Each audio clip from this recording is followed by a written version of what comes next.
ethics. Ethics வந்து பார்த்தீங்கன்னா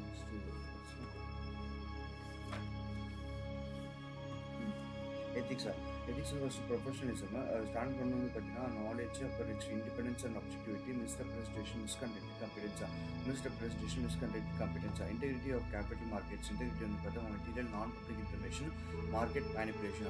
The duties to clients வந்து பார்த்தா loyalty, prudence, care, fair dealing, suitability, அப்புறம் performance presentation வந்து performance presentation, preservation of confidentiality. Duties to employees வந்து பார்த்தீங்கன்னா loyalty, additional compensation arrangements, responsibility of supervisors, investment analysis, recommendations and actions, diligence and reasonable wages, communication with clients and prospective clients, record retention. In conflict of interest, avoid or disclose conflicts, priority of transactions, referral fees, conflicts, responsibility of the conducting reference. Okay, first professionalism, integrity, duties to clients, duties to employees, அதுக்கப்புறம் வந்து next வந்து investment, அதுக்கப்புறம் conflict, last responsibility conduct and reference. அது வந்து conflict வந்து avoid R disclose கான்ஃப்ளிக்ட்ஸு, அப்புறம் priority of transactions, அப்புறம் record retention, அதுக்கப்புறம் record ரிட்டென்ஷன்ஸு.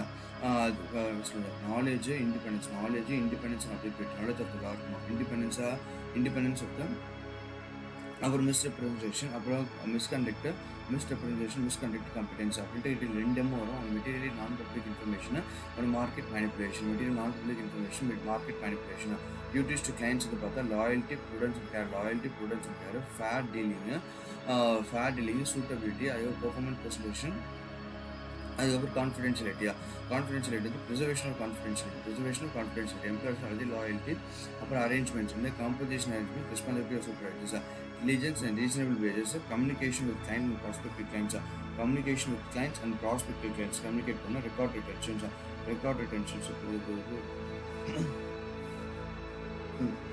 First duties to clients, clients கிட்ட என்னென்ன டியூட்டிஸ்லாம் இருக்குது அப்படின்னு members and candidates have a loyalty to their clients and must act with reasonable care and exercise prudent judgment.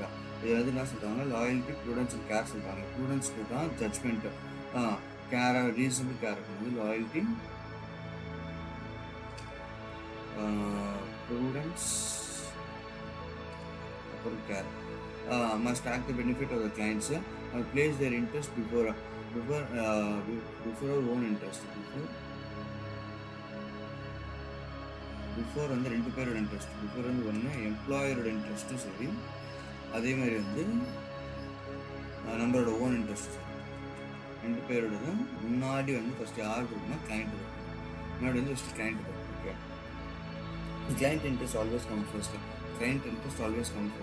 Although the standard does not impose a fiduciary duty on members of candidates where one did not already exist, it requires members and candidates to act in client's best interest and recommend products that are suitable given the client's investment objectives and risk tolerances.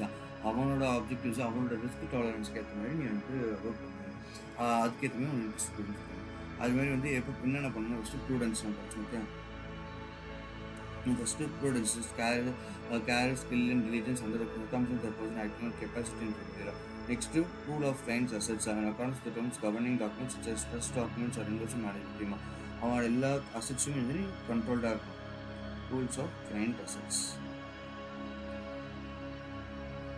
அப்புறம் total portfolio investment டெசிஷன்ஸும் கரெக்டாக இருக்கும். அப்புறம் inform clients of any limitations in advisory ரிலேஷன்ஷிப்பில் ஏதாவது limitations தான் சொல்லலாம். ஏதாவது லிமிடேஷன்ஸ் தான் அதையும் அவங்க அட்வைசரி ரிலேஷன்ஷிப். அப்புறம் ought practice in informed and reasonable manner. Due to cost benefit consideration, it may not be necessary to vote all proxies. Vote proxies in an informed and responsible manner. Proxies வச்சு vote பண்ணிக்கலாம். Proxies. Client brokerage must be used to benefit the client. Client brokerage வந்து வாங்குற fees வந்து அவங்களுக்கு பெனிஃபிட்டாக இருக்கும். So client brokerage. அப்புறம் the client may be investing public as a whole rather than specific entity or person. கிளைண்ட்ன்றது ஒருத்தமாக இருக்கும் அப்படின்றது கிடையாது. Investing public as a whole பப்ளிக்காக இருக்கலாம் rather than specific entity or a person. rather than a specific entity or a person. ஒருத்தனாக இருக்கணும் இல்லை என்டிட்டியாக இருக்கணும்னு கிடையாது. Maybe investing public as a whole maybe பப்ளிக்காக கூட இருக்கலாம், டோட்டல் பப்ளிக்காக கூட இருக்கலாம். ஸோ கிளைண்ட்டும் பப்ளிக்காக கூட இருக்கலாம்.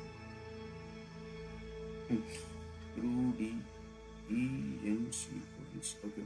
Exercise of prudence is carry skill, diligence under the circumstances that the person acting in like a capacity and familiar with such matters would use. அந்த நேரத்தில் என்ன பண்ணுவோம்னா அதை எல்லாத்தையும் ப்ராப்பராக யூஸ் பண்ணிக்கணும் அப்படின்ட்டாங்க. இது ப்ரூடன்ஸு, அப்புறம் கிளைண்டோட அசட்ஸ், அப்புறம் இன்வெஸ்ட்மெண்ட் டிசிஷன்ஸ் எல்லாத்தையுமே இதாக இன்வெஸ்ட்மெண்ட் டிசிஷன்ஸ் எல்லாத்தையும் இதாக பண்ணும். இன்வெஸ்ட்மெண்ட் டிசிஷன்ஸ் எல்லாத்தையும் எடுத்து இப்போ ஒரு டோட் போர்ட்ஃபோலியோ ஏதாவது கான்டாக்ட் சொல்லணும் அப்படின்னா இன்வெஸ்ட்மெண்ட் டிசிஷன்ஸ் எல்லாம் இதாக பண்ணுறாங்க. அட்வைசரி ரிலேஷன்ஷிப்பில் அது லிமிடேஷன்ஸ் இருந்தால் அதையும் இதாக சொல்லணும். அப்புறம் ப்ராக்சிஸ் எதாவது இருந்தால் அதுக்கும் ஓட் பண்ணி ஆகணும். ப்ராக்சிஸ் எதாவது இருந்துச்சுன்னா அது வந்து ought practice in an informed and responsible manner. Due to cost benefit consideration, it may not be necessary to vote all proxies. அப்புறம் client brokerage, அப்புறம் வந்து பப்ளிக்கா கிளைண்ட் ப்ரோக்கரேஜ், அதுக்கப்புறம் பப்ளிக்கா, அப்புறம் கிளைண்ட் தான் வந்து சிங்கிள் பர்சன் கிடையாது, இட்ஸ் பப்ளிக் அப்படின்னு சொல்கிற prudence, rules of client assets, investment decisions, அப்புறம் advisory relationship, vote proxies, client brokerage, vote proxies, client brokerage, vote proxies, client brokerage, அப்புறம் பப்ளிக்கா. ஓகே, நெக்ஸ்ட் வந்து ரெக்கமெண்டேஷன்ஸ். மெம்பர்ஸ் ரெக்கமெண்டேஷன்ஸ் வந்து submit to client at least quarterly. இந்த இதெல்லாம் இருக்கு பற்றி இதெல்லாம் வந்து குவார்ட்டர்லி பண்ணணும். At least quarterly itemized item showing all securities in custody, all debits and credits and transactions. மொத்த எல்லாத்தையும் சேர்த்து வந்து குவார்ட்டர்லி வந்து நீ அவன்கிட்ட எடுத்து போய்ட்டு சொல்லணும், இந்த மாதிரிலாம் இருக்குது, இதெல்லாம் பண்ணியிருக்கீங்க அப்படின்றது சொல்லணும். Encourage firms address these topics in drafting policies and procedures regarding fiduciary duty. நம்மளோட fiduciary duty இங்கே என்ன சொல்லியிருப்பாங்க, although this standard does not impose fiduciary duties on members or candidates where one did not already exist, it does require members and candidates to act in the best interest. உங்களோட fiduciary duty அதான் வந்து உங்களோட கடமைலாம் சொல்கிறேன், ஆனால் நீ இப்படி act பண்ண அப்படிங்கிறதா சொல்லிக்கலாம். ஸோ ஆக்டிங் எப்படிதான் இருக்கணும்னா ரூல்ஸ் அண்ட் ரெகுலேஷன்ஸை ஃபாலோ பண்ணுற மாதிரி இருக்கணும். அப்புறம் investment objectives of the client, அதான் வந்து எல்லாத்தையும் வந்து டைவர்சிஃபிகேஷன் எப்படி இருக்குது அப்படிங்கிறது பார்க்கணும். அப்புறம் disclose conflicts compensation, CCC 3 C வருது. ஃபஸ்ட்டு கான்ஃப்ளிக்ஸ் எல்லாத்தையும் வந்து டிஸ்க்ளோஸ் 3 C டிஸ்க்ளோஸ் பண்ணணும். ஒன்று கான்ஃப்ளிக்ஸ், இன்னொன்று காம்பன்சேஷன், இன்னொன்று கான்ஃபிடென்ஷியல். ஓகேவா, இது 3த்தையும் வந்து ஃபிடிஷியரி டியூட்டி என்ன பண்ணணும், 3த்தையும் டிஸ்க்ளோஸ் பண்ணணும்.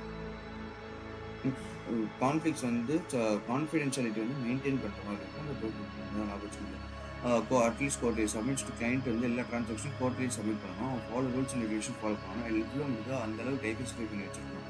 எவ்வளோ முடியுதோ அவ்வளோ டைவர்சிஃபை பண்ணி வச்சுருக்கணும். அப்புறம் டிஸ்க்ளோஸ் கான்ஃப்ளிக்ஸும் காம்பன்சேஷன் அரேஞ்ச்மெண்ட்ஸ்னா அப்புறம் கான்ஃபிடென்ஷியாலிட்டியாக இதை வந்து நீ பண்ணியாகும். இது வந்து லாயல்ட்டி ப்ரூடன்ஸ் அண்ட் கேர். நீ எது பண்ணுறதா இருந்தாலும் உன்னோட இன்ட்ரெஸ்ட் பதிலாக அவனோட இன்ட்ரெஸ்ட் பண்ணு அப்படிங்கிறது தான் அவனோட இன்ட்ரெஸ்ட் பண்ணு அப்படிங்கிறது தான் வந்து இந்த ஸ்டாண்டர்ட் சொல்கிறாங்க. Next standard fair dealing.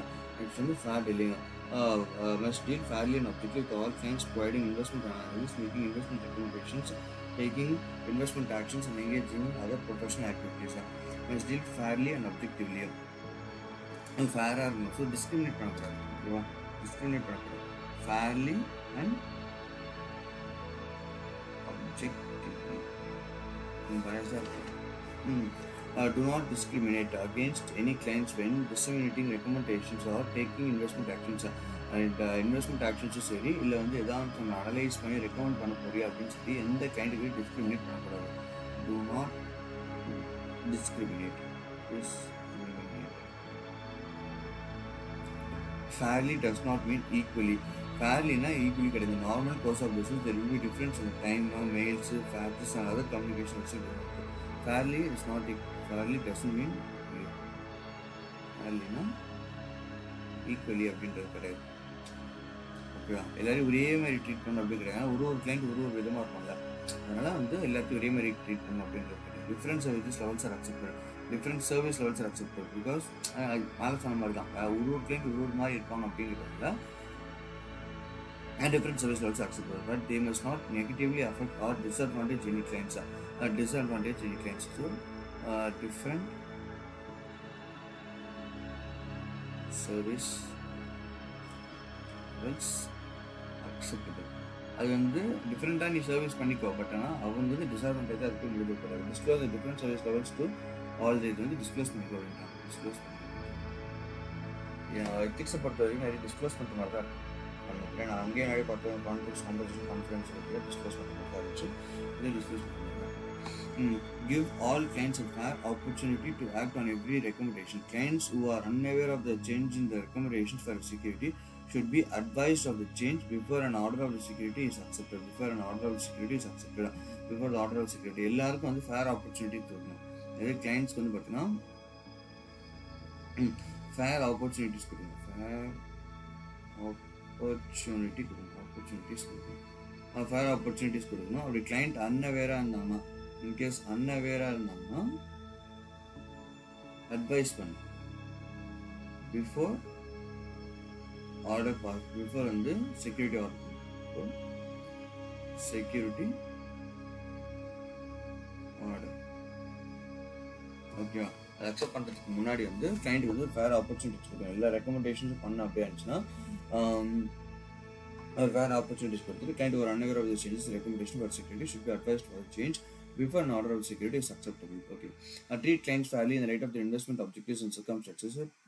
Treat clients fairly in the light of their investment objectives. அந்த அவங்களோட இப்போ ரெக்கமெண்டேஷன் பண்ணால் தான் ஃபேராக இருக்கணும் கிடையாது. அவன் வந்து அவனோட அப்ஜெக்டிவ்ஸும் சர்க்கம்ஸ்டான்சஸ்க்கும் நீ வந்து கிளைண்ட் ஃபேராக தான் இருக்கணும். Treat both individual and institution clients in fair and impartial மேனராக.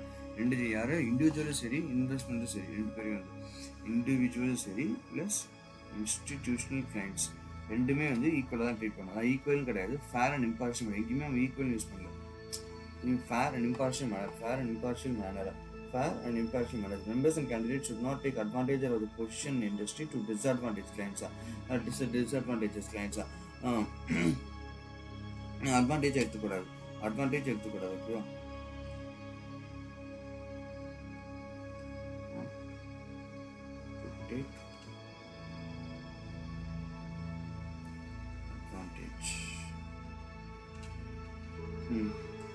சரியா. Treat clients fairly in light of their investment objectives and circumstances. Treat both individual and institutional clients in a fair and impartial manner. Members and candidates should not take advantage of their position in the industry or disadvantage clients. Taking shares of an oversubscribed IPO. So fair dealing என்ன சொல்லுவாங்க, encourage firms to establish compliant purchases, list of clients and holdings. Fair deal என்ன சொன்னால் fair and அப்ஜெக்டிவிட்டியாக இரு அப்படின்னு சொல்லிட்டு. ஃபேர்ன்றது வந்து யாரும் discriminate பண்ணாமல் இரு. இந்த கிளைண்ட் டிஸ்கிரிமினேட் பண்ணாமல் இரு. நீ டிஃப்ரெண்ட் லெவல்ஸ் ஆஃப் சர்வீஸ் வேணால் ப்ரொவைட் பண்ணிக்கோ.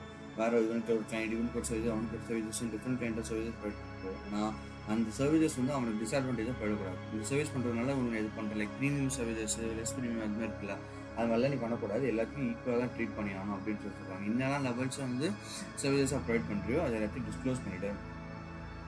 Disclose the different levels of services to clients and prospects and make premium levels of services available to all those willing to pay for them.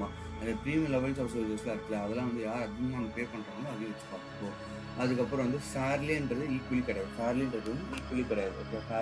Equally கிடையாது. எல்லாருக்கும் recommend பண்ணினா எல்லாருக்கும் equal opportunities கூட அதை பார்த்து நான் இது பண்ணுறதுக்கு. அப்படி அவனுக்கு அன்அவேராக இருக்கான் அப்படி நினச்சா அவனை வந்து அட்வைஸ் பண்ணி வரலாம் இருக்குது சார் அப்படின்னு அட்வைஸ் பண்ணுறதுக்கு பிஃபோர் இது ஆர்டர் பாஸ் பண்ணுறதுக்கு முன்னாடி அவனுக்கு ஒரு அட்வைஸர் போட்டணும். அப்புறம் இண்டிவிஜுவல் கிளைண்ட்ஸோ ஒரு இன்ஸ்டிடியூஷன் கிளைண்ட்ஸோ எல்லாத்துக்கும் வந்து ஃபேர் அண்ட் இம்பார்ஷியல் மேனர் எல்லாத்துக்கும் வந்து ஒரே மாதிரி ட்ரீட் பண்ணு. அதுக்கப்புறம் வந்து அவனுக்கு எதுவுமே தெரியாது அப்படிங்கிறதுனால அவனுக்கு வச்சு அட்வான்டேஜ் எடுத்துக்காங்க. ஓகே.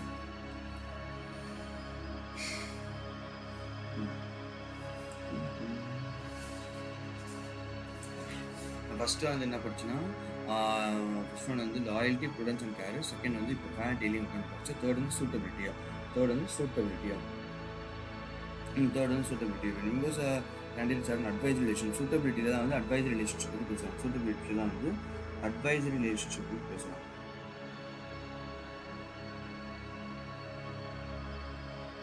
Advisory relationship பற்றி make a reasonable inquiry into the clients or prospective clients investments, experience, risk and objectives. Experience, risk and return objectives. Reassess and update information. So first என்ன பண்ணேன்னா அவனை பற்றி இன்கொயர் பண்ணேன். First தெரிஞ்சுக்கோங்க என்ன பண்ண வரான் அப்படின்ட்டு தெரிஞ்சுக்கோ. இன்கொயர் வந்து என்னென்னா experience, risk, return. Experience, return, அதுக்கப்புறம் ரிஸ்க்கு. அதை பற்றி தெரிஞ்சுக்கோ அப்படின்றத சொல்கிறாங்க. அதுக்கப்புறம் ரீஅசஸ் அண்ட் அப்டேட் இன்ஃபர்மேஷன் ரெகுலராக அப்டேட் பண்ணிக்கோ. Update regularly. இது முக்கியம் வந்து ரெகுலராக அப்டேட் பண்ணிக்கோ.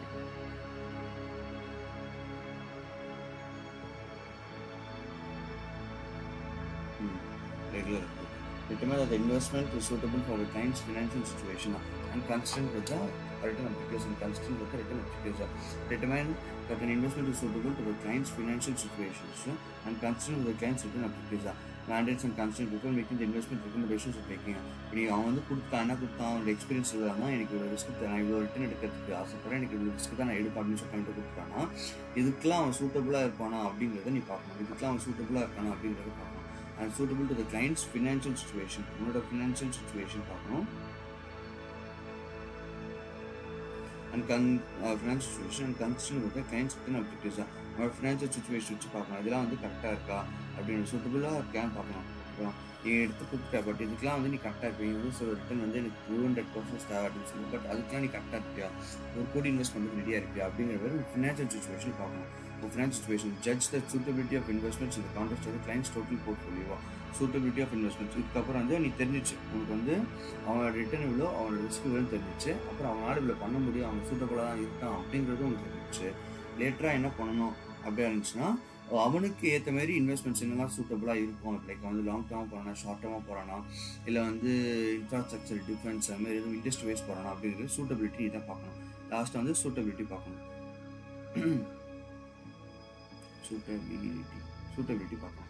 When members and candidates are responsible for managing a portfolio, the specific matters strategies style, they must make only investments recommendations or take only investment actions that are consistent with the stated objectives and constraints. நீ வந்து members and candidates are responsible for managing a portfolio. In portfolio management, they must take only investment recommendations or take only investment actions that are consistent with the stated objectives. கன்சிஸ்டண்டாக இருக்கணும். ஓகேவா? கன்சிஸ்டண்டாக இருக்கணும். அவன் வந்து கன்சிஸ்டண்டாக இருக்கணும். ஓகேவா? வேறு மெம்பர்ஸ் வந்து consistent. நீ போர்ட்ஃபோலியோ மேனேஜ் பண்ணுற அப்படி இருந்துச்சுன்னா அதில் இருக்க மேண்டேட்டு ஸ்ட்ராட்டஜி ஸ்டைல் இது எல்லாமே வந்து கன்சிஸ்டண்டாக இருக்கணும். இது எல்லாமே வந்து கன்சிஸ்டண்டாக இருக்கணும் அப்படிங்கிறத சொல்லியிருக்கோம். கன்சிஸ்டண்டாக இருக்கணும் அப்படின்னு சொல்லியிருக்காங்க.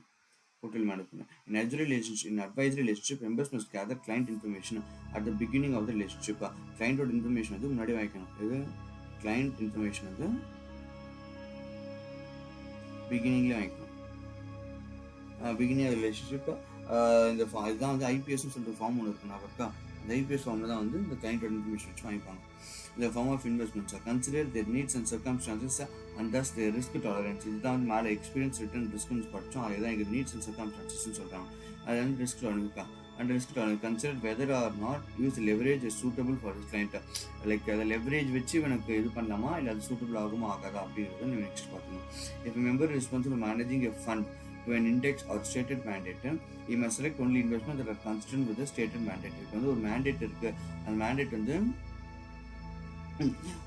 அந்த index or other stated mandate, he must select only investment that consistent with the stated mandate. நீ வந்து ஒரு ஃபண்டை மேனேஜ் பண்ணுற, அவன் வந்து சில மேண்டேட் கொடுத்துருக்கான், அந்த மேண்டேட்டை கன்சிஸ்டண்ட்டாக ஃபாலோ பண்ணுவான். மேலே பார்த்தது கீழே வந்து எக்ஸ்பிளேஷன் பண்ணுறாங்க. ஓகேவா? Next unsolicited trade risk. A client's investment policy statements வந்து all manager must receive a client's purchase a security that manager knows it's unsuitable. Given the client's investment policy statements, a trade may or may not material effect on the risk characteristics of the client portfolio, and the requirements are different for each case. In either case, our manager should not make the trade until he has discussed with the client the reasons based on trade. The trade is unsuitable for the client's account. எப்படின்னா அவன் starting எழுதி கொடுத்தான் ஐபிஎஸ்ல எழுதி கொடுத்துருக்கான். இதுமாதிரி வந்து எனக்கு இந்த மாதிரி தான் எனக்கு ரிட்டர்ன்ஸ் தேவை, இந்த மாதிரி தான் ரிஸ்க் தேவை, எனக்கு வந்து இந்த இன்வெஸ்ட்மெண்ட்ஸ் நான் பண்ணுவேன் அப்படின்னு சொல்லி எழுதி கொடுத்துருக்கான். அதுக்கப்புறம் என்ன பண்ணுறான், அந்த trade May R may not have material effect அப்புறம் ட்ரேட் பண்ண சொல்கிறான். இது investment manager May receive a client request. Client கிட்ட ஒரு ரிக்வஸ்ட் இருக்குது to purchase security that the manager knows is unsuitable. Manager வந்து அன்சூட்டபிள்னு சொல்லிட்டு டிசைட் பண்ணுறான். given the client's investment policy, investment policy statement பார்த்து தெரியுது நீ இதுக்கு சரிபட்டு வர மாட்டேன் அப்படின்னு சொல்லிட்டு. The trade may or may not have a material effect on the risk characteristics of the client's total portfolio. The trade may or may not have a material effect on the risk characteristics of the client's portfolio. Risk இருக்கலாம், இல்லாமலே போகலாம். risk characteristics of the claims கொடுப்போம். The requirements are different for each cases. In either case வந்து material effect இருக்கா இல்லையா அப்படின்னா manager should not make a trade. Manager should not make a trade. அது வந்து IPS பார்க்குறேன் unsuitable தெரிஞ்சிச்சு. unsuitable தெரிஞ்சிச்சு. In each case manager should not make a trade. So should not make a trade until he has discussed with the client the reasons that the trade is unsuitable for the client. Until discuss with the client. Discuss with the client. If the manager determines that the effect on the risk and return profile of the client's total portfolio is minimal, the manager, after discussing with the clients how the trade does not fit the IPS goals, the manager determines the effect on the risk and return of the total meaning minimal. என்ன சொல்கிறான், அந்த அன்சூட்டபுளாக இருக்கானா இப்போ வந்து அதில் material effect இருக்கலாம், அந்த effect வந்து இதனோட டோட்டல் போர்ட்ஃபோலியோவில் மினிமலாக இருக்குது அப்படின்னு இருந்துச்சுன்னா manager after discussing with clients how the trade does not fit the IPS goals and constants we follow the firm's policy with regard to the unsuitable trades. Firm's பாலிசியை follow பண்ண அப்படின்னு சொல்கிறாங்க. Regardless of the firm policy the client must acknowledge the discussion and and understanding of why the trade is unsuitable. அவன் acknowledge பண்ணிட்டதுக்கப்புறம் தான் நீ firms policy use பண்ணிக்கோ, ஆனால் கிளைண்ட்டு அதை அக்னாலேஜ் பண்ணி தான் ஆகணும். கிளைண்ட் வந்து அக்னாலேஜ் பண்ணி தான் ஆகணும். இதுக்குமே இந்த எஃபெக்ட் இருக்குது. எஃபெக்ட் வந்து மெட்டீரியலும் இருக்குது, மினிமலாக இருக்குது. சார்ட் என்னது மெட்டீரியல் எஃபெக்ட். மெட்டீரியல் எஃபெக்ட் வந்து 2 ஆகுது. ஓகேவா, 2 ஆகுது. ஒன்று வந்து பார்த்தீங்கன்னா மினிமல்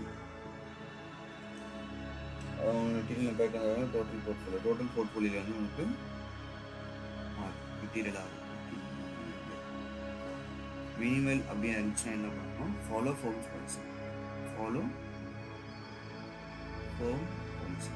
ஃபர்ம் பாலிசி ஃபாலோ பண்ணுறேன். பட் இருந்தாலும் யூ நீட் அக்னாலேஜ்மெண்ட், கிளைண்ட்டோட acknowledge the discussion, understanding of why, acknowledge some discussion and client வந்து புரிஞ்சுக்கணும் and understanding why the trade is unsuitable. அப்படி ஏன்டா எனக்கு சரிப்பட்டு வராது அப்படிங்கிறத அவனுக்கு புரிய வைக்கணும். மெட்டீரியலாக இருந்தால் இந்த trade would have a material impact on the risk and return portfolio of the client's total portfolio. One option is to update the IPS so the client accepts the changed risk profile. So ஒன்று வந்து first option என்ன சொல்கிறாங்கன்னா ஐபிஎஸ்ஸான பிரச்சனை, ஐபிஎஸோட compare பண்ணி தானே நாங்கள் cylinder model ஐபிஎஸ்ஸை மாற்றிடுன்றான். Update the IPS. ஓகேவா, first update the IPS. change the risk that will permit the trade. If the client will not accept the changed IPS, the manager should follow firm policy. நீ change பண்ணி update பண்ணி நான் accept பண்ணிக்கல சொல்கிறாங்க. The client accepts the changed risk that will permit the trade. If the client will not accept the changed IPS accept பண்ணிக்கல அப்படின்னு இருந்துச்சுன்னா the manager may follow the firm policy. Manager வந்து என்ன சொல்கிறாங்க, follow firm policy.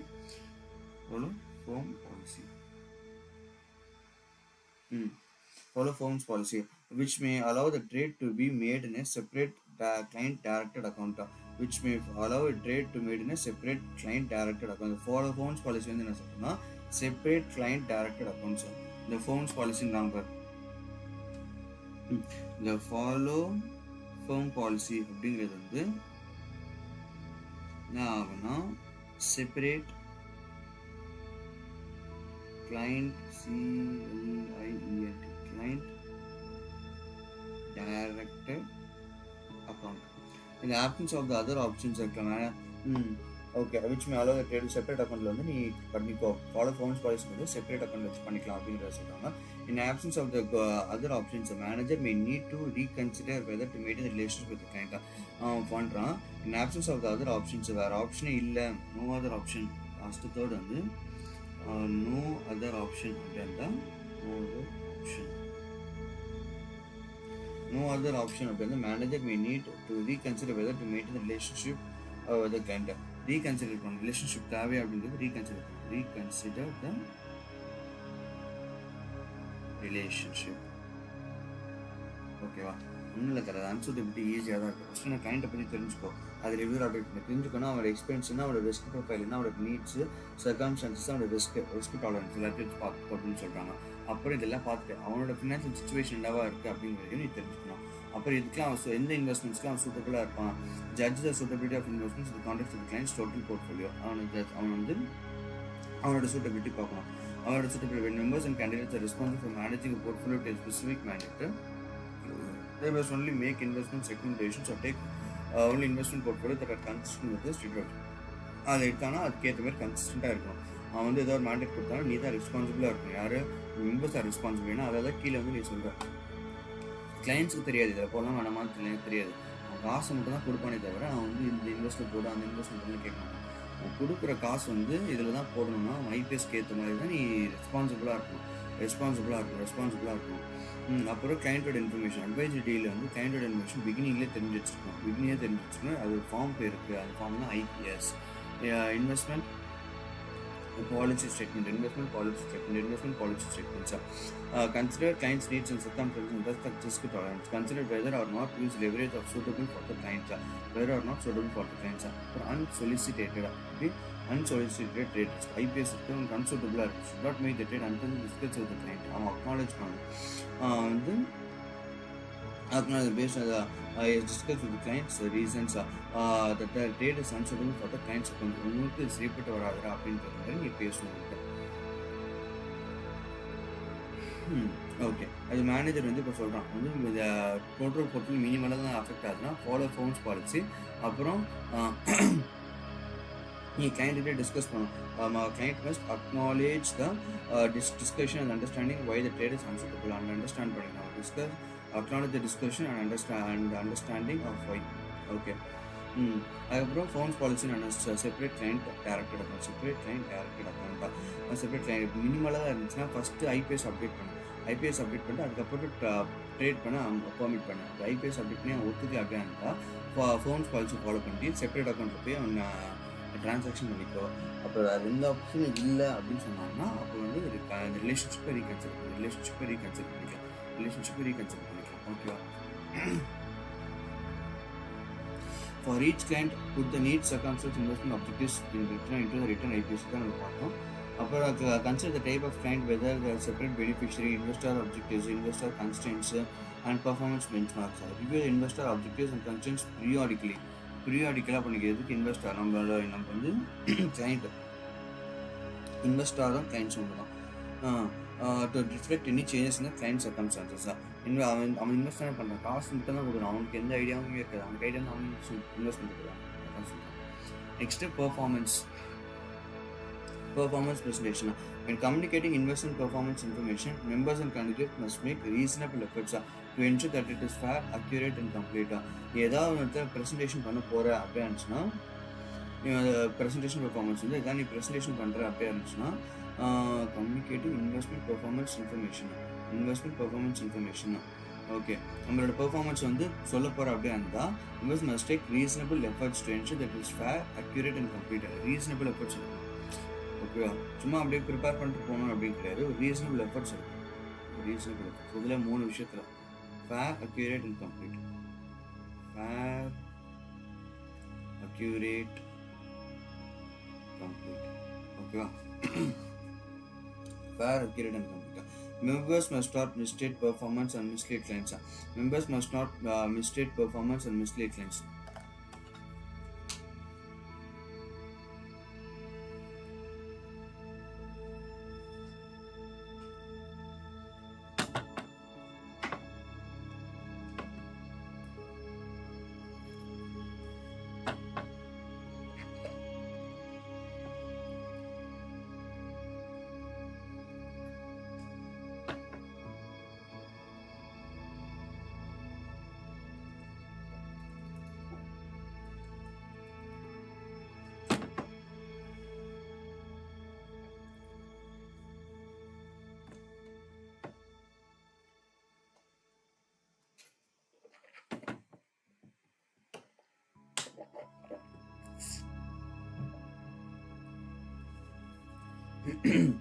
Okay, first performance presentation என்ன சொல்கிறாங்கன்னா reasonable efforts reasonable efforts இருக்குன்னு சொல்கிறான். ரீசனபிள் எஃபர்ட்ஸ் வந்து to ensure it's fair, accurate and complete. Reasonable நீ இந்த இன்ஃபர்மேஷன் வந்து அவங்ககிட்ட சொல்ல போகிற அப்படின்னா என்ஷூர் பண்ணிக்கோ அது ஃபேர், அக்யூரேட் அண்ட் கம்ப்ளீட்டாக. ஃபேர், அக்யூரேட் அண்ட் கம்ப்ளீட்டாக. Member must not misstate performance or mislead clients or prospects about their investment performance or their firm's investment performance. அந்த இன்வெஸ்ட்மெண்ட் பர்ஃபார்மன்ஸ் வந்து மிஸ்டேட் பண்ணக்கூடாது. இது misstate or mislead. Misstate misstate or mislead பண்ணக்கூடாது. ஓகேவா? மிஸ்டேட்டும் பண்ணக்கூடாது, மிஸ்லீடும் பண்ணக்கூடாது. நம்மளோட பர்ஃபார்மன்ஸ், இன்வெஸ்ட்மெண்ட் பர்ஃபார்மன்ஸ் இப்படிலாம் இருக்குது அப்படின்ற மாதிரி மிஸ்டேட்டும் பண்ணக்கூடாது, அதே மாதிரி வந்து மிஸ்லீடும் பண்ணக்கூடாது. Next, members must not mispresent the past performance or reasonably expected performance and must not state or imply the ability to achieve a rate of return similar to the achieved in the past. Members must not misrepresent past performance. Past performance misrepresent பண்ணக்கூடாது. past performance இப்படிலாம் இருக்குது அப்படின்னு சொல்லிட்டு misrepresent past performance. past performance misrepresent பண்ணக்கூடாது. Reasonably expected performance எதுவாக இருந்தாலும் past performance சரி, reasonably expected பர்ஃபார்மன்ஸா அதை மிஸ்ரெப்ரசன்ட் பண்ணக்கூடாது. And must not state or imply the ability to achieve a rate of return similar to achieve in பாஸ்டா. அதே மாதிரி வந்து பாஸ்ட்டில் வந்து நான் வந்து இவ்வளோ வந்து அச்சீவ் பண்ணியிருக்கேன். தேங்க்யூ ஷாரு, ஆல் தி பெஸ்ட், தேங்க்யூ. இது வந்து சொல்லியிருக்காங்க, இது performance not state imply state to achieve rate of return similar to achieve in past. பாஸ்ட்டில் வந்து நான் இவ்வளோ அச்சீவ் பண்ணியிருக்கேன் அப்படின்னு சொல்லிட்டு இப்போ திரும்ப சொல்லப்படாது. இம்ப்ளை சிமிலர் டு, ஓகே, அது வந்து imply not to imply that past things.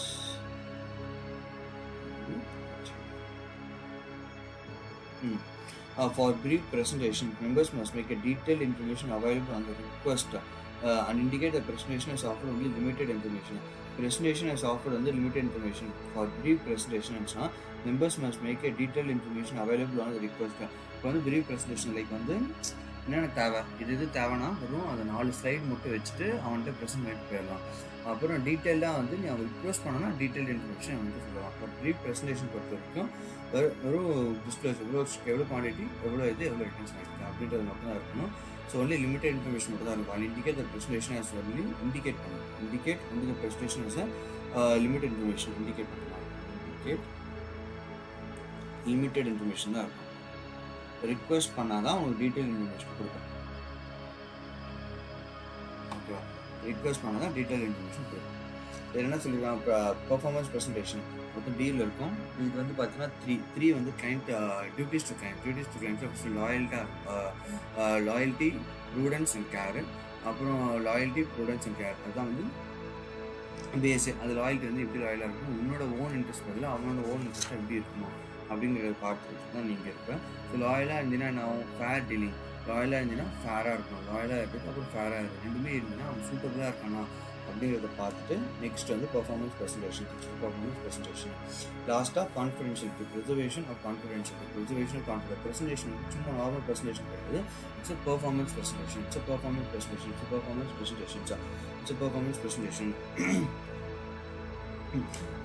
Presentation.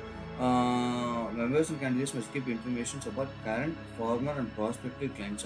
Current, former வச்சுக்கணும், prospective clients கான்ஃபிடென்ஷியலாக வச்சுக்கணும். இது கரண்ட்டு ஃபார்மரும் இருக்கணும். ஓகேவா? ஃபார்மரும் இருக்கணும், அதே மாதிரி ப்ராஸ்பெக்டிவ் இனிமேல் வரப்போகிற கிளைண்ட் தான். கரண்ட்டு, ஃபார்மர், அப்புறம் ப்ராஸ்பெக்டிவ். ஓகேவா? எந்த 3 விஷயத்துக்கு அன்லெஸ் வந்து இல்லீகல் ஆக்டிவிட்டீஸ், இவ்வளோ கான்ஃபிடென்ஷியல் ஏரியான்னு சொல்கிறாங்களே, எக்ஸப்ட் இந்த 3 activities, client concerns, illegal activities, information concerns, illegal activities, நம்ம இல்லீகல் ஆக்டிவிட்டீஸ் பண்ணுறோம் அப்படின்ற கன்சர்ன்ஸ் ஆகுதுன்னா அது எடுத்துக்கலாம். ஆக்டிவிட்டீஸ். Second law. தேர்ட் வந்து இந்த கிளைண்ட் அண்ட் ப்ராஸ்பெக்ட் கிளைண்ட் வந்து disclosure of the information. Client வந்து பெர்மிட் பண்ணுறான், permits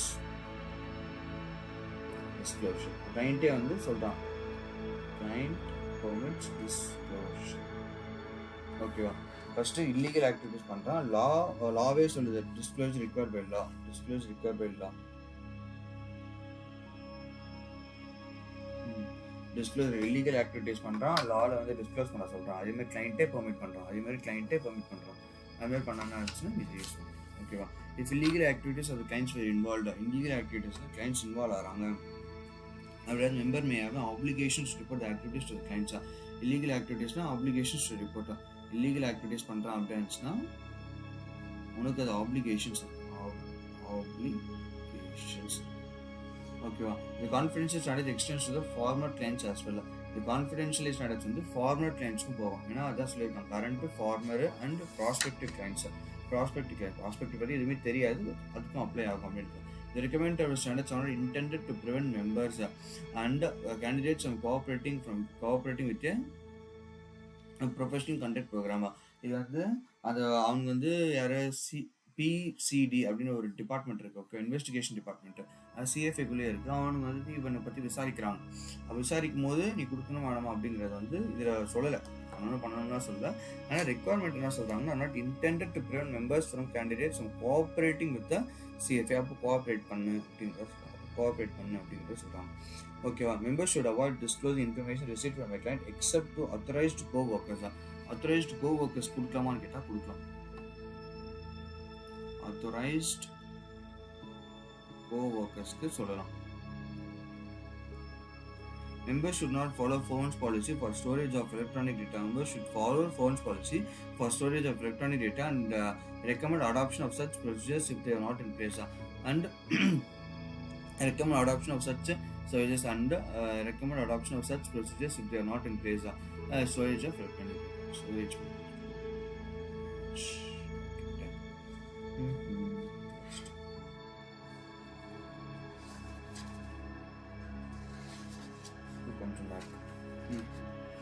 okay, next 5 duties to employers. Duties to employers வந்து 3 இருக்கும். லாயல்ட்டி, அப்புறம் கமிஷன் வந்து கொடுப்பாங்க தான், கமிஷனில் காம்பன்சேஷன். ஸோ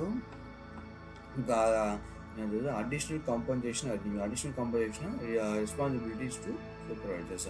அது 3மே வந்து டியூட்டிஸ் டு எம்ப்ளாயர்ஸ்க்கு கவர் ஆகும். In matters related to employment, members and candidates must act for the benefit of the employer. In matters related to the employment இருக்கிறாங்க, members and candidates must act for the benefit of the employer. employment இல்லைன்னா எம்ப்ளாயரோட benefit தான் நீ பார்க்கணும். and not deprive their employer for the advantage of their skills and abilities. divulge confidential information otherwise cause harm to the employer. இதான் சொல்கிறாங்க. என்ன சொல்கிறாங்க, நீ வந்து எம்ப்ளாயர்கிட்ட அட்வான்டேஜ் எடுத்துக்காத, அவனோட ஸ்கில்ஸ் அண்ட் எபிலிட்டிஸை பொறுத்து அவனை வச்சு நீ எம்ப்ளாயருக்கு இது பண்ணிக்காத. ஃபஸ்ட்டு பெனிஃபிட், அவனோட பெனிஃபிட் ஆஃப் எம்ப்ளாயர், அவனோட இதுக்கு தான் யூஸ் பண்ணுவோம். செகண்டு அட்வான்டேஜ் எடுத்துக்காதுன்னு சொல்லுவாங்க. No taking advantage.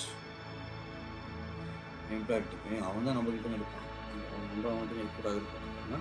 டிவல்ஸ் கான்ஃபிடென்ஷியல், அவனை பற்றி கான்ஃபிடென்ஷியல் விஷயம் டீட்டெயில் சொல்லிக்காத. கான்ஃபிடென்ஷியல் இன்ஃபர்மேஷன் சொல்லாத. Confidential information.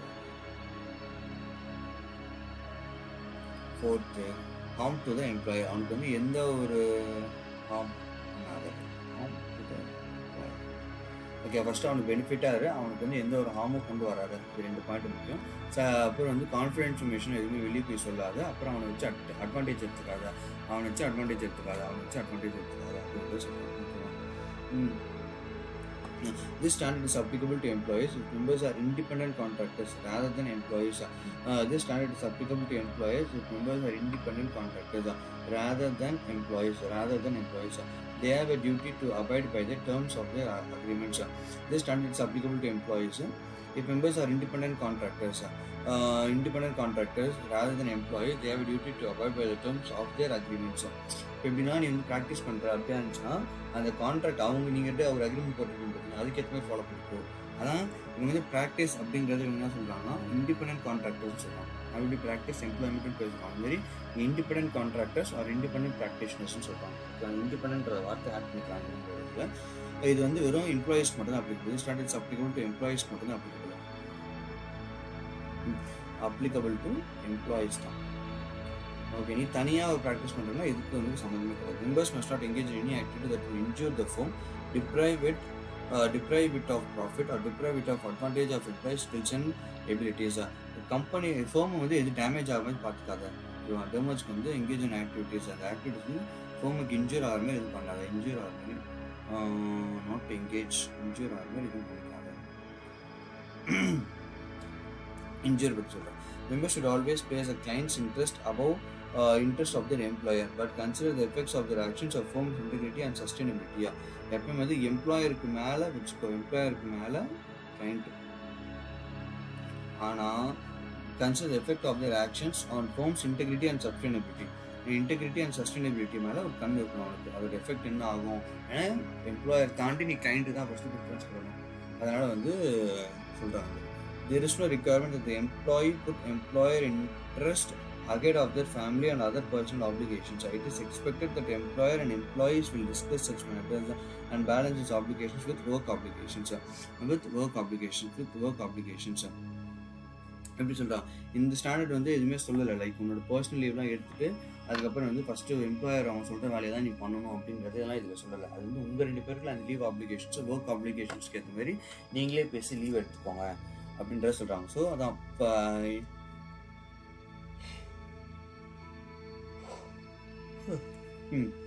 there is no requirement that the employee put employer interest ahead of the family and other personal obligations.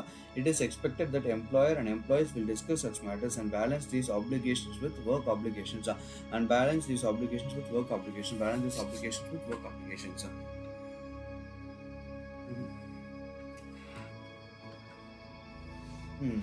Work obligations. So அது வந்து நீ பார்த்துக்கலாம். There may be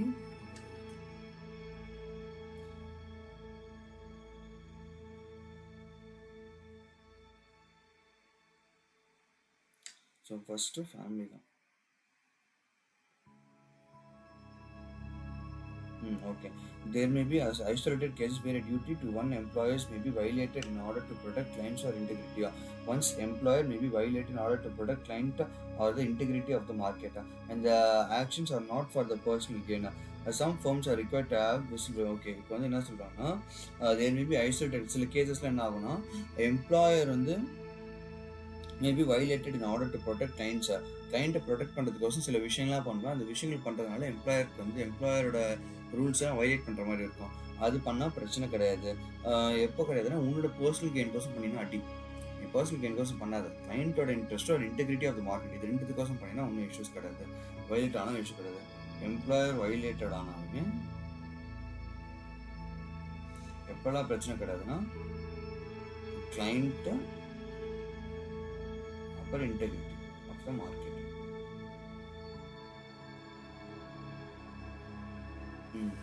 client அதுக்கப்புறம் integrity. Some firms are required to have whistleblowing procedures in order to follow any anonymous reporting of illegal or unethical acts. Members and candidates should allow their firm's policy and encourage their firms to adopt best practices. Whistleblowing இருக்கணும்.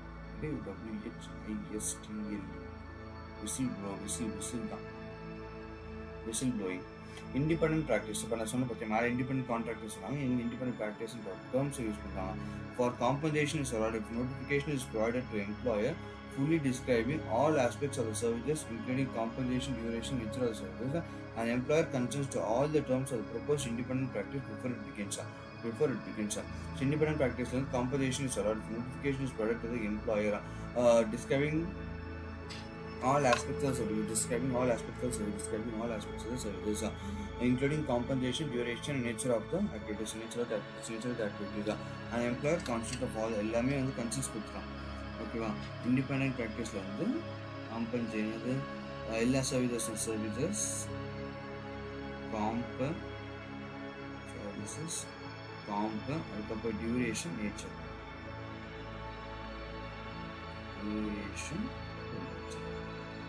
Okay. When leaving an employer, members must continue to act in the employer's best interest. So notice period வரைக்கும் நீங்கள் வந்து employer தான் serve பண்ணணும். Notice period வந்து நீ employer தான் serve பண்ணணும். அது எம்ப்ளாயருக்கு தான் நீ எம்ப்ளாயர்ஸ் பெஸ்ட் இன்ட்ரெஸ்ட்டாக under the resignation is effective.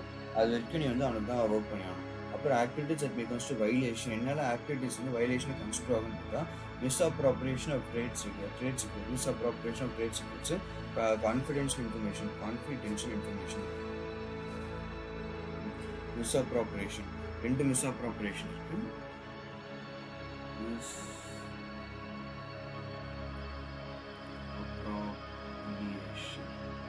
வந்து 2 இருக்கு. என்ன 2 இருக்கு?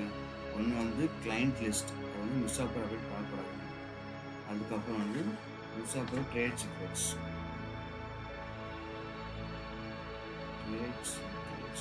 அப்புறம் நார்மலாக நமக்கு தெரியும் என்ன தெரியும் கான்ஃபிடென்ஷியலிட்டி மெயின்டைன் பண்ணுறது. Misuse of confidential misuse misuse பண்ணக்கூடாது. இப்போ 2 எஸ் வருது. சொலிசிட்டேட்டிங், அதான் வந்து கிளைண்ட்டை வந்து ப்ராட் வர்றதுக்கு முன்னாடி வந்து எம்ப்ளாயர் கிளைண்ட்ஸாக கொண்டு வந்துடுறது. சொலிசிட்டிங் கிளைண்ட், சொலிசிட்டிங் எம்ப்ளாயர் கிளைண்ட். ஒன்று வந்து செல்ஃப் டீலிங், நீயா தனியாக வெளியே வந்துட்டு நீ சொந்தமாக ஆரம்பிச்சு அது self dealing. Employer records of any medium or the property அது ஃபார்ம். எம்ப்ளாயர் ரெக்கார்ட்ஸ்லாம் இருக்குல்ல, லைக் வந்து நீங்கள் வேலை செய்கிற இடத்துல கொண்டு வர அப்படின்னு தான் any medium, home computer, tablet, cellphones or தான் ஆன் எனி மீடியம். நீ வந்து எம்ப்ளாயர் ரெக்கார்ட்ஸ் வாங்கி நீ வந்து உன்னோட லேப்டாப்பில் சேவ் பண்ணி வச்சிருக்க அப்படின்னு தான் உன்னோட லேப்டாப் வந்து உன்னோட ப்ராப்பர்ட்டி கிடையாது, அது எம்ப்ளாயர் ப்ராப்பர்ட்டினா அது அவனோட இன்ஃபர்மேஷன் இன்க்ளூட் ஆகிருக்குல்ல, அதனால் வந்து அவனோட ப்ராப்பர்ட்டி அப்படின்றது.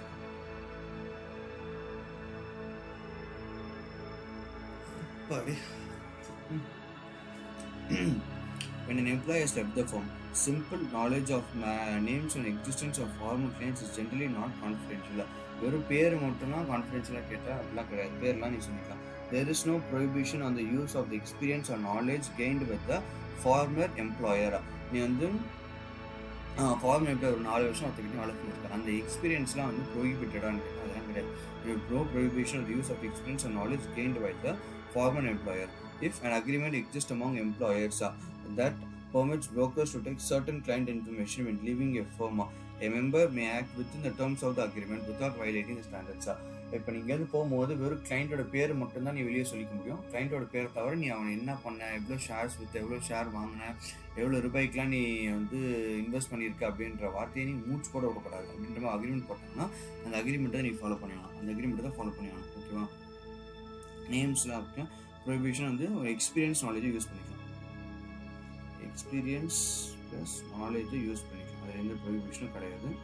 அதேமாதிரி வந்து அவங்க வந்து அக்ரிமெண்ட்ஸ்லாம் இருந்தால் டேர்ம்ஸ் அக்ரிமெண்ட்ஸ் நீ இது பண்ணணும். அக்ரிமெண்ட்ஸ்லாம் இருந்தால் அக்ரிமெண்ட்ஸ்க்கு என்ன பண்ணணும், இன்னும் அமைஞ்சு போகணும். எதாவது சொல்லுவாங்க அப்போ இல்லை.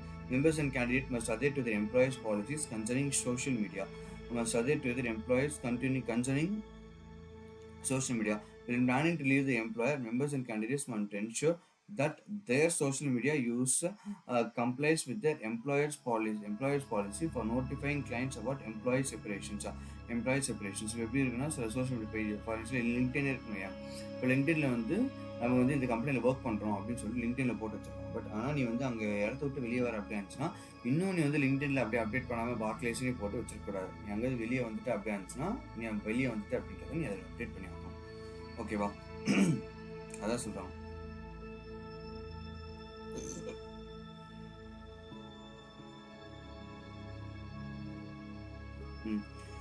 Notifying clients about employee separations. Recommendation from members. Members are encouraged to give the employer a copy of the code and standards. Best practices is to separate social media accounts for personal and professional connections. Best practice is to separate social media accounts for personal and professional. ரெண்டு use பண்ணிக்கோ அப்படிங்கிறத சொல்கிறாங்க. இப்போ நிறைய வந்து இப்போ Insta வந்துச்சு, LinkedIn, அப்புறம் ஒரே பிளாட்ஃபார்மாக இருந்திருக்கும். அதாவது பர்சனல் தனியாக யூஸ் பண்ணிக்கோ, ப்ரொஃபஷனல் தனியாக யூஸ் பண்ணிக்கோ அப்படிங்கிறத போட்டுருக்கேன். Okay, done. Recommendations for form அதில்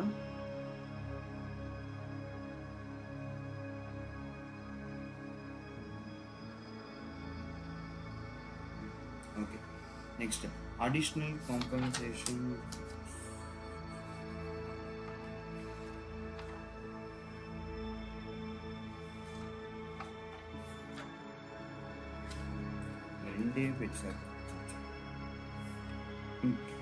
Additional compensation benefits. Not to accept gifts, benefits and compensation consideration that competes with the reasonably to be expected to create a conflict of interest with their employers' interest unless they have been written consent from all the parties involved.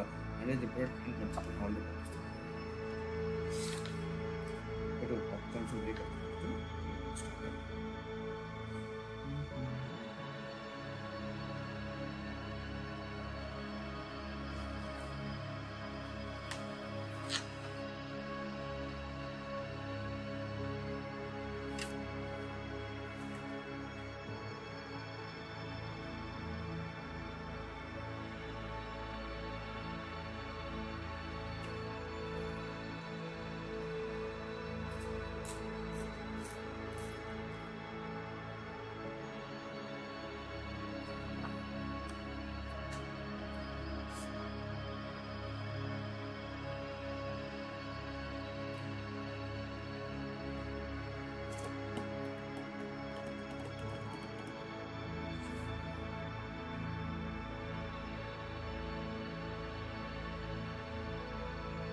Next one is the record retention. Record retention, members and candidates must develop and maintain appropriate records. Must maintain appropriate records.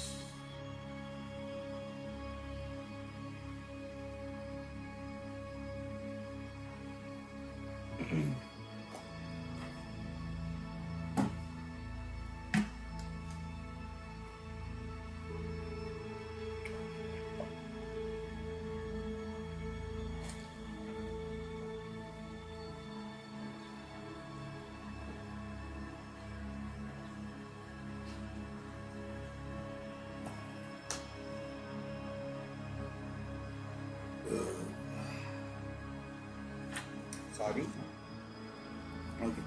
Record retention. Members and candidates must develop and maintain appropriate records to support the investment analysis. எதுக்கு record keep பண்ணணும்? To support ரெக்கார்ட்ஸை keep பண்ணணும் to support ரெக்கார்ட்ஸை keep பண்ணணும் to support. நம்ம என்ன investment decisions எடுக்கிறோமோ, investment analyse பண்ணுறோமோ, அது எல்லாத்துக்கும் வந்து இன்வெஸ்ட்மெண்ட் ரெக்கார்ட்ஸ் டு சப்போர்ட் பண்ணணும். அந்த other investment related communication client perspective support ரெக்கார்ட்ஸும் தேவை, ப்ளஸ் கம்யூனிகேஷன் தேவை, கம்யூனிகேஷன் தேவை. Communications with other investment related communications with clients and perspective. Investment related communications அதையும் ரெக்கார்ட் பண்ணி ரெக்கார்ட் சப்போர்ட் எதுக்கு சப்போர்ட் எதாவது அனலைஸ் பண்ணுற ரெக்கமெண்ட் பண்ணுற ஆக்ஷன்ஸ் எதாவது எடுக்கிறாங்கன்னா அதுக்கு வந்து ஒரு சப்போர்ட்டிங் டாக்குமெண்ட்ஸ் அதை வச்சுருக்காங்க. Habit to communicate. Members must maintain research record that supports the reasons for the analysis conclusions. Members must maintain research records that supports the reason for the analysis conclusions and for any investment actions taken. அதுக்கு ஒரு support வச்சுக்கணும். Such records are the property of the firm. அந்த records வந்து property of the firm. Records வந்து property of the firm. நீ தான் prepare பண்ணியிருக்க அப்படியே the records in the property of the firm. All communications with clients with any medium, including emails, text messages, as a record that must be retained. And retained for the 7 years retained. 7 years retained. All communications through any medium. Communications on any medium. That email, text messages, any medium. A member who changes firms must recreate the analysis documentation. Any member who changes firms must recreate the analysis document supporting the recommendations. Must recreate the analysis document supporting recommendations using publicly available information or information obtained from the company, and must not rely on memory or materials created by previous firms. யாரோ firm change பண்ணாங்கன்னா recreate பண்ண சொல்லியிருக்காங்க. Recreate firms and change பண்ண போறாங்கன்னா recreate the analysis documentation supporting a recommendation using publicly available information or information obtained from the company. Information obtained from the company.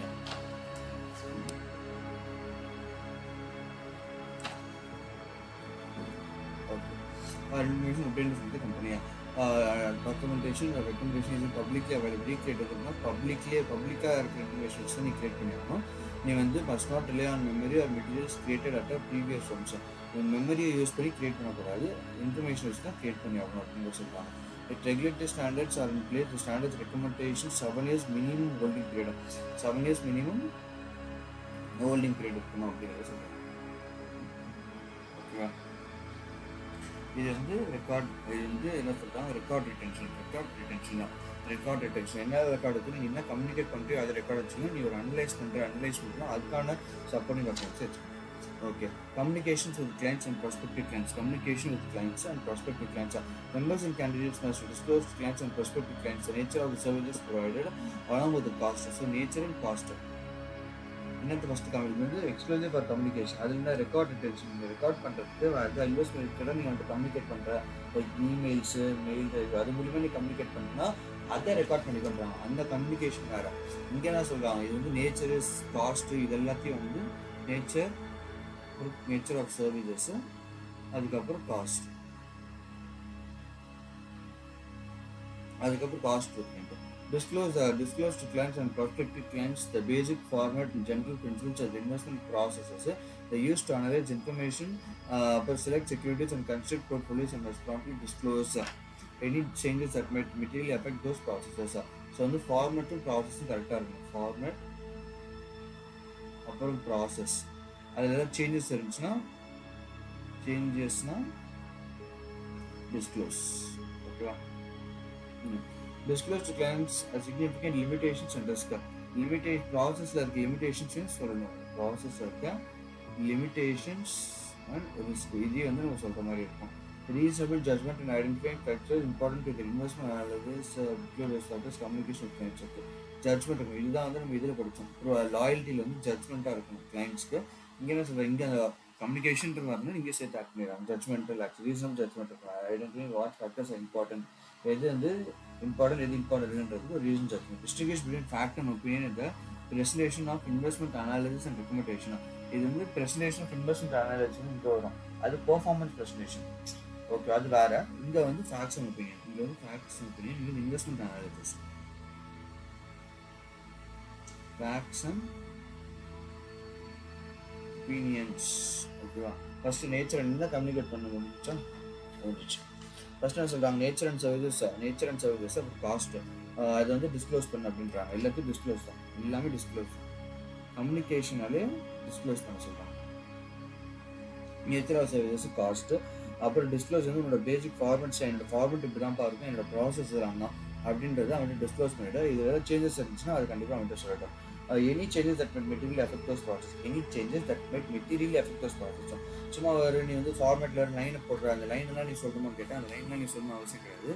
எது அவன்கிட்ட சொல்லணும் அப்படியா இருந்தால் இருந்துச்சுன்னா, ஏதாவது மெட்டீரியல் அஃபெக்ட் ஆகுது, அந்த ப்ராசஸ் வந்து ஏதாவது மெட்டீரியல் அஃபெக்ட் ஆகுது அப்படின்னா மட்டும் நீ அவன்கிட்ட சொன்னால் போதும். மெட்டீரியலாக சொன்னால் மட்டும் போதும். நெக்ஸ்ட்டு மெட்டீரியல் சேஞ்சஸ் அந்த மட்டும் போதும். அப்புறம் வந்து உன்னோட ப்ராசஸ் எதாவது லிமிடேஷன்ஸ் அண்ட் ரிஸ்க் எதாவது இருந்தால் அதையும் சொல்லணும். அப்புறம் reasonable judgment and identifying what factors are important to the investment analysis and include those factors in communication with clients. அதாவது ரீசனபிள் ஜட்ஜ்மெண்ட் இருக்குது, ஒரு ஃபேக்டர் ஐடென்டிஃபை பண்ணுற வச்சு இன்வெஸ்ட்மெண்ட் பண்ணுறதுக்கு இதெல்லாம் முக்கியம் அப்படின்னு சொல்லிட்டு உங்களுக்கு ஜட்ஜ்மெண்ட் இருக்குன்னா அதையும் அவங்ககிட்ட கம்யூனிகேட் பண்ணிவிட்டார். அப்புறம் ஃபேக்ட்ஸ் அண்ட் ஒப்பீனியனோட ப்ரெசன்டேஷனில் வந்து ஃபேக்ட்ஸ் அண்ட் ஒப்பீனியன்ஸை ரெண்டாக பிரித்து டிஸ்டிங்விஷ் பண்ணி காட்டுது. இது எல்லாத்தையும் டிஸ்க்ளோஸ் பண்ண சொல்லுவாங்க. இது மட்டும்தான் வந்து அவங்க டிஸ்டிங்கிஷ் பண்ண சொல்லியிருப்பாங்க. இது மட்டும் தான் அவங்க டிஸ்டிங்கிஷ் பண்ண சொல்லியிருப்பாங்க. Disclose to clients and prospective clients, nature of the services provided, அப்புறம் cost. Disclose to clients and prospective clients, basic format process, அப்புறம் அதை டிஸ்க்ளோஸ் பண்ண சொல்லுவாங்க. அதை மெட்டீரியல் எஃபெக்ட் தான். மெட்டீரியல்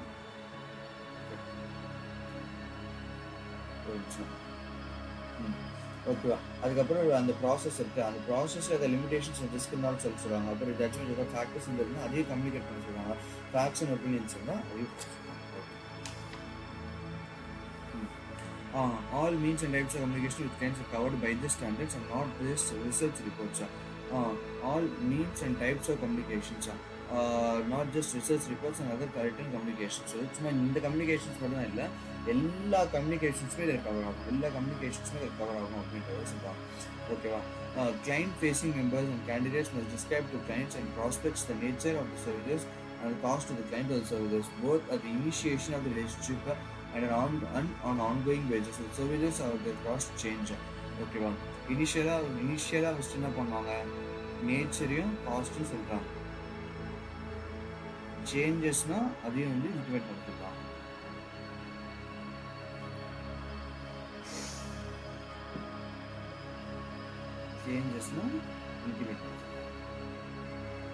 ஓகேவா?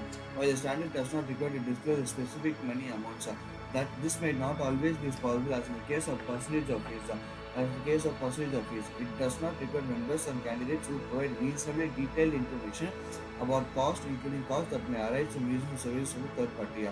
ஓகே, எப்படி சொல்கிறாங்கன்னா காஸ்ட் வந்து ஆகுதுன்னு சொல்கிறாங்கல்ல, அந்த காஸ்ட் வந்து உங்களுக்கு தெரியல. வைத்தியசாலை டஸ் நாட் ரிக்வயர், வந்து ரெக்கமெண்டாக பண்ணுறாங்க தவிர does not require disclosure for specific money amounts.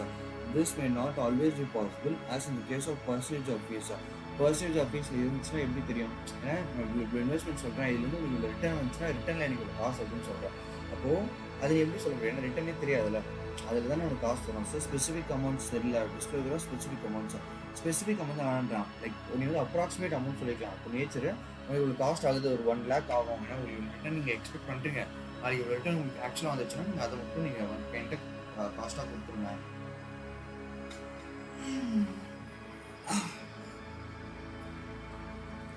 Okay, does not require disclosure of specific money amounts.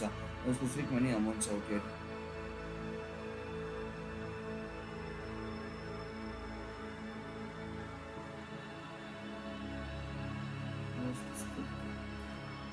amounts. It does require members and candidates. It does. எது பண்ண சொல்றாங்கன்னா members to provide reasonably detailed information. Reasonably detailed information வந்து கொடுக்க சொல்லுங்க. இது ஸ்பெசிஃபிக்காக amount கொடுக்காத என்ன கொடுக்க சொல்றாங்க? Reasonably detailed information. Reasonably கொடுக்க சொல்றாங்க. Reasonably detailed information about cost, including cost that about information about cost, including use of third party, including third party. Okay. Okay. No specific, but members must distinguish between facts and opinions and always include the basic characteristics of the securities being analyzed in the research report. Expectations based on statistical modeling analysis are not facts. Expectations based on statistical modeling வந்து அது facts கிடையாது, not facts. Expectations on statistical modeling வந்து facts கிடையாது. Statistical modeling வந்து not a fact.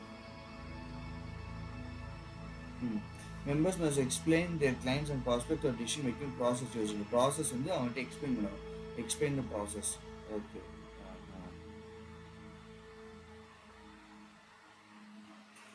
In preparing recommendations for structured securities, allocation strategies, or any other non-traditional investments, members must communicate those risks. In preparing recommendations for structured security or structural securities, allocation strategies, or any other non-traditional investments, members must communicate those risk factors specific to such investments. In all cases, members should communicate the potential gains and losses on the investment clearly in terms of the total returns. In all cases, எல்லா கேஸ்லயும் வந்து members should communicate the potential gain or losses on investment in the total returns. Investment clearly in terms of total returns. டோட்டலில் வந்து நீ இவ்வளோ gain ஆகும் இவ்வளோ loss ஆகும் அப்படிங்கிறத நீ டீட்டெயிலாக அவன்கிட்ட சொல்லணும். ரெக்கமெண்டேஷன் ப்ரிப்பேர் பண்ணும்போது கம்யூனிகேட் அந்த ரிஸ்க் வந்து அவன்கிட்ட கம்யூனிகேட் பண்ணணும். எல்லா கேஸ்லையும் நீ வந்து இவ்வளோ தான் கெயின் பண்ண போகிற இவ்வளோ தான் லாஸ் பண்ண போகிற அப்படிங்கிறதையும் போட்டு காட்டிக்கணும். ஓகேவா? Gains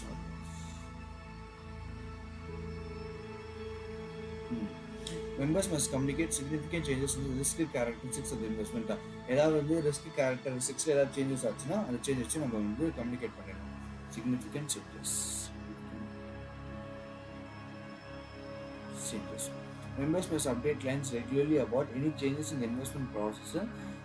Investment processல significant changes in risk அது அந்த லிங்க் பண்ணணும். அப்புறம் ப்ராசஸில் சேஞ்ச் இருந்தாலுமே சேஞ்சஸ் இந்த ப்ராசஸ் ப்ராசஸும் அப்டேட் பண்ணணும். அப்டேட் மஸ்ட் அப்டேட் கிளைண்ட்ஸ், அதாவது கம்யூனிகேட் தான் பண்ண சொல்கிறாங்க. நீங்கள் என்ன பண்ணிக்கலாம்? ப்ராசஸும் சொல்லுங்கள். Change process. While using projections from quantitative models and analysis, members may violate the standards by not explaining the limitations of the model and the assumption it uses, which provides a context for judging the uncertainty regarding estimates investment results. Projections பண்ணினா members may violate the standards by not explaining the limitations of the model. Okay, projections எல்லாம் பண்ணுறேன் அப்படி இருந்துச்சுன்னா quantitative models, members may violate the standards by not explaining. Projection பண்ணினா explain the limitations. Explain the limitations of the model. இந்த model use பண்ணி அதுக்கு limitations தான் அவங்க சொல்லிடுறாங்க. லிமிடேஷன்ஸ் இன்னொருன்றது இன்வெஸ்ட்மெண்ட்ஸ் என்ன தான் பண்ணாலும் இந்த லிமிடேஷன்ஸ் எடுக்க முடியாது அப்படிங்கிறது. 2 எக்ஸாம்பிள்ஸ் லிக்விடிட்டி அண்ட் கெப்பாசிட்டி அப்படின்ற மாதிரி இருக்கும். டூ லிமிடேஷன்ஸ் இருக்கு. இன்னரண்ட் லிமிடேஷன்ஸ்னால் நீ என்ன பண்ணாலுமே இந்த ப்ராப்ளம்ஸ் வந்து வந்துகிட்டே தான் இருக்கும். லிமிடேஷன்ஸ் ரெண்டாக இருக்குது. ஒன்று வந்து லிக்விடிட்டி, ஒன்று வந்து capacity. Liquidity refers to the ability to exit and invest readily without experiencing a significant extra cost. Okay. Exit without cost. It's extra cost. Capacity refers to investment vehicles to absorb additional investment. Absorb additional investment without reducing returns. It is able to achieve. Without reducing returns, it is able to achieve. It is able to achieve. It is able to achieve.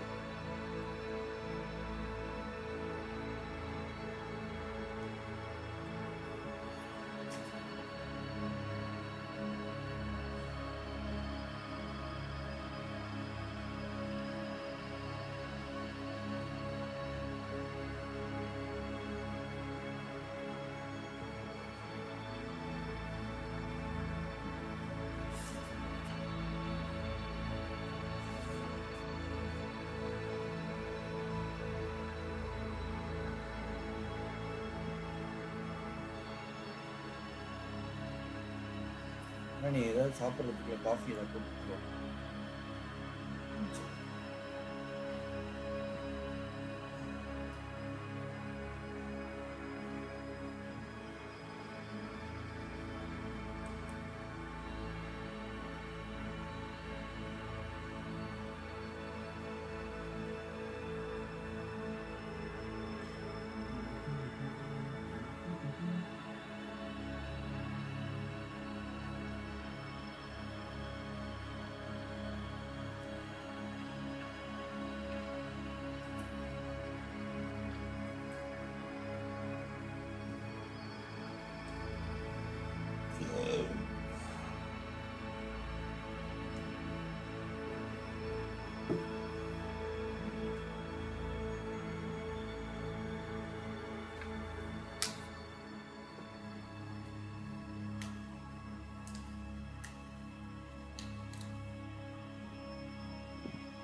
Okay. Next under the investment analysis, இதில் வந்து பார்த்தீங்கன்னா members and candidates must diligence, independence and thoroughness in analyzing investments and making investment recommendations. Diligence, independence and thoroughness, DIT, ஓகேவா? DIT, DIT என்ன சொல்கிறாங்க? Diligence,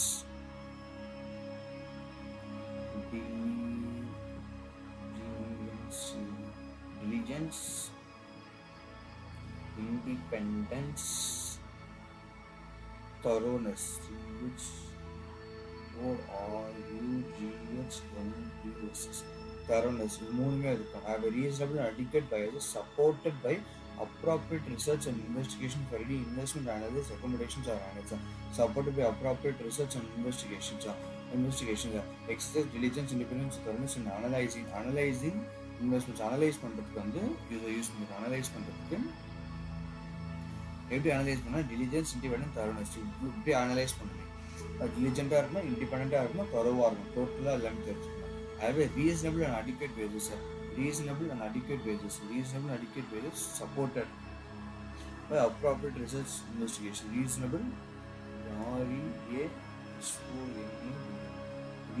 R adequate basis supported by appropriate research and investigations for any investment analysis, recommendations or actions. The application of the standards depends on investment philosophy, objective, members and candidates, roles in the investment decision-making process, and resources and support provided by the employers and support provided by the employers.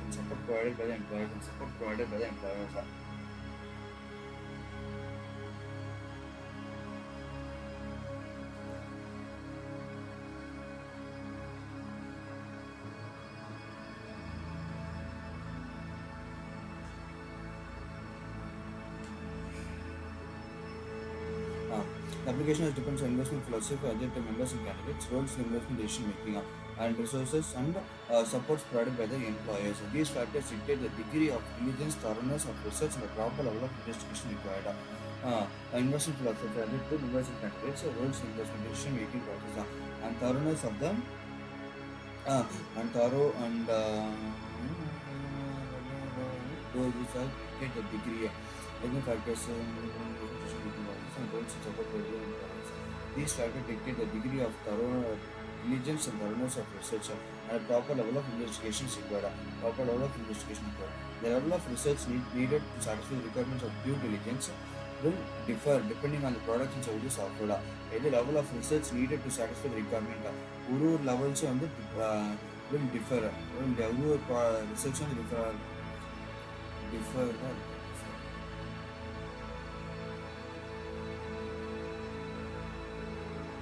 depending on products and services. A list of things that should be considered prior to making a recommendation. Recommendation பண்றதுக்கு முன்னாடி என்னால list of things இருக்கு. Before recommending என்னெல்லாம் இருக்கு.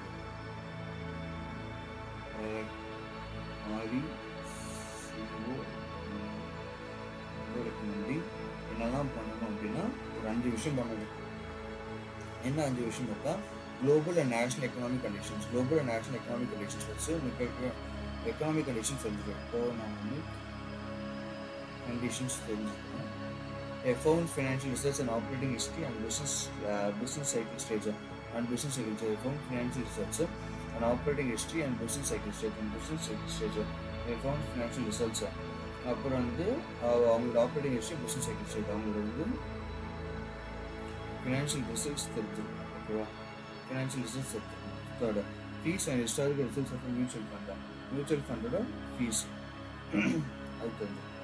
அப்புறம் limitations of quantitative models limitations வந்து தெரிஞ்சுக்கணும் of quantitative models. அதுக்கப்புறம் பியர் குரூப் கம்பேரிசன்ஸ் அப்ராப்ரியேட்டாக இருக்கா அப்படிங்கிறது. Peer group comparisons appropriate. So first வந்து என்ன எப்படி அனலைஸ் பண்ண பார்த்தா மூணு விஷயத்தை வச்சுக்கிட்டு அனலைஸ் பண்ணணும். டெலிஜென்ஸாக இருக்கணும், இண்டிபெண்டன்ஸாக இருக்கணும், தொரனஸாக இருக்கணும். டிஐடி டெலிஜென்ஸ் அப்புறம் இண்டிபெண்டன்ஸ் அப்புறம் தொரனஸ். இது இப்படி இருந்தால் தான் அவங்களால அனலைஸ் பண்ண முடியும்னு சொல்லுவாங்க. இதெல்லாம் reasonable and adequate pages support பண்ணுறதுக்கு it should be reasonable and அடிக்வேட்டாக இருக்கணும். நீ வந்து ரிசர்ச் பண்ணிட்ட இதெல்லாம் எப்படி இருக்கணும்னா இட் ஷுட் பி ரீசனபிள். எப்படின்னா நீ சப்போர்ட் பண்ணி ப்ரூவ் பண்ணிக்கிற மாதிரி இருக்கும். அப்புறம் டிஃபர் ஒரு ப்ராடக்ட் சர்வீசஸ் நீ தனியாக பண்ண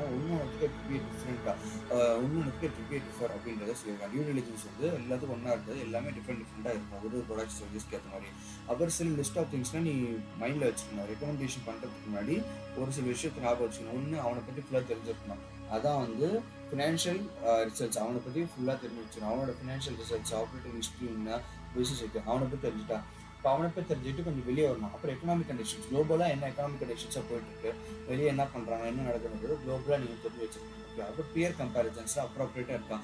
இவனையும் கம்பேர் பண்ணுறான், ஒரு அதை வச்சு நான் ஒரு மாடல் கிரியேட் பண்ணுறேன் அப்படின்னா அவன் கரெக்டாக பண்ணியிருக்கா இல்லையான்றத பார்க்கணும். அதோட லிமிடேஷன்ஸ் ஆஃப் குவான்டிடேட்டிவ் மாடல்ஸ் என்னென்ன மாடல்ஸ் யூஸ் பண்ணோம் அதை லிமிடேஷன்ஸ் வரணும். அப்புறம் வந்து மியூச்சுவல் ஃபண்டில் எவ்வளோ ஃபீஸு, அப்புறம் அது ஹிஸ்டாரிக்கல் ரிசல்ட்ஸ் அந்த ரிசல்ட்ஸ் என்ன அப்படிங்கிறத பார்க்கணும். அது ஃபீஸ் என்ன அதோட ரிசல்ட்ஸ் என்ன அப்படிங்கிறத பார்க்கணும்.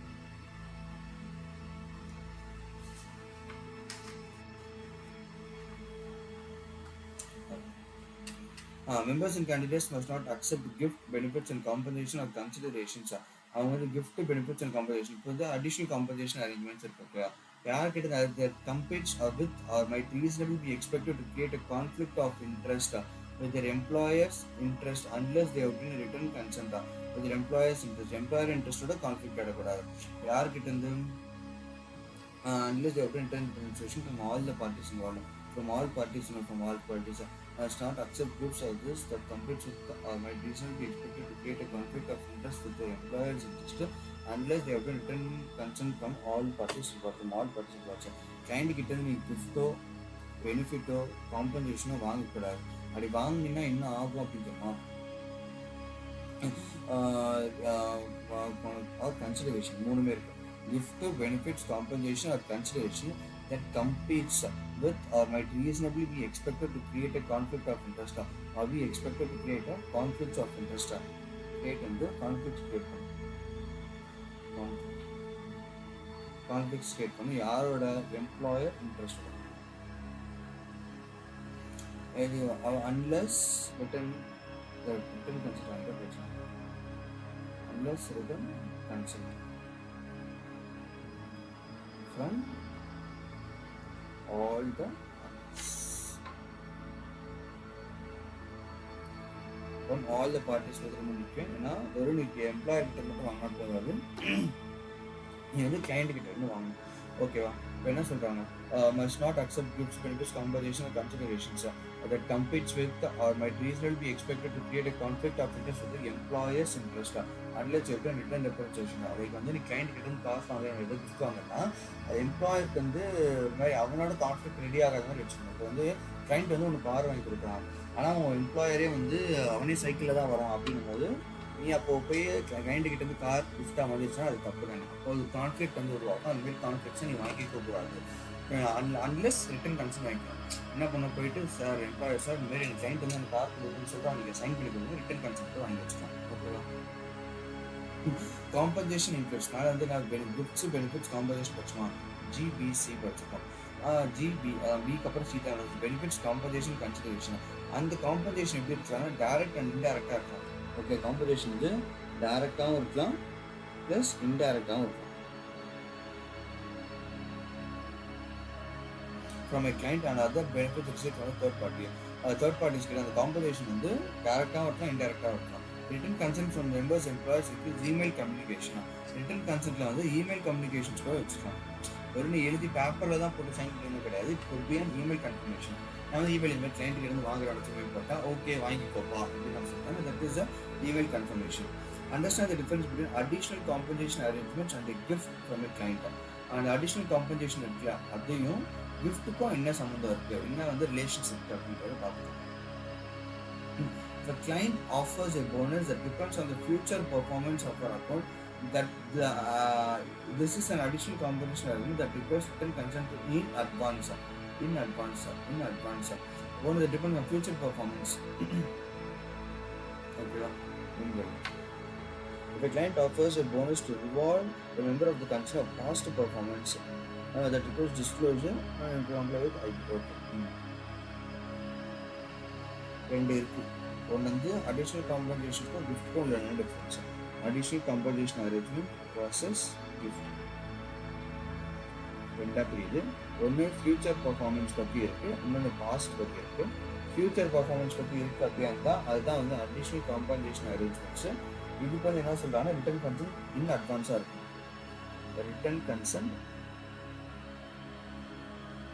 இன் அட்வான்ஸ்ன்றத முன்னாடியே வாங்கும். ஃபியூச்சர் கன்சென்ட் முன்னாடியே வாங்கும். பாஸ்ட் பர்ஃபார்மன்ஸ் வச்சு போனஸ் கொடுக்குறாங்க. ஓகேவா? போனஸ் பாஸ்ட் பர்ஃபார்மன்ஸ் வச்சு போனஸ் கொடுக்குறாங்க அப்படி இருந்துச்சுன்னா that request disclosure to the members employer to comply with the standards. Past performance வச்சு reward member for accounts past performance. This is the result that request disclosure. ஓகேவா? Past performance வச்சு bonus கொடுக்குற அப்படின்னா disclose பண்ண அப்படின்றாங்க. Disclose பண்ண எது comply பண்ணணும் 1B கம்ப்ளை பண்ண. கம்ப்ளை வந்து பார்த்தீங்கன்னா 1B, அதாவது பி படித்த இண்டிபெண்டன்ஸ் அண்ட் ஆப்ஜெக்டிவிட்டி. அதுக்கு அடுத்த மாதிரி கம்ப்ளை பண்ணணும். Make an immediate return report to the employer detailing any proposed compensation services if additional to that provided by the employer. Employer தாண்டி வேறு ஏதாவது வந்து உனக்கு காசு வருது அப்படின்னா அவங்ககிட்ட போய் சொல்லிட்டாரு. Members and candidates who are hired to work part-time should discuss any arrangement that may compare to the employer's interest at any time they are hired and avoid by any limitations. Okay. Details of additional compensation including any performance internships should be verified by the offering party.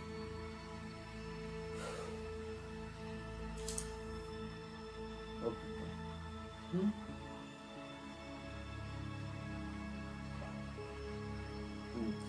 Responsibilities of supervisors.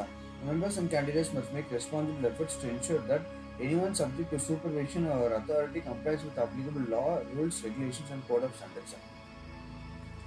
Reasonable efforts to ensure that anyone subject to supervision, that anyone யாருன்னா இருக்கலாம், சூப்பர்வைசராக இருக்கலாம், delegates of supervisor இருக்கலாம், supervision, anyone subject to supervision or authority complies with laws and regulations பண்ணுறானா இல்லையான்றதை பார்க்கணும். அது எனிவான்ற வார்த்தையில் அவனும் இருக்கலாம், இல்லை அவனோட டெலிகேட்ஸும் இருக்கலாம். Members must make reasonable efforts to prevent employees to ensure anyone subject to supervision. Okay, reasonable efforts.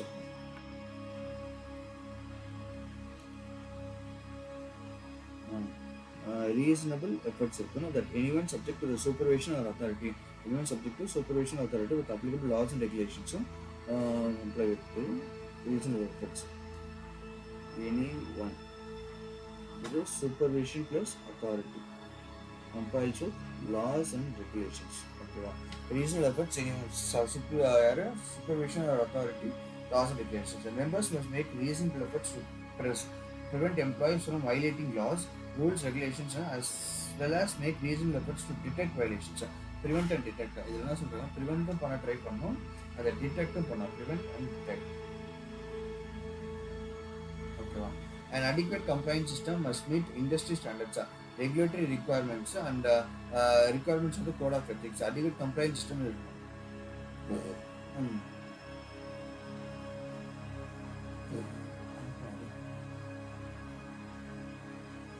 Adequate compliance system. Members with supervisory responsibilities have obligations to bring an inadequate compliance system to the attention of the firm's management and recommend corrective actions. Members with supervisory responsibilities have obligation to bring inadequate compliance. Okay, inadequate compliance என்னன்னா attention and recommend corrective actions and recommend corrective actions. inadequate இருக்கு, adequate இருக்கணும்னு சொல்றாங்க. compliance system adequate இருக்கணும்னு சொல்றாங்க. if inadequate அப்படின்னு சொல்றாங்க. if inadequate இருக்கு அப்படின்னு சொன்னாங்கன்னா corrective action, recommend corrective actions.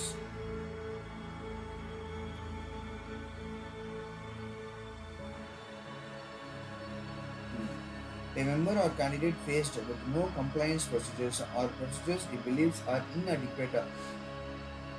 A member or candidate faced with no compliance procedures or with procedures he believes are inadequate must decline supervisory responsibilities in writing until adequate procedures are adopted. Faced with no compliance procedures or procedures believes inadequate இருக்கு அப்படின்னு சொன்னாங்கன்னா must decline supervisory provisions. அதனால என்ன சொல்றாங்க, supervisory responsibilities அது வந்து responsibility, ஒரு applications இருக்கு. இஃப் inadequate இருந்துச்சுன்னா ஆப்ளிகேஷன்ஸ் தான் இருக்கு. இது வந்து ஆப்ளிகேஷன்ஸ். ஓகேவா? Member or candidate faced with no compliance procedures or with procedures he believes are inadequate must decline supervisory responsibilities. Compliance பண்ணல, no compliance or inadequate அப்படியே இருந்துச்சுன்னா டிக்ளைன் என்ன பண்ண சொல்லுவாங்க, டிக்ளைன் பண்ண சொல்லுவாங்க. உங்களோட ரெஸ்பான்சிபிலிட்டிஸ் யார் சூப்பர்வைசரோட ரெஸ்பான்சிபிலிட்டி என்ன இருக்குன்னா, ஏதாவது தப்பு கண்டு inadequate இருக்குன்னா நீ எடுத்துட்டு வந்து என்கிட்ட சொல்லு அப்படிங்கிறத சொல்லியிருக்காங்க. ஓகேவா? எடுத்துட்டு வந்து என்கிட்ட சொல்லு, எடுத்துட்டு வந்து என்கிட்ட சொல்லு அப்படின்றது அவனோட ரெஸ்பான்சிபிலிட்டிஸ். ஓகேவா? அப்படி எதுவுமே இல்லை with princes believes inadequate must decline supervisory responsibilities. Decline பண்ண சொல்லியிருக்காங்க. Decline super responsibilities in writing. Decline in writing until adequate procedure adopted by ஃபர்மா. அவன் வந்து அந்த ப்ரொசீஜர்ஸ் அடாப்ட் பண்ணுற வரைக்கும் நீ வந்து டிக்ளைன் பண்ணிட்டு அப்படின்னு சொல்கிறான். If there is a violation, respond promptly and conduct thorough investigation while increasing supervision or placing limitations on wrongdoers activities. Violation இருக்கு, ஒரு வயலேஷன் இருக்கு நீ கண்டுபிடிச்ச இதில் ப்ராசஸில், ஓகேவா, அந்த வந்து லாஸ் அண்ட் ரெகுலேஷன்ஸில் வயலேஷன் இருக்கு அப்படின்னு அந்த அடிக்கட் ப்ராசஸில் வயலேஷன் கண்டுபிடிச்சுன்னா இன்வெஸ்டிகேட் பண்ணு. அதுக்கப்புறம் சூப்பர்விஷனை இன்க்ரீஸ் பண்ணு அப்படின்றத சொல்கிறாங்க. இன்வெஸ்டிகேட் பண்ணி supervision. Okay, reason reference to normal regulations அடிக்கடி கம்ப்ளைண்ட்ஸும் இருக்கான்றது பார்த்தீங்கன்னா இருக்கணும். அது வந்து அவங்க ரெஸ்பான்சிபிலிட்டி என்னன்னா inadequate இருந்துச்சுன்னா கரெக்டாக ஆக்ஷன் சொல்லணும் அப்படின்றது தான் ரெஸ்பான்சிபிலிட்டிஸ். எந்த ஒரு கம்ப்ளைண்ட்ஸ் ப்ரொசீஜர்ஸில் எல்லாமே தப்பாக இருக்குது அப்படின்னு சொன்னால் டிக்ளைன் பண்ணிவிடும். இப்போ அவன் மாற்ற வரைக்கும் நீ டிக்ளைன் பண்ணிவிடு. வயலேஷன் தான் இன்வெஸ்டிகேட் பண்ணி சூப்பர்விஷன். Okay, super. ஸோ நம்ம இதுக்கு என்ன சொல்லியிருந்தோம், பென்சிலில் நோட்ஸ் எடுத்து எழுக்கணும் அப்படின்னு போட்டோமா, அதெல்லாம் பண்ணிட்டோம். நோட்ஸ் எல்லாத்தையும் எடுத்துக்கணும். ஸோ இப்போ வந்து பார்த்தீங்கன்னா ethical applications. There are so many case laws for this ethics. Okay, I want to put down case. There are lots of ethical applications are there. Wait, tea kudichito or coffee kudichito, and then we will start with this. Okay, கொஞ்சமாக move on பண்ணிக்கலாம். இது வந்து நான் இப்போ போய்ட்டு 9 மணிக்கு படிக்கலாம். போயிட்டு 10-12 நிமிஷத்துக்கு அப்புறம்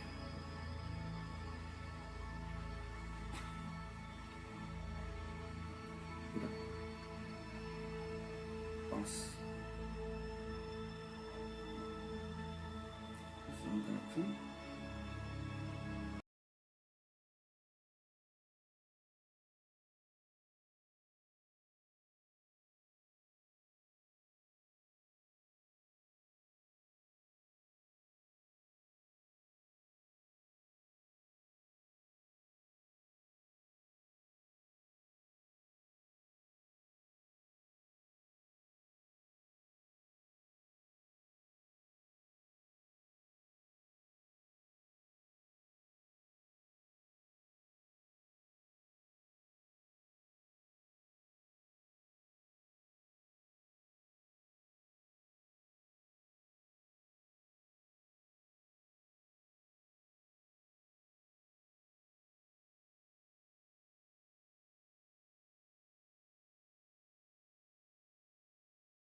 ஓகே.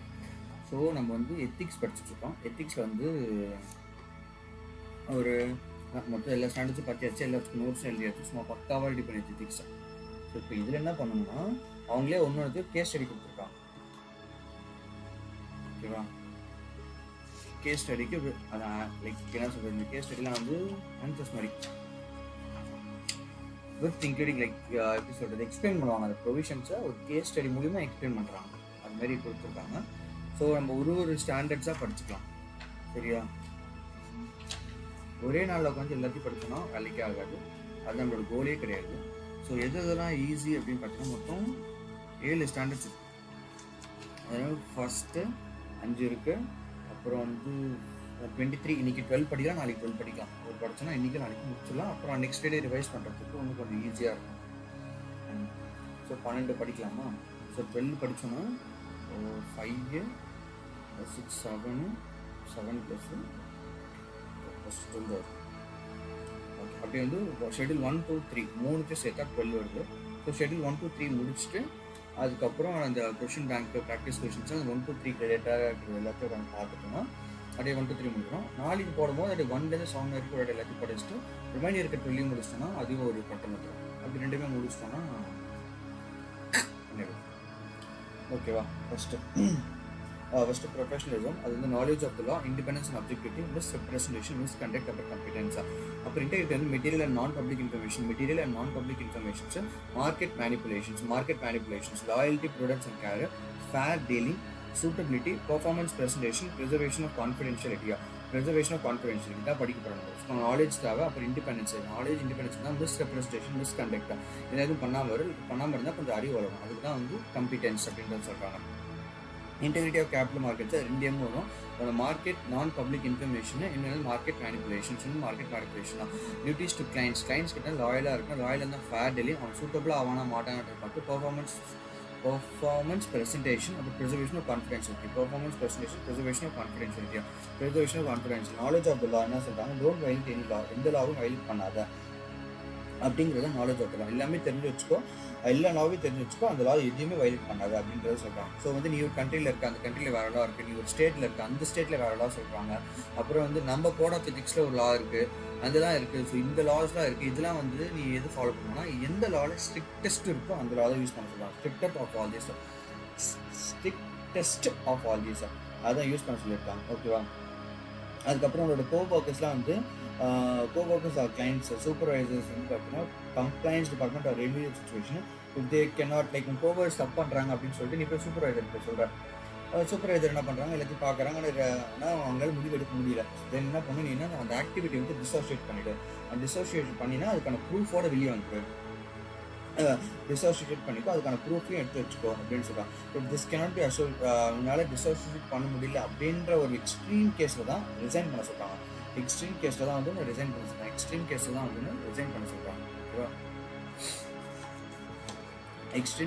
ரிசைன் பண்ண சொல்கிறாங்க. மெம்பர்ஸ் வந்து சில இதெல்லாம் எக்ஸ்டாப்ளிஷ் பண்ணுறாங்க. எக்ஸ்டாப்ளிஷ் வந்து ஃபஸ்ட்டு லாஸ் அண்ட் ரெகுலேஷன்ஸ்லாம் அப்புறம் எக்ஸ்டாப்ளிஷ் பண்ணி ரிவ்யூ பண்ணி மெயின்டைன் பண்ணு. எக்ஸ்டாப்ளிஷ் பண்ணுறியா, பண்ணிவிட்டு ரிவ்யூ பண்ணிட்டு அப்புறம் மானிட்டர் பண்ணிக்கோ. Establish review maintain maintain establish review maintain. இது லாஸ் அண்ட் ரெகுலேஷன்ஸ் எல்லாத்தையும் மெயின்டைன் பண்ணிக்கோ. எக்ஸ்டாப்ளிஷ் பண்ணு. அப்புறம் கம்ப்ளைண்ட்ஸ் ப்ரொசீஜர்ஸ் ரிவ்யூ பண்ணு. அப்புறம் லாவோட காப்பீஸ் எல்லாத்தையும் எடுத்து மெயின்டைன் பண்ணிக்கோ அப்படின்னா. லீகலாக உனக்கு எந்த ப்ராப்ளம் வந்தாலும் ஃபஸ்ட் லாயரை தான் கேட்கணும். லாயர்னு கிடையாது, கம்ப்ளைண்ட்ஸ் பர்சனலு கன்சல்டன்ட்டு யாரானா இருக்கலாம். இப்போ டிசோசியேட் பண்ண போகிற அப்படின்னு சொன்னால் டாக்குமெண்ட் பண்ணி வச்சுக்கணும். பின்னாடி பார்த்து அதே தான் டாக்குமெண்ட் பண்ணி வச்சுக்கோ அப்படிங்கிறத சொல்கிறாங்க. ஓகேவா? அப்புறம் நீ ஏதாவது வந்து ப்ரொசீஜர்ஸ் வந்து எல்லாத்துக்கும் ப்ரொசீஜர்ஸ் ரெடி பண்ணி வச்சுக்கணும். have procedures for reporting suspected violations. Like suspected violations நீ ப்ரொசீஜர் ரெடி பண்ணி வச்சுக்கணும். இதுமாரி வந்து ஒருத்தர் தப்பு ஆக போகுது அப்படின்னு ஏதாவது வந்து சஸ்பெக்ட் பண்ணுற அப்படின்னா இருந்தால் அது எப்படி ரிப்போர்ட் பண்ணணும் அப்படிங்கிறதுக்கு ஒரு ப்ரொசீஜர் ரெடி பண்ணி வச்சுக்கணும். ஓகேவா? இண்டிபெண்டன்ஸ் ஓகே, இது படிச்சிட்டோம். இதுக்கான கேஸ் ஸ்டடி இங்கே இருக்கு.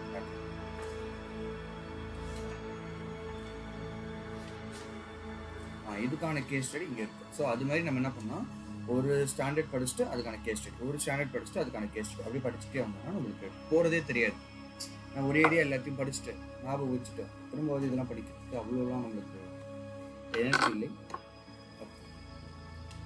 Knowledge of the law A member reports to supervisors that their firm is overcharging clients by seeking to recover the cost of expenses. Okay, the member reports to the firm is overcharged by seeking to recover the cost of expenses. They are actually reimbursable. They are actually reimbursable. Like clients recover the cost of expenses, they are actually reimbursable. Okay, the actions taken only remedy the situation for some clients, but not for others. சில பேருக்கு தான் the actions வந்து இது பண்ணுவாங்க, remaining பண்ணல. The member must disassociate from the activity and not work with the clients who are still being overcharged. ஓகேவா? என்ன சொல்றாங்க? Member reports to supervisor the firm. நீ வந்து உன்னோட சூப்பர்வைசர் கிட்ட சொல்ற, சார் இந்த மாதிரி பாருங்க சார், நம்ம கம்பெனி வந்து சில பேர்ட்ட ஓவர் சார்ஜ் பண்றாங்க, அது பண்ணாமல் இருக்கணும்னு சொல்கிறாங்க. அப்போ என்ன பண்ணுறாங்க, அது ரெமிடி ஆக்ஷனாக ஒரு 10 பேருக்கு மட்டும் கம்மி பண்ணிட்டு ரிமைனிங் இருக்கவங்க அப்படியே இருக்குது. அப்போ நீ என்ன பண்ணணும், அந்த 10 பேருக்கு மட்டும் வேலை செய்ய, ரிமைனிங் இருக்கு வேலை செய்யக்கூடாது அப்படின்றத சொல்கிறாங்க. Disassociate with activity and not work with any clients are still being overcharge. So disassociate பண்ண சொல்கிறாங்க. டிஸ்அசோசியேட்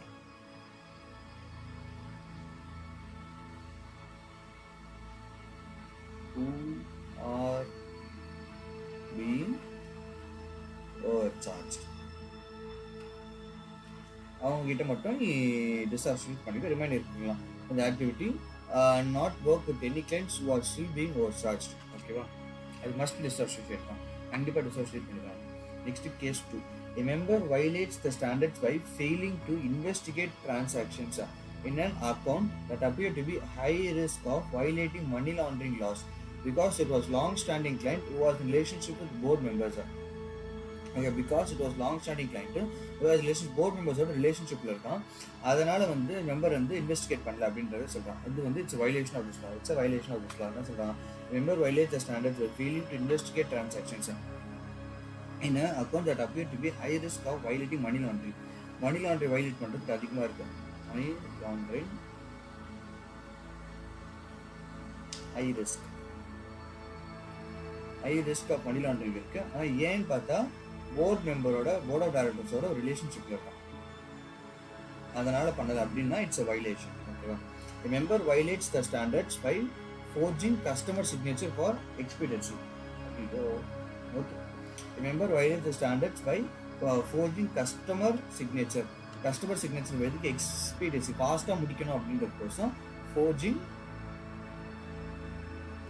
customer signature இது பண்ணாலும் வந்து உனக்கு வைலேட் பண்ணுறாங்க. 3 விஷயம். ஒன்று வந்து ஓவர் சார்ஜ் பண்ணுறாங்கன்னு சொல்லிட்டு நீ எடுத்து போய் சொல்கிறேன், அந்த ரெமிடியை ஃபுல்லாக அவங்க கம்ப்ளீட் பண்ணல, பார்ஷியலாக தான் பண்ணியிருக்காங்கன்னா 10 பேர் தான் பண்ணியிருக்காங்க, ரிமைனிங் 10 பேருக்கு பண்ணல.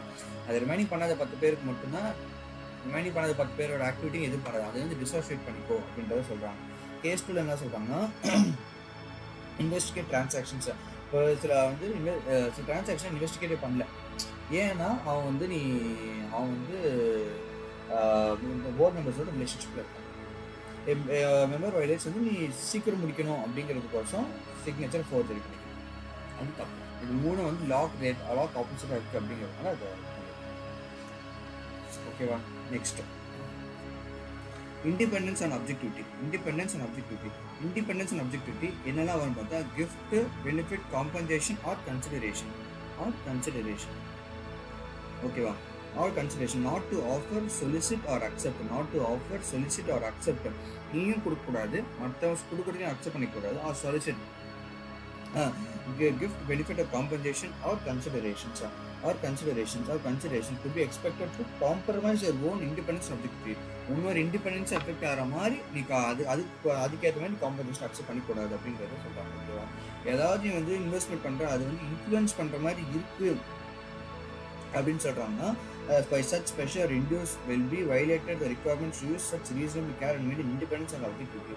இன்ஃப்ளூயன்ஸ் ஆகிற மாதிரி எதுவுமே பண்ணக்கூடாது அப்படின்னு சொல்கிறாங்க. எக்ஸாம்பிள் வந்து allocating shares in over subscribed IPOs to personal accounts is violation. வந்து எப்படின்னா, ஓவர் சப்ஸ்கிரைப் ஆகிடுச்சு, ரிமைனிங் காசு உங்களோட பர்சனல் அக்கௌண்ட் போடுறது வந்து வைலேஷன் அப்படின்னு சொல்லிட்டாங்க. நார்மல் பிஸ்னஸ் என்டர்டைன்மெண்ட்டில் அதெல்லாம் பெர்மிட்டட், நார்மலுக்கு அதெல்லாம் பெர்மிட்டட். கிஃப்ட் அக்செப்டபிள் தான், பட் டிஸ்க்ளோசர் கண்டிப்பாக பண்ணணும். கிஃப்ட் வந்து அக்செப்டபிள் தான், பட் டிஸ்க்ளோசர் கண்டிப்பாக பண்ணணும், பட் டிஸ்க்ளோசர் கம்மியாக பண்ணணும்.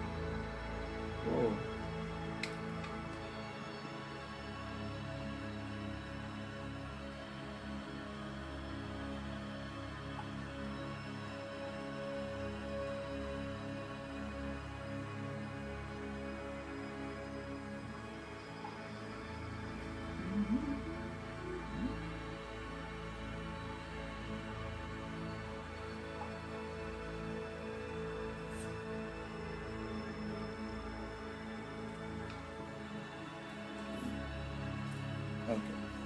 Influenced by such pressure and induced violated the requirement to use reasonable care and to maintain independence subjectivity in their professional activities. Okay, influence ஆகாத மாதிரி பார்த்துக்கோ. Normal business entertainment is permitted. Members who are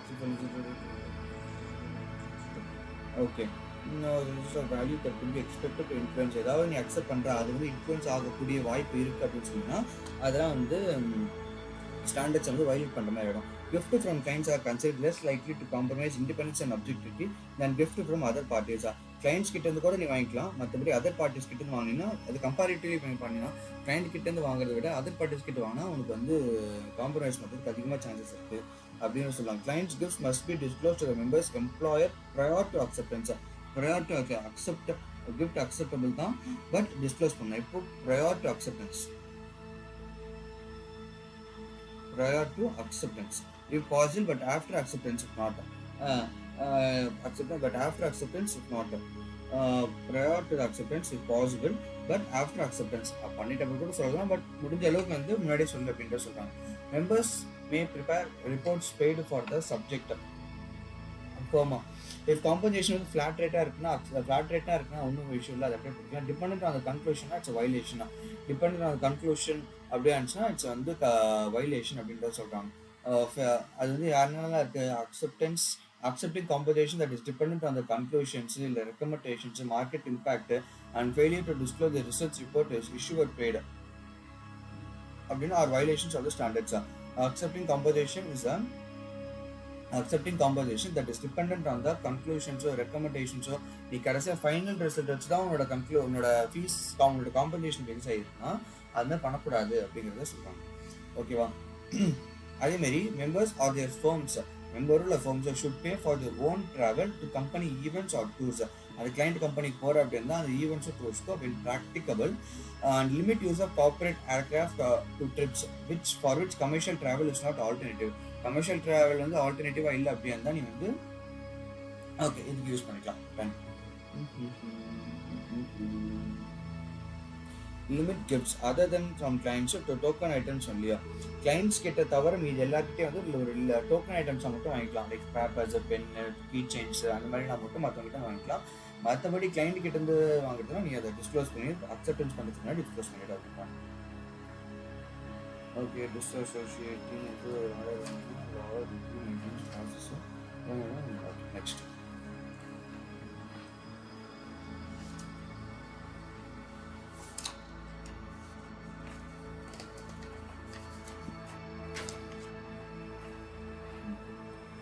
independence and objectivity.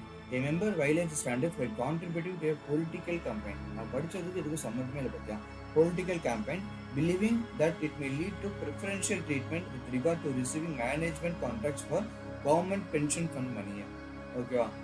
என்ன பண்ணி contribute இதுக்கு சம்மந்தமே இல்லையா?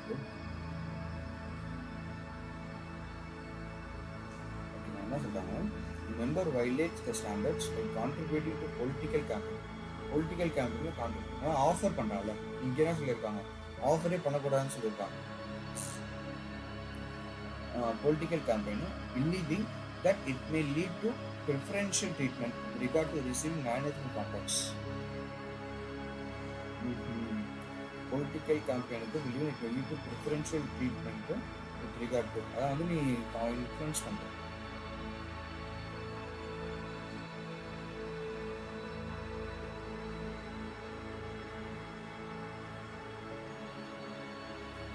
இங்கே என்ன சொல்கிறோம், compromise their own or another's, உன்னோடது அப்படி இல்லைன்னா வேற ஒருத்தனோட இண்டிபெண்டன்ஸ் அண்ட் அப்ஜெக்டிவிட்டியை காம்ப்ரமைஸ் பண்ணுற மாதிரி இருக்கும். அப்போ என்ன பண்ணுறோம், பொலிட்டிக்கல் கேம்பெயினில் நீ காசு கொடுத்து may lead to preferential treatment with regard to receiving management contracts for government pension fund மணியா.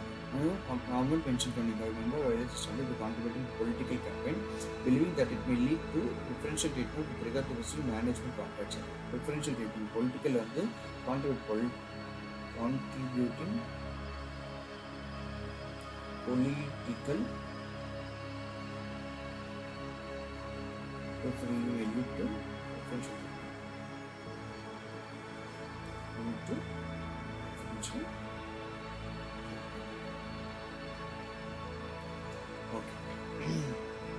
Another save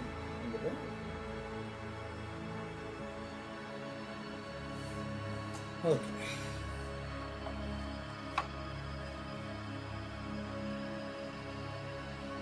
Fund outside the politics in terms of funds and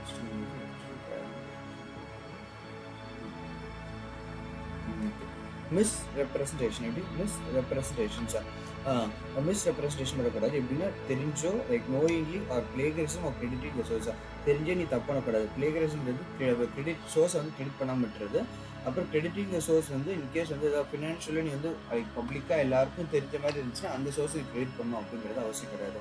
அதுக்கப்புறம் வந்து பார்த்தீங்கன்னா ஆக்ஷன் தட் வயலேட் த ஸ்டாண்டர்ட்ஸ்னா ஆக்ஷன்ஸ்லாம் வந்து ப்ரெசென்டிங் தேர்ட் பார்ட்டி என்ன ஆக்ஷன்ஸ்னால் presenting third party as ஒரு own நீயா வந்து நீ பண்ண மாதிரி காட்டிக்கிறது ப்ரெசென்டிங் தேர்ட் பார்ட்டி ஆஸ் ஒரு ஒன்று அப்புறம் கேரண்டி இந்த ரிட்டர்ன்ஸ்லாம் கண்டிப்பாக வந்துடும் அப்படின்ற மாதிரி guarantee specific return on security that not have explicit guarantee அதுமாதிரி எக்ஸ்பிளிசிட் கேரண்டி எல்லாம் நீயா வந்து இவ்வளோ வந்துடும் அப்படின்னு சொல்லிட்டு கேரண்டி பண்ணிக்கிறேன். வேல்யூவேஷன் சர்வீசஸ் கொடுத்து பெஞ்ச் மார்க்கா வேல்யூவேஷன் சர்வீஸ் பெஞ்ச் மார்க்கா பர்சன்டேஜ் தேர்ட் பார்ட்டி இது நீ பண்ண மாதிரி காட்டுறது அப்புறம் ரிட்டர்ன்ஸ்லாம் கேரண்டியாக கொடுக்குறது அப்புறம் வேல்யூவேஷன் சர்வீசஸ் அப்புறம் பெஞ்ச் மார்க் வந்து எவ்வளோ லோ ஆச்சுன்னா டிஃப்ரெண்டாக பெஞ்ச் மார்க் வச்சு கொடுத்து அது பெஞ்ச் மார்க் வச்சா பார்த்தீங்கன்னா இதை விட அதிகமாக இருக்கும் அப்படின்னு சொல்லக்கூடாது. எப்படி ஒரு சிபிஎ ஸ்டூடெண்ட்டையும் சிஏ குவாலிஃபைடு கம்பேர் பண்ணி சொல்கிற மாதிரி நல்லா பண்ணக்கூடாது அந்த மாதிரி பெஞ்ச் மார்க் இருக்கக்கூடாது. பார்த்து அவனை விட நான் அதிகமாக படிக்கிறேன் பெஞ்ச் மார்க் எப்பவுமே ஹையாக தான் இருக்கும். Okay presenting third party guarantee valuation services அப்புறம் பெஞ்ச் மார்க் மிஸ்ரெப்ரசன்டேஷன் தெரிஞ்சே பண்ணக்கூடாது நோயிங்லி மிஸ்லீடிங் இன்வெஸ்டர்ஸ் அவர் மீட்டிங் யாரோ ஒருத்தன் ரெலவெண்ட் இன்ஃபர்மேஷன்ஸ் அப்புறம் பிளேகரிசம் அதாவது நீ எந்த சார்ஜஸ் ஸ்ப்ரெட்ஷீட்ஸ் கேட்டு others without crediting the source மற்றவங்க பண்ணதை நீ புகழ்ந்து எடுத்துக்காத அப்படின்றதா சொல்கிறாங்க. அப்புறம் வந்து கிரெடிட்டிங் த சோர்ஸ் வேறு ஏதாவது வந்து நீ ஏதாவது வந்து recognised financial and statistical reporting சர்வீஸ்லேருந்து நீ எடுத்த அப்படியா இருந்தால் அப்போ நீ கிரெடிட் பண்ணணும் அப்படின்றது கிடையாது. எல்லாருக்குமே தெரியும் எல்லாரும் அதை தான் யூஸ் பண்ணுறாங்க அதுலேருந்து தான் நீ எடுக்கிற அப்படியா இருந்தால் you don't need to credit the sources அப்படிங்கிறத சொல்லுவாங்க. ஓகேவா அப்புறம் வந்து இட்ஸ் நாட் டு மிஸ்லீடிங்காக இருக்கக்கூடாது ஃபால்ஸ் இன்ஃபர்மேஷன் மிஸ்லீடிங்காக இருக்கக்கூடாது. ஓகேவா மிஸ்லீடிங்காக இருக்கக்கூடாது மிஸ்லீடிங்காக இருக்கக்கூடாது கூடாது.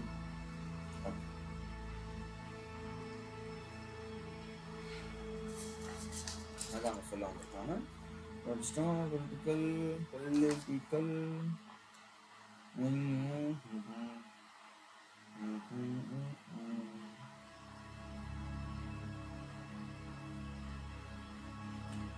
okay remember violate the standards by assuring the client that returns by assure பண்றோம் a client that returns on a fund will outweigh the penalties incurred from the shifting funds from the existing investments essentially guaranteeing a specific rate of return on investment that has no actual guarantee of returns. இந்த ஒரு actual guarantee இல்லை but என்ன சொல்கிறான் இப்போ இருக்கிறது வந்து fund will outweigh the penalties incurred from shifting funds from the existing investment returns வந்து will outweigh the penalties. இப்போ வந்து இருக்கிற இன்வெஸ்ட்மெண்ட் வெளியே வந்தால் கொஞ்சம் பெனால்ட்டி போடுவாங்க பட் பிரச்சனை இல்லை அந்த பெனால்ட்டி கொடுக்குறது என்கிட்ட நீ காசு கொடுத்தனா நான் இதை விட அதிகமாக ரிட்டர்ன்ஸ் எடுத்து கொடுக்குறது கேரண்டி பண்ணுறது தப்பு கேரண்டி பண்ணுறது ஓகேவா. Proposal to manage pension assets list all personnel and their qualifications. But while the proposal is under consideration, one of the key personnel leaves the firm. The member is required to inform the potential client of this person. Misrepresentation by omission. Okay. இதான் சொல்லிட்டாங்க omission பண்ணிடுறாங்க இங்கே கொடுத்து omission இருக்குல்ல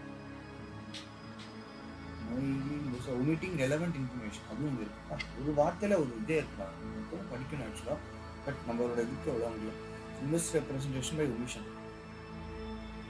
okay pension list all person அந்த qualification propose பண்ணும்போது என்ன பண்ணியிருக்கான் ஒருத்தன் போயிட்டான் அப்படிங்கிறத சொல்ல மாட்டேட்டான்.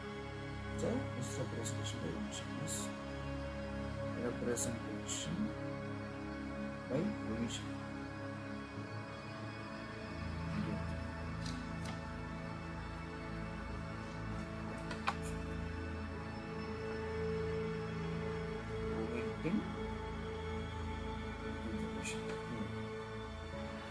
Member who is the CEO of electric car company posts on social media that private financing has been secured to take the company's private at 420 per share when that is untrue and the member admits the price was a joke.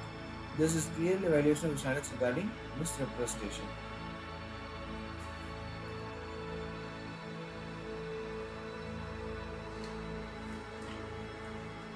secured to take a company car at 420 per share. Okay, private financing has been secured to take a company private company 420 per share. When that is untrue and member admits the price was a joke. Price வந்து ஒரு joke பண்ணிட்டு admit பண்ணலாம். இதுக்கு என்ன violation? ஓ member தான் CEO. Okay member தான் சிஇஓவே. CEO வேறு member வேறு இருந்துச்சு, மெம்பர் தான் சிஇஓவே.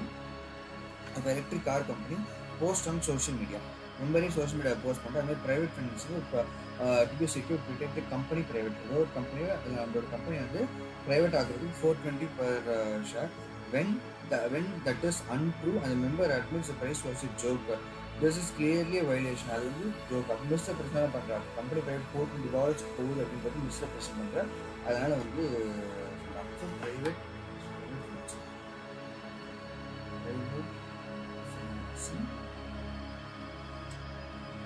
social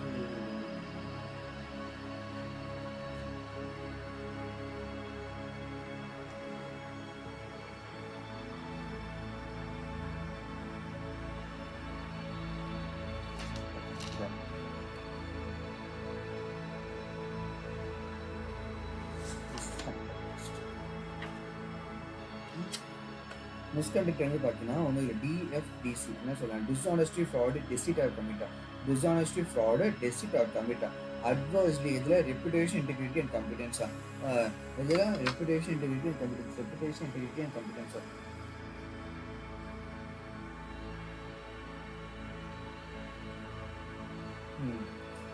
Members and candidates must not engage in any professional conduct involving dishonesty, fraud, deceit, commit. மிஸ்காண்டக்ட்ல தான் வந்து 4 வருது, கீழே 3 வருது. மிஸ்காண்டக்ட் வந்து 4 வருது, 3 வருது. 4 என்னது? DFTC. DF dishonesty, fraud, deceit, committed. Dishonesty, fraud, deceit, committed. Adversely, reputation, integrity and competence. Reputation, integrity or competence. Reputation, integrity or competence.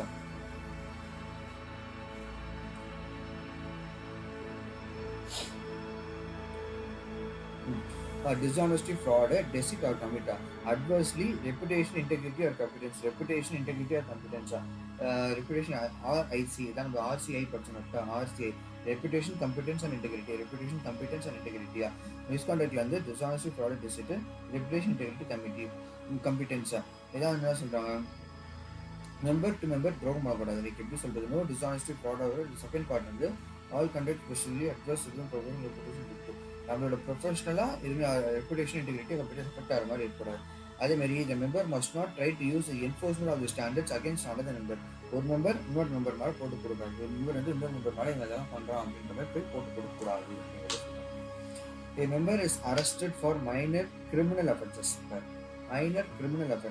that are part of civil disobedience related to protesting and expressing our personal beliefs.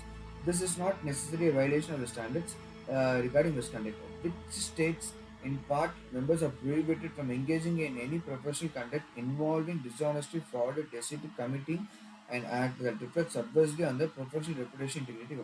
ஒரு minor criminal அஃபென்ஸாக பண்ணியிருக்கான், that is civil disobedience for personal belief. அப்போது this is not a violation. ஏன்னா எதுவுமே வந்து டிஸ்ஆனஸ்டாக இல்லை, ஃப்ராடாக இல்லை, டிசிட்டாக இல்லை, அப்புறம் வந்து கமிட்டிங்காக இல்லை. ஓகேவா, எதுவுமே வந்து அட்வர்ஸாக அஃபெக்ட் ஆகலை. அதனால வந்து this is not a violation. Super.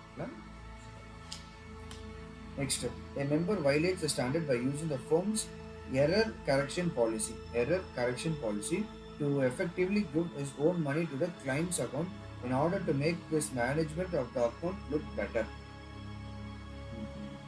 அப்போ ஃப்ராட் பையன் என்ன பண்ணுறான், ஃபோம் எரர் கரெக்ஷன் பாலிசி என்ன பண்ணுறான், அவனோட சொந்த காசை கிளைண்ட்டோட அக்கௌண்ட்டில் போகிற மாதிரி போட்டான்னா அப்போ என்ன ஆகுது, கிளைண்ட்டோட வேல்யூ அதிகமாகுது. in order to make management of the account look better. அதனால அந்த அக்கௌண்ட் வந்து பார்க்கறதுக்கு நல்லா இருக்குது அப்படிங்கிறது இவன் காசு அதில் போடுறான். அது வந்து தப்பு, ஃப்ராட் பண்ணுறான், ஃப்ராட் பையன். அது வந்து உன்னோட இன்டெகிரிட்டி கம்மி பண்ணுது.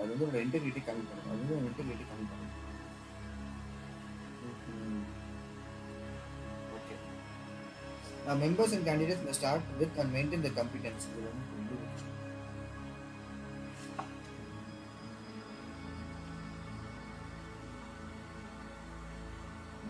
Criminal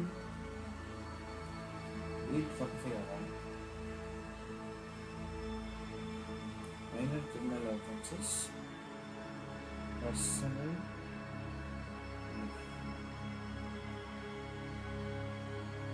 இது வந்து வயது சார் from error correction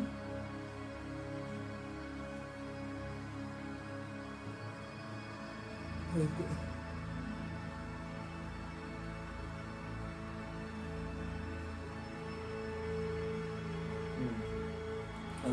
கம்பிடன்ஸ் என்ன படிச்சிருந்தோம் கம்பிடன்ஸ்னாலே ஆஸ்க்ன்றது எபிலிட்டி ஸ்கில் நாலேஜ் இது மூணுமே இருக்கணும். கம்பிடன்ஸ் வந்து எபிலிட்டி ஸ்கில் நாலேஜ் இருக்கணும். எபிலிட்டி ஸ்கில் நாலேஜ் ஆஸ்க் இருக்கணும். எபிலிட்டி ஸ்கில் நாலேஜ் இப்போ வந்து இன்கேஸ் வந்து கேண்டிடேட் சக்சீட் ஃபைனான்ஸ் அனலிஸ்ட் நீ வந்து ஒரு ஃபினான்ஸ் அனலிஸ்ட் அப்படின்னு அப்படின்னா உங்களுக்கு கம்பிடன்ஸ் ரொம்ப முக்கியம். அதுமாதிரி ஏதாவது புதுசாக ஒரு ரோல் எடுக்கிற அப்படியா இருந்துச்சுன்னா அந்த புது ரோலுக்கு ஏற்ற மாதிரி நீ கற்றுக்கணும். இப்போ new candidate develop this ability skill and knowledge new role calls for அந்த நியூ ரோல்ஸ்க்கு என்னெல்லாம் உனக்கு தேவையோ அது எல்லாத்தையும் நீ கற்றுக்கணும். அந்த ஆஸ்க்கு நீ கற்றுக்கணும். அதுமாதிரி இது வந்து stand recommends but does not require the members of candidates participate in continue education. இது வந்து இதுலேயே இருக்கணும் படிச்சுட்டே இருக்கணும் அப்படின்னா நான் கேட்குறேன். ஜஸ்ட் ரெக்கமெண்டேஷன் இருந்தீங்கன்னா உனக்கு நல்லது. அவ்வளோதான். அதுக்கப்புறம் வந்து அதுக்கு இங்கே என்ன சொல்கிறாங்க, member violate the standard by accepting a new role that includes supervisory responsibilities but not take steps to gain competence from competence as a supervisor. Competence as a supervisor.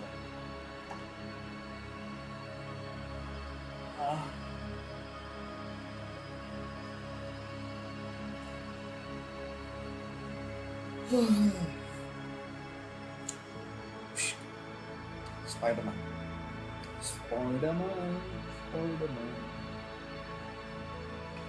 New role,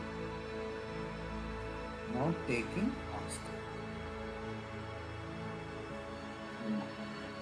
Okay.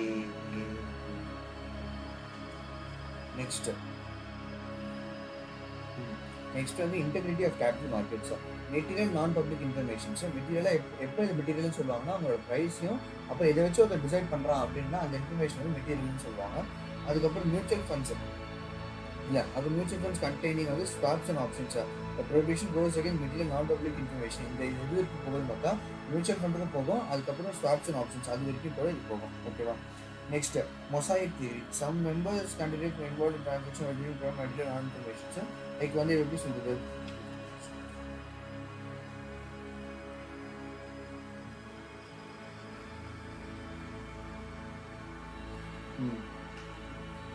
இப்போ வந்து சில உனக்கு நீ வந்து அதுதான் work பண்ணிட்டு இருக்க. அது ஒர்க் பண்ணிட்டு இருக்கும் வந்து சொல்றாங்க நாளைக்கு வந்து இந்த ஷேரோட ப்ரைஸ் இன்க்ரீஸ் ஆக கொடுப்பான் அப்படின்றது சொல்றாங்க. அப்போ நீ என்ன பண்ணணும், நீ போய் டக்குன்னு போய் வெளியே ஏதாவது ஷேர்லாம் வாங்கக்கூடாது.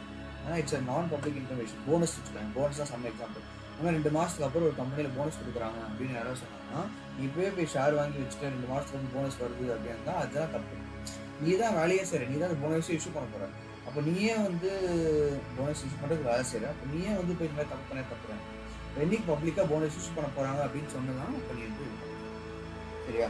Under the so called mosaic theory reaching and investment conclusions through perspective analysis of public information combined with non-material, non-public information is not a violation of the standards. It's not a violation of the standards. Perspective analysis,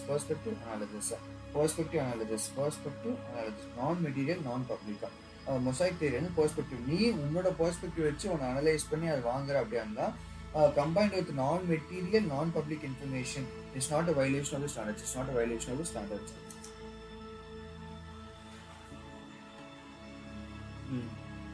அதான் இதுக்கும் வந்து ஏதாவது நான் public இன்ஃபர்மேஷன்ஸாக இருக்குது அப்படின்னா இந்த member என்ன பண்ணணும், இதெல்லாம் ப்ரிவென்ட் பண்ணுறதுக்கு ஒரு ப்ரொசீஜர் போடணும். ஒரு ப்ரொசீஜர்ஸ் ரெடி பண்ணி வச்சுக்கணும். அப்புறம் வந்து உங்களோட ட்ரேட்ஸ் எல்லாத்தையும் கண்காணிக்கணும். ஃபோன்ஸ் உங்களோட எம்ப்ளாயி ட்ரேட்ஸ் எல்லாத்தையும் வந்து கண்காணிக்கணும். Big boss. Market manipulation. Must not engage in practices that distort prices or artificially inflate trading volume with intent to mislead market participants. Members' actions may affect securities and renewal intent to mislead or spreading false information or affect prices. Okay. நீ ஏன் market manipulate பண்ணக்கூடாது? இப்போ distort prices இந்த மாதிரி வந்து distort prices, artificial inflate trading volume with intent to mislead market participants. Intent வந்து பார்த்தா mislead பண்றது.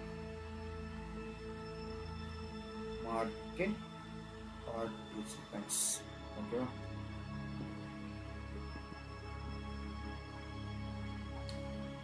Remember, violence started by using material non-public information is acquired by overhearing reference phone conversation and interfering that a takeover offer for a specific company was imminent.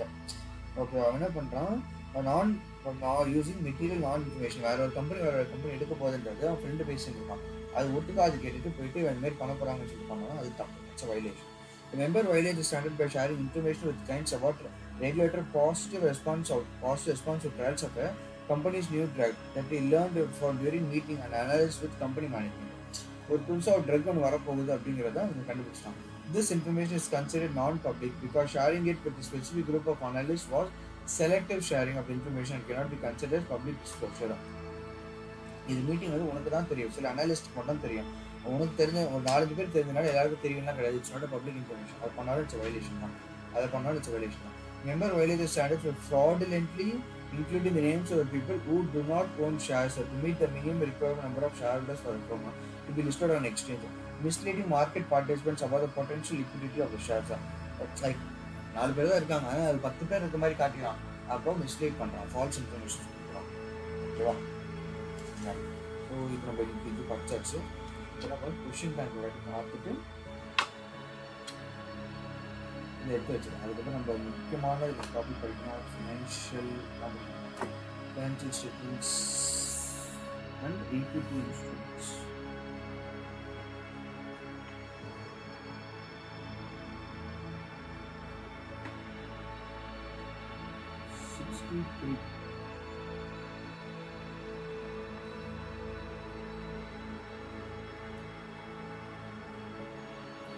ஒன்று two படிக்கணும்.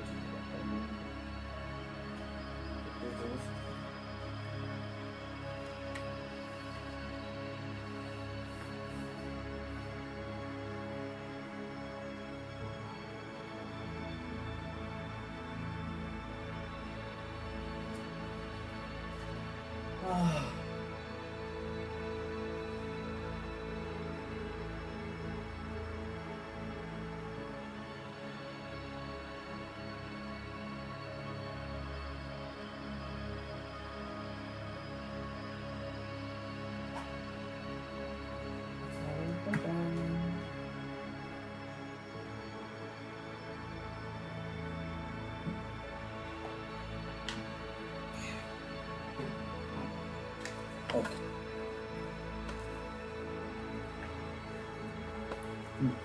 Carter passed level 3 of CFA exam in June. June அப்போ level 3 pass பண்ணிட்டான், but will not complete our work experience requirement until August of next year. அடுத்த வருஷம் இருக்கும் அவனோட work experience complete பண்ண முடியும். Carter can state on her resume that she is CFA in writing, passed level 1, level 2, level 3 of CFA examination, will be a CFA holder in August of next year as long as she was on track to complete her work experience. அப்படிலாம் கிடையாது. CFA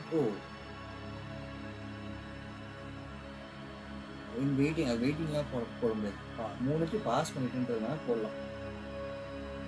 will be a CFA charter holder in August of next year as long as she is on track to complete her work experience.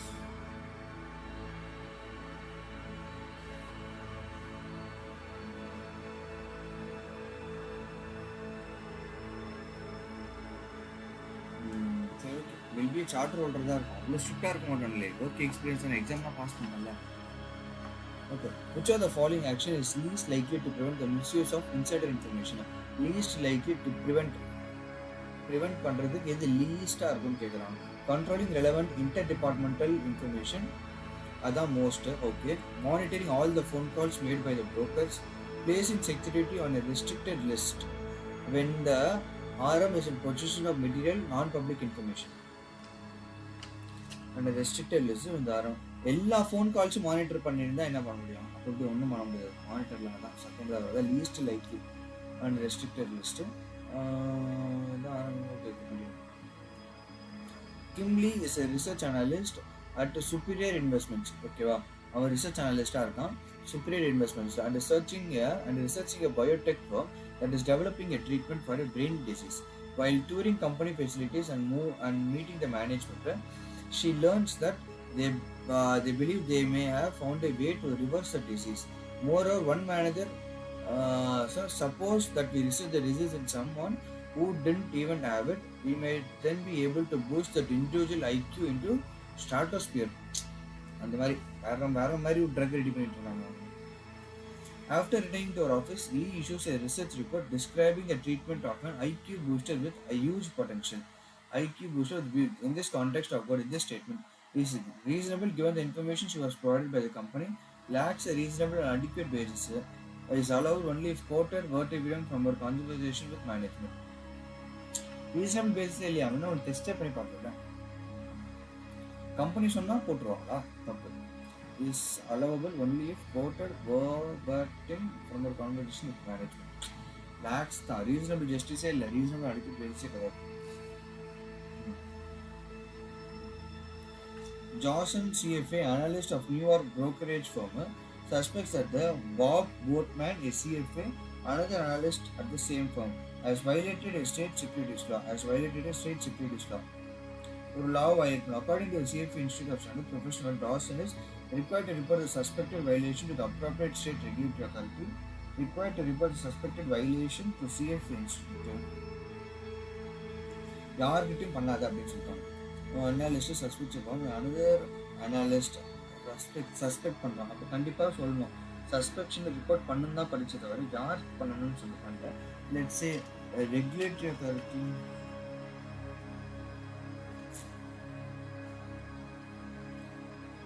கண்டிப்பாக பண்ணணும். Another analyst is same thing as violated a state securities law. According to CFA institution என்ன பண்ணணும் அப்படின்னு கேட்குறாங்க. Report பண்ணதான். எனக்கு வந்து CFA institute சொல்றதுக்கு அவர் பேர் ஆனால் அந்த ஸ்டேட்டில் தான் வேலை செய்வாங்க. அந்த ஸ்டேட்லேயே சொல்லுவோம். ஓகே ஆன்சர் பார்க்கலாமா? ஆன்சர்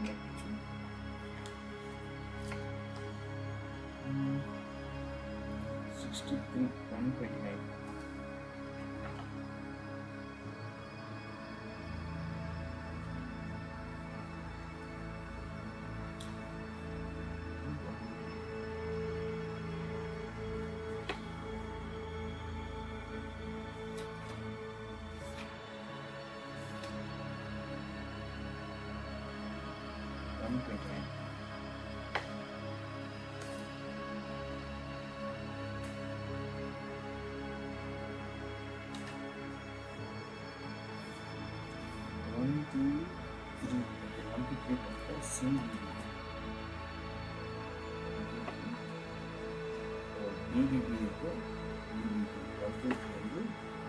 அவன் வந்து என்ன பண்ணி சார்ட்டர் ஹோல்டர்னு போடக்கூடாது. அவன் வந்து ஒரு எக்ஸாம் பாஸ் பண்ணிட்டு அப்படின்ட்டு தான் போடணும்.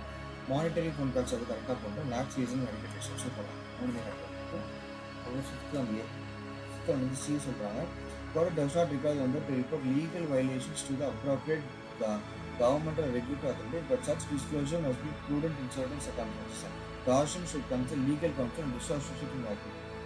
ஸோ என்ன சொல்கிறாங்க, ரிப்போர்ட்லாம் பண்ணணும் அப்படின்றது கிடையாது. இது வந்து லீகல் கவுன்சில் கன்சல்ட் பண்ணி இந்த டிசாசோசியேட் ஆகிடு அப்படின்றத சொல்கிறாங்க.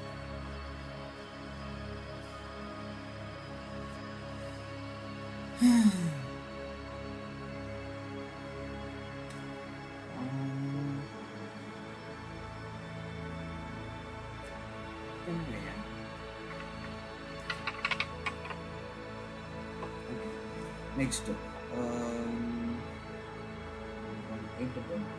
CFA has accumulated several pieces of non-material, non-public information about Capital Corp from his contacts with the company. From the analysis based on this information, together with public information, the information non-material, non-public information, materially correct. From analysis based on this information, together with public information, for other CFA concluded Cartercraft will have unexpectedly low earnings this year. FAR has contacted the company, but they will not confirm the conclusion. According to CFA institutes, FAR may not trade or make recommendation based on this analysis. May trade or make recommendation based on this analysis. May trade or make recommendation based on the analysis only if the company's compliance determines that the non-public information used was not material.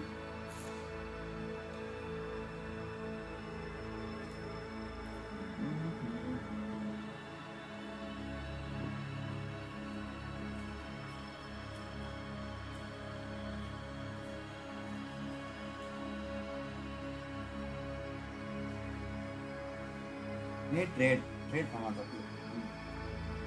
While copying some of the research materials at work, Mary Jones come across a few incomplete research notes written by one of her colleagues.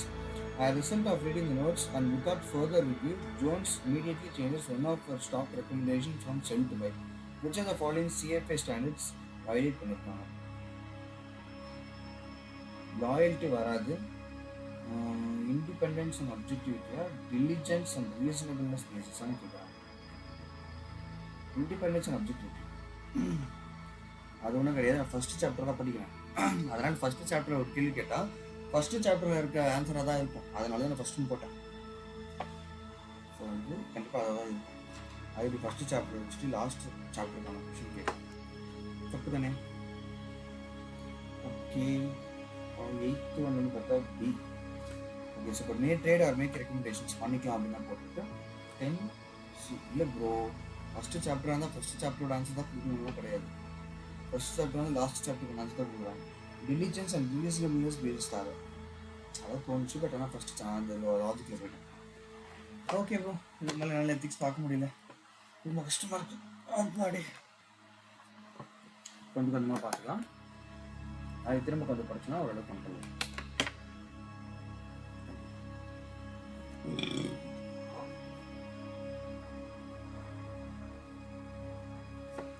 எடிட்டிங்கில் கம்மி பண்ணிடலாம். வேறு என்ன பண்ணுறது, அதுதான் எப்படி போய் புது சாப்பிட்டேன். அப்போ பிரேக்ஃபாஸ்ட் சாப்பிட்டு அப்படி இப்படி இருந்துட்டு அதுக்கப்புறம் வந்து ஈக்விட்டி இன்ஸ்ட்ருமெண்ட்ஸை லஞ்ச் வரைக்கும் படிச்சுட்டு, ஈக்விட்டி இன்ஸ்ட்ருமெண்ட்ஸ் கிடையாது, ஈக்விட்டி இன்வெஸ்ட்மெண்ட்ஸ் அப்புறம் பேரே தெரியல. அதெல்லாம் உட்காந்து படிச்சுன்னு இருக்கேன்.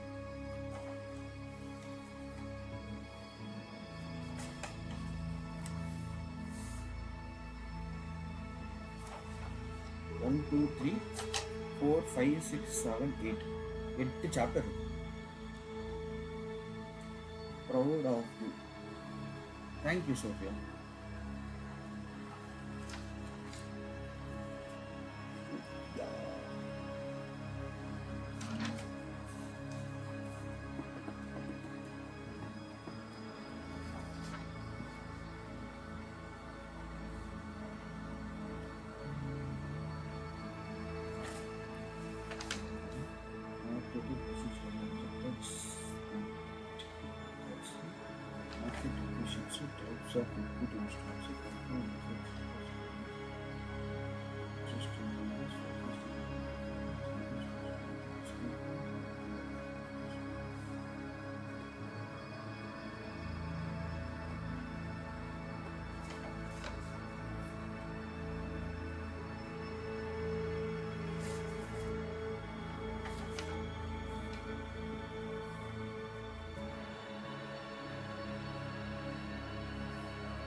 ஓகே, நான் இப்போ ஒரு கன்க்ளூஷன் வந்திருக்கேன். என்ன கன்க்ளூஷன் வந்திருக்கேன்னா, எப்படி சொல்கிறது,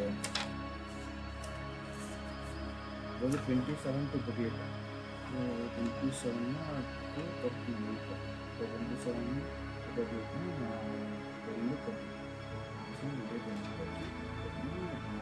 13 சாப்டர்ஸ். அப்புறம் வந்து டைம் வந்து ஃபிக்ஸ் பண்ணி அந்த டைமுக்குள்ளே இந்த சாப்டர் படிக்கணும் அப்படிங்கிறத நான் ஃபிக்ஸ் பண்ணிட்டாங்க. பிகாஸ் நம்ம வந்து எல்லாத்தையும் அந்த சாப்டரில் இருக்க மொத்தத்தையும் உட்காந்து படிச்சுட்டு தான் இப்போ எக்ஸாம் எழுதணும் அப்படின்னு டைம் இல்லை. ஸோ நம்ம என்ன பண்ணோம்னா, மொத்தம் 8 சாப்டர் இருக்குது ஈக்விட்டி இன்வெஸ்ட்மெண்ட்ஸ். ஸோ எவ்வளோ முடியுதோ அதெல்லாம் வந்து ஒரு 12:30 வரைக்கும் வச்சுக்கலாம். 12:30 வரைக்கும் டைம் வச்சு 12:30க்குள்ளே எவ்வளோ ஈக்விட்டி இன்வெஸ்ட்மெண்ட்ஸ் சாப்டர்ஸ் படிக்க முடியுதோ அதை படிச்சுட்டு ஈக்விட்டி இன்வெஸ்ட்மெண்ட்ஸில் இருக்க எல்லா சம்ஸும் பார்க்கலாம் அப் டு லஞ்ச்.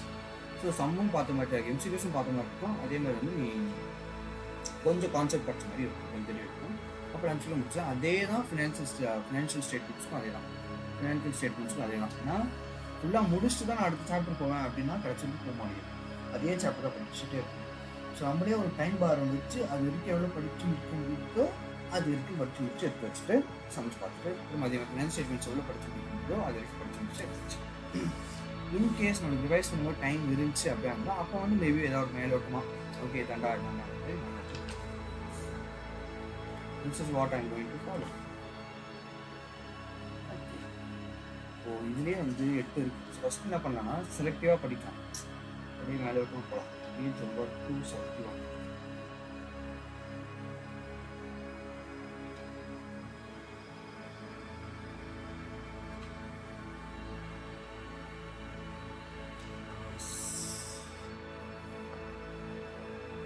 மோரார்லெஸ் ஈஸியாக தான் இருக்கும்னு நினைக்கிறேன்.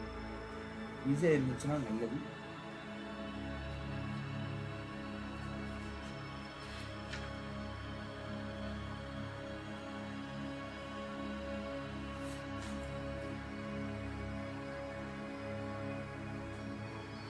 எதையுமே மெமரைஸ் பண்ண மாட்டேன், கவலையே படாது. ஐபிஎல் மெமரைஸ் பண்ணிட்டேன்.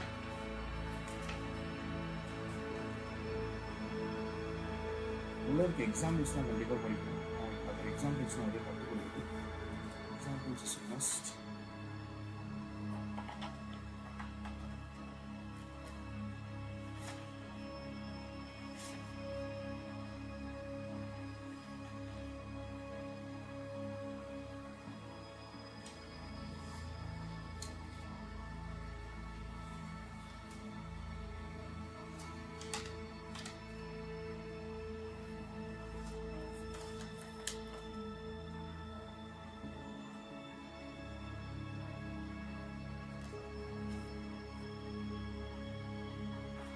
Okay, bro.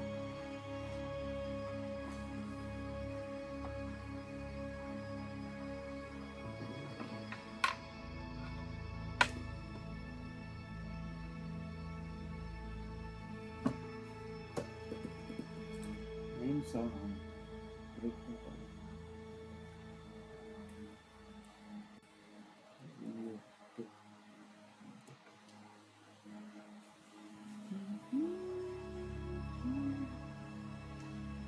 time pass. Sobriety. Connection. See you after the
okay, நம்ம வந்து ஈக்விட்டி இன்வெஸ்ட்மெண்ட் ஸ்டார்ட் பண்ண போகிறோம். ஈக்விட்டி இன்வெஸ்ட்மெண்ட்ஸில் ஒரு சாப்டர் பேர் வந்து ஃபோர்காஸ்டிங் அப்படின்ற ஒரு சாப்டர். அப்படிங்கிற ஃபோர்காஸ்டிங் என்ன? ஃபோர்காஸ்ட் பண்ணுறது, நாளைக்கு இது நடக்கும்போது ஃபோர்காஸ்ட் பண்ணுறது தான் வந்து ஃபோர்காஸ்டிங் சொல்கிறாங்க. Projection is different from forecast. ஓகேவா? Projection is different. Key forecast objects include என்னெல்லாம் ஆப்ஜெக்ட்ஸ் இருக்கணும்னு பார்த்தா, drivers of financial statements, individual financial statement lines, summary measures, அப்புறம் அடாக் ஆப்ஜெக்ட்ஸ். இதான் வந்து இதெல்லாம் வந்து இதெல்லாம் கீ ஆப்ஜெக்ட்ஸ்னு வந்து பார்த்தா டிரைவர்ஸு, இண்டிவிஜுவல்ஸ். ஓகேவா? டிரைவர்ஸு, அப்புறம் இண்டிவிஜுவல்ஸு, அதுக்கப்புறம் சம்மரி இருக்கும், அப்புறம் அடாக் ஏதாவது வேறு ஆப்ஜெக்ட்ஸ் தேவை அப்படின்னா அந்த ஆப்ஜெக்ட்ஸ் இருப்பாங்க. அதான் attack objects. The following forecast approaches usually combine are used for objects. எதெல்லாம் வந்து ஃபோர்காஸ்ட் யூஸ் பண்ணிப்பாங்கன்னா ஹிஸ்ட்ரி பேஸ் பண்ணி தான் ஃபோர்காஸ்ட் பண்ணுவாங்க. ஒரு 4 நாள் இப்படி ஆயிருக்குன்னா 5ஆவது நாள் இப்படி தான் ஆகும் அப்படிங்கிறது பேர் தான் ஃபோர்காஸ்ட். ப்ரொஜெக்ஷன்ஸ் அப்படி கிடையாது. ஃபியூச்சரில் எதுவுமே நடக்க போகுது அப்படின்றத ப்ரொஜெக்ஷன்ஸ். ஓகேவா? லைக் வந்து 4 நாள் மழை பெய்ஞ்சிருக்கு, 5ஆவது நாள் மழை பெய்யும் அப்படின்னா அது ஃபோர்காஸ்ட். எப்படி பண்ணால் 4 நாள் அப்படின்றது பாஸ்ட்டு தான் சொல்கிறாங்க. பாஸ்ட்டு சொல்ல மாட்டோம், பாஸ்ட்டை ஹிஸ்ட்ரின்னு சொல்லுவாங்க. ஸோ ஃபோர்காஸ்ட் அப்ரோச் பண்ணுறதுக்கு என்ன பண்ணுன்னா, ஹிஸ்டாரிக்கல் ரெக்கார்ட்ஸ் எல்லாமே வந்து ஹிஸ்டாரிக்கல் ரெக்கார்ட்ஸாக எடுத்துக்கணும். எல்லாமே ஹிஸ்டாரிக்கல் ரெக்கார்ட்ஸாக எடுத்துக்கணும். அப்புறம் நம்மளோட கைடன்ஸ் கொஞ்சம் தேவை, மேனேஜ்மெண்ட் கைடன்ஸ் தேவை. Analysis discussion forecast, first historical டேட்டாஸும் தேவை. ஹிஸ்டாரிக்கல் ரிசல்ட்டு அப்புறம் பேஸ் ரேட். ஹிஸ்டாரிக்கல் வந்து 2 இருக்கு, ரிசல்ட்டு அப்புறம் ரேட். ஓகேவா? அப்புறம் management guidance. Management guidance. The forecast horizon depends on factors such as portfolio strategy for the security, whether the industry is cyclical or and company specific factors. The forecast horizon depends on factors such as portfolio strategy. இந்த forecast இருக்குல்ல, அதோட horizon எதை நம்பி இருக்குன்னு பார்த்தீங்கன்னா portfolio strategy நம்பி தான் இருக்குது. ஹரைசன் எதை நம்பி இருக்குன்னு பார்த்தீங்கன்னா போர்ட்ஃபோலியோ ஸ்ட்ராட்டஜி நம்பி தான் இருக்குது. போர்ட்ஃபோலியோ ஸ்ட்ராட்டஜி நம்பி தான் இருக்குது. Whether the industry is cyclical or company specific factors. அது சிலிக்கலாக இருக்கா இல்லை கம்பெனி ஸ்பெசிஃபிக் ஓவராலாக இருக்கா இல்லை ஒரு கம்பெனி ஸ்பெசிஃபிக் மட்டும் இருக்கா அப்படிங்கிறது கேட்குறாங்க. அப்புறம் நம்ம படிச்சிருக்கோம் top down analysis and bottom up approach படிச்சிருக்கோம். அப்ரோச் வேறு, அனாலிசிஸ் வேறு. So top down analysis model companies sales as a function of economic growth or as a function of market growth and a company's market share. Analysis model வந்து company sales, அவங்க sales இருக்குல்ல, as a function of economic growth. அப்புறம் as company sales as a function of market growth. ஒரு economic growth இருக்கலாம் இல்லை market growth இருக்கலாம். Economic growth இருக்கலாம், market top down approach வந்து அவங்களோட கம்பெனி சேல்ஸ் இருக்குல்ல, அந்த சேல்ஸ் வந்து எதனால் க்ரோ ஆகுது? ஒன்று வந்து எக்கனாமிக் க்ரோ ஆகிறதுனால இவங்க க்ரோ ஆகலாம், அப்படி இல்லைன்னா மார்க்கெட் க்ரோ ஆகிறதுனால இவங்க க்ரோ ஆகலாம். ஸோ அதுதான் இங்கே சொல்கிறாங்க. ஸோ டாப் டவுன் வந்து பார்த்தீங்கன்னா டாப் டவுன் வந்து கம்பெனி சேல்ஸ் இப்படி 2 இருக்க, ஒன்று எக்கனாமிக் க்ரோத்து, இன்னொன்று வந்து மார்க்கெட் க்ரோத். இது 2த்துல எது வேணா இருக்கலாம். ஓகேவா? அப்படி இல்லைன்னா வந்து கம்பெனி மார்க்கெட் ஷேருமே எடுத்துப்பாங்க. Bottom up analysis. டாப் டவுன்னா என்ன பண்ணாங்க? சேல்ஸ் தான் ஆரம்பிப்பாங்க. சேல்ஸ் தான் ஃபஸ்ட்டு ஆரம்பிக்கும், ரெவன்யூ ஃப்ரம் ஆப்ரேஷன்ஸ் ஆரம்பிக்கும். ஸோ டாப் சேல்ஸ் ஆரம்பிக்கிறதுனால எக்கனாமிக் க்ரோத் அதனால டாப்ல தான் ஆரம்பிக்கும். பாட்டம்னா என்ன இருக்கும்? பாட்டம் அப் அனாலிசிஸ் அப்படின்னு சொன்னாங்கன்னா starts with individual company or its reportable segments. Example bottom up drivers includes. அது வந்து இண்டிவிஜுவல் கம்பெனி கீழே இருந்து ஆரம்பிக்கிறாங்க, ஆர் இட்ஸ் ரிப்போர்ட்டபிள் செக்மெண்ட்ஸா. Average selling price and volumes, product line or segment revenues, capacity based measures, return or yield based measures. Non-recurring items should be analyzed on a standalone basis. Non-recurring items இருக்குல்ல, அதெல்லாம் வந்து standalone basis பண்றாங்க. இதெல்லாம் non-recurring items.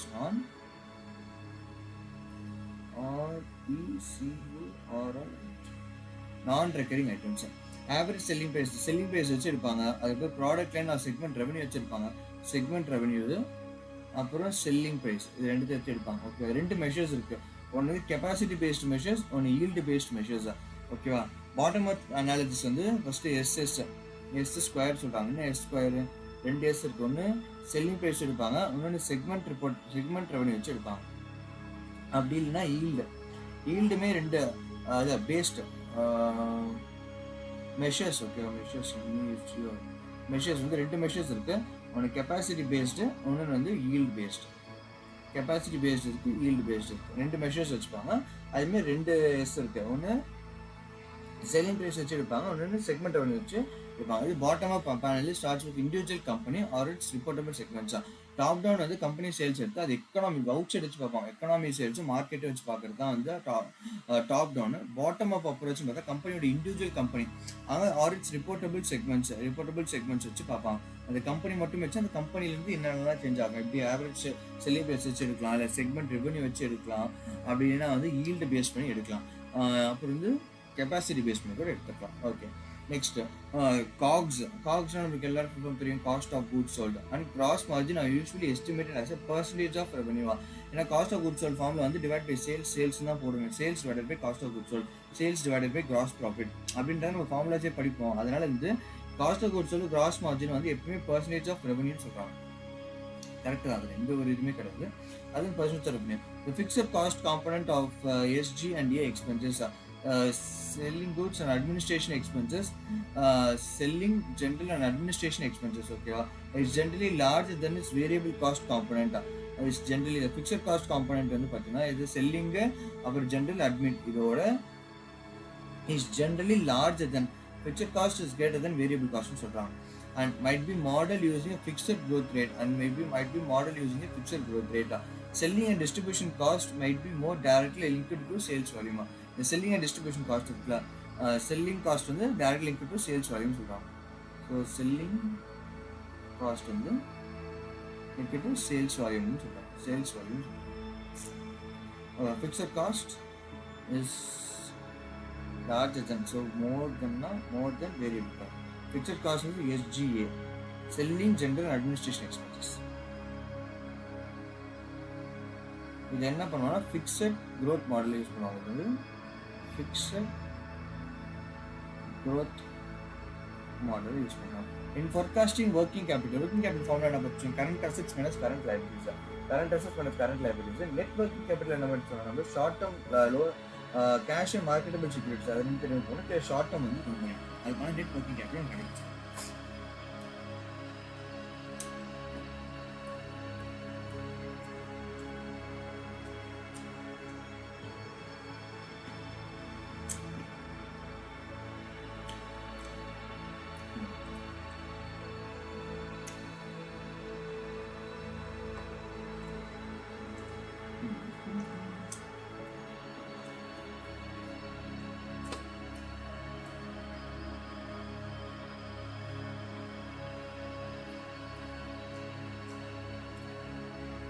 Working capital முக்கியமாக இருக்கிறதே மூணு தான். என்னென்ன இருக்குது? ஒன்று forecast accounts receivable, inventory, accounts payable. Receivable, inventory, accounts payable. So receivable வந்து சேல்ஸ் ரிலேட்டடாக வச்சு பார்ப்பாங்க. பேபிள்ஸ் வந்து பர்ச்சேஸ்ன்னு சொல்லக்கூடாது. சேல்ஸ் வந்து காஸ்ட் ஆஃப் குட்ஸ் வந்து அது என்ன ப்ரோ? இப்போ ரிசீவபிள் மட்டும் சேல்ஸ், அக்கௌண்ட்ஸ் பேபிள் மட்டும் காஸ்ட் ஆஃப் குட்ஸ் அதெல்லாம். இன்வென்ட்ரியும் காஸ்ட் ஆஃப் குட்ஸ் சொல்லலாம், இன்வென்ட்ரியும் காஸ்ட் ஆஃப் குட்ஸ் சொல்லலாம், இன்வென்ட்ரியும் காஸ்ட் ஆஃப் குட்ஸ் சொல்லலாம். இந்த எப்படி கால்குலேட் பண்ணுவாங்கன்னா உனக்கு டேஸ் சேல்ஸ் எவ்வளோ ஆகுதோ into revenue forecast revenues divided by 365. அதேமாரி இன்வென்ட்ரி ஆன் ஹோல்டு எவ்வளோ இருக்குது, அதேமாதிரி பேமெண்ட் அவுட்ஸ்டாண்டிங் எவ்வளோ இருக்குது, sales outstanding, payment outstanding. Sales outstanding ரெவன்யூட போகிற payments outstanding into cost of goods sold into cost of goods sold into cost of goods sold into cost of goods சோல்ட்னு சொல்லிட்டு. ஓகேவா? Historically, depreciation is usually the starting point of the forecasting capital. Historical depreciation is usually the starting point of the forecasting capital expenditure for maintenance. Forecasting capital expenditure to grow the firm requires knowledge of the management, future business and revenue growth strategies. அவங்களோட revenue growth strategies தேவைப்படும். Historical depreciation is usually the starting point of forecasting capital expenditure.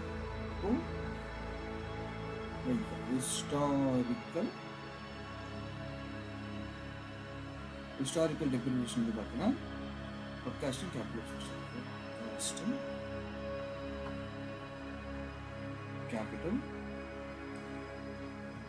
expenditure.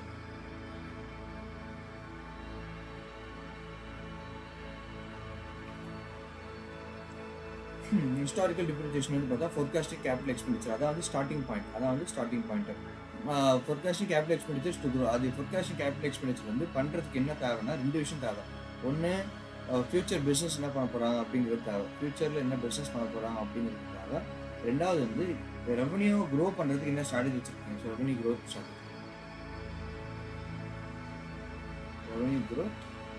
Strategy இது ரெண்டுத்துக்கு என்ன வச்சுருக்கீங்க அப்படிங்கிறது கேட்குறாங்க.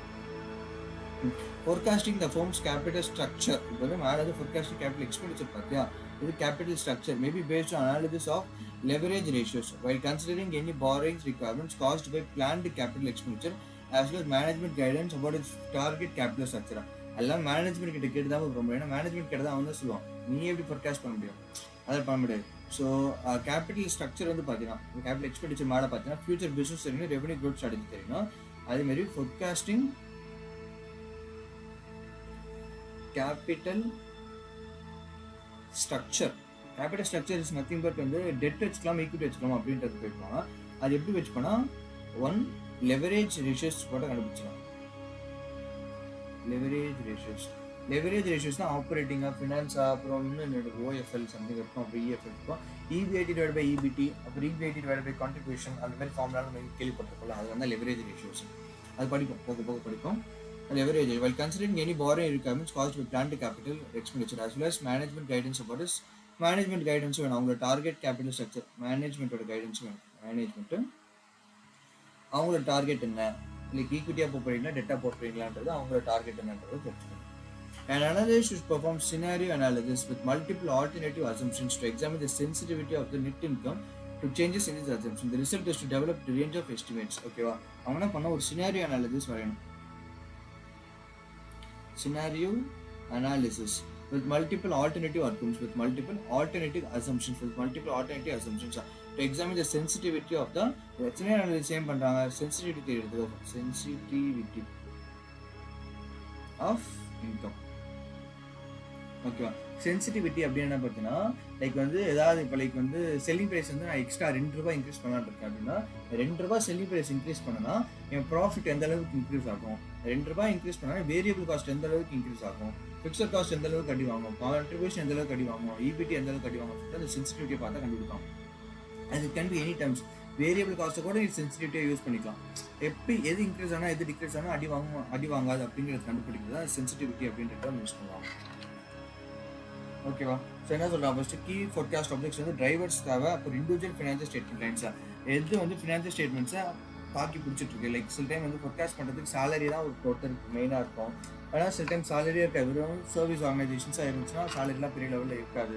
மேனுஃபேக்சரிங்காக இருந்துச்சுன்னா இந்த finished goods, work in progress, so இது ரெண்டாலும் நிறைய கொடுக்குற மாதிரி இருக்கும்ல, அதெல்லாம் இருக்காது. ஸோ டிரைவர்ஸ் கண்டுபிடிக்கணும் ஃபஸ்ட்டு. ஃபினான்ஷியல் ஸ்டேட்மெண்ட்ஸில் வந்து டிரைவர்ஸும் தேவை. ஃபினான்ஷியல் ஸ்டேட்மெண்ட்ஸ்க்கு வந்து உங்களுக்கு இண்டிவிஜுவல் ஃபினான்ஷியல் ஸ்டேட்மெண்ட்ஸ் எந்த லைன்ஸ்லாம் அடி வாங்குது அப்படின்னு பார்க்கணும். அப்புறம் ஃபோர்காஸ்ட் எப்படி அப்ரோச் பண்ணுறது, ஆப்ஜெக்ட்ஸ் பார்த்துட்டேன். ஆப்ஜெக்ட்ஸ்லாம் எது அப்ரோச்சஸ், என்னென்ன அப்ரோச்சஸ்னால் ஹிஸ்டாரிக்கல் டேட்டா. ஹிஸ்டாரிக்கல் வந்து ரிசல்ட்ஸை பேஸ் பண்ணி எடுக்கலாம், இல்லை அதோட பேஸ் ரேட்டை பேஸ் பண்ணி எடுத்துக்கலாம். அப்புறம் மேனேஜ்மெண்ட் கைடன்ஸ் ரொம்ப முக்கியம். ஓகே, மேனேஜ்மெண்ட் கைடன்ஸ் ரொம்ப முக்கியம். ஏன்னா மேனேஜ்மெண்ட் கைடன்ஸ் வந்து கேபிட்டல் எக்ஸ்பெண்டிச்சருக்கும் மேனேஜ்மெண்ட் கைடன்ஸ் தேவை, கேபிட்டல் ஸ்ட்ரக்சருக்கும் உங்களுக்கு மேனேஜ்மெண்ட் கைடன்ஸ் தேவை. ஓகேவா, ஏன்னா டார்கெட் கேபிட்டல் ஸ்ட்ரக்சர் என்ன அப்படின்றது தெரிஞ்சுக்கணும். அதே மேனேஜ்மெண்ட்டோட ஃபியூச்சர் பிஸ்னஸ் என்ன பண்ண போகிறாங்க அப்படின்னு தெரிஞ்சுக்கணும். ஸோ ரெண்டுத்துக்கும் வந்து அவங்களோட கைடன்ஸ் ரொம்ப தேவை அப்படிங்கிறது அப்ரோச்சஸும் கொடுத்துருக்காங்க. இப்போ அரைசன் வந்து பார்த்தீங்கன்னா எப்படி ஃபோர்காஸ்ட் அரைசன் எப்படி டிபெண்ட் ஆகிருக்குன்னு பார்த்தீங்கன்னா போர்ட்ஃபோலியோ ஸ்ட்ராட்டஜி, நீ என்ன பண்ண போகிற அப்படிங்கிற ஸ்ட்ராட்டஜி உங்களுக்கு தெரிஞ்சிருந்தால் தான் இதை யூஸ் பண்ணிக்கணும். டாப் டவுன் அப்ரோச் வந்து சேல்ஸை பேஸ் பண்ணி போகிறோம், உங்களுக்கு எக்கனாமிக் க்ரோத்னால வருதா இல்லை மார்க்கெட் க்ரோத்னால வருதா அப்படின்னு அனலைஸ் பண்ணிட்டா top down analysis. Bottom up analysis என்ன சொல்கிறாங்கன்னா 2 எஸ். ஒன்று செல்லிங் ப்ரைஸ் மூலியமாக பார்க்கலாம், இல்லை செக்மெண்ட் ரெவன்யூ மூலியமாக பார்க்கலாம், இல்லை மெஷர்ஸ் ஒன்று கெப்பாசிட்டி பேஸ்டு இல்லை ஈல்டு பேஸ்ட் மெஷர்ஸ் அதில் பார்த்துக்கலாம். எப்பவுமே நான் ரெக்கரிங் ஐட்டம்ஸ் எல்லாமே வந்து தனியாக தான் வச்சு பார்க்கணும், ஏன்னா ஒன் டைம் தான் நடக்க போகுது, அதனால இது எப்பவுமே தனியாக வச்சு தான் பார்க்கணும் அப்படின்றத சொல்கிறாங்க. இப்போ காஸ்ட் ஆஃப் குட்ஸ் சொல்லிட்டு இப்போ நெக்ஸ்ட் வந்து working capital guide. Fixed cost வந்து எப்போ வேரியபிள் காஸ்ட்டோட அதிகமாக தான் இருக்கும். எப்படி இருக்குன்னா ஃபிக்ஸட் க்ரோத் மாடல் வச்சுருந்தீங்கன்னா ஒரு ஃபிக்ஸட் க்ரோத் மாடல் யூஸ் பண்ண அப்படின்னா இருந்தால் fixed cost always be more then variable cost. அப்புறம் வந்து இந்த ரிசீவபிள்னா உனக்கு ரெவன்யூ எடுத்துக்கணும், இன்வென்ட்ரினா காஸ்ட் ஆஃப் குட்ஸ் வந்து பேபிள்னா காஸ்ட் ஆஃப் குட்ஸ். இது வந்து ஃபோர்காஸ்டிங் இது தெரிவிக்கணும். ஓகே, கொஷின்ஸ் இருக்கா, எக்ஸாம்பிள்ஸ் இருக்கா? சாரி,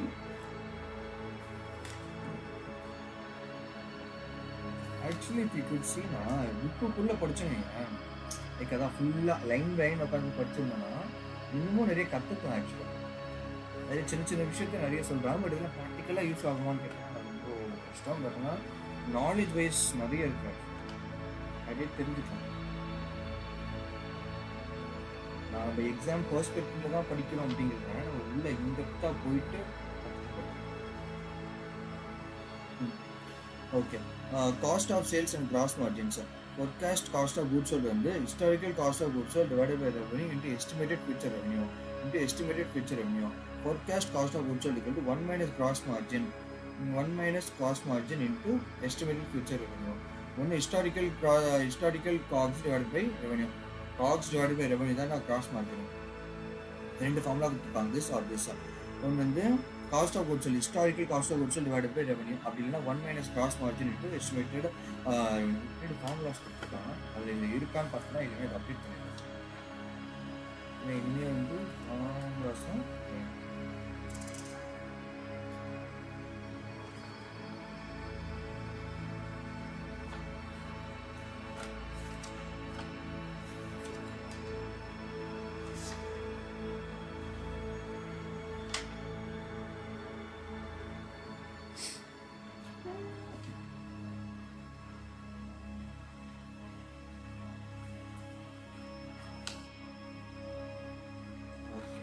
எல்லாமே இருக்கு, பட் இருந்தாலும் எழுதிக்கலாம். Forecast cost of goods sold, forecast cost of goods sold என்ன சொல்றாங்க, cost of goods sold divided by historical cost of goods divided by revenue, அதான் டோட்டல் சேல்ஸ். ஓகேவா? Multiply estimated future revenue, estimated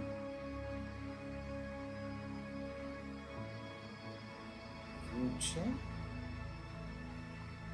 revenue, or 1 minus gross margin into estimated future revenue. Okay, so the effect of price and cost on gross margin profit.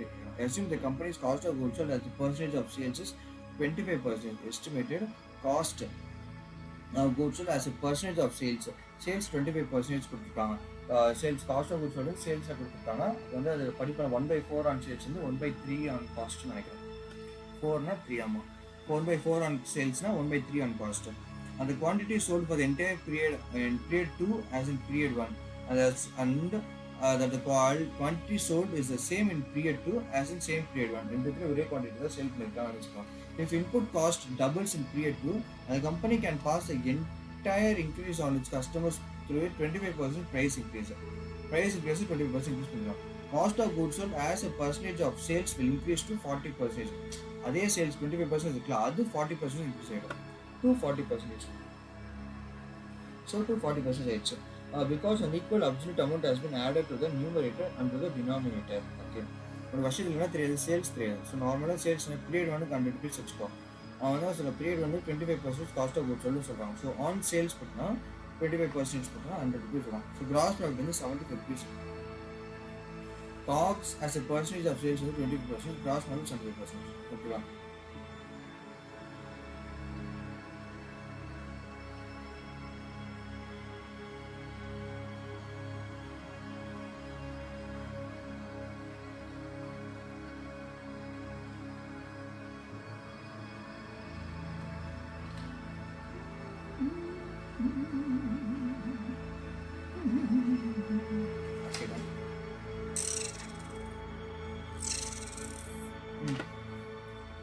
Which approach is most appropriate for analysts to use the forecast revenues for a company in a highly cyclical industry? Cyclical industry எது use பண்ணலாம்னு கேட்குறாங்க. Historical ரிசல்ட்ஸா, analyst description ஃபோர்காஸ்டா, historical base rates and convergence அப்படின்னு கேட்குறாங்க. Cyclical industry, சிலிக்கல்னா தெரியல, cyclical என்னன்னு தெரியல. So okay, historical results, analyst discretionary forecast எது மோஸ்ட் அப்ரோப்ரியேட்னு கேட்குறாங்க. ரெவன்யூ பார்க்குறது ஹிஸ்டாரிக்கல் ரேட்ஸை யூஸ் பண்ணுறோம். Which of the following items is an example of summary measure? Summary measureல என்ன ஐட்டம்ஸ்னா எக்ஸாம்பிள் கேட்குறாங்க. Which of the following? இது summary measureல ரெவன்யூவா, ஃப்ரீ கேஷ் ஃப்ளோவா, கண்டின்ஜென்ட் லயபிலிட்டியா? சம்மரி மெஷர் படித்த பின்னாடி தான் இருக்குது, பட் ஆனால் அது உள்ள என்னன்றது கொஞ்சம் சரி. Analyst is performing a scenario analysis for a company's gross margin. Selected financial data from the current period is provided here. Selling price 10 ரூபாய் இருக்கு. Quantity sold 4.5 million. Gross profit margin 60%. For the next period, input prices expected to increase by 15%. The analysis expects the company to increase the selling price by 12%, resulting in a 10% decrease in volume sold. The forecast decreases in the gross profit margin of the company in the next period is closest to. சிம்பிளான some தான், ஈஸியாக போகும். Input prices 15% increase ஆகும். ஓகேவா? உனக்கு input percentage எப்படி கண்டுபிடிக்கணும்னா 40% வந்து 40% காஸ்ட் ஆஃப் மாதிரி 60% கொடுத்துருக்கான். அப்போ 40% தான் உங்களோட காஸ்ட். ஓகேவா? அப்போ 60னா 10 rupees இருக்கு. அப்போ 40னா எவ்வளோ இருக்கும் அப்படின்னு 10 ரூபாய் விற்று உனக்கு 60% இது வருதா? அப்போ 40% எவ்வளோ இருக்கும்?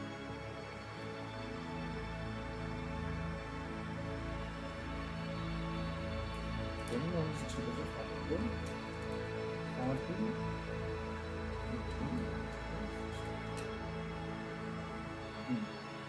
ஓகேவா? இது வந்து 15% இன்க்ரீஸ் ஆகுது. எக்ஸ்பெக்ட்ஸ் கம்பெனி இது ஃபஸ்ட்டு 12%.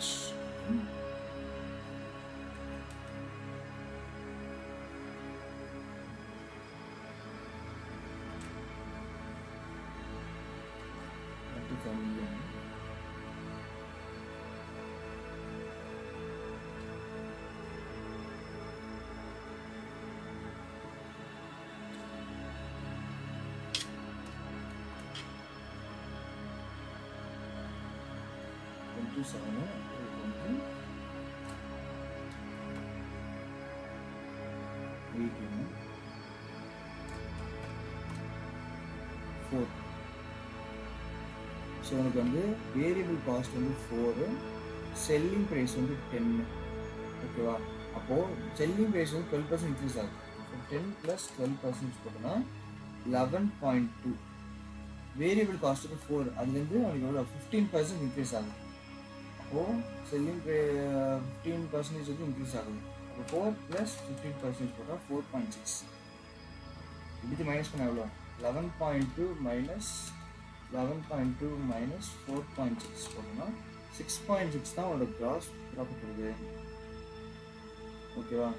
6.6 இது வந்து டிக்ரீஸ் இன் வால்யூம் சொல்கிறேன். ஸோ 4.5 மில்லியன் வந்து 10% டிக்ரீஸ் ஆகிருக்கு. ஸோ 4.5 minus 10% போட்டால் 4.05 தான் ஆக்சுவலாக சேல் பண்ணுறோம்.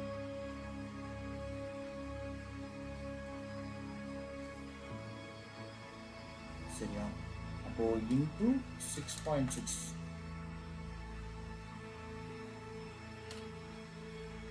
26.73 அதான் உனக்கு ஜிபி. முன்னாடி எவ்வளோ ஜிபி இருந்துச்சு? 4.5 × 6. உங்களுக்கு லாஸ்ட் டைம் வந்து 27 ஜிபி இருந்துச்சு. இப்போ 26.73 வந்துருக்கு. Minus 26.73 divided by 27 minus 1 into 100. 1%. இதுக்கு தான் நான் இவ்வளோ கஷ்டப்பட்டேன். ஆனால் 1% 2 year அப்படியே பர்ஃபெக்டாக வந்துருக்கு. மேபி ஆன்சர் இதுவாக இருக்கலாம், வாய்ப்பு அதிகமாக இருக்குது. 1% தான் 1% ஆன்சரு. அதுக்கப்புறம் என்ன சொல்கிறாங்க? ஃபர்ஸ்ட் ஒன் வந்து அனலைஸ் டிஸ்கிரிஷனரி ஃபோர்காஸ்ட் சொல்கிறாங்க. அப்புறம் 2 வந்து B. Okay. An analyst discretionary forecast is most frequently used for companies in cyclical industries. Cyclical industries la irundhuchna analyst oda discretionary forecast use பண்றாங்க. Analyst discretionary forecast இதுக்கு cyclical industry CYCLI cyclical industries வந்து இதுதான் use பண்றாங்க. ஓகேவா? As well, companies have few or no peers. Those do not require management guidance, and those in the mindset of the significant business transaction. Cyclical industry analysis discretionary forecast.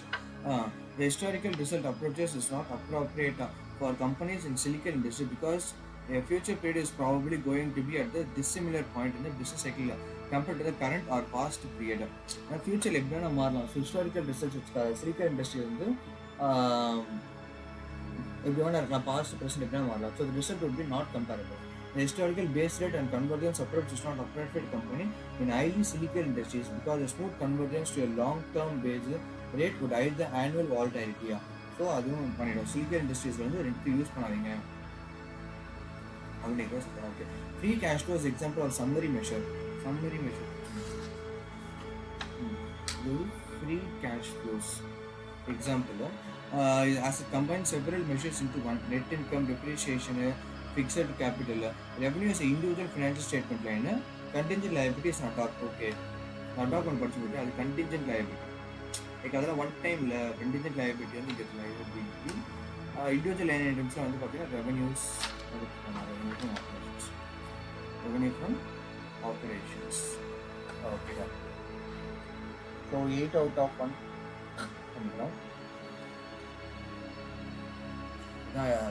Chapter wise வந்து நான் சின்னதுலேருந்து பெருசு பண்ணேன். ஒரு சின்னது ஒரு பெருசு அப்படின்ட்டு அதான் maybe next let's go to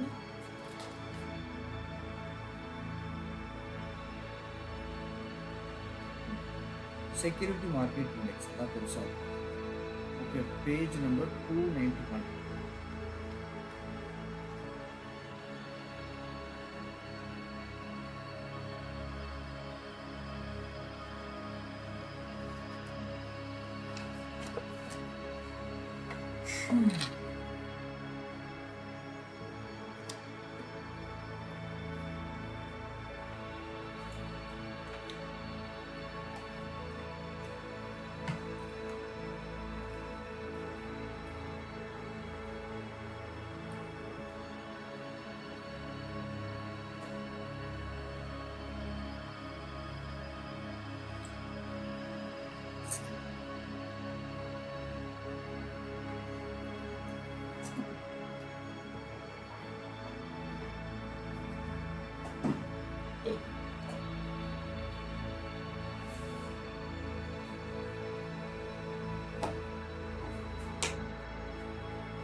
Okay, first security market index equity investment. Security market index represents the performance of an asset class or security market or segment of the market. The performance of the market or segment over a period of time is represented by the percentage change in the value of index. The performance of the asset, security market index அப்படின்றது இண்டெக்ஸ்ல இருக்கு. நம்ம Nifty 50 அந்த இண்டெக்ஸ்ல இருக்குல்ல, அந்த index எப்படி பார்ப்போம்னா performance of the asset class. பேங்க்னா bank, அப்புறம் வந்து டாப் 50 கம்பெனிஸ்னா டாப் 50 கம்பெனிஸ், ஃபார்மா பார்த்துருக்கோம். அந்த மாதிரி ஒன்று டிஃப்ரெண்டாக இருக்குது. So that is asset class. Securities market ஒரு செக்மெண்ட் ஆஃப் மார்க்கெட் தான். செக்மெண்ட் வந்து நம்ம பண்ணுறோம் ஃபார்மா, பேங்க், அந்த செக்மெண்ட்ஸும் இருப்பாங்க, அசட் கிளாஸும் இருப்பாங்க. So it could be anything. இது எப்படி பண்ணுவாங்க பார்த்தீங்கன்னா performance of asset class. The performance of the market or segment over a period of time is represented by the percentage change in the value of the index. The performance of the market or segment over a period எப்படி பண்ணுவாங்கன்னா is represented by the percentage change in the value of the index. எப்படி பார்ப்பாங்கன்னா percentage change in the value, அதை வச்சு கண்டுபிடிக்கும் percentage change in the value.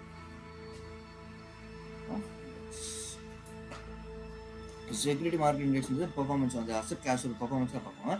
இதை எப்படி represent பண்ணுறோம் அப்படின்னு பார்த்தா percentage change in the value of the index.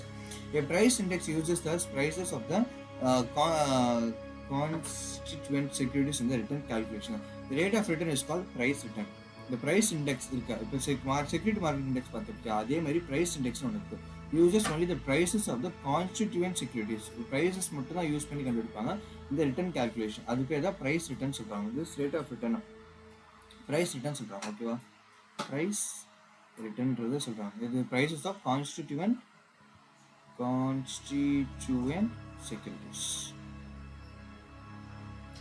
Next, a total return index uses both the price and the income from the index securities in the return calculation. Total return வந்து எல்லாத்தையும் include பண்ணுறாங்க. Total ரிட்டர்னில் வந்து price plus income இது ரெண்டுத்தையும் இங்கே include ஆகும். Total ரிட்டர்னில் வந்து price plus income ரெண்டுத்தையும் யூஸ் பண்ணுறாங்க. ப்ரைஸ் ரிட்டர்ன் வந்து கான்ஸ்டன்ட் செக்யூரிட்டிஸ் வந்து வெறும் ப்ரைஸ் ரிட்டர்னில் வெறும் ப்ரைஸ் மட்டும் யூஸ் பண்ணுறாங்க. இது வெறும் ப்ரைஸ் தான். டோட்டல் ரிட்டர்னில் price and of the income of the index securities இந்த ரிட்டர்ன் கேல்குலேஷன் யூஸ் பண்ணுறாங்க. Okay. Decision that index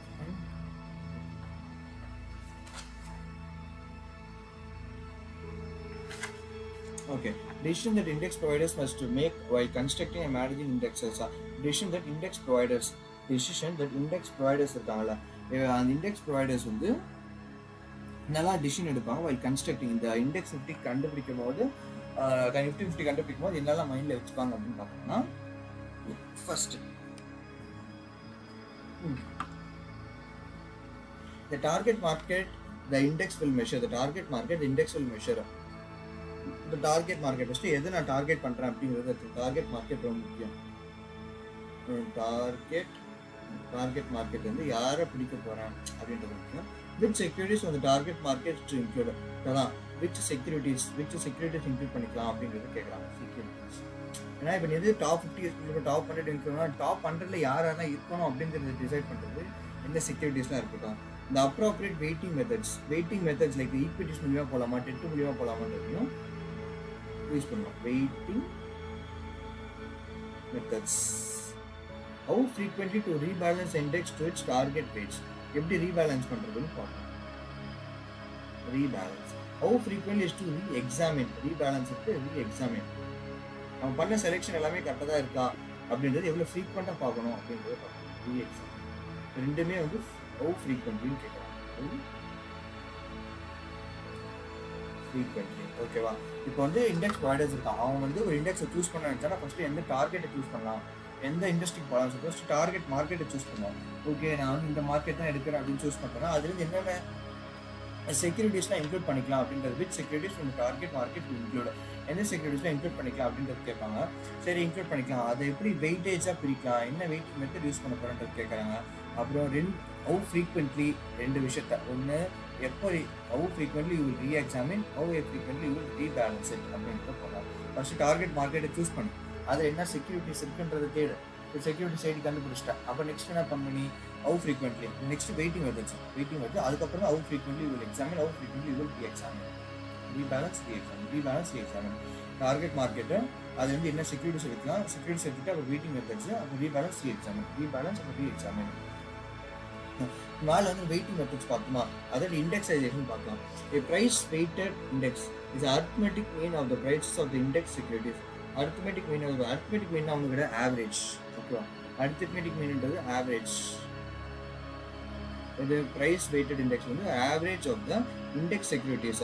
The divisor which is initially equal to the number of securities in the index must be adjusted for stock splits and changes in the composition of the index over time. So sometimes வந்து இப்போ நீங்கள் stock வாங்கியிருந்தா நாளைக்கு பார்த்தா ஒரு stock இந்த ஸ்டாக்காக மாறி இருக்கும், அதுக்கு எதுவுமே டினாமினேட்டர் சேஞ்ச் ஆகிட்டு இருக்கும்.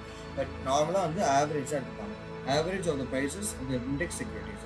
த divisor which is initially equal to the number of, first divisor வந்து எதுக்கு நம்பர் ஆஃப் செக்யூரிட்டிஸ் தான். number of securities.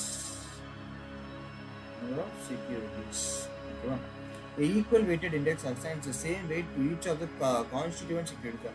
Equal weighted index assigns the same weight to each of the constituent securities. Equal weighted index மொத்தம் price weighted index equal weighted எல்லாத்துக்கும் ஈக்குவலாக போட்டு கொடுத்துருவாங்க. Same weight to each of the constituents.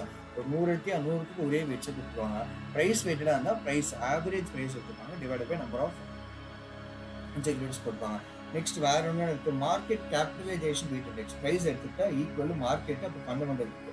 Market capitalization weighted index அது என்ன சொல்ல வராங்க, each gives constitutes. மொத்தம் 4 இண்டெக்ஸ் இருக்குன்றது வெயிட்டட் இண்டெக்ஸ். வெயிட்டட் இண்டெக்ஸ் வந்து 4, அது படிச்சு மிஸ் பண்ண முடியாது. Market capitalization weighted index is each constituent security a weight equal to is proportionate of the total market value of all the securities in the market. Total market value of all the securities in the market. All the securities total market value எடுப்பாங்க. equal to total market value of all the securities in the index. இண்டெக்ஸ்ல டோட்டலாக ஒரு வந்து எப்படி சொல்கிறது, ஒரு 400 company add பண்ணி உனக்கு வந்து ஒரு 500-600 மில்லியன் வருது அப்படின்னு இருந்துச்சுன்னா அதில் உனக்கு வந்து 2 இருக்குது, 2 divided by 600. இன்னொன்று 5 இருக்குது, 5 divided by 600 அப்படின்ற மாதிரி டோட்டல் மார்க்கெட் வேல்யூ வந்து எடுப்பாங்க. Market capitalization can be adjusted by the market float or free float to reflect the fact that are not outstanding shares are available for purchases. Reflect the fact that not all outstanding shares are available for purchase. Not all available outside are purchased. Okay, market capitalization can be adjusted for securities market float or free float. Free float, market float and free float இருக்கு. market float அப்புறம் free float. அதான் இந்த promoter ஷேர்ஸ்லாம் இருக்கும் சரியா. Promoter ஷேர்ஸ்லாம் ஆக்சுவலாக வாங்கும்போது கொடுத்துருப்பாங்க, அதுக்கப்புறம் எதுவுமே இருக்காது, அதுக்கெல்லாம் பெரிய லெவலில் மார்க்கெட் வேல்யூ இருக்கும். ஸோ அதெல்லாமல் இதில் இன்க்ளூட் பண்ணிப்பாங்க அப்படின்றதான் போட்டிருக்காங்க. அப்புறம் fundamental weighted index uses weights that are independent of security prices, such as company earnings, revenue, assets and cash flows. Independent of the security prices என்னவா இருக்கும் நம்ம அதெல்லாம் கண்டுக்க மாட்டோம். என்னவா weights யூஸ் பண்ண that are independent of security prices, such as company earnings, revenue, assets, cash. எதில் வேணால் யூஸ் பண்ணிப்பாங்க. ஃபஸ்ட்டு ப்ரைஸ்னா ப்ரைஸ் யூஸ் பண்ணுறாங்கல்ல. ஃபண்டமெண்டலில் என்ன பண்ணுறாங்க, எது வேணால் யூஸ் பண்ணுவாங்க. கம்பெனி ஏர்னிங்ஸை யூஸ் பண்ணிப்பாங்க, ரெவன்யூ யூஸ் பண்ணிப்பாங்க, அசட்ஸ் யூஸ் பண்ணுவாங்க, கேஷ் ஃப்ளோ யூஸ் பண்ணிப்பாங்க. இது மாதிரி எது வேணால் வெயிட்டட் இண்டெக்ஸில் யூஸ் பண்ணிக்கலாம். ஓகேவா.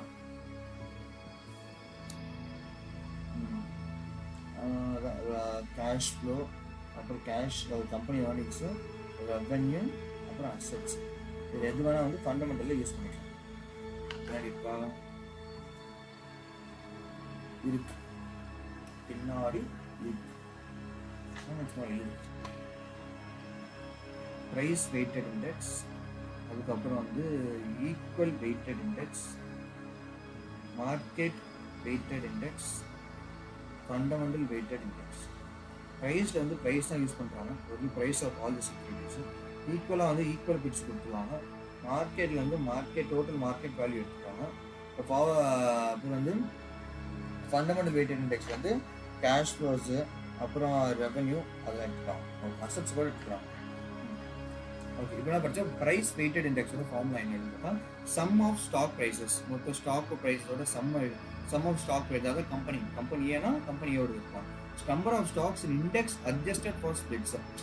ஸ்பிளிட்ஸாக இருந்தால் அது மைனஸ் பண்ணிவிட்டு number of stocks in index. ஓகேவா, இன் இண்டெக்ஸ் டோட்டலாக எவ்வளோ நம்பர் ஆஃப் ஸ்டாக்ஸ் இருக்கோ அந்த ஸ்டாக்ஸ் எடுத்துப்பாங்க, அதோட நம்பர் எடுத்துப்பாங்க. Sum of stock prices divided by number of stocks in index. Okay, price index.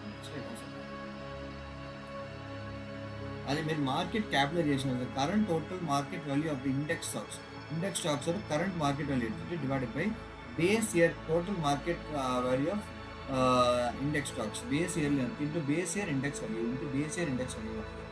Base year கீழே வந்து ஓகேவா, current divided by base, current divided base into base. ஓகேவா, current divided by base into base. இதாவது market capitalization weighted index. அப்புறம் equal weighted index 1 plus average percentage of change in index stocks into initial index value. 1 plus percentage change in index stock, average change into initial index value.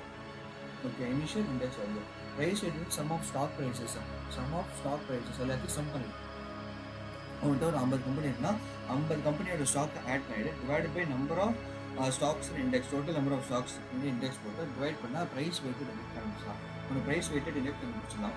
அதேமாதிரி market capitalization கண்டுபிடிக்கிறது current divide by base into base. ஓகேவா, அதுக்கப்புறம் வந்து percentage இருக்காங்க 1 minus percentage whole into initial index value. இனிஷியலாக எவ்வளோ index value இருக்கோ அதை எடுத்துக்கலாம். இனிஷியல் இண்டெக்ஸ் வேல்யூ ப்ராக்டிக்காக எப்படின்லாம் தெரியலன்ட்டு, பட் ஆனால் இனிஷியல் இண்டெக்ஸ் வேல்யூ கொஸ்டின் கொடுப்பாங்க. அதுக்கு தனி ஃபார்ம் எல்லாம் கிடையாது. ஓகேவா, இது பின்னாடி எழுதிக்கலாமா.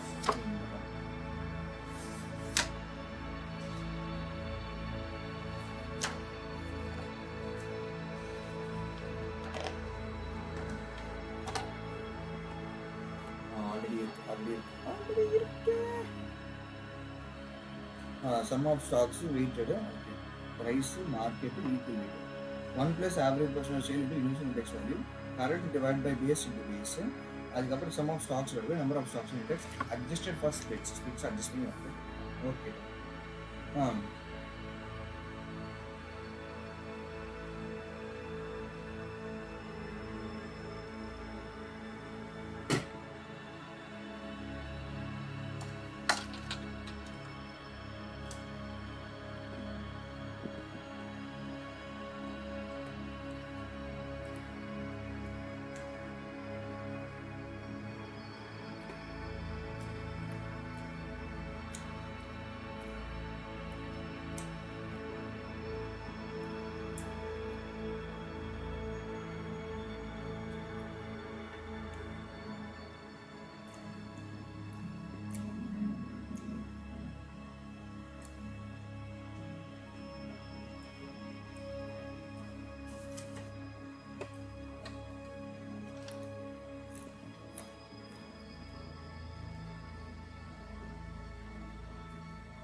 ஓகே. இப்போ வந்து ஹிஸ்டாரிக்கல் இண்டெக்ஸ் கண்டுபிடிக்கும். இண்டெக்ஸோட வேல்யூ வந்து ஸ்டார்டிங் ரூ. 100 இருக்குது. அது ஃபஸ்ட் இயர் அப்போ வந்து உன்னோட ஃபஸ்ட் ரிட்டர்னோட வந்து 0.5 இருக்குது. அதுக்கப்புறம் வந்து 0.4 இருக்குது. Next period second period. So first என்ன பண்ணலாம், 0.5 இன்ட்டு 1.04 மல்டிப்ளை பண்ணனா 1.04 0.5 இன்ட்டு 1.04 மல்டிப்ளை பண்ணால் ஒரு answer. Okay. So 1 plus 0.5% 1.005 plus அதுக்கப்புறம் வந்து 1 ப்ளஸ் 1.04% இதுதான் இது இருக்கா இன்ட்டு எம்ஆர்சி ஈக்குவல் போட்டால் 1.015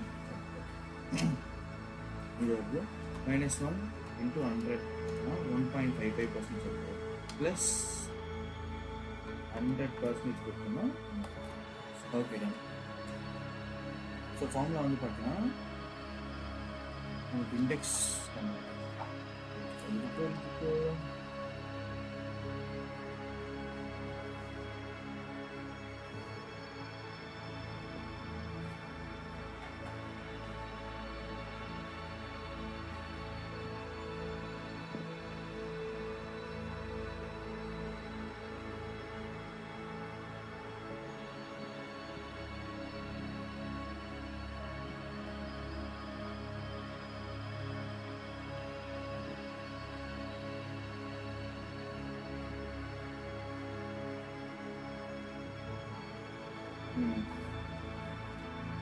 போர்ட்ஃபோலியோ ரிட்டர்ன் அப்படின்னு பார்த்தோம்னா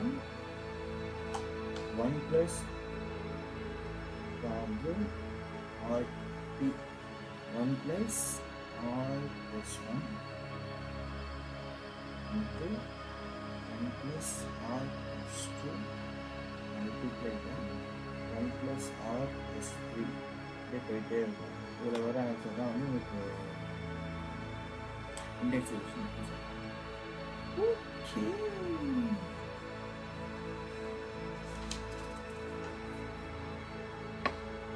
ப்ரைஸ் வெயிட்டட் இண்டெக்ஸ் வந்து sum of stock price divided by number of stocks படிச்சுருக்கா. ஸோ வந்து பார்த்தீங்கன்னா 3 ஸ்டாக்ஸ் கொடுத்துருக்காங்க, ஷேர் ப்ரைஸ் கொடுத்துருக்காங்க, ஓப்பனிங் கொடுத்துருக்காங்க, அதுக்கப்புறம் ஓப்பனிங் க்ளோசிங் கொடுத்துருக்காங்க, அதோட ஓப்பனிங் கொடுத்துருக்காங்க. 31st December 2026 கொடுத்துருக்காங்க. ஓகேவா, 31st 2026 கொடுத்துருக்காங்க, 31st ஆனது. ஸோ மந்த் வைஸ் டிஃபரன்ஸ் கொடுத்துருக்காங்க. இப்போ ப்ரைஸ் வெயிட்டட் இண்டெக்ஸ் வந்து பார்த்தீங்கன்னா 10 + 20 + 60 3 ஸ்டாக் கொடுத்துருக்காங்க. ஸ்டூடெண்ட் ஸ்டாக் வந்து அப்படின்னா 10 3 690 வருது.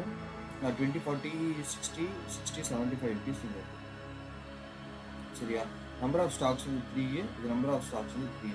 ஸோ நம்பர் 3 டிவைட் பண்ணால் இது 30, இது வந்து 25. hence the price weighted for 1 month percentage வந்து பார்த்தா 25 50 இருக்கா அப்படின்னா பண்ணணும் 25/30 -1 அப்படின்னு பார்த்தா -16.7%. So this is how you will find price weighted average. Price weighted average இப்படிதான் கண்டுபிடிப்போம். உன்னோட ஃபர்ஸ்ட் டிசம்பர் அப்போ இவ்வளோ ப்ரைஸஸ் இருக்குது, எல்லாத்தையும் ஆக்ட் டிவைட் எவ்வளோ ஸ்டாக் எடுக்கு அவ்வளோ ஸ்டாக் ஷேர்ஸ் கிடையாது ஸ்டாக். அதேமாதிரி ஷேர் ப்ரைஸ் எல்லாத்தையும் எடுத்து divide by number of stocks பார்த்தீங்கன்னா கண்டுபிடிக்கும். ரெண்டுக்கான டிஃபரன்ஸ் தான் வந்து ப்ரைஸ் சேஞ்ச் அப்படின்றத சொல்கிறாங்க. அதான் வந்து 1 month இருக்காங்க, அதான் வந்து 1 month இருக்காங்க. Adjusted price weighted index for stock split. Stock ஸ்பிளிட்டாக இருந்தால் கீழே டினாமினேட்டர் அட்ஜஸ்ட் பண்ணணும் அப்படின்றத சொல்லியிருக்காங்க. எப்படி டினாமினேட்டர் அட்ஜஸ்ட் பண்ணணும், at the market close on day 1 stock A as price of 10 இருக்குது, ஸ்டாக் பிக்கு வந்து 10 இருக்குது, ஸ்டாக் சிக்கு வந்து 90 இருக்குது. The value of the price weighted index of the 3 stocks வந்து நம்மளோட 10 + 20 + 90 ஆட் பண்ணால் டிவைட் பை 3 போட்டால் 40 at the close of trading. If stock C splits at 2 for 1 effective on day 2, what is the new denominator of the index? First day கண்டுபிடிச்சிட்டா denominator மட்டும் என்னன்றது கேட்குறாங்க. 2 for 1 ரெண்டுக்கு ஒன்று கொடுக்குறாங்க. அப்போ ப்ரைஸ் வந்து உங்களுக்கு கம்மியாயிடும். 90ன்றது 45 ஆகிடும். ஓகேவா, 90ன்றது 45 ஆகிடும். 2 கொடுக்குறாங்க. அப்போ 10 + 20 + 45 டிவைடட் பை 3 போட்டோம்னா 25 தான் வரும். டினாமினேட்டருக்கு பார்த்தீங்கன்னா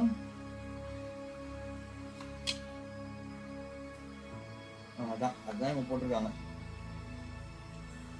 The effect split of the price G in the absence of change of the price the end of D1 would be reduced to 45. The index denominator will be adjusted so that index value would remain at 40 if there were no changes in the stock prices other than to adjust the split. The new denominator D must satisfy 10 plus 20 plus 45 divided by T is equal to 40.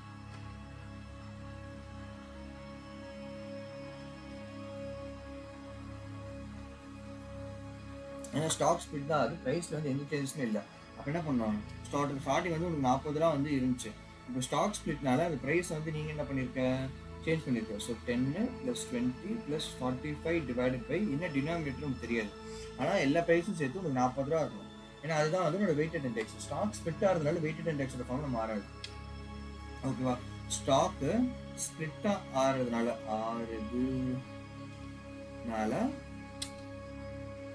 price weighted index மாறாது.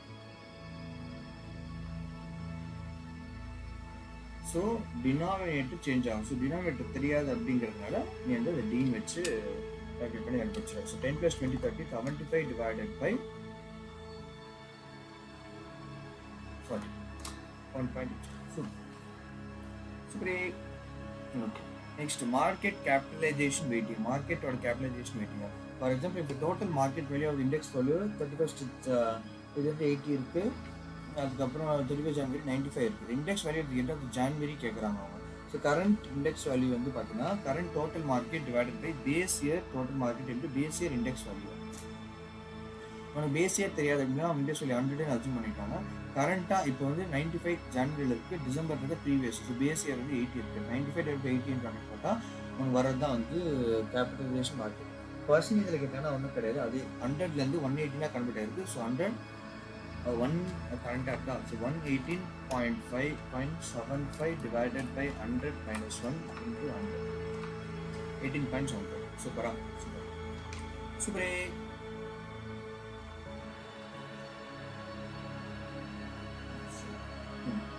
price index versus market capitalization weighted index ரெண்டுத்துக்கு compare பண்ணி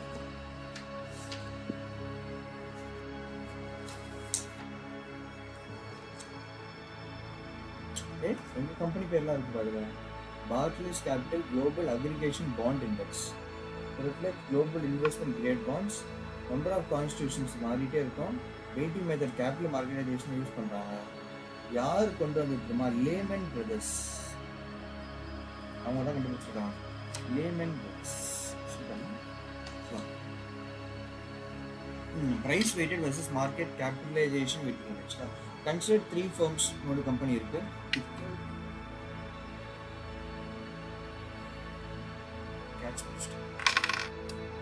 3 firms compare the effects of the price weighted index and market capitalization weighted index. If stock A doubles in prices or if stock C doubles in prices. Okay.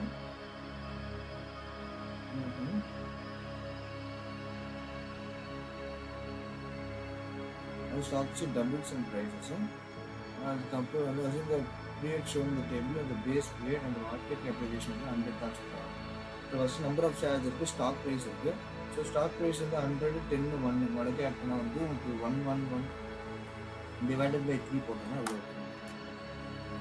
100 + 10 + 1 போட்டோம்னா divide by 3 போட்டோம்னா 37 into 3 போட்டா 111ன்றது prime number நினச்சேன். டிவைடில் போட்டால் stock வந்து நினச்சேன். Okay, 111 வருது.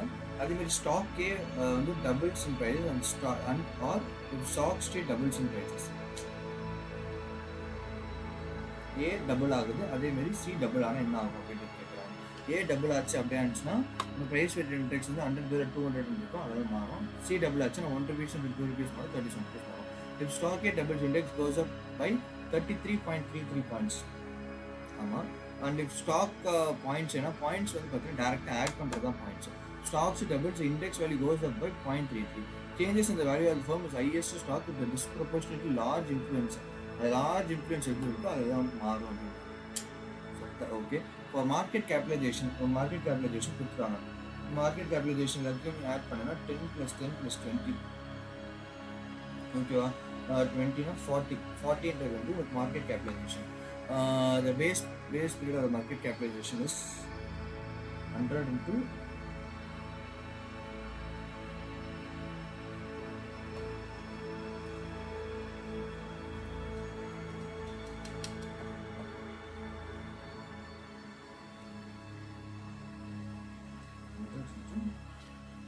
100 market price கண்டுபிடிக்கலாம் first. 100னா 1 1 2 3 4 5 1 2 3 4 5 1 2 3 4 4 போயிடுச்சுன்னா 4 தான் இருக்கு.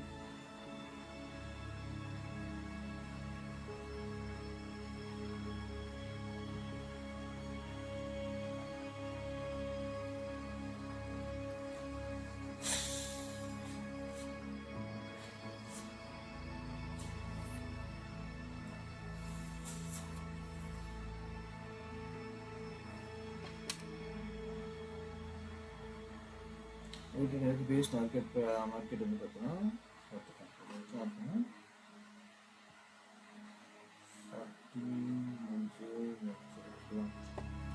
ஏ டபுள்ஸ் ஷார்ப் பேஸ் 200 டபுள்ஸ் ஆயிடுச்சுன்னா அது 20 மாறும். 20 + 20 40 40 50 50 divided by 40 50 divided by 40. Okay, அதே வந்து சி டபுள் ஆயிடுச்சு அப்படின்னு சொன்னாங்கன்னா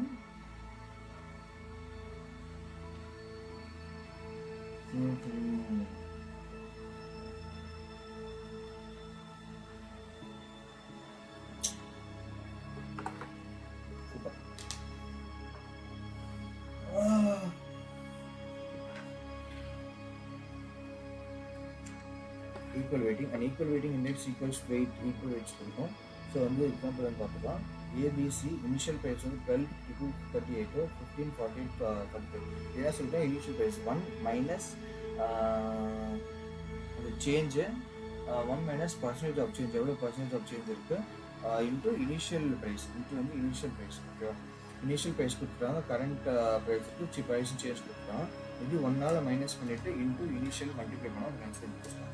சேஞ்ச் இன் இண்டெக்ஸ் வந்து பார்த்தீங்கன்னா 25 minus 7 plus 18 divided by 3 11.2. The new index அப்படின்னு பார்த்தீங்கன்னா initial price எவ்வளோ இருக்கு 12 plus 32 plus 30 1 ஆகுது. current price 15 plus 48 plus 45 5. ஓகேவா, initial index value price change வந்து பார்த்தீங்கன்னா total price change divided by 3 average of போட்டு பார்க்கலாம். நார்மலாக தான் average. So a plus b plus c divided by 3 அப்படின்னு பார்த்தீங்கன்னா இது வந்துச்சுன்னா இனிஷியல் கிவன், இது வந்து கிவன் கொடுத்துருவாங்க. இனிஷியல் இண்டெக்ஸ் வந்து கொடுத்துருவாங்க. கரண்ட் வந்து மார்க்கெட் வேல்யூ பேஸ் பண்ணி அது கொடுக்கலன்னா assume 100 sum of stock price divided by this into stocks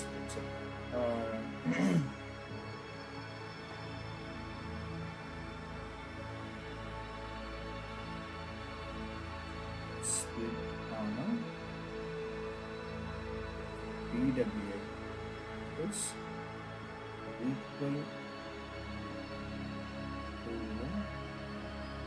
என்ன இருக்கு அது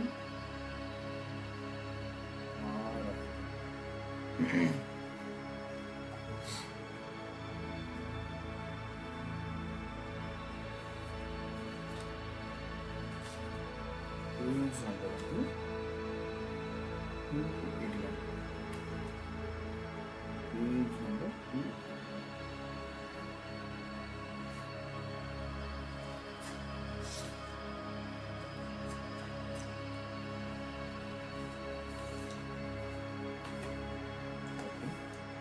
Choices are made when constructing a security market index least likely to include constructing a security market index is least use a nominal or interval scale, measure the performance of the entire market or market segment, weight the securities equally or by some firm specific characteristics. இது ரொம்ப லீஸ்டாக use பண்ணி use nominal or interval scale அது ரொம்ப use பண்ணுவாங்களா, ஆனால் பெர்ஃபார்மன்ஸ்ன்றதை லீஸ்டாக use பண்ணுவாங்க. Performance of the entire market or market segment, security market வந்து இது மட்டும் பார்த்து performance of the entire market.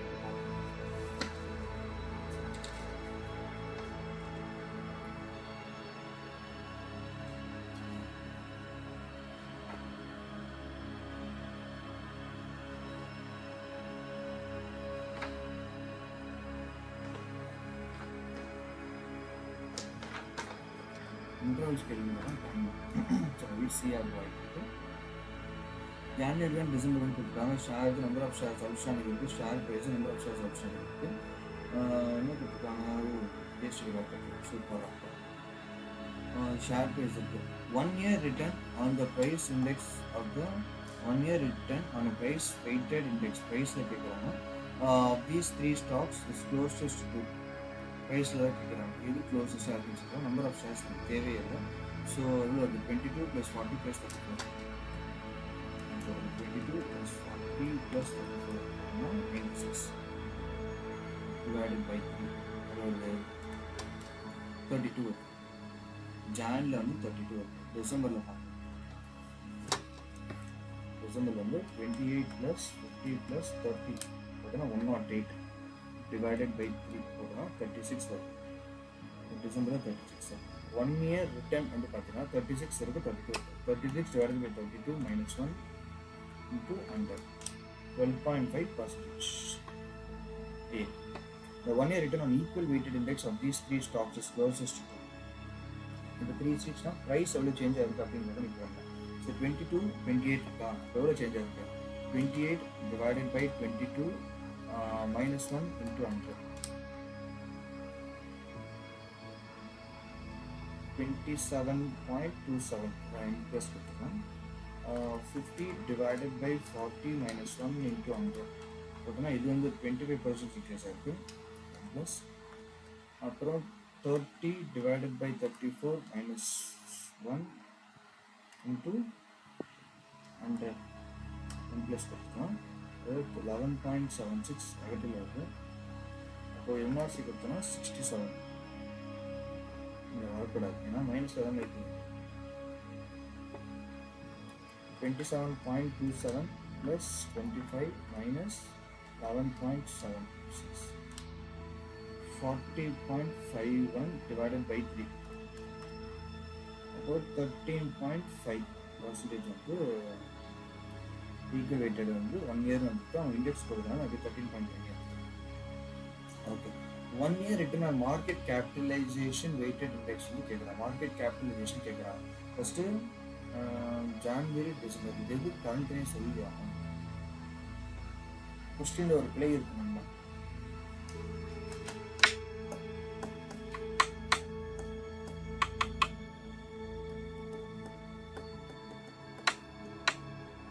இதுலேருந்து தான் இது ஜான்வரி டிசம்பர். ஸோ ஜான்வரி வந்து பேஸாக இருக்கும், டிசம்பர்னு சொல்லிட்டு கரண்டாக இருக்கும். ஓகே, பேஸு அந்த current divide by base into base. இந்த பேஸ் கொடுக்கல அப்படின்றதுனால இது 100மே அச்சீவ் பண்ணிக்கலாம். ஃபஸ்ட்டாக ஓப்பன் பண்ணியிருக்காங்க 100 தான் அச்சீவ் பண்ணியிருக்காங்க. பேஸ் கொடுக்கறதுனால பேஸ் இயரோட இண்டெக்ஸ் வரையும் 100 எடுத்துக்காங்க. இது மேலே இருக்கிறது கால்குலேட் பண்ணிக்கலாம். ஃபஸ்ட்டு இது 2 மல்டிப்ளை பண்ணிக்கலாம். அது டோட்டல் கேபிட்டல் கண்டுபிடிக்க வேண்டும். 22 × 1500 + 40 × 10,000 + 34 × 3,000 + எம்ஆர்சி கொடுத்தோன்னா டோட்டலாக இதோட வேல்யூ 535,000. ஜான்வரி வந்து 535,000. டிசம்பர் வந்து 28 × 1,500 + 50 × 10,000 + 30 × 3,000 எம்எஸ் கொடுத்தோம் 632,000 divided by 535,000 into 100.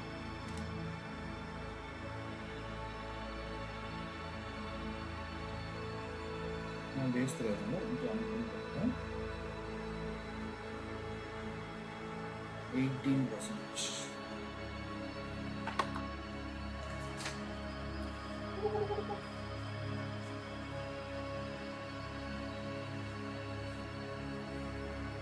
Market float of the stock is best described as. Market float வந்து எப்படி டிஸ்கிரைப் பண்ணுறேன் அப்படின்னா, டோட்டல் ஷேர்ஸ் அவுட்ஸ்டாண்டிங்காக shares that are available to domestic investors, outstanding shares excluding those held by controlling shareholders. I think அதான் நீங்கள் நான் ப்ரொமோட்டர்ஸ்னு சொல்லியிருந்தேன். அவங்களும் வந்துருக்கோம். For which of the following indexes will rebalancing more occur most? Equal தான் கிளியராக நான் படிச்சு தான் கண்டுபிடிச்சேன். let's go to the answer and then check it. First one வந்து என்ன சொல்லியிருக்காங்க, நீங்கள் வந்து வெயிட்டட் செக்யூரிட்டிஸ் இருக்கு, அது கிடையாது. Use a nominal and neutral rate. To be useful, securities market must have a numerical value. Selecting the target market and determining the weighting methods are among the choices that must be made when constructing the securities. Okay, weighting methods எடுத்துக்கலாம். weights இருக்குது. Okay, weights எடுத்துக்கணும், அதுக்கப்புறம் வந்து அவங்களோட performance வந்துட்டு எடுத்துக்கணும். வெயிட்ஸும் இருக்கணும், performance இருக்கணும். வெயிட்ஸும் இருக்கணும் ப்ளஸ் பெர்ஃபார்மன்ஸ் இருக்கணும். ஓகேவா? யூஸ் நாமினல் ரேட் தான் யூஸ் பண்ண மாட்டாங்க. அப்புறம் ஏசிசி பார்ப்போம். 5C 6B அதெல்லாம் கரெக்ட் இருக்கும். ஃபர்ஸ்ட் ஒன் வந்து ஆயிடுச்சு.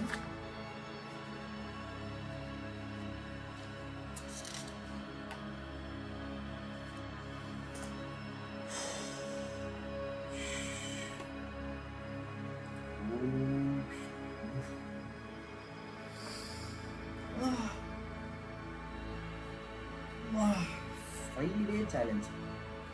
5-day challenge. முடியட்டும். 5-day challenge.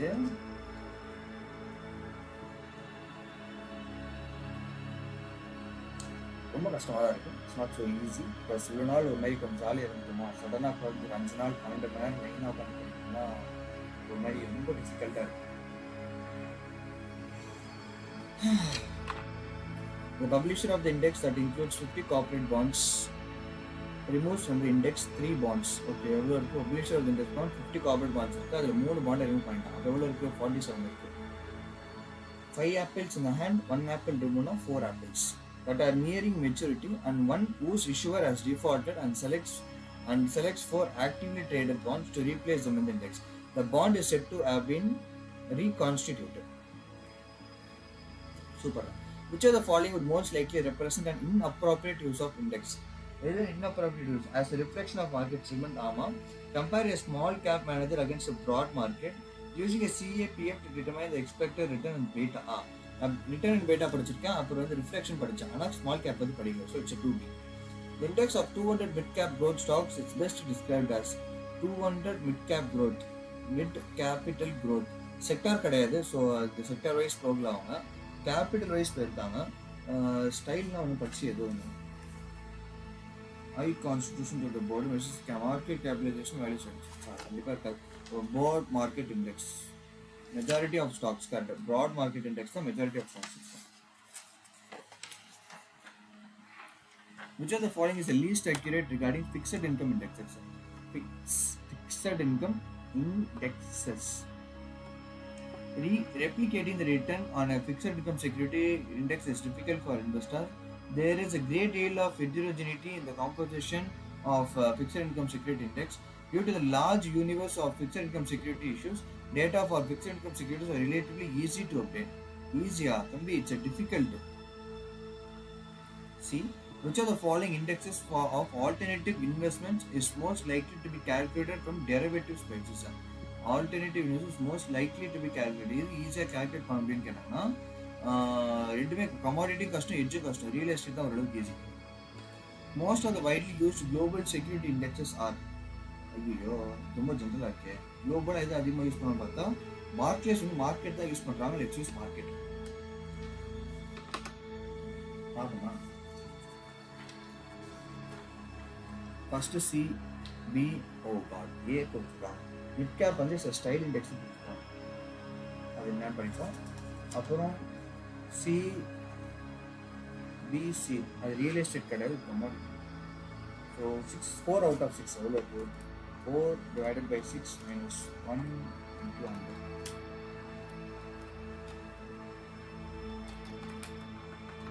4 by 6%. 66% return. More than 50% really fast now. An index for mid-cap growth stocks is a style index. Sector indexes typically measure returns for a specific industry. அது நமக்கு தெரியும். அப்புறம் ஏன் இது கொடுக்கல? ஏன் ப்ராட் மார்க்கெட் கொடுக்கல? அதான் மெஜாரிட்டி ஆஃப் ஸ்டாக்ஸ் கொடுக்குறது.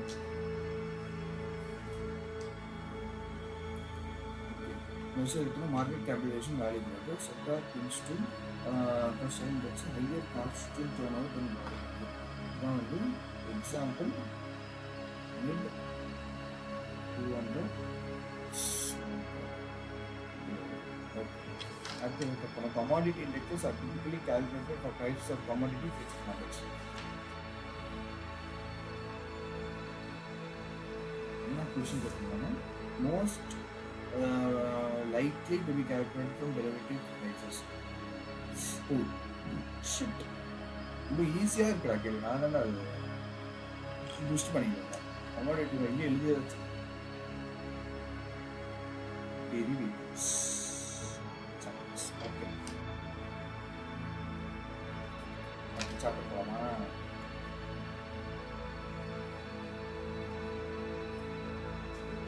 அடுத்து 2 சின்ன சாப்டர் முடிச்சா நம்மளுக்கு கான்ஃபிடன்ஸ் கெயின் ஆகும். 2 சின்ன சாப்டர், கம்பெனி அனாலிசிஸ், அப்புறம் industry and competitive analysis. 2 analysis வந்துடும். என்ன டைமு? மணி 12 ஆகும். இன்னும் நம்மளுக்கு 2 மணி நேரம் இருக்கு. 43-44 page number 330.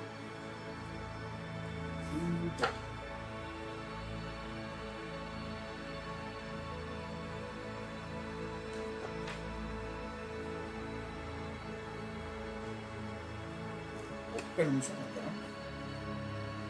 Keep going channel சப்போர்ட்டர்ஸ்லாம் இருக்காங்க சார். சப்போர்ட்டர்ஸ்லாம் இருக்காங்க. அந்த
company analysis, past and present company வந்து எப்படி அனலைஸ் பண்றாங்க.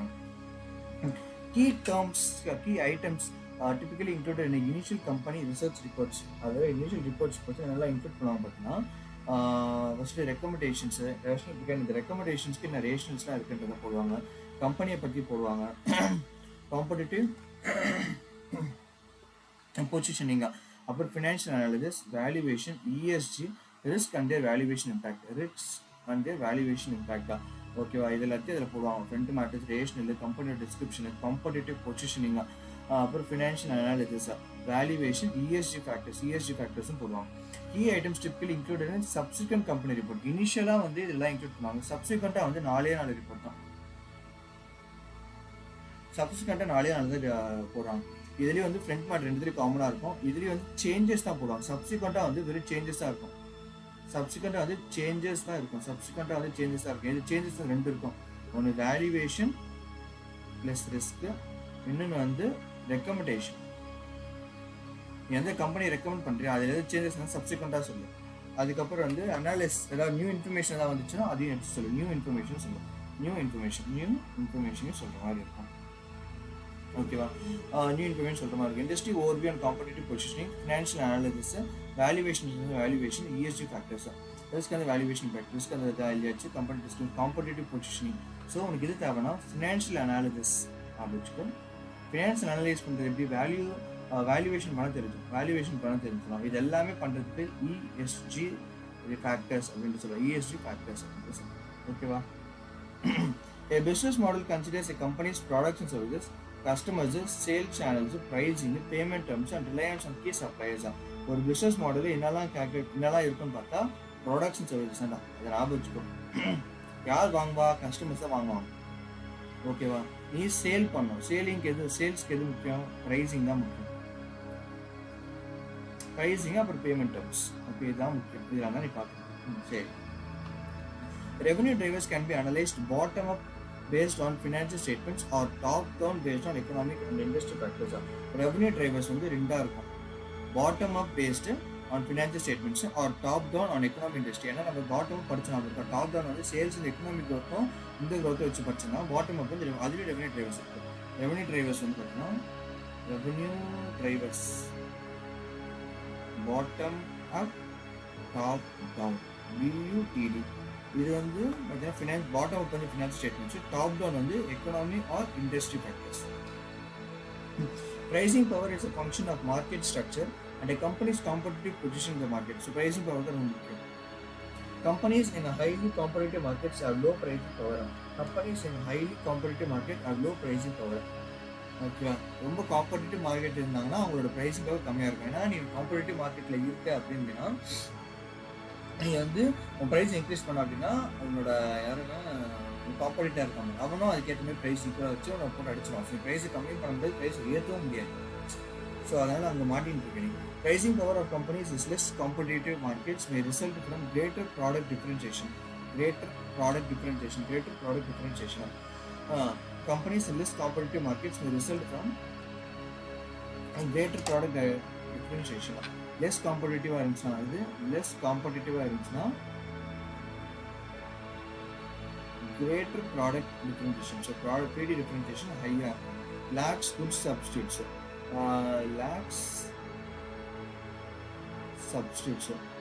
Barriers வந்து high. அப்புறம் வந்து எது ஹை? Customer loyalty high. லாயல்ட்டியும் ஹை. ஸ்விட்சிங் காஸ்ட்டும் ஹை.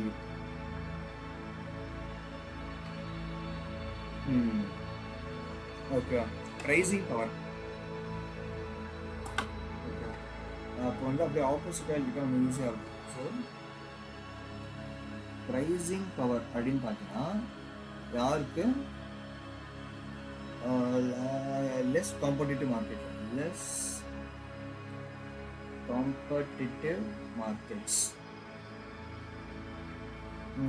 Less competitive markets என்ன இருக்குன்னா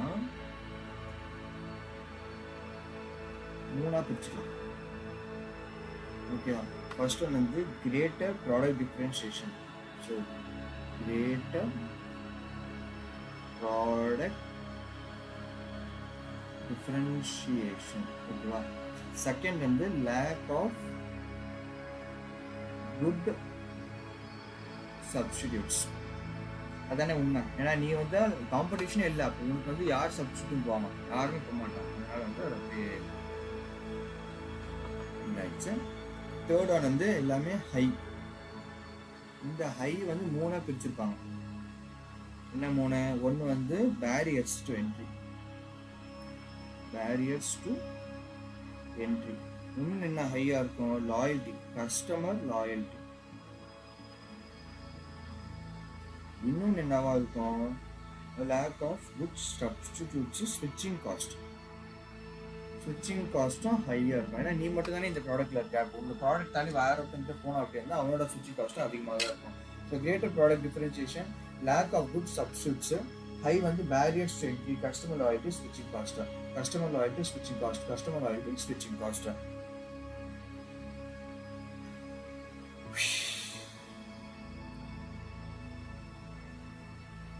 ஓகே, இதான் சொல்றாங்க. ரெவன்யூ டிரைவர்ஸ் இருக்கு, new information, financial DS factor, stream of super. Operating profit என்ன சொல்றாங்க? Q into P minus PC minus fixed cost. அதான் Qன்றது I think operating profit. Q into நான் தெரியல. கான்ட்ரிபியூஷன் வந்து கண்டுபிடிச்சா பின்றதா சேல்ஸா?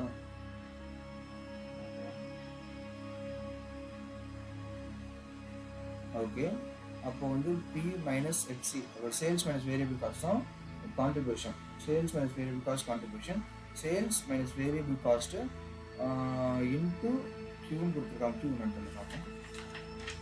இந்த இதான் வேர்டிங்ஸ் தான் சாவடிக்கிறாங்க. நம்பர் ஆஃப் யூனிட் சொல், அது என்னன்னு கொடுக்க மாட்டீங்களா? கியூன்றது number of units minus sales minus variable cost. Sales கேண்டா பீன்னு வச்சிருக்கீங்க, சம்பந்தமே இல்லையா ப்ரோ? ஓ, இவங்க எல்லாமே பர் யூனிட் பேசிஸ்ல பேசுறதுனாடி பேசுறாங்க. பர் யூனிட் தான் சொல்லுவோம், செல்லிங் பிரைஸ் தான் சொல்லுவோம், அதனால பிரைஸ் வச்சிருக்காங்க. அதான் பி. ஆனா அப்ப கூட எனக்கு கியூக்கு மனசே ஆறல. நம்பர் ஆஃப் யூனிட் சொல், இதுல எங்கேயுமே கியூ இல்லை. அட்லீஸ்ட் செல்லிங் பிரைஸ்லயாச்சும் பிரைஸ்ல பி இருக்குனால பி வச்சிருக்காங்க. வேரியபிள் காஸ்ட்டுக்கு எஃப்சி வச்சிருக்காங்க, ஃபிக்ஸட் காஸ்ட் வச்சிருக்காங்க. மனசு ஆற. ஓகே, நம்பர் அதான் நார்மல் தான் அனலைஸ் பண்ணுறது. Sales minus variable cost into number of units multiply பண்ணால் மைனஸ் ஃபிக்ஸட் காஸ்ட் பண்ணால் உனக்கு ஆப்ரேட்டிங் ப்ராஃபிட் கண்டுபிடிச்சலாம். அந்த ஆப்ரேட்டிங் ப்ராஃபிட் தான் இபி ஐட்டம், அதுலேயும் கண்டுபிடிச்சு போயிட்டே இருக்கலாம். Variable cost per unit those that change with level of output. ஐயோ சம்மதம். Fixed cost total those that to not change with the specific range of output. அதேமாதிரி வந்து ப்ரைஸ் மைனஸ் வேரியபிள் காஸ்ட் மாதிரி minus பண்ணிங்கன்னா ஒரு கான்ட்ரிபியூஷன் வரும். இது contribution margin. அந்த கான்ட்ரிபியூஷன் மார்ஜின் ஒரு ஷார்ட் ஃபார்ம் வந்து CM. CM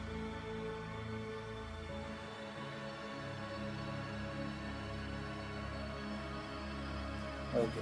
operating leverage, operating leverage change in operating profit divided by change in sales. Change in operating profit divided by change in sales. இதான் நம்ம வந்து இதில் படிப்போம், degree of operating leverage. Degree of operating leverage, degree of operating leverage என்ன சொல்லுவாங்கன்னா change in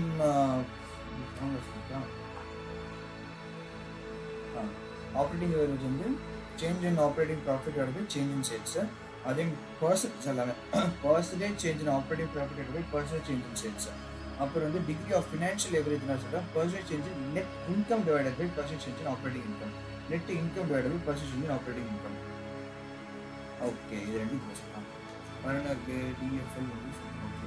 economics of scale occurs when increase in output. Output increase ஆனால் decrease in unit cost. Economics of scope occurs adding division of product lines decreases unit cost. ரெண்டு இருக்குது. Economics of scale இருக்குது, short form இல்லை ரெண்டுக்கு யூஎஸ்லாம் போடணும், short form எழுத முடியாது.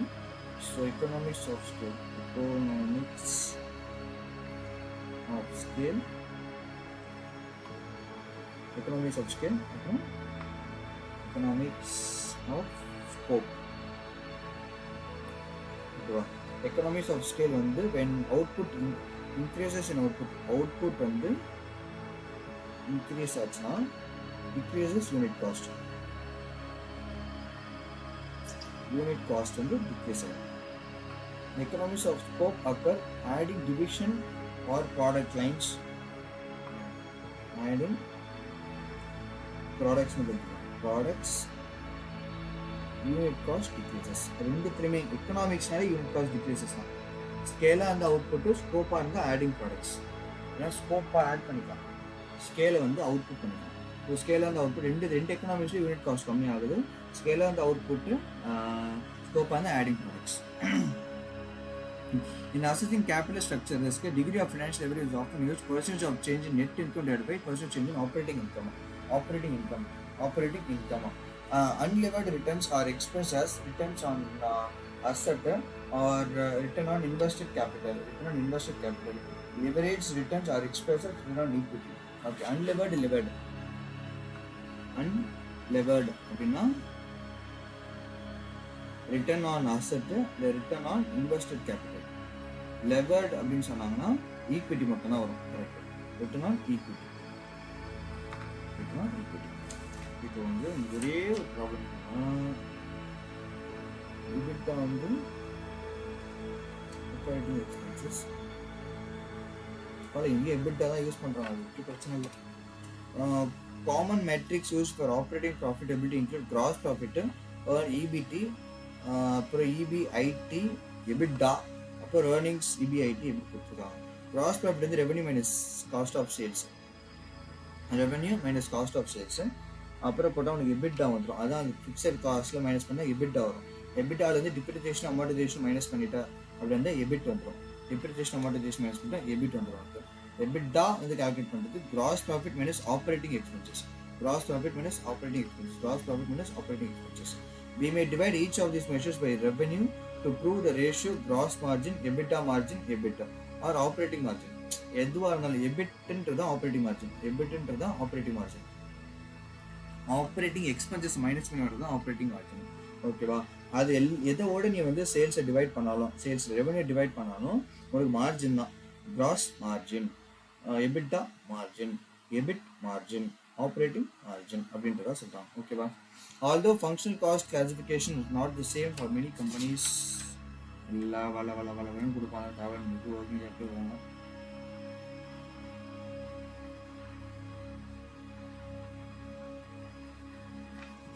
ஓகே, சம் பார்க்கணுமா? சம்ஸ் வேறு கொடுத்துட்டாங்க.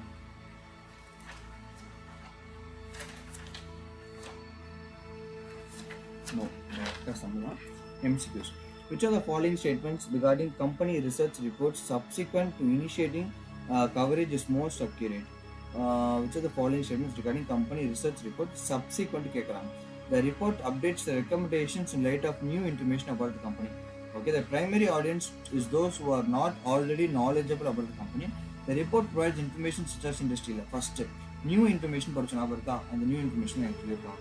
Reports and data from Bloomberg are best considered as the public third-party sources, proprietary primary research, proprietary third-party sources. கண்டிப்பாக தேர்ட் பார்ட்டி தான். ஏன்னா ப்ளூம்பர்க் தான். அப்போ நாங்கள் ஆக்சுவலாக பாட்காஸ்ட் வந்து ப்ளூம்பர்கு, அப்புறம் ஏதோ சீல ஆரம்பிக்கும் காமன் சம்திங், அந்த கம்பெனி, இந்த ரெண்டு கம்பெனியோட ரிசர்ச் ரிப்போர்ட்ஸ் தான் யூஸ் பண்ணிட்டுருக்காங்க. அது பப்ளிக் தேர்ட் பார்ட்டி சோர்ஸஸ் கண்டிப்பாக இருக்காது, ப்ரொப்ரைட்டரி தான் இருக்கும். நான் பப்ளிக்காக இருந்தால் எல்லோரும் யூஸ் பண்ணிப்பாங்கல்ல. Let's see 1A 2C 1A 2C correct. Reports 3C. Reports and data from platforms such as Bloomberg and FactSet are classified as proprietary third-party sources available for a fee. அதான் ஃப்ரீயாக இருந்தால் ஏன் மார்க்கெட் சவுண்டே இருக்கும். They are not publicly available for free and the information provided is not primary research. Okay.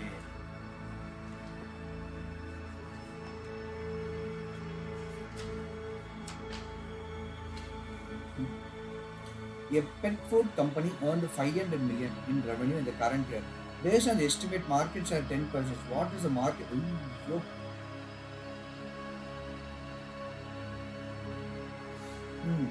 As a pet food company earned 500 million. Revenue 500 million. Based on the estimated market share 10%. 10% market share வச்சு அவங்க 500 million விற்றுருக்காங்க. அப்போ அவங்களோட market size என்னவா இருக்கும் அப்படின்னு கேட்டுருக்காங்க. அது 10% 5,000 தான் தரக்கூடாது. What is the market size of pet food? Pet food market size ன்னு கேட்குறாங்க.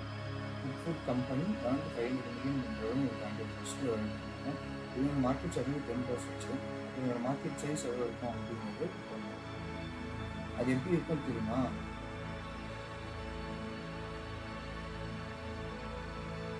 டோட்டல் மார்க்கெட் சைஸ் தான் கேட்குறாங்க.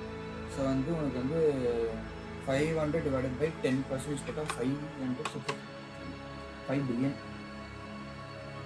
Jco Inc. sells 10,000 units at a price of 5 rupees per unit. ஓகேவா? இதான் சமப்பா மட்டும்தான். செல்லிங் யூனிட்ஸ் வந்து பார்த்தீங்கன்னா 10,000 units, செல்லிங் ப்ரைஸ் வந்து 5. Jco fixed cost 8,000, interest expense 2,000, variable cost 3 இருக்குது. EBITDA வந்து 12,000 இருக்குது. EBIT வந்து 12,000 இருக்குது. This regarding taxes, degree of operating leverage, degree of financial leverage. இது வந்து எனக்கு வந்து எக்ஸாமில் 5 மார்க்ஸ் கேட்கணும். சரியா? ரொம்ப ஆசை தான். ஸோ செல்லிங் ப்ரைஸ் வந்து 5 இருக்கா? So selling price minus variable cost எவ்வளோ வருது? 5 minus 3 2 வருது. இன்டூ 10,000 யூனிட்ஸ் வச்சுருக்காங்க. இப்போது உங்களுக்கு 20,000 rupees வந்து கான்ட்ரிபியூஷன் வருது. மைனஸ் ஃபிக்ஸட் காஸ்ட் எவ்வளோ? 8,000 rupees வருது. மைனஸ் பண்ணினா 12,000 rupees தான் வந்து உனக்கு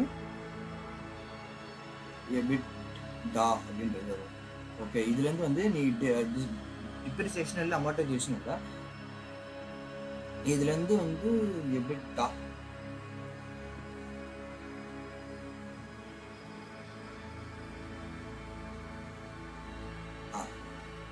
இருக்கா, இதுலேருந்து இன்ட்ரெஸ்ட் எக்ஸ்பென்ஸ் எவ்வளோ இருக்குது, 12,000 அவனே கொடுத்துருவான். எபிட்டா இல்லை டிஏ இல்லை எபிட் வந்துச்சு. இதில் இன்ட்ரெஸ்ட் எக்ஸ்பென்ஸ் ஒரு 2,000 நீ மைனஸ் பண்ணால் உனக்கு 10,000 வரும். இந்த 10,000 தான் ஏர்னிங்ஸ் பிஃபோர் டேக்ஸ். இங்கே டிஸ்ரெக்கார்டிங் டேக்ஸ் சொல்லிட்டாங்க. இதுதான் உனக்கு நெட் ஆப்ரேட்டிங் இன்கம். ஓகேவா, அது net operating income. Operating income இங்கே இருக்குது. ஸோ டிஓஎல் வந்து பார்த்தீங்கன்னா change in this divided by change in percentage change in operating income divided by percentage change in sales.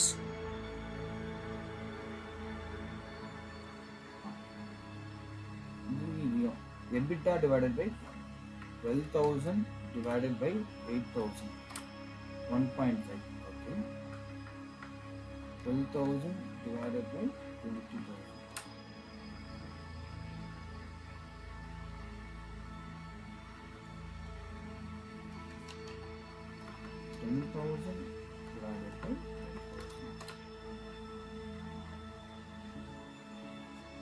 என்னது 5 மார்க் வேற கேள்வி வேற.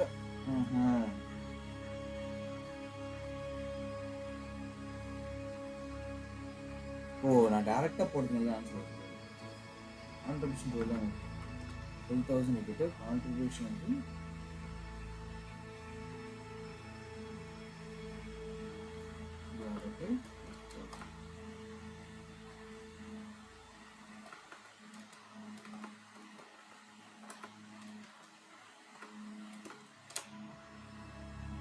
ஓகே. இது கண்டுபிடிக்க டிஓஎல் கண்டுபிடிக்கிறது வந்து கான்ட்ரிபியூஷன் டிவைடட் பை எபிட்டா, அதான் எபிட். அப்புறம் டிஎஃப்எல் கண்டுபிடிக்கிறது வந்து இபிஐடி டிவைடட் பை இபிடி. ஓகேவா, அப்போ கான்ட்ரிபியூஷன் வந்து உங்களுக்கு 20,000 டிவைடட் பை 12,000 அப்படின்னா 20,000 divided by 12,000 பார்த்தீங்கன்னா 1.67 வருது. ஓகேவா, எபிட் வந்து பார்த்தீங்கன்னா 12,000 divided by 10,000, 12,000 divided by 10,000 பார்த்தீங்கன்னா 1.2. So option C. ரெண்டுமே CC, 1C 2C, HC 1C 2C. Answer correct தான், சிரிக்க வேண்டாம். 1C 2C ஆன்சர் கரெக்ட் தான். டக்குனு ஃபார்முலா ஸ்ட்ரைக் ஆகும். அது சேஞ்சுன்னு போயிட்டுனா அதனால டக்குனு ஸ்ட்ரைக் ஆகும். இவன் எப்படி அதை சால்வ் பண்ணிருக்கான்னு பார்ப்போம். ஆப்ரேட்டிங் இன்கம் வந்து 12,000. அந்த 12,000 தான் எபிட்டாவை தான் ஆப்ரேட்டிங் இன்கம் சொல்கிறாங்க. அதான் எபிட்டாலேருந்து இதை டிப்ரிசியேஷன் அமோர்டைசேஷன் பண்ணிவிட்டு operating income. If sales increases by 1%, it's operating income increases by B1.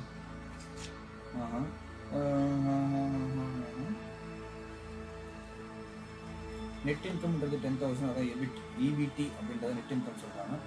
அதான் அதுக்கு ஆஃப்டர் டாக்ஸஸ் போகிறது net income. Operating income is increase by 1%, நெட் இன்கம் கொடூரமாக பண்ணியிருக்காங்க. நான் போட்ட ஃபார்முலாவே நல்லா இருக்கு. நான் என்ன ஃபார்முலா போட்டேன்,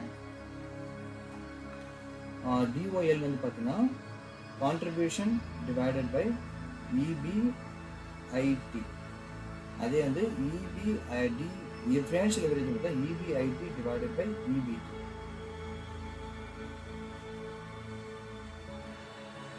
ஏன்னா நான் ஃபஸ்ட்டு ஞாபகம் இருக்குது, எதுக்கோ கீழே மேலே டிவைட் பண்ணுவாங்க. அது பண்ணிட்டாங்க அப்படியே இருந்தால் நெக்ஸ்ட் போகிறது வந்து இதுக்கு கீழே டினாமினேட்டருக்கு அப்படி நியூமினேட்டருக்கு ரெண்டு அடிக்கிற மாதிரி நான் போட்டுருக்கேன். ஞாபகம் இருக்கு. அதுதான் ஓகே டன். இப்போ வந்து நம்ம இது முடிச்சிட்டோம், இன்னொரு சாப்டர் முடிச்சிட்டோம், கம்பெனி அனாலிசிஸ். ஆல்ரெடி அடிச்சிட்டோம். Industry and competitive analysis.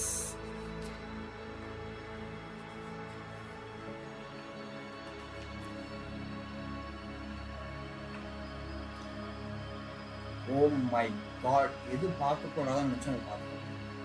Michael Porter's 5 forces, rivalry among existing competitors, threat to entries, threat of substitutes, power of buyers, power of suppliers. திருந்த மாட்டான், இவனே செத்து போய் அவன் 4-5 குழந்தை பெற்று ஜென்ரேஷன் வைஸாக வந்துச்சு. இன்னும் இதே மைக்கேல் போர்ட்டர்ஸ் இங்கே போட்டேன்னு ஒன்று அதே போடுறதுக்கு சாவடிக்கிறாங்க. அனதர் திங் எது, டெஸ்ட் அனாலிசிஸ். இதெல்லாம் வந்து நான் விட்டுறணும் அப்படின்னு நான் ரொம்ப ஆறுதலாக இருக்கேன். என் வாழ்க்கையில் திரும்ப இதெல்லாம் வரும் நான் எதிர்கூட பார்க்கேன். இன்டர்மீடியட் சும்மா அது முடிஞ்சது பாரு, சனியம் போச்சுன்னு இங்கேயும் போல கூடவே தான் இருக்கு. Okay, industry and competitive analysis. Sir படிக்கவே தெரிஞ்சிருக்கணும். இந்த இண்டஸ்ட்ரி காம்படிட்டிவ் அனாலிசிஸ்னா கண்டிப்பாக அவன் வந்து எட்டி பார்த்துட்டு போவானே அப்படின்னு உதாரணம் ஸ்ட்ரைக் ஆகுது. Okay, industry and competitive analysis வந்து 5 ஸ்டெப் இன்வால்வ் ஆயிருக்கு. ஃபர்ஸ்ட் என்ன பண்ணுறாங்க, எப்பவுமே industry and competitive analysis first define பண்ணிடுறாங்க. என்ன இண்டஸ்ட்ரி அப்படிங்கிறது டிஃபைன் பண்ணிட்டு அப்புறம் survey industry size growth profit survey எடுத்தால் உங்களுக்கு தெரிஞ்சிடும். இவன் இப்படிதான் இருக்கான் அப்படிதான் இருக்கான்னு தெரிஞ்சிச்சுன்னா அப்புறம் அதை வச்சு அனலைஸ் பண்ணலாம். இப்படிதான் இருக்கான் அப்படிதான் இருக்கான்னு சொல்றதுக்கு பேர் தான் analyse industry structure, analyse external influences. ரெண்டுத்தை அனலைஸ் பண்ணாங்க. லாஸ்ட்டாக வந்து determine industry participant competitive strategies, determine industry participants competitive strategies. இப்போ தெரிஞ்சு ஏன் சிஎஃப்ஏ வந்து ஏன் இவ்வளோ பேர் புகழ்றாங்க அப்படின்னு, ஏன்னா இன்னைக்கு வந்து ஓவராலாக எல்லாத்தையும் கேட்குறாங்க ஒரே நாள். நம்மளுக்காச்சும் 6 நாளாக பிரிச்சு கேட்குறாங்க.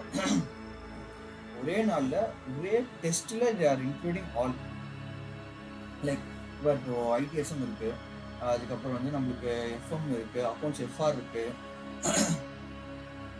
அதுக்கப்புறம் எது மிஸ் ஆகுது, லா மிஸ் ஆகுதுன்னு நினைக்கிறேன். நம்மளுக்கு படிக்கலையான்னு தெரியல அந்த சப்ஜெக்ட் தெரியல. குவான்டிடேட்டிவ் ஆப்டிடியூட் இருக்குது, அதுக்கப்புறம் ப்ரெசன்ட் வேல்யூலாம் இருக்குது. அது ஒரு சாப்டரில் பார்க்கணும். சரி, ஆனால் ஃபவுண்டேஷனுக்கு சிஎஃப்ஏ லெவல் 1 கம்பேர் பண்ணால் பக்கத்தில் கூட இல்லை. சிஎஃப் ஃபவுண்டேஷனுக்கு இதுக்கும் எங்கேயோ ஒரு கெயின் வச்சா கூட இருக்காது. இப்போ ஃபவுண்டேஷன் லெவல், ஏன்னா இது லெவல் 1 தானே, 3 லெவல் இருக்குது, எதுலேயும் 3 லெவல் இருக்குது. ஃபர்ஸ்ட் லெவலில் கம்பேர் பண்ணால் ஃபவுண்டேஷனுக்கு இருக்கும் பக்கத்தில் கூட இல்லை, கெயின் வச்சா கூட இருக்காது. Industry and competitive analysis involve 5 steps. First define பண்ணு, அப்புறம் சர்வே எடு. ஃபர்ஸ்ட் டிஃபைன் பண்ணிட்டியா, பண்ணிட்டேன் ப்ரோ, யாரெல்லாம் இருக்காங்க இந்த இண்டஸ்ட்ரி இவ்வளோ தான் அப்படின்னு டிஃபைன் பண்ணிட்டா இந்த இண்டஸ்ட்ரியிலேருந்து சர்வே எடுத்துப்பாரு.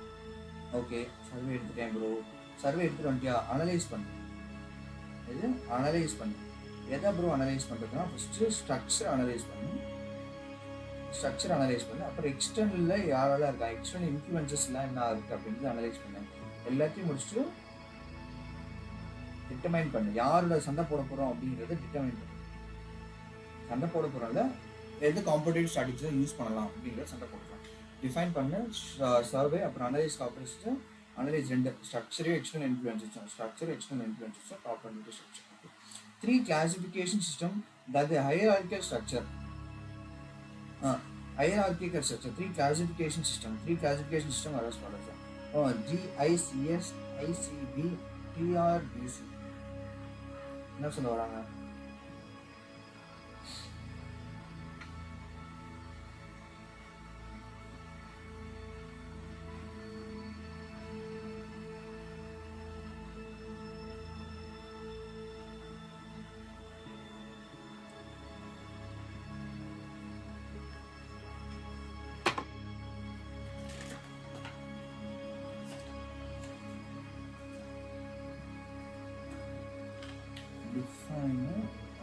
இங்கேயும் அதே தான் கொடுத்துருக்காங்க.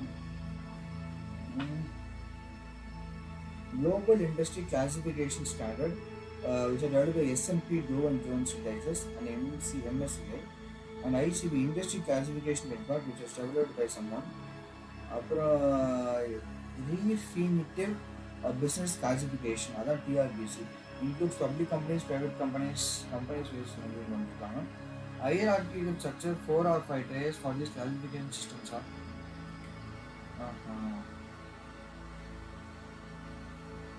While the nomenclature may differ, top level for all the 3 systems consist of common sectors: energy, financials, basic materials, அப்புறம் வந்து information technology, industrials, அப்புறம் telecommunication services, utilities, real estate and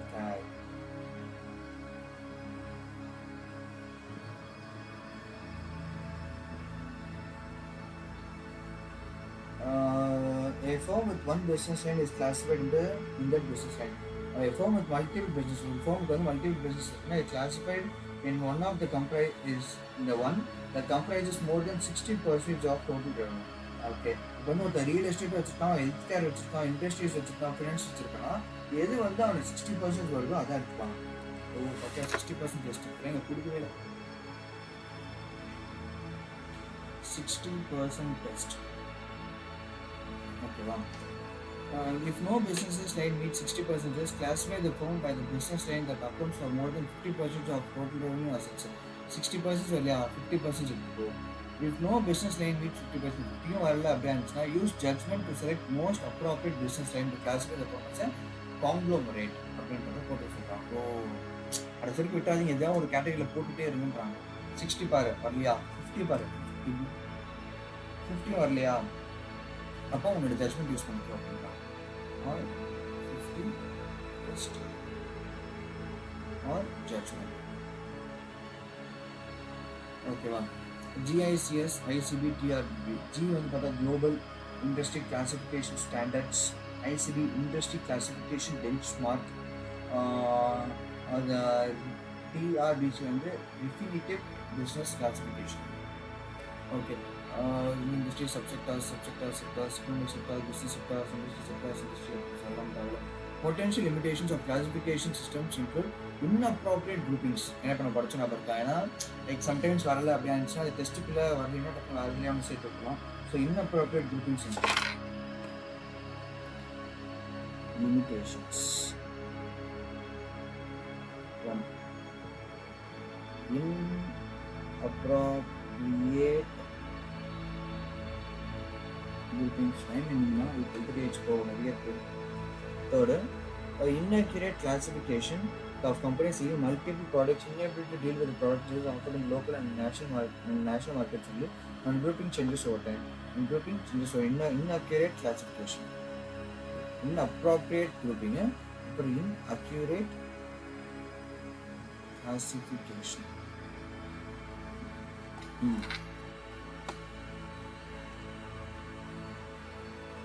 Other ways to group companies are by country, region, business cycle sensitivity, financial measures, ESG consideration. Other ways to group companies are ரெட்டில் நீ group பண்ணலாம் அப்படின்னு பார்த்தீங்கன்னா country wise group பண்ணலாம், region wise group பண்ணலாம், business cycle wise sensitivity wise use பண்ணலாம், ESG wise use பண்ணலாம். So உங்களுக்கு தெரிஞ்சதெல்லாம் கண்ட்ரி ஈஸியாக இருக்கும் ஞாபகம் வச்சுக்கிறதுக்கு.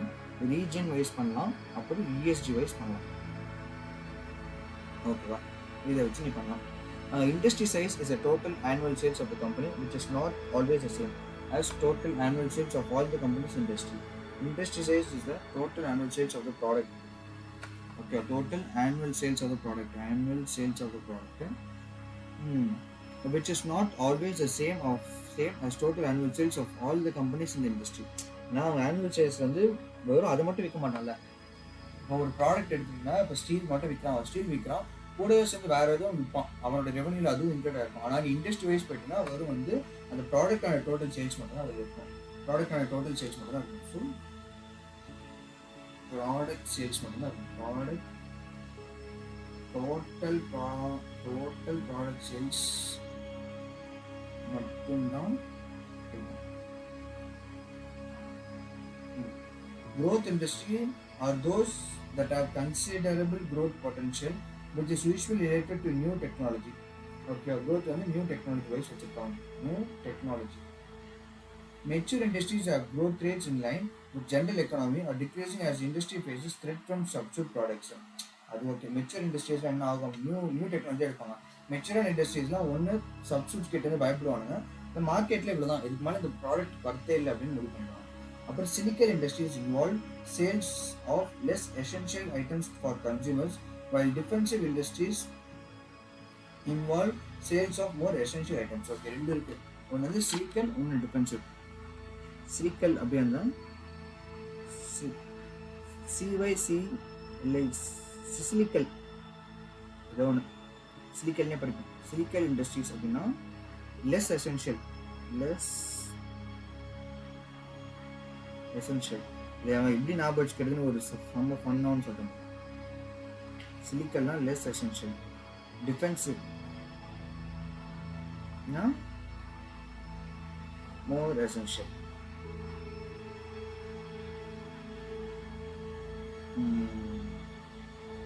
சரியா? சிலிக்கல்னா லெஸ் எசென்ஷியல், டிஃபென்சிவ்னா மோர் எசென்ஷியல். இது எப்படி ஞாபகம் வச்சுக்கோங்க? டிஃபென்ஸ் டி ஆரம்பிக்குது, டிக்கு அப்புறம் இ, அதனால இட்ஸ் மோர் எஃபெக்டிவ், பக்கத்துல தானே இருக்கு. ஆனா சி வந்து இங்கே தள்ளி இருக்கு, அதனால இட்ஸ் லெஸ் எசென்ஷியல். ரைட்டு, மறக்கவே மாட்டேன் யாருமே. சினிக்கல் இண்டஸ்ட்ரீஸ்னா லெஸ் எசென்ஷியல், ஏன்னா சி டி இ தான் இருக்கு. ஸோ சி வந்து கொஞ்சம் தள்ளி இருக்கிறதுனால லெஸ் எசென்ஷியலாக வச்சுருக்காங்க. அப்புறம் வந்து டிஃபென்சிவ் இண்டஸ்ட்ரீஸ் வந்து ஈக்கு க்ளோஸாக இருக்குது அப்படிங்கிறதுனால வந்து defensive industries. Okay, awesome.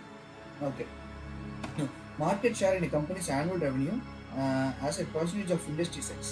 Industry concentration is often expressed numerically using the HHI. அந்த HHI ஒன்று படிச்சோம் இருக்கா? ஆமாம், மார்க்கெட் ஷேர் வச்சு ஃபஸ்ட்டு 4 எடுப்பாங்க, ஸ்கொயர் எடுப்பாங்க. இதுதான் HHIலேருந்து ஸ்கொயர் எடுப்பாங்க. கான்சன்ட்ரேஷன் ரிஸ்க், அது 4 கான்சன்ட்ரேஷன் பண்ணிட்டு 4 ஃபோன் கான்சன்ட்ரேஷன் போடுவாங்க. அது டாப் 4 கால்குலேட் பண்ணிப்பாங்க. HHI வந்து டாப் 4 கார்டு மர்ஜர்ஸ் ரிலேட்டடாக எடுப்பாங்க. இது பண்ண பையன் ஞாபகம் ஒரு ரிட்டேஷ். ஓகே, அதை வச்சு யூஸ் பண்ணிப்பாங்க company channel market channel. Okay தான்.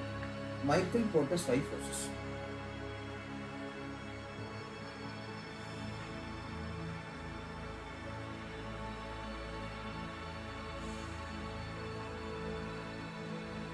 லிட்டரலாக வந்து இந்த மைக்கேல் போர்ட்டர்ஸ் 5 ஃபோர்ஸஸ் ஆஃப் மாடலாக வந்து ஏன்னா அதை படிச்சுட்டு இனிமேல் நம்ம லைஃப்பில் கிடையாதுன்னா டிசைட் பண்ணணும். சும்மா வீடியோ கோர்ஸ்னா சொல்லல, யார் பார்க்குறாங்கன்னு கோர்ஸ்னா சொல்லல. லிட்டரலாக அந்த எக்ஸாம் முடியும் போது இனிமேல் இருக்காதுரா அப்படின்னு நினச்ச ஃபஸ்ட்டு மாடல் இதுதான். ஆனால் இப்போ நம்மகிட்டே வந்துச்சு. சரி, ஓகே, ரீசனாக வச்சுட்டு டிஆர் அப்படின்னு டிஆர் வந்து பார்கெயின் பண்ணுறாரு. அதே அங்கே யூஸ் பண்ண அதே தான். டிஆர் வந்து பார்கெயின் பண்ணுறாரு யார்கிட்ட? மைக்கேல் போர்ட்டர்ஸ் கிட்ட. என்ன சொல்றாரு? First thread from new entrance, thread from substitutes, 2 thread இருக்கு, அதெல்லாம் டிஆர் வந்து பார்கெயின் பண்றாரு. டி வந்து thread from new entrance, thread from substitutes. அப்புறம் ஆர் வந்து பார்த்தா rivalry among existing competitors. Last வந்து ஆர் வந்து rivalry among existing competitors. Bargain யார்கிட்ட பார்கெயின் பண்ணா? கஸ்டமர்ஸ் கிட்ட, சப்ளையர்ஸ் கிட்ட பார்கெயின் பண்ணும். டிஆர் வந்து பார்கெயின் பண்றாரு யார்கிட்ட? Thread from new entrance, thread from substitutes. New entrance அப்புறம் சப்ஸ்டியூட்ஸ். காம்படிட்டர்ஸ் கிடையாது. த்ரெட் ஃப்ரம் காம்படிட்டர்ஸ் தான் கிடையாது. த்ரெட் ஃப்ரம் காம்படிட்டர்ஸாக இருக்குது. ரைவல்ரி அமங் காம்படிட்டர்ஸாக இருக்குது. Rivalry among existing competitors.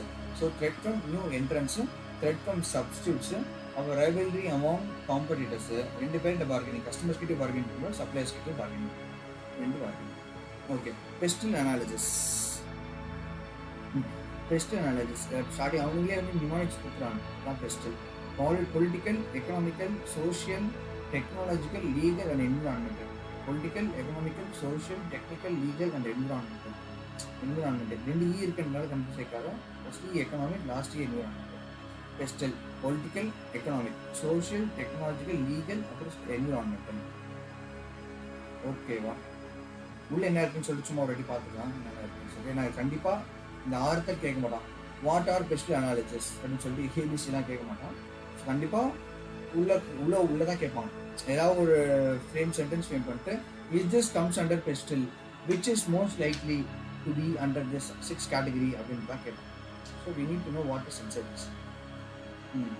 Next, in a cost leadership strategy, the firm seeks to have the lowest cost of production in the industry, offers lowest prices and generate enough volume to make a superior return. Okay, என்ன பண்ணுவாங்கன்னா cost leadership strategy வந்து lowest cost of production, lower price வைப்பாங்க. ஓகேவா? Lower price வச்சு வால்யூமை increase பண்ணிப்பாங்க.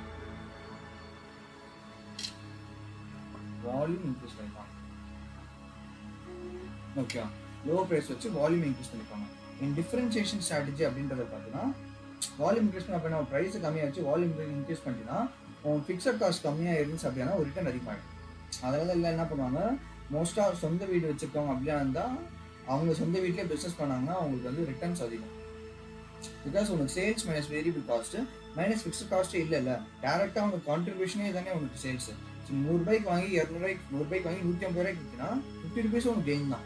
யாருமே கொடுக்க தேவையில்லை, நீ சேலரி கொடுக்க தேவையில்லை. ஏன்னா உங்கள் வீடு நீ தான் பிஸ்னஸ் பண்ணுற, ரெண்ட் கொடுக்க தேவையில்ல, நீ தான் பண்ணுற. நீ சின்ன சின்ன எக்ஸ்பென்ஸ், அந்த எலக்ட்ரிசிட்டி பில்லு, அப்புறம் வந்து எதாவது பேக்கிங் பண்ணுறதுக்கு ஏதாவது 1-2 வாங்குற பேக்கிங் கூட வேரியபிளே வந்துடும். ஸோ அது எது பண்ணுற அப்படின்னா அதுதான் உங்களுக்கு செலவு. So most of fixed cost கம்மி பண்ணாங்களே சரியாக பண்ணிடலாம். In a differentiation strategy, the firm's products and services should be distinctive in terms of type, quality or delivery. In a differentiation strategy, The firm products and services should be distinctive. Differentiation distinctive இருக்கும். இது என்னடா ஜோக்கா இருக்கு. Differentiation distinctive இருக்கும். Distinctive. எதுல in type, quality and delivery. இதான் ரொம்ப முக்கியம். அவன் வந்து டிஸ்டிங்டிவ்னு இருக்கலாம், ஆனால் எதுலன்னு கேட்பான். டிஃப்ரென்சியேஷன் டிஸ்டிங்டிவ்னு எல்லாருக்குமே தெரியும். ஆனால் டிஃப்ரென்சியேஷன் டிஸ்டிங்டிவ்ல எதெல்லாம் இருக்கும் அப்படின்னு பார்த்தீங்கன்னா type, quality, delivery. Type, quality, delivery இது மூணுத்துல டிஸ்டிங்டிவாக இருக்கும். அப்போ தான் வந்து டிஃப்ரென்சியேஷன்ஸ் அடிச்சுருவாங்க. டைப், என்னோட டைப் இதெல்லாம் தான் அப்படின்னு சொல்லுவாங்க. Quality, delivery. Quality, delivery. என் ப்ராடக்ட் குவாலிட்டியெலாம் எப்படி இருக்கும், நான் வந்து இப்படியே டெலிவரி பண்ணேன். So type, quality, delivery. In focus strategy, niche market is targeted. Niche market is targeted. Niche-னா அதான் லைக் ஸ்பெசிஃபிக். அது வந்து யாருமே வந்து பெருசாக ரிசர்ச் பண்ணாத மார்க்கெட், இனிமே தான் புதுசாக உருவாகக்கூடிய மார்க்கெட் தான் நீஷ் மார்க்கெட். நம்ம என்ன பெஸ்ட் அனாலிசிஸ் படிக்கணும்னு சொன்னால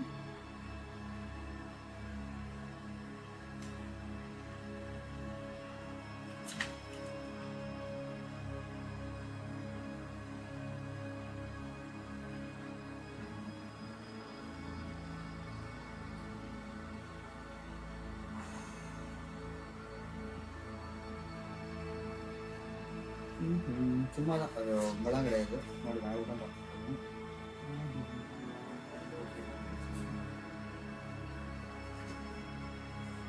Important widespread effect on business by using tax and regulations. Political tax and regulations. Health sectors are government, climate organizations, petroleum exporting countries. OPEC, Organization of Petroleum Exporting Countries. Influences the energy, healthcare and defense. Political and energy, healthcare and defense. மூணுத்துல தான் வந்து political influences அதிகமாக இருக்கும். Notably exposed to political influences. Political influences இது அதிகமாக ஆகும் பார்த்தா energy, healthcare and defence. லாஸ்ட்டாக எழுதிக்கலாம். அதுக்கப்புறம் ஃபார் டிஃபென்ஸ் செக்டர் அதெல்லாம் தவிர எக்கனாமிக் பெஸ்ட்டில் வந்து எக்கனாமிக் இன்ஃப்ளூயன்சஸ் வந்து cyclical trends. Economic output as measure by GDP or some other measure. Cyclical sectors. Social influences tends to how people work, play, spend their money and conduct their life. These sectors are particularly important for industry that sell directly to individuals. Individuals directly selling to individuals are social sector. Social influences. கண்டிப்பாக எக்ஸ்பெக்டே பண்ணிக்க மாட்டோம். டேரெக்டாக விற்கிறது அப்படின்னு யாராவது கேட்டாங்கன்னா நீங்கள் தான் சொல்லுவாங்க. சோஷியல் இன்ஃப்ளூயன்சஸ் தெரிஞ்சுக்கலாம். Technological influences dramatically through introduction of new or improved products which can make some existing products redundant. Where we can characterize technological innovations as sustainable or disruptive. Sustaining innovations.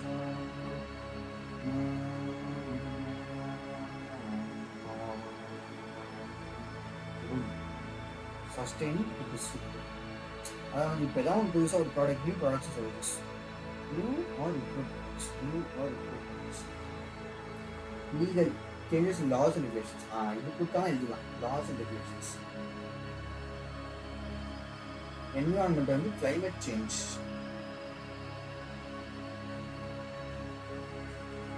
Health care, cyclical okay தான். Institutes இருக்கிறதா? Yes, knowledge best. இதுலேயே வந்து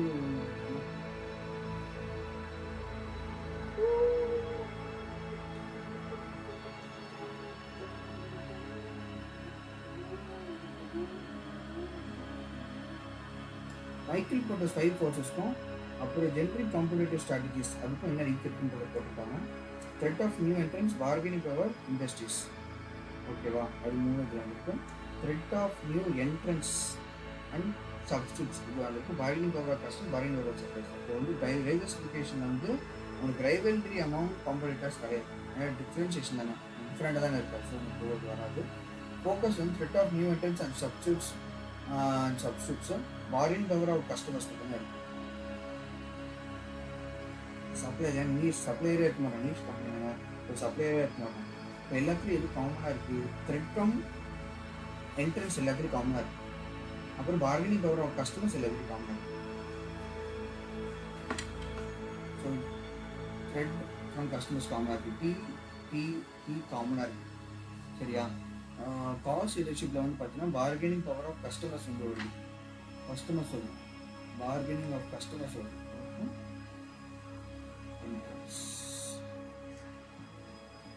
bargaining power of customers வருது.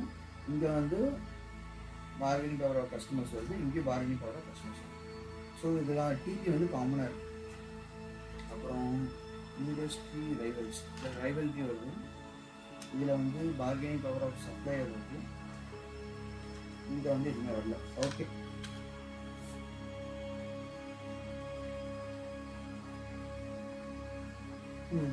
Two of the 5 competitive forces இந்த portal model there of all. இவ்வளோ படித்தா என்ன கேட்டிருக்காங்கம்மா? 2 ஆஃப் த 5 காம்படிட்டிவ் ஃபோர்ஸஸ் இந்த போர்ட்டல் கேட்டிருக்காங்க.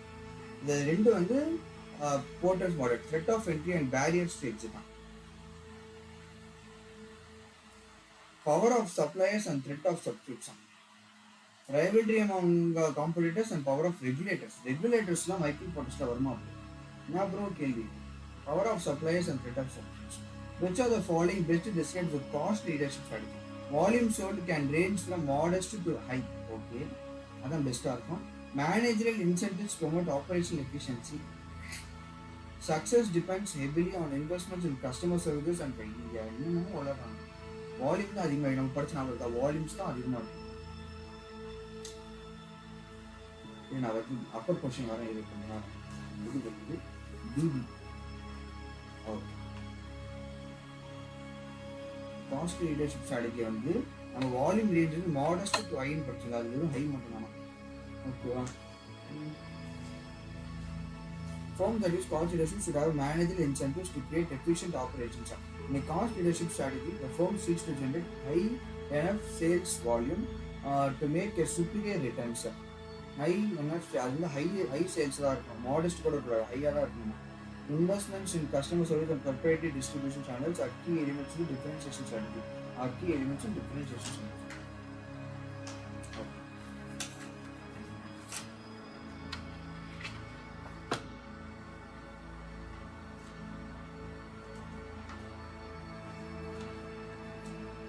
Industry classification systems from commercial index providers typically classify firm by statistical methods, products and services, இல்லை bicycle சென்சிட்டிவிட்டியா, எல்லாமே பார்க்கலாம். Industry classification system from commercial risk, commercial இண்டெக்ஸ்லேருந்து இண்டஸ்ட்ரி கிளாசிஃபிகேஷன் வந்து எல்லாமே. Bicycle business cycle வந்து சென்சிட்டிவிட்டி பார்த்தோம், ப்ராடக்ட்ஸ் அண்ட் சர்வீஸும் பார்த்தோம்.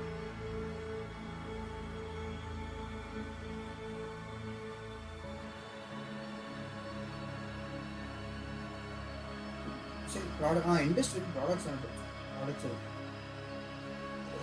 அது வந்து வேறு எதுக்காக தான் படிக்கணும். அதர் பேஸ்டு குரூப் தான் நம்ம வந்து எல்லாத்தையும் bicycle sensitivity country region other based group companies தான். இண்டஸ்ட்ரிக்கு வந்து most product service. Firms and industries are most appropriately classified as cyclical or non-cyclical. Their stock cyclical and less economic, less essential items for consumers. Their stock price fluctuation related to the market in the market or getting revenue market.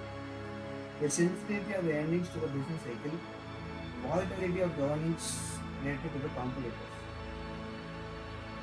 Stock sensitivity, volatility. Period volatility. I use sensitivity 1B to B. 1B to B correct. Sensitivity tomorrow 15 For industry analysis, cyclical firms and industries are those with earnings are highly dependent on the business cycle. Oh. While defensive firms, industries are with earnings that are relatively less sensitive to business cycle.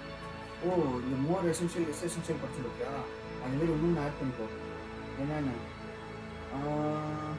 Business cycle less sensitive, highly சென்சிட்டிவ்னு சொன்னாங்கன்னா business cycle. Okay, அது மட்டும் எனக்கு அடுத்த சட்டப்போம். Defensive வந்து less sensitive to business cycle, less sensitive to business cycle.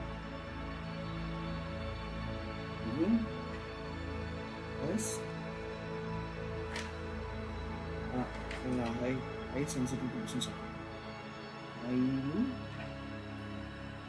sensitive to questions. Okay, okay, bro. We completed two chapters. 12:45 ஆகுது. இன்னும் ஒன்று ரெண்டு மூணு நாலு சாப்டர் இருக்கு. இதில் எது ஈஸின்னு பார்த்தீங்கன்னா 6.77 market efficiency. I think that will be easier one நினைக்கிறேன்.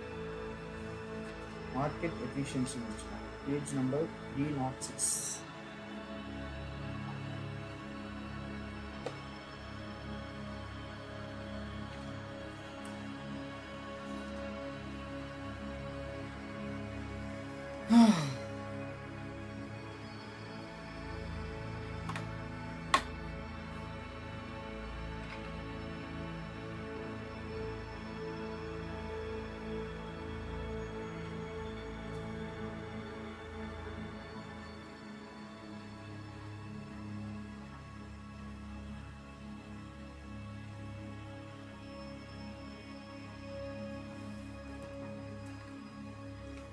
Go minutes. Go wondering.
Okay.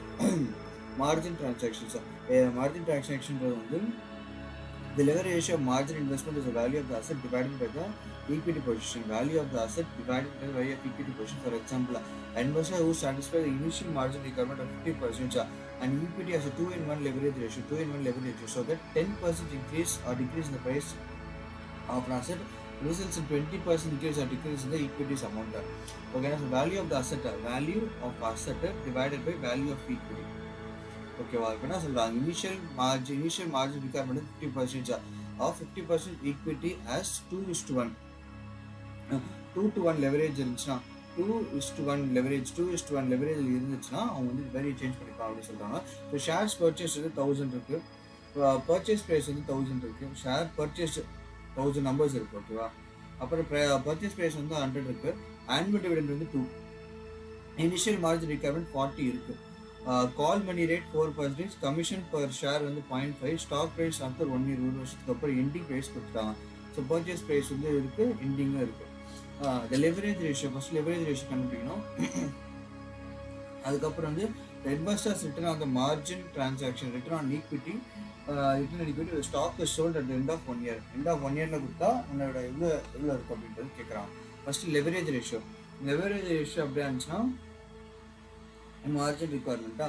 So உனக்கு வந்து மார்ஜின் இன்வெஸ்ட்மெண்ட்ஸு இது கொடுத்துருக்காங்க. ஸோ லெவரேஜ் ரேஷியோ கண்டுபிடிக்கிறது 1/0.4. So initial margin requirement so என்ன சொல்கிறாங்க,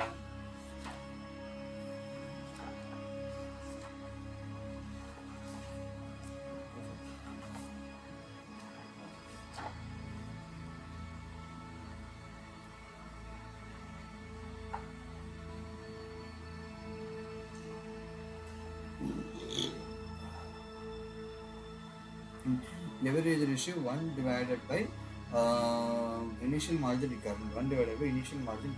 ஓகேவா? எதுக்கு leverage ratio கேட்டாங்கன்னா 1/by initial margin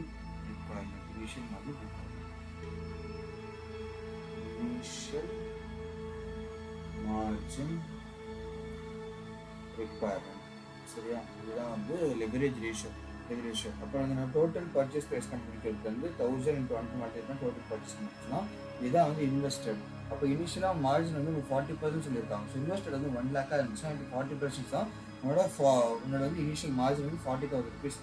The remaining 60,000 is borrowed. The commission on the purchase of 1000 units வந்து 0.5, ஒரு ஷேருக்கு வந்து 0.5 சொல்கிறாங்க.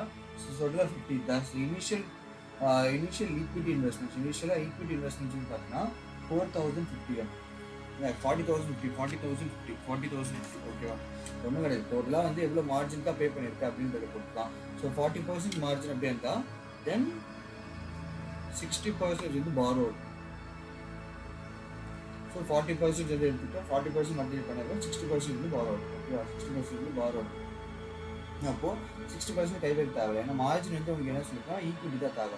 ஸோ 40% ஈக்விட்டி அப்படிங்கிறதுனால 1 lakhல 40% போட்டு 40,000 rupees வரும். கமிஷன் பர் சார்ஜும் மார்ஜின் வந்து ஆட் பண்ணாங்க. ஸோ 0.05 per share அப்படிங்கிறதுனால இது வந்து 50 rupees வரும். 40% ஆஃப் 1 lakh வந்து 40,000. ஸோ 40,000 rupees தான் வந்து உன்னோட equity investment. at the end of 1 year என்ன ஆகுது, ப்ரைஸ் வந்து இன்க்ரீஸ் ஆகுது. 110 rupees இன்க்ரீஸ், 1000 shares 110 rupees ஆயிடுச்சு. அப்போ 1,10,000. இந்த நடுவில் ஐயா வந்து டிவிடெண்ட் வாங்குறாப்புல. ஸோ ஆனுவல் டிவிடெண்ட் 2 rupees கொடுத்துருக்காங்க. ஸோ 1000 shares 2 rupees போட்டால் அது 2000. ஸோ 1,10,000 + 2000 ஆட் பண்ணால் 1 lakh + 1,02,000 rupees ஆகிடும். For a gain of 9,950. Interest paid வந்து பார்த்தா 60,000. அவங்க வந்து இன்ட்ரெஸ்ட் கொடுத்துருக்காங்க. இன்ட்ரெஸ்ட் கால் மணி ரேட் வந்து அந்த கால் எக்ஸ்ட்ரா 60% இருக்குல்ல பாரோட, அந்த 60,000 you have to pay interest. 60,000 you have to pay interest. அந்த கால் மணின்னு கொடுத்துக்கிறது தான் வந்து interest rate for this. Interest rate for this. Okay. Interest rate commission அந்த சேல் வந்து பார்த்தீங்கன்னா திருமணினா கமிஷன் பர் ஷேர். இது வாங்குறியோ விற்கிறியோ both buy and sell. Buy plus sell ரெண்டுக்குமே இருக்குது. வாங்கும்போது கமிஷன் பே பண்ணுறது, செல் பண்ணும்போது கமிஷன் பே. இந்த gain on transaction in 1 year வந்து பார்த்தீங்கன்னா 9,950 + 2,000 - 2,400. அப்புறம் -50 சேல் பண்ணும்போது 50 rupees மைனஸ் பண்ணலாம். So gain on transaction in 1 year வந்து பார்த்தீங்கன்னா அது எப்படி 9,950 கண்டுபிடிச்சாங்க, அதெல்லாம் ஒன்றும் கிடையாது. ஸ்டார்டிங் வந்து 1 lakh rupees இன்வெஸ்ட் பண்ணேன். ஓகே, 1 lakh rupees இன்வெஸ்ட் பண்ணேன். அதில் வந்து உனக்கு 50 ரூபா வந்து இதுவாக போயிடும். ப்ளஸ் உனக்கு ஏர்ன் பண்ணது வந்து 1,10,000. இதில் டிவிடெண்ட் வந்துச்சு எவ்வளோ, உனக்கு 2,000 rupees டிவிடெண்ட் வந்துச்சு. இன்ட்ரெஸ்ட்டாக வந்து 2,400 rupees மைனஸ் பண்ணுறேன். ஸோ இது வருது 1 lakh -50 + 1,10,000. 1 lakh -50. அதுக்கப்புறம் வந்து -1 lakh. ஓகேவா? இனிஷியலாக நீ எவ்வளோ இன்வெஸ்ட் பண்ண அப்படின்னு பார்த்தா 1 lakh +50 - 1,10,000 போட்டோம்னா 9,950. இதுதான் வந்து இனிஷியல் இன்வெஸ்ட் பண்ணேன். இதில் வந்து இதான் இனிஷியல் இன்வெஸ்ட் பண்ணேன். ப்ளஸ் வந்து உங்களுக்கு இவ்வளோ கெயின் வந்துச்சு. ப்ளஸ் 2,000 டிவிடெண்டாக வந்துச்சு. -2,400 இன்ட்ரெஸ்ட்டாக பே பண்ணுச்சு. ஸோ 9,550. அடுத்து உங்களுக்கு அப்புறம் செல் பண்ணும்போது நீ 50 ரூபா வந்து திரும்ப 9,500 வரும். இதாக இருக்கு. 9,500 டிவைடட் பை 40,050. ஏன் 40,000 போடுறாங்கன்னா இங்கே ஒரு ஈக்விட்டி மட்டும் தான் முடியும், அதனால போடுறாங்க. 23% சூப்பராக.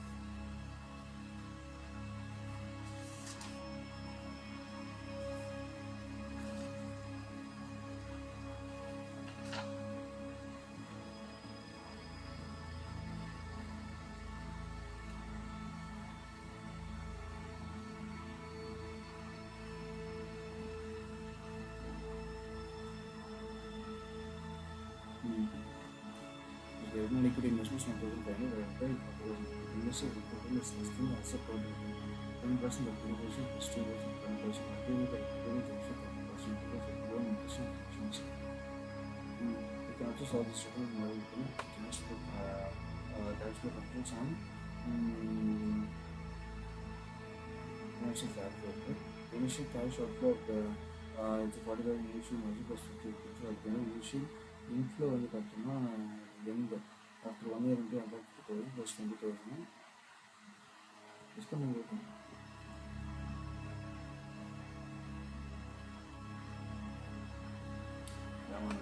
ஈஸியாக இருக்கும்.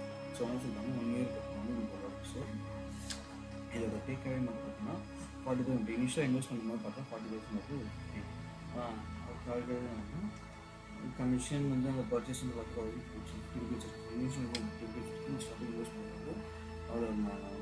இனிஷியல் இன்வெஸ்ட்மெண்ட்ஸ் பார்த்தீங்கன்னா நமக்கு 9,000 invested return is less than the total asset plus 10% appreciation plus 2%. So 10% appreciation the total asset return. So 10% appreciation. Return வந்து பார்த்தீங்கன்னா 110 divided by 100 10% appreciation. 10% plus 2% dividend and appreciation into leverage ratio. Leverage ratio 10% into 2.5. Because total வந்து net invested return is less than the asset total return. Asset total return அப்படின்னா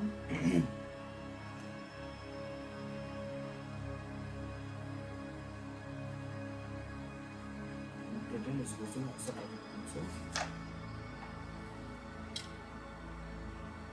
invested total return is equal to actual return plus dividend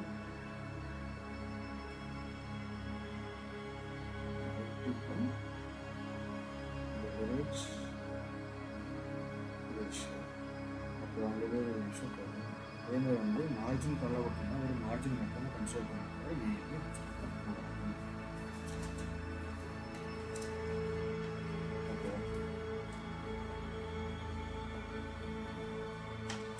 அதுக்கப்புறம் margin காலோட price வந்து பார்த்தா initial purchase price into 1 minus margin, 1 minus initial margin level, 1 minus maintenance margin, 1 minus initial margin level, 1 minus maintenance margin. Margin column பார்த்தா 1 minus initial margin level, 1 minus maintenance margin. Initial price into initial maintenance INR 1 minus initial level, 1 minus margin, 1 minus initial margin level, 1 minus maintenance margin, 1 minus maintenance margin. Margin call the purchase 40%, so the initial purchase price. The initial margin requirement of 50 and maintenance margin is 25. At what price investors get a margin call? Upon the purchase 40 into 1 minus initial margin. 1 minus initial margin is 0.5 divided by 1 minus 0.25. Okay.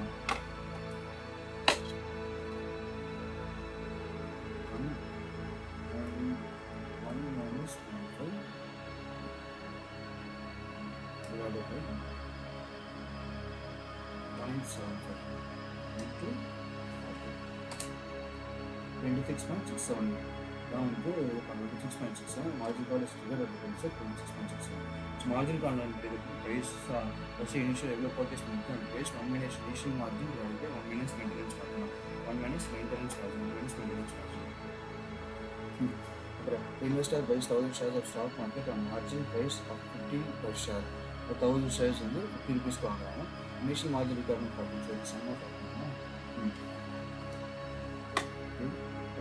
number of shares வந்து பார்த்தீங்கன்னா 1000. அதுக்கப்புறம் stock margin at price 50 per share. 50 per share. Purchase price வந்து பார்த்தீங்கன்னா 50 rupees purchase.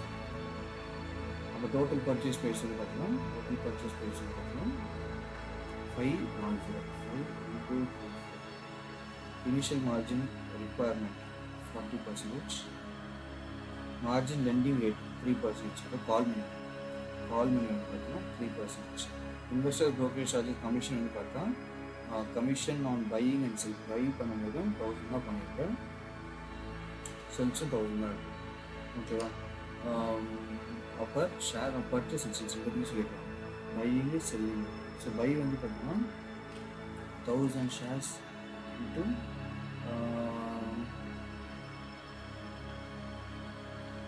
0.01. So 10 ரூபா. அதேமாதிரி செல்லிங்கும் 10 ரூபா தான் இருக்கும். அதுதான் நிற்கும். டிவிடெண்ட் வந்து பார்த்தீங்கன்னா 0.3. ஸோ டிவிடெண்ட் வந்து பார்த்தீங்கன்னா 0.3. ஸோ 1000 shares ஒரு ஷேர் 0.3 இருக்கும். இது 300 ரூபா. டிவிடெண்ட் வந்து 300 ரூபா. 1 year later investor sells 1000 shares at 56 rupees. 56 rupees கொடுத்துருக்கான். அவ்வளோ 50 rupees வாங்கி 56 rupees கொடுத்துருக்கான். அப்போது 56 divided by 50 minus 1 into 100 கொடுத்தோம்னா 12%. ஆக்சுவல் ரிட்டர்ன் வந்து உங்களுக்கு 12% இருக்கும். ஆக்சுவல் ரிட்டர்ன் வந்து உங்களுக்கு 12% இருக்கும். ஓகேவா?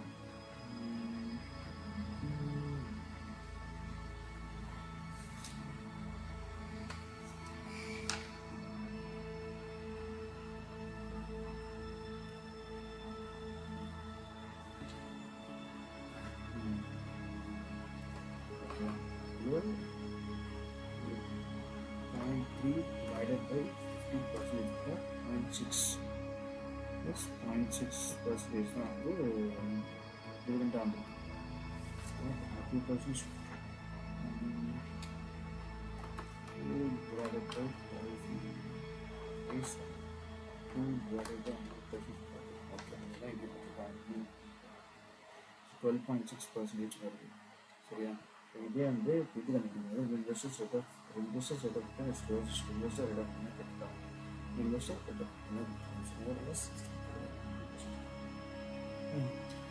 ஓகே, இப்போ இது வந்து starting total investment margin call வந்து பார்த்தீங்கன்னா 40% இருக்குது.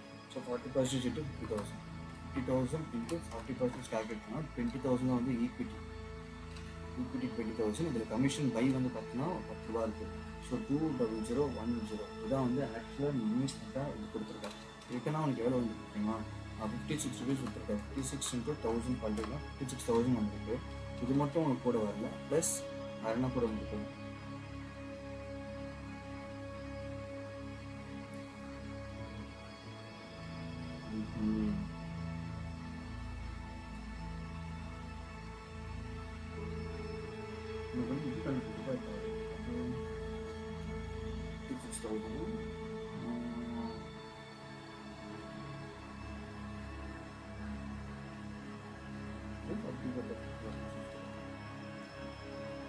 Plus dividend over 300, upper minus 10. So 6,000 into 22,400. Plus 300 minus 10. So 22,690.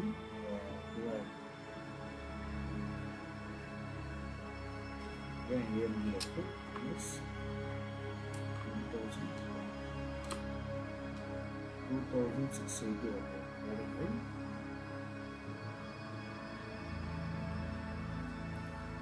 2,000.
Commission purchase person total equity investment and only sales for 50,000 building pressure of created interest paid interest paid 3% 60% to 3%. So 50,000 into 60% into 3%. Interest rate investment. 6240 minus 9 divided by 27%. It's a year.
Raymond Price believes that the shares of the limited that he owns are overvalued currently, but though the stock often continues to increase above their intrinsic values for some time before correcting. What type of order should Flowers stops if he wants to sell shares when the price begins to fall significant amount? Flowers stops enter a good in cancel stop sell order. Stop sell deployed. Stop sell money. Stop sell. The price below current value. For example, shares are trading at 42 sector. We could enter a stop sell at 36, 10% below the current level. Investors sometimes move these stop levels as the stock continues to increase in the price. In response to a price increase to 42, Flowers might move the stop sell loss to 37.8, 10% below the new price. Note that the limit order to sell with the limit price below the current market price will likely execute immediately. limit order limit order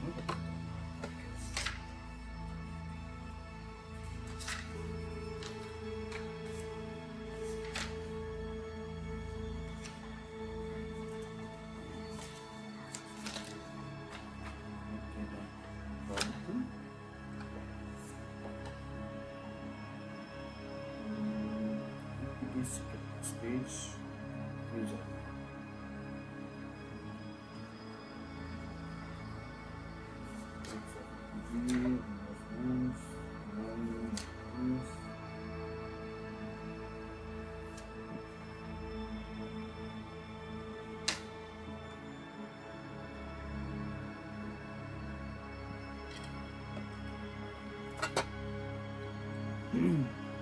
The key ratio to determine management efficiency is accounting return on equity. The return, we usually refer to simply as return on equity. ROE is calculated as net income available to the common, net income minus preferred dividends available to the by the average book value of the common equity stock. Book value of the average so the PAT divided by average book value பண்ணலாம். நிறைய formulas இருக்கு, but இது PAT use பண்ணலாம். PAT divided by average book value use பண்ணலாம். Average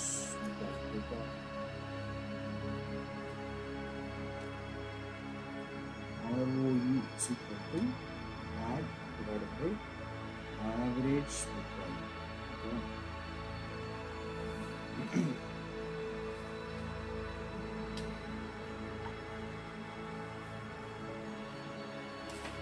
Average book value. Alternative ROE is calculated using only beginning of year book value. That is book value of the equity for end of year. The first method is more applied when industry convention problem book value is volatile. மாறிட்டே இருக்குன்னா average எடுத்துப்பாங்க. ஸ்டேபிளாக தான் இருக்குன்னா exam arriving for number of years or when book value stable தான். Okay, வாலட்டைலாக இருந்துச்சுன்னா average use பண்ணிப்பாங்க. ஸ்டேபிளாக தான் இருந்துச்சுன்னா அவங்க வந்து ஒரு இயர் ரெண்டு மட்டும் தான் எடுத்துப்பாங்க. ஒரு இயர் மட்டும் எடுத்துப்பாங்க. ஒரு இயர் மட்டும் தான் எடுத்துப்பாங்க.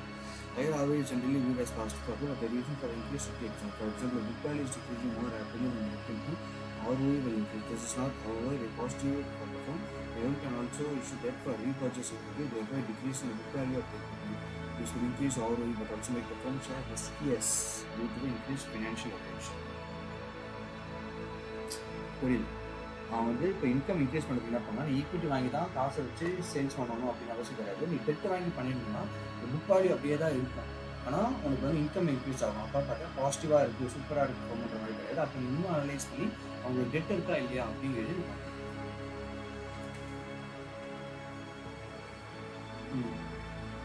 Okay. For example, ROE, market book value and equity calculation. Go to the following data.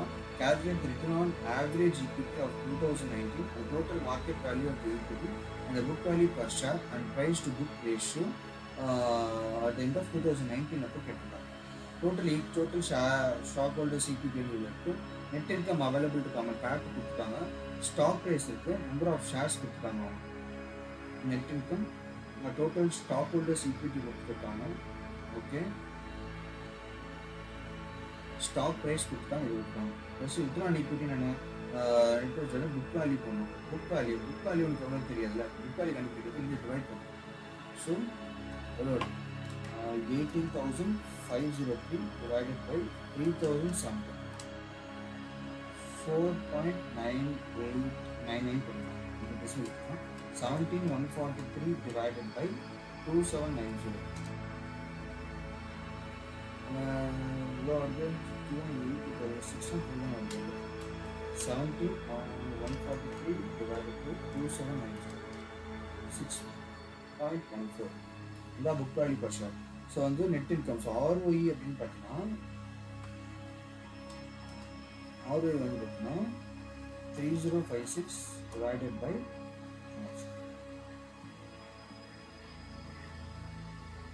இல்லை ஆவரேஜ் கூட போடலாம். ஆவரேஜ் கூட போட்டிங்கன்னா 4.99 plus 6.14 ஆட் பண்ணினா 11.13 divided by 2 போட்டிங்கன்னா divided by 2 போட்டிங்கன்னா 5.57 ஓகேவா.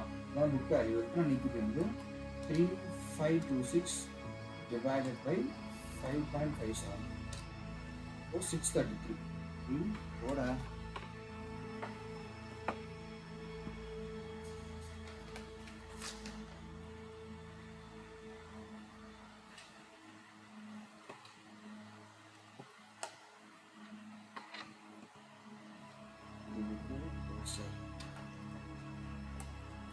$18,503 plus $17,143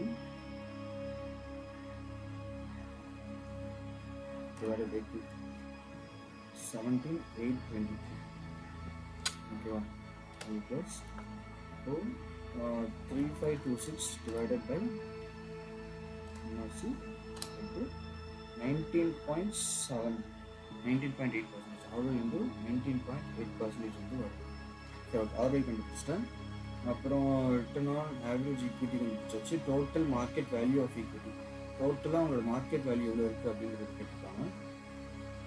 டோட்டல் மார்க்கெட் வேல்யூ வந்து equity book value per share கண்டுபிடிச்சிட்டோம். மார்க்கெட் வேல்யூ வந்து பார்த்தீங்கன்னா stock price into number of shares 16.8 இருக்கா. 16.8 இன்ட்டு 3710 மல்டிப்ளை பண்ணால் 62,328 இதுதான் வந்து மார்க்கெட் வேல்யூ. ஆர்ஓஇ கண்டுபிடிச்சாச்சு. புக் வேல்யூ பர் ஷேர் அவங்க கேட்டிருக்காங்க. புக் வேல்யூ பர் ஷேர் கண்டுபிடிச்சாச்சு. ப்ரைஸ் டு புக்கு அதான் பிவி விஷயம். ப்ரைஸ் டு புக் கேட்குறாங்க. ப்ரைஸ் வந்து பார்த்தீங்கன்னா 16.8 ஸோ 16.8 divided by 4.99 3.36 புக் 3.36 7 கூட எழுதிக்கலாம் ஓகேமா.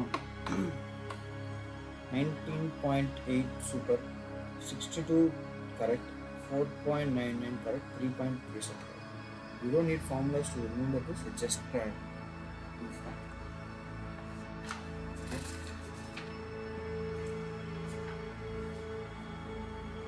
Okay, done.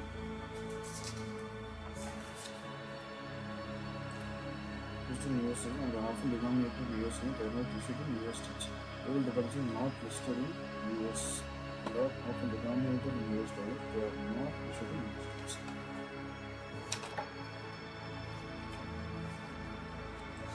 $40 hours. I am in Kadasi chapter.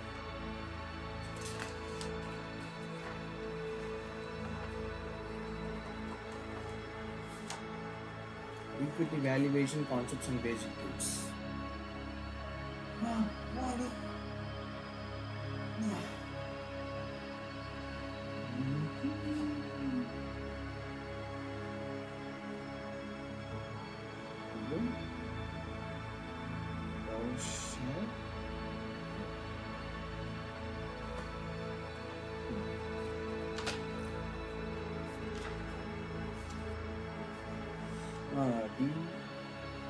Current stock value கண்டுபிடிப்பு D divided by 1 plus KE D divided by 1 plus KE whole power T எவ்வளோ கொடுத்துருக்காங்க அது போனால் அதான் இந்த ப்ரெசன்ட் வேல்யூ கண்டுபிடிக்கிறது. ப்ரெசன்ட் வேல்யூ கண்டுபிடிக்கிறது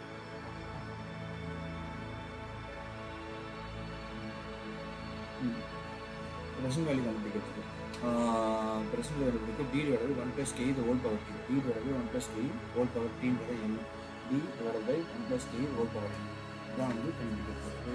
ப்ரெசன்ட் கணக்கு டிவிடெண்டோட ப்ரெசன்ட் கணக்கு. ஃபார் 1 year வந்து பார்த்தீங்கன்னா dividend to be received divided by price 1 year holding DPM for 1 year DPM. Calculate the value of the stock that paid $1 dividend last year. Last year $1 பண்ணா if next year's dividend will be 5% higher. 1 plus 5% is D1. 1 plus 5% is D1. And the stock will sell at 13.45 at the year end. Stock வந்து the required return is 13.2%. Required return வந்து 13.2%. Okay, value of the stock கேட்குறாங்களா? Required rate of return 1.3% கேட்குறாங்க. If the next dividend is stock will sell for 13%. So value of the stock இப்போ கண்டுபிடிக்கிறதுக்கு 1.05 divided by 1 plus 13.2%. 1.05 divided by 1 plus 13.2%.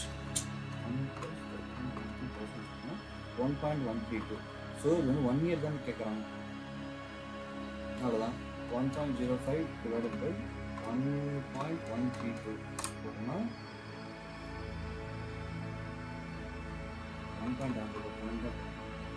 1 plus k தான்.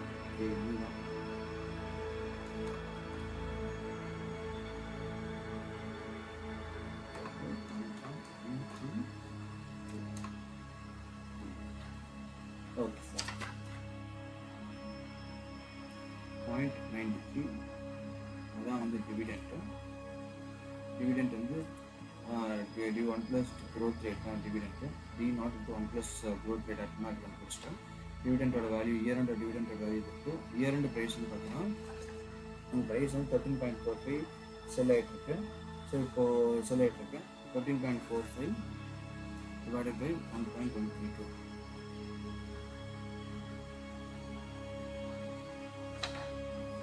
1.88.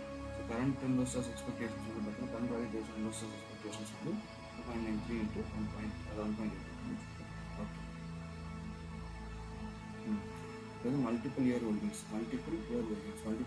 வச்சுருக்காங்க. இது நம்மளுக்கு தெரியும். இந்த year cash flow, discounting factor, discounting cash flows. The stock that recently has a dividend of which is expected to grow at 8% per year. The required rate of return 12%. So discounting factor will be 12%. Calculate the value of the stock assuming that it will price at 51. That's the value of stock that it will be priced at 51 3 years from now.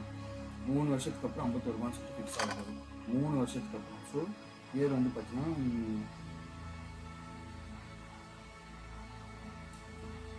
1 2 3 3 கேஷில் வந்து first year dividend வந்து இப்போ பே பண்ணிட்டாங்கன்னா அப்போ இப்போ இல்லை. அப்போ 1.5 plus 8%. 1.5 plus 8% போட்டால் 1.62 plus 8% போட்டால் 1.75 ப்ளஸ் 8% போட்டால் 1.89. இது தேர்ட் இயர் வந்துச்சு. அது லாஸ்ட் இயர் இருந்தாங்கன்னா 51 ரூபா வருது. So 51 rupees. Discount factor 12% 1 divided by 1.12 0.89 0.82 0.71 0.64. So 1.62 into 0.89 plus 1.75 into 0.8 plus 1.89 to 0.71 plus 51 into 0.64 plus numbers are 36.8237.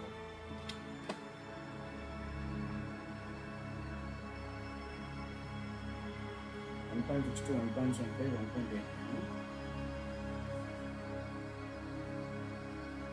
Okay.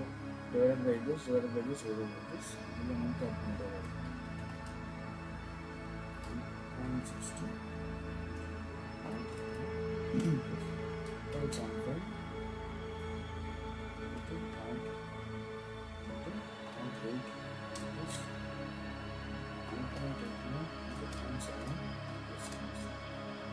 4.19. Okay. 236.3.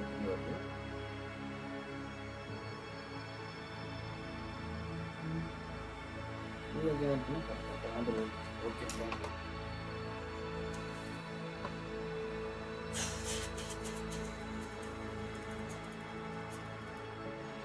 Free cash flows from equity, net income plus depreciation minus increase in working capital plus fixed capital investment minus debt principal repayment plus new debt resources.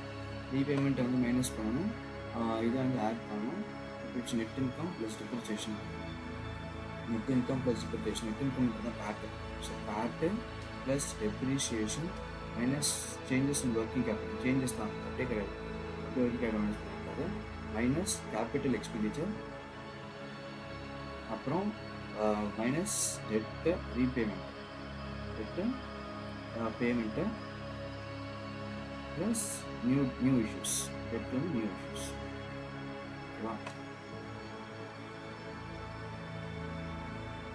இதெல்லாம் போட்டோம்னா free cash flow from operations free அப்படி இல்லைன்னா இது வந்து எப்படி calculate பண்ணால் cash flow operations minus management net borrowings அதுதான் அதே ஃபார்முலா தான் free cash flow from operations cash flow from operations வச்சு போடலாம் அது டிவைட் பை 1 + KE போடலாம் ரிக்வயர்ட் எடுக்கிறதுக்கு RF + beta into RM - RF அதையும் யூஸ் பண்ணிக்கலாம்.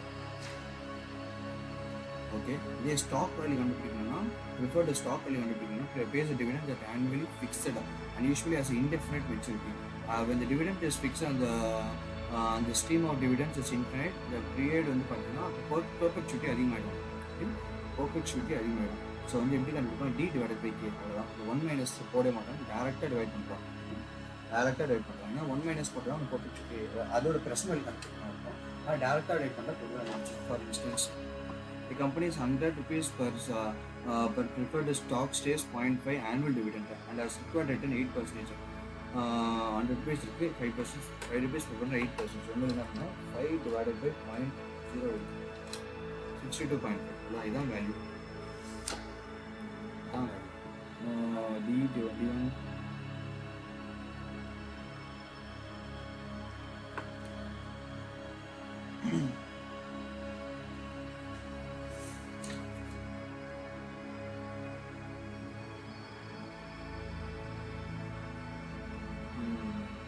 வந்து growth மாடல் தான் அப்படியே போட்டாங்க. அதே வந்து கார்டன்ஸ் growth மாடல் அப்படின்னு கேட்டாங்கன்னா அதுக்கு என்ன பண்ணணும் கான்ஸ்டன்ட் growth. ஸோ அதனால் D1 / KE - G D1 / KE - G growth rate போட்டுருந்தாங்க. D1 / KE - G growth model வந்து D1 / KE - G.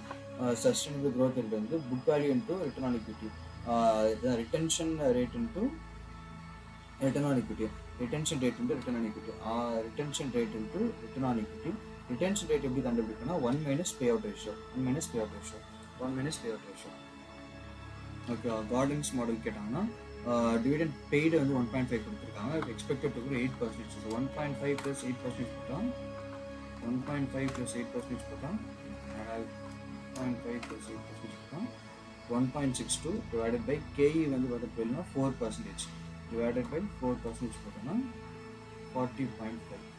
ஓகேவா? இது கார்டன்ஸ் க்ரோத் மாடல். இது கார்டன்ஸ் க்ரோத் மாடல். உங்களுக்கு நார்மலாக வந்து டிவிடெண்ட் டிஸ்கவுண்ட் மாடல் போட்டாங்கன்னா அது D1 / KE 1 + KE dividend discount model. Dividend discount level dividend discount model அப்படின்னா D1 / 1 + KE.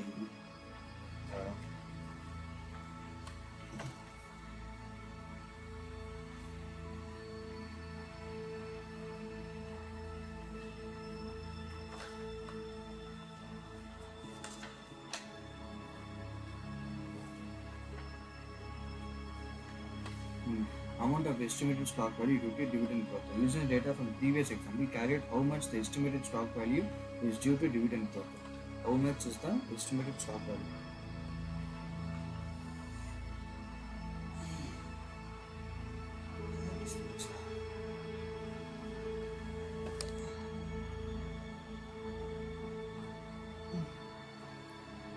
Okay. எவ்வளோ கேட்குறாங்க? How much is the amount of estimated stock value? Using data previous example, calculate how much estimated stock value எவ்வளோ கேட்குறாங்க.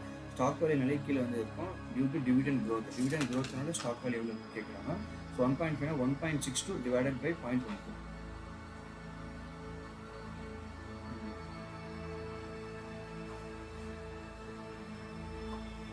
Estimated demand growth minus பண்ணிடுறாங்க.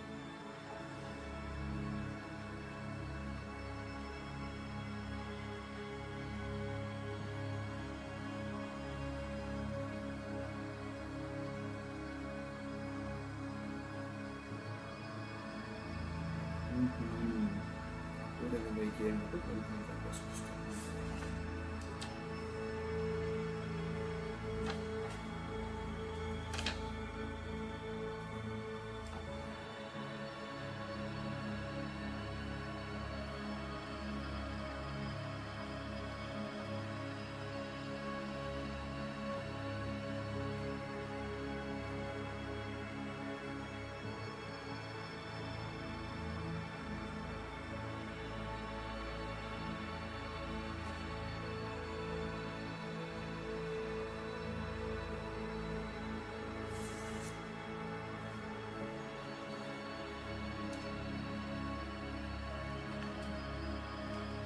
Dividend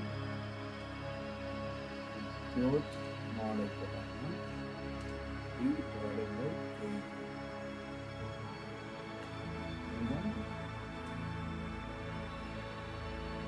growth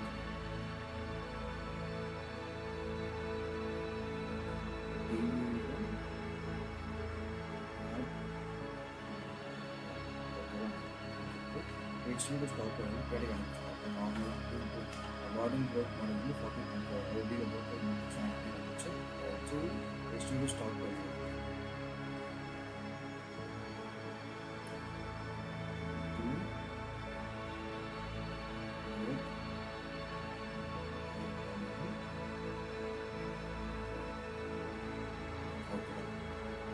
growth retention ratio to return on equity, retention ratio to return on equity, retention ratio to return on equity, retention ratio to return on equity. After the form with no current dividend இல்லை அப்படின்னா எப்படி கண்டுபிடிப்பாங்க? Expected to pay dividends 25% of his earnings. அப்போ pay out வந்து 25னா return ratio 75%, 75 into 21% into 15 The longer economy typically in a single digit, it is unlikely a firm could sustain 15.75 growth rate forever. The analyst should also examine the growth rate in the industry and the firm's historical growth rate to determine whether the estimate is reasonable. Okay. A firm with no current dividends. A firm currently pays no dividend but is expected to pay a dividend at the end of year 4. Pay பண்ணல and is expected to pay a dividend at the end of year 4. Year 4 earnings are expected to be 1.64. Year 4 வந்து 1.64. The firm will maintain a dividend payout ratio of 50%. Assuming a constant growth of 5% and the required rate of 10%, calculate the current value of stock. இப்போ அதோட value என்ன இருக்கும் அப்படின்ட்டு year 4ல தான் 1.64 கொடுக்குறாங்க. Okay, year 4ல கொடுக்குறாங்க. அந்த firm will maintain dividend payout ratio 50% இருக்கு. Constant growth 50% இருக்கு. required rate கொடுக்குறாங்க.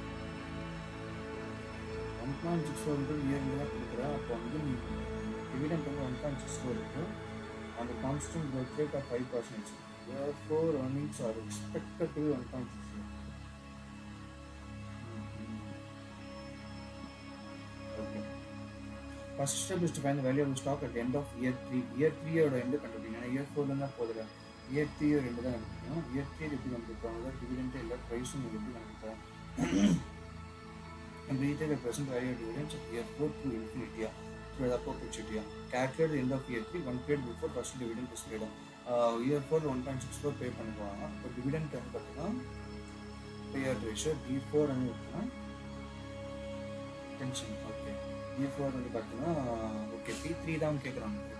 இப்போ P3 is equal to D4 divided by KE minus G. So D4 தான் உங்களுக்கு தெரியும் கொடுத்துருவோம் 1.64 divided by KE வந்து அது இன்ட்டு 50%. ஏன்னா மொத்தமாக டிவிடெண்ட் கிடையாது. ஓகே, டிவைடட் பை KE வந்து 10% மைனஸ் 5%. அப்போது 1.64 இருந்தால் 0.82 டிவைடட் பை 5%. ஸோ 16.4. 16.4. இப்போ என்ன சொல்கிறாங்க? calculate the current value of stock. இந்த 16.4ன்றது P3ல இருக்குது. ஓகேவா? இனி 3 வருஷத்துக்கான perpetuity. ஸோ உன்னோட இது வந்து பார்த்தீங்கன்னா இப்போ ரிட்டர்ன் 10%. ஸோ 1.1 டிவைடட் பை 1.1 1 2 3 இதுதான் வந்து ஒரு 0.7 0.7513. ஸோ 16.4 டிவைடட் பை 0.7513 போட்டோம்னா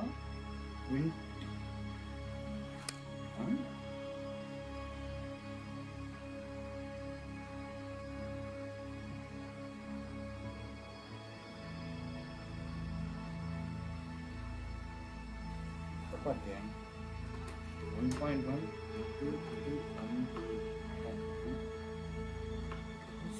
16.4 divided by inverse.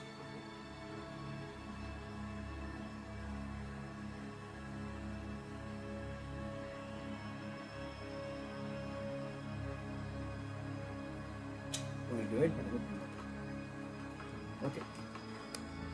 Okay then. Then we are multiply multi-stage dividend growth model.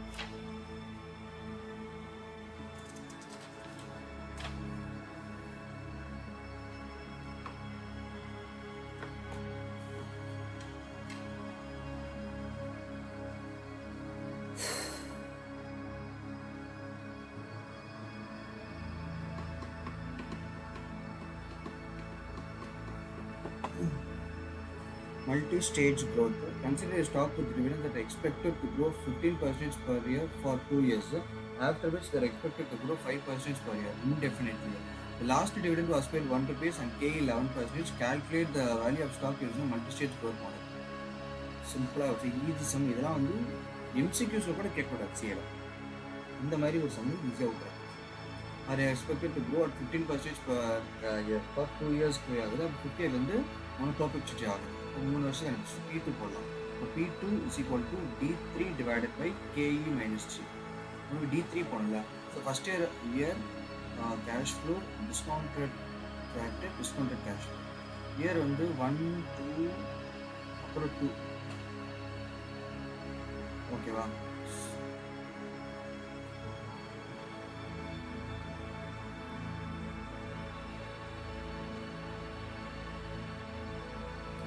calculate value தான் calculate பண்ணணும். நிறைய விஷயம் இருக்குது.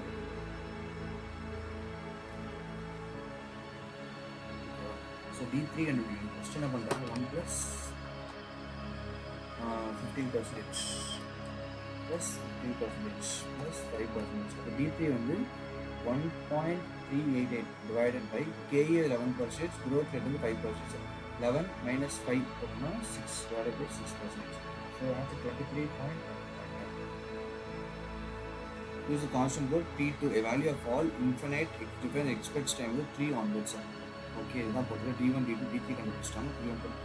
Finally, we sum the present value of dividends 1, 2 and P2 to get the present value of all the expected. Okay, இதெல்லாம் பண்ணிடலாம். So only 2, 2. So வந்து கேஷில் வந்து first 1.15, 1.32, second இயரில் வந்து 23.1. அப்போது டிஸ்கவுண்டிங் ஃபேக்டர் வந்து பார்த்தீங்கன்னா 1.1. So 1 divided by 1.11, 0.9,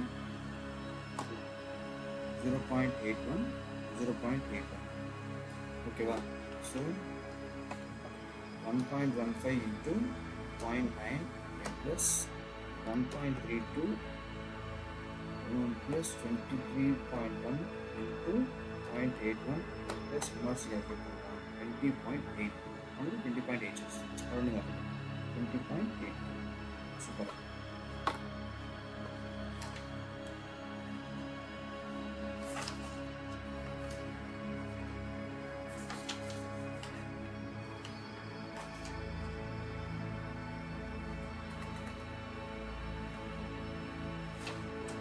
Okay, constant growth models because which are the following? Constant growth growth is less than KE, growth is more than KE, or growth is not equal to KE.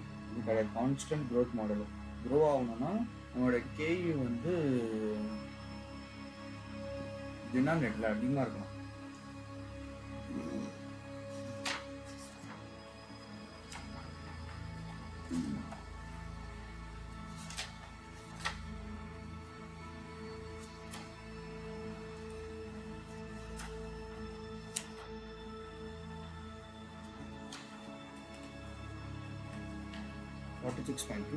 A correct தான். Constant growth கேஇ வந்து அதிகமாக இருக்கும். அதான் growth rate கம்மியாக இருக்கும். கேஇ அதிகமாக இருக்குன்னா growth rate கம்மியாக இருக்கும். What would investor willing pay for share? Preferred stock வந்து 7 rupees per year, preferred return 7.75. 7 divided by 7.75% பண்ணா 90.32. சரி. Analyze estimated stock that will pay 2 rupees per dividend next year. Next year 2 rupees pay பண்ண போறாங்க. And that will sell 40 rupees at the end of the year. End of the year 40. If the required return is 15, what is the value of the stock? Next year அவங்களே D கொடுத்துட்டாங்க. அவங்களே வந்து வேல்யூவும் கொடுத்தாங்க. அப்போ வந்து நெக்ஸ்ட் இயர் 42 இருக்கும் divided by 1.5. So 42 divided by 1.36.52. What is the intrinsic value of the company stock if the dividends are expected to grow 5%? The most recent dividend வந்து $1 was stock கொடுத்துருவாங்க. So $1 and D not. Investors required return for the stake is 10%. Intrinsic value of stock. So வந்து பார்த்தீங்கன்னா 1 plus 5% போட்டிங்கன்னா 1 plus 5% 1.05 இருக்கும். So return கொடுத்துருக்காங்க. இதுக்கு intrinsic value வந்து divided by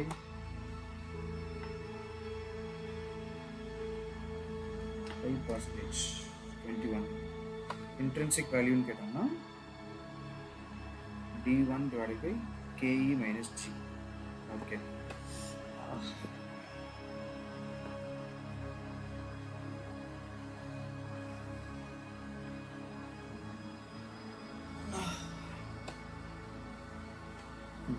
Assume that the stock is expected to pay dividends at the end of year 1 வந்து year 2 level expected. Dividends are expected to grow 5% thereafter. Assuming that KE is 11%, what is the value of the closest? So வந்து closest அப்போ வந்து D2 தெரியணும். அப்போ D3 divided by KE minus G. Okay, D1 தெரியும், D2 தெரியும். இப்போ D3 கண்டுபிடிக்கிறது என்ன பண்ணுறாங்க?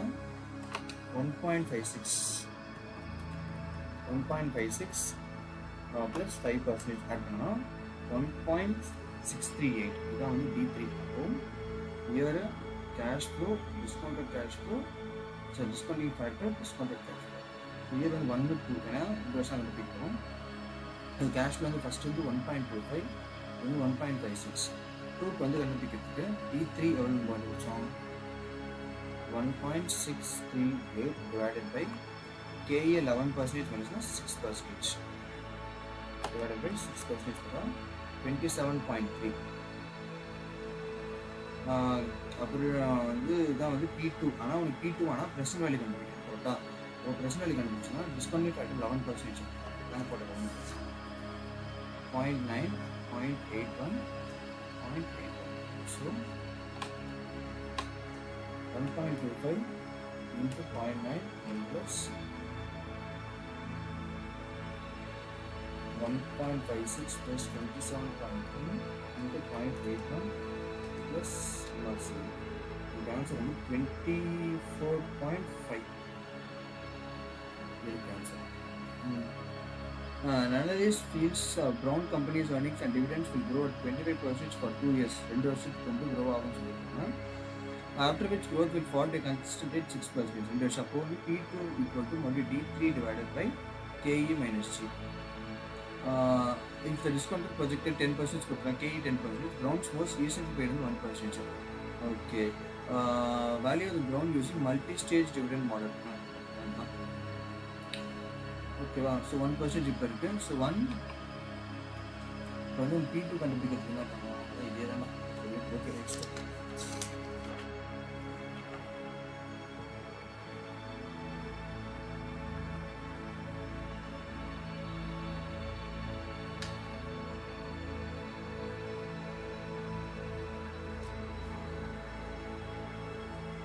PE ratio, price divided by earnings, NPS divided by EPS.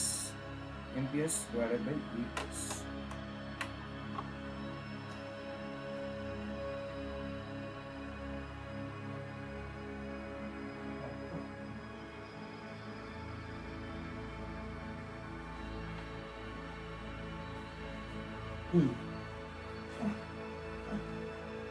Okay.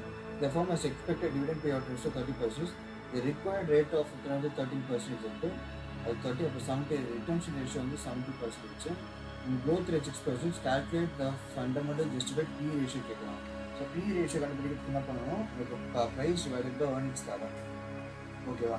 அப்போ 30% 70% இருக்குது, growth rate இருக்குது. அப்போ ROE வந்து பார்த்தீங்கன்னா G is equal to this one to this multiplier this kilo under 6 divided by 70%.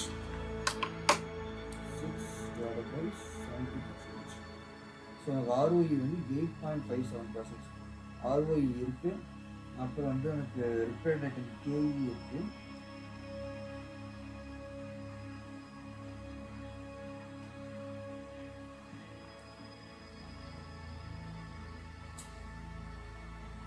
அவ்வளோலாம் யோசிக்கலாம் இது அட்லீஸ்ட் அந்த அளவுக்குலாம் யோசிக்கல. சிம்பிளாக ஒரே ஃபார்மில் போட்டு முடிச்சிட்டாங்க. என்ன பண்ணியிருக்காங்க, dividend divided by KE minus G தான். ஓகேவா, எல்லாமே பர்சன்டேஜ்லேயே போட்டு கண்டுபிடிச்சிட்டாங்க. எல்லாமே பர்சன்டேஜ்லேயே போட்டு கண்டுபிடிச்சிட்டாங்க.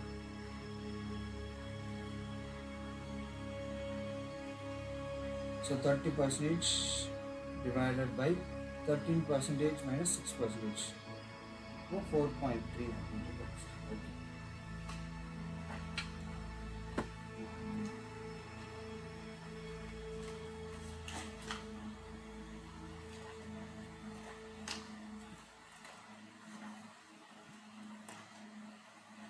அதான் ஒரு 4 சந்தா இருக்கு.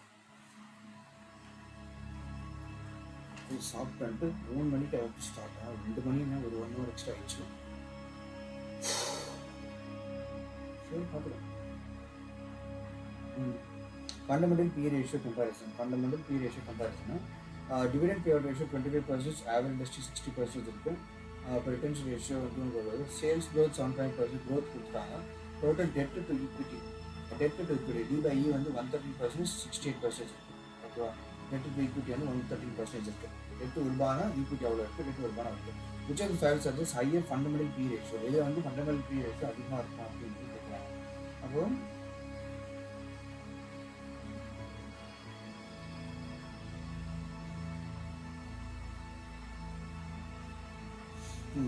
higher dividend payout ratio supports hold having higher P ratio than the industry. Higher P ratio than the industry. Higher growth in sales suggests hold will be able to increase dividends at a faster rate. Higher growth will be increase dividends at a faster rate, which supports holds having higher P ratio. Higher level of debt, however, indicates that the hold has higher risk and higher required return on equity, which supports hold having lower P ratio than the industry. இப்போ 2 dividend pay out ratio அதிகமாக இருக்குது, அதனால வந்து PE ratio ஹையாக இருக்கும். அதேமாதிரி sales growth வந்து அதிகமாக இருக்குது, ஸோ PE ரேஷியோ வந்து அதிகமாக தான் இருக்கும். ஆனால் டெட் டு ஈக்விட்டி வந்து அதிகமாக இருக்குன்னா அப்போ வந்து PE ரேஷியோ கம்மியாக தான் இருக்கும்.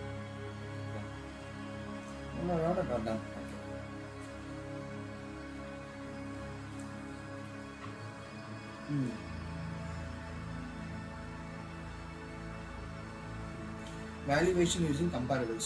The following figures are all bakeries, all figures except the book price are in millions. அது மட்டும் millions, book price மட்டும் இதுதான். இது மட்டும் டோட்டல் ஸ்டாக் ஈக்விட்டி இது மட்டும் வந்து ஒரு மில்லியன்ஸ்ல இருக்கு. ரிமைனிங் எல்லாமே வந்து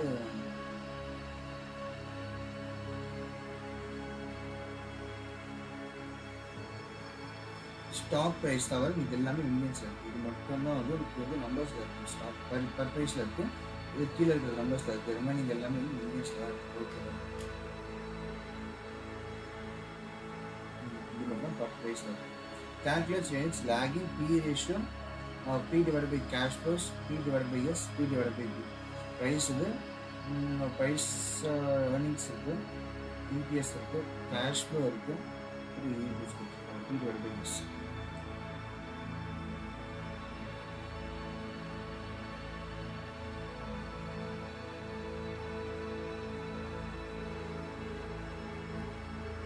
Okay, total shareholders fund net to lagging industry ratios, price earning ratios வந்து 8 to 6.4, 3.6. ஓகே, உனக்கு வந்து first P/B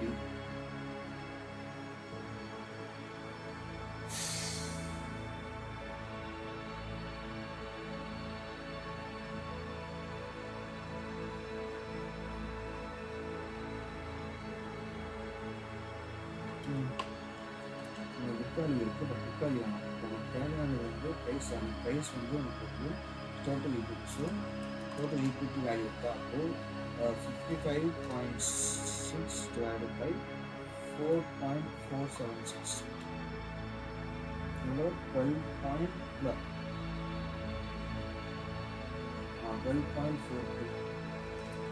54.1 divided by 3.984. 13.55. 52.6 divided by 3.8. 13.75. இதான் வந்து price. ஓகேவா, இதான் வந்து price.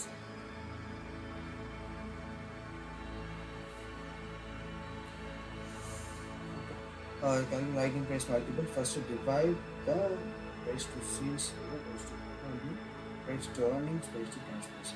First calculating price multiple. First divide the first 11 financial statement, the number of shares and the share amounts, and then divide it. Okay.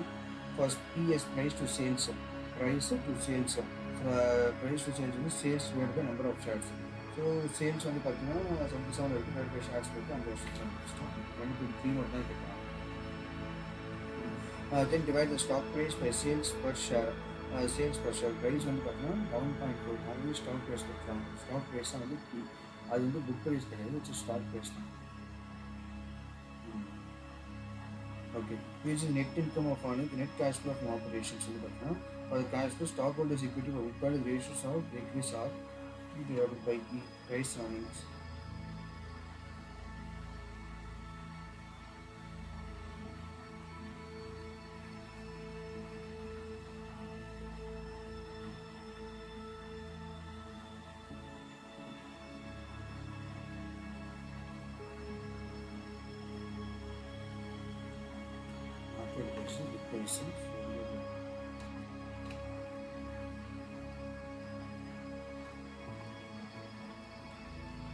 Okay, இது okay பண்ணிக்கலாம்.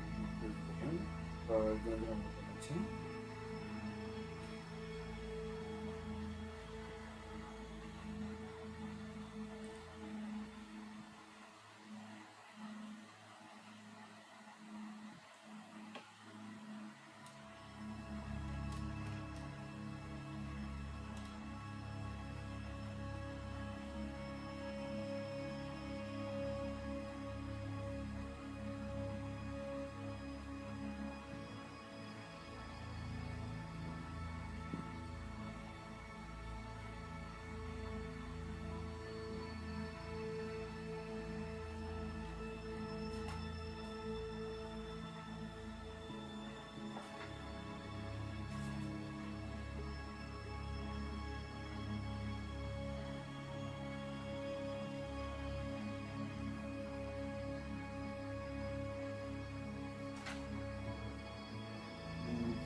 Enterprise value is equal to equity plus debt minus cash minus marketable securities.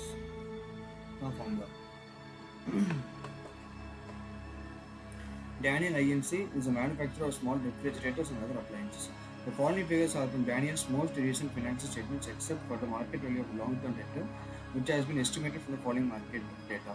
Stock price வந்து 40 இருக்கு, shares outstanding வந்து 200 இருக்கு. Stock price 40 இருக்கு, shares outstanding 200 இருக்கு. Market value of long-term debt வந்து 600 இருக்கு. shares outstanding, shares total equity வந்து பார்த்தீங்கன்னா book value of long-term debt, book value of total debt இருக்கு. Cash and marketable securities, EBITDA வந்து 1 lakh இருக்கு. நமக்கு EBITDA கொடுத்துறாங்க, EBITDA டிவைட் பண்ணுறோம். ஸோ EV கால்குலேட் பண்ணுறது டோட்டல் ஈக்விட்டி வரையும் கண்டுபிடிக்கணும். டோட்டல் ஈக்விட்டி வந்து 40 into 200. 40 into 200. So 2s are 8, 1 and 0. 1, 1, 2, 3, 4, 5, 0, 3, 3, 8. ஓகேவா, இது டோட்டல் ஈக்விட்டி இருக்குது. அப்புறம் வந்து market value of long term, book value of long term, book value of total debt. அவங்க வந்து சொல்லி மார்க்கெட் வேல்யூ தான் சொல்லுவாங்க. மார்க்கெட் வேல்யூ ஆஃப் டெட் தான். So market value of long term debt தான் சொல்லணும். -6 இதை மைனஸ் பண்ணிட்டோம்னா மைனிங் இருக்கும். First, we must estimate market value from short-term debt and liabilities. Market value short-term debt and liabilities. Short-term debt and liabilities. So to subtract the book value of the long-term debt and book value of the debt வந்து do so subtract the book value of long-term debt and book value of total debt, book value of short-term debt. This is the book value of the firm's short-term debt. We can assume that market value of these short terms is close to their book value. As we will see, the fixed income complicated, the market value of debt instruments approach face value of the total. Add the market value of the long-term debt to get the market value of the total debt.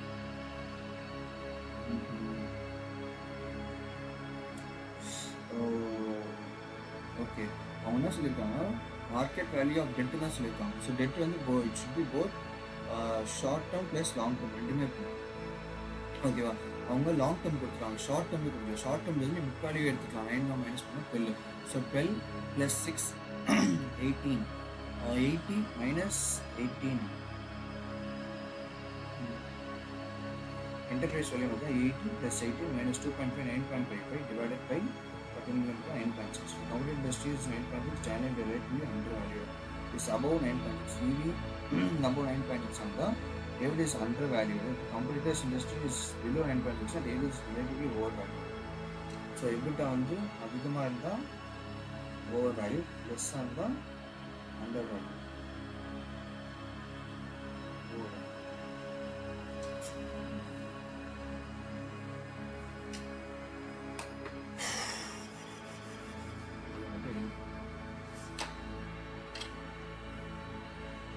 Enterprise value.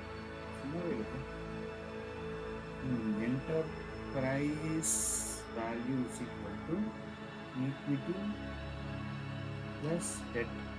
Debt வந்து it should be both short term plus long term, minus cash minus short marketable securities. Short term investments, so short term investments.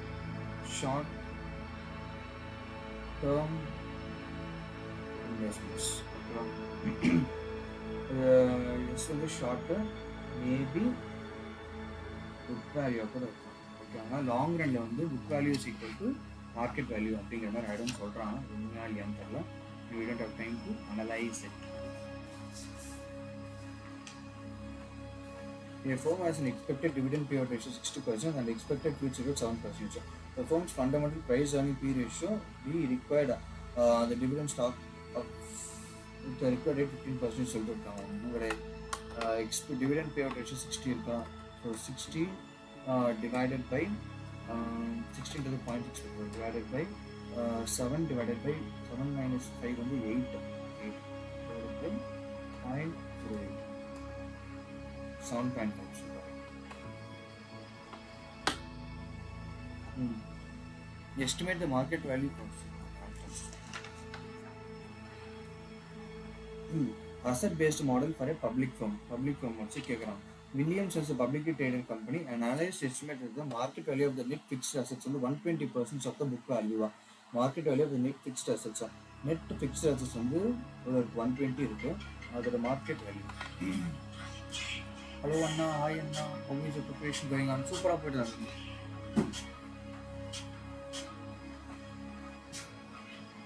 Hello. Boss. என்ன சொன்னாங்க?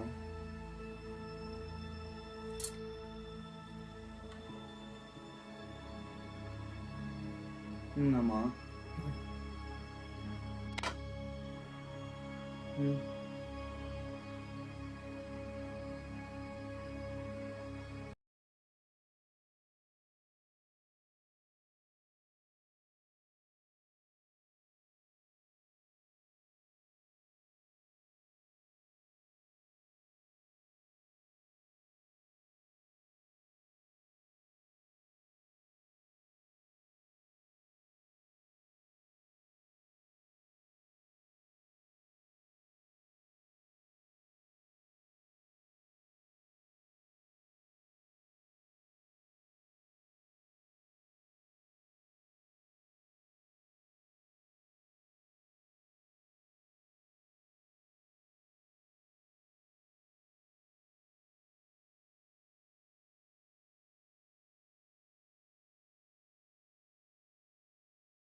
How is your preparation going on? Super தம்பி.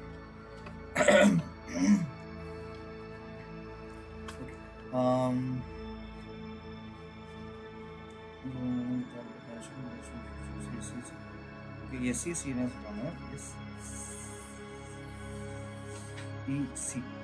SEC என்பது வெளியூர் SEBI அப்படின்றது சொல்றாங்க.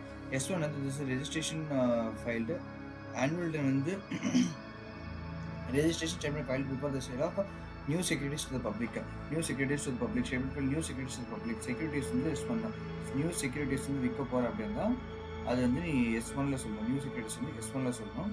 Form 10K is required for annual filing that includes information about the business risk management to audited financial statements. இது வந்து annual return. Annual return வந்து இதுல சொல்றாங்க.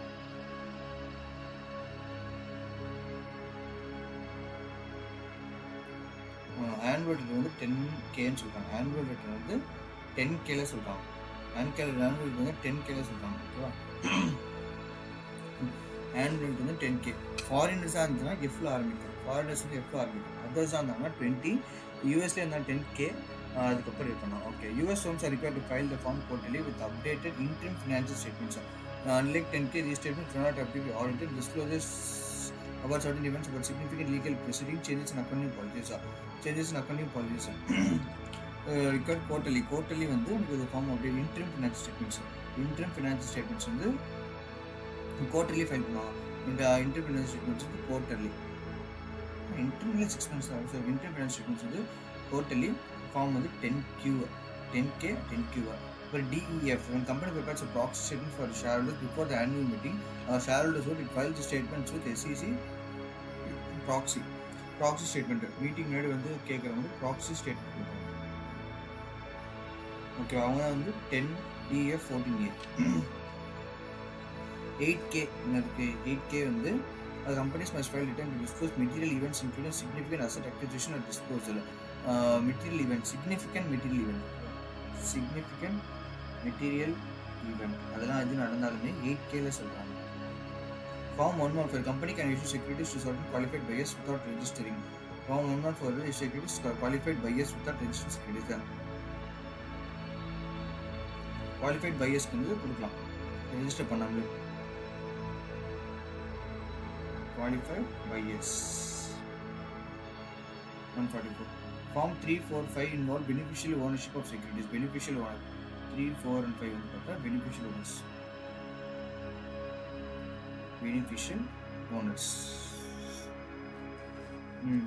எஸ் செக்யூரிட்டிஸ் வந்து S1 சொல்கிறோம். 10K, 8K, 10K இருக்குது. 8K வந்து பார்த்தா சிக்னிஃபிகண்ட் ஈவெண்ட்ஸ் வந்து 8K.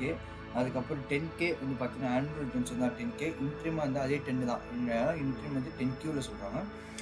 DF 14A வந்து ப்ராசஸ் ஸ்டேட்மெண்ட்ஸ் 144 சொன்னால் குவாலிஃபைட் பையர்ஸ்லாம் நீங்கள் வந்து ரெஜிஸ்டர் பண்ணினாலுமே அவங்க எடுத்து கொடுக்கலாம். ஆனால் நம்ம SEC கிட்ட நோட்டிஃபைமெண்ட் பண்ண சார் வந்து பண்ண போகிறேன், அதை பார்த்துக்கோங்க அப்படின்னு சொல்லுங்கள். That accounts for more than 10%. Segment reporting வந்து பார்த்தா 10%. Segment reporting வந்து business segment வந்து பார்த்தீங்கன்னா 10%. நீங்கள் segment should account for minimum 75% இருக்காங்க. 75% ரூல் இங்கே 10%. Segment should minimum 75% external sales, 75% external sales.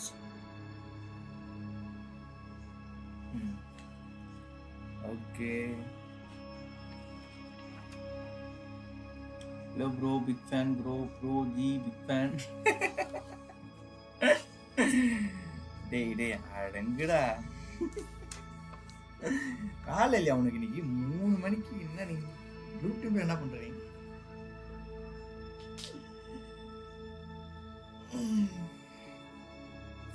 சரி வந்ததான் வந்துட்டேன். மகேஷோட கல்யாணத்துக்கு எப்படி போறதுன்னு சொல்லு.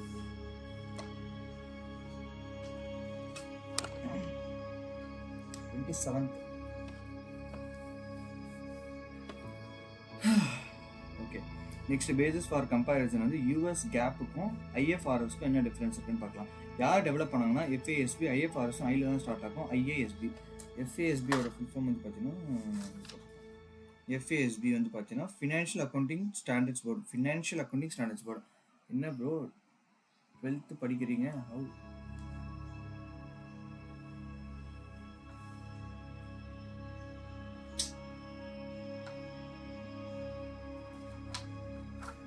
ஓ 12 ஆறா? சாரி ப்ரோ, டக்குனு மைண்ட் வேலை செய்யல.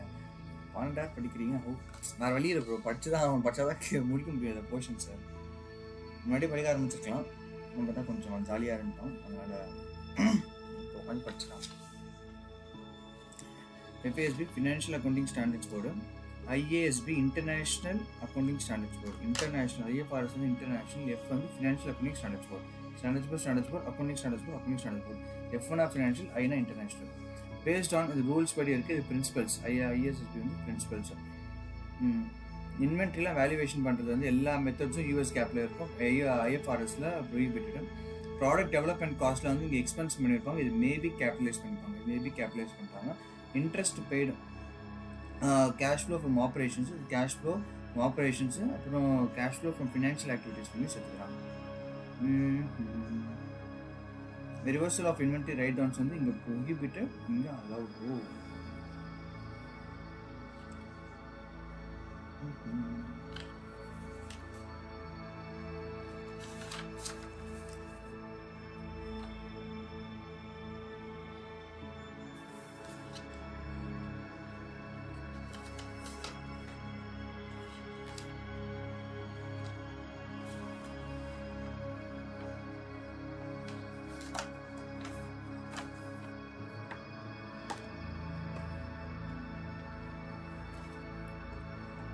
Role of auditor, rather than role of an analyst, other responsible to describe role of financial statement analysis.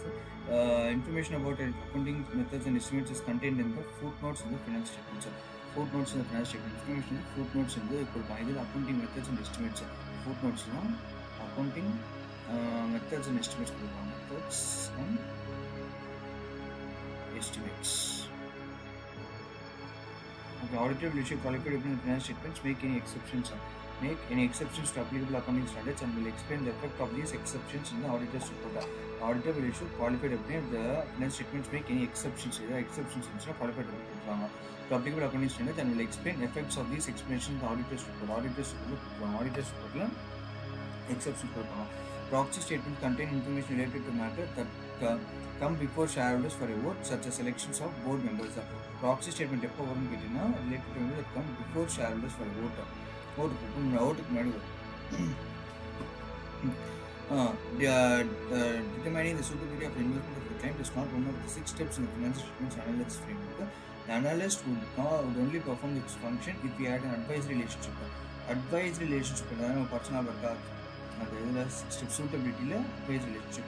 Stating the objective and processing the data to 6 steps of framework. இது வந்து objective and processing இது ரெண்டுமே வந்து processing the data are 2 of the 6 steps in the framework. The others are gathering the data, analyzing the data, updating and reporting.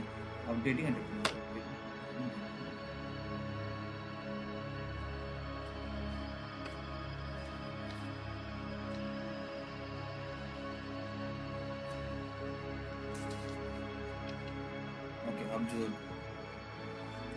objective, gather, process, analyze, report, update.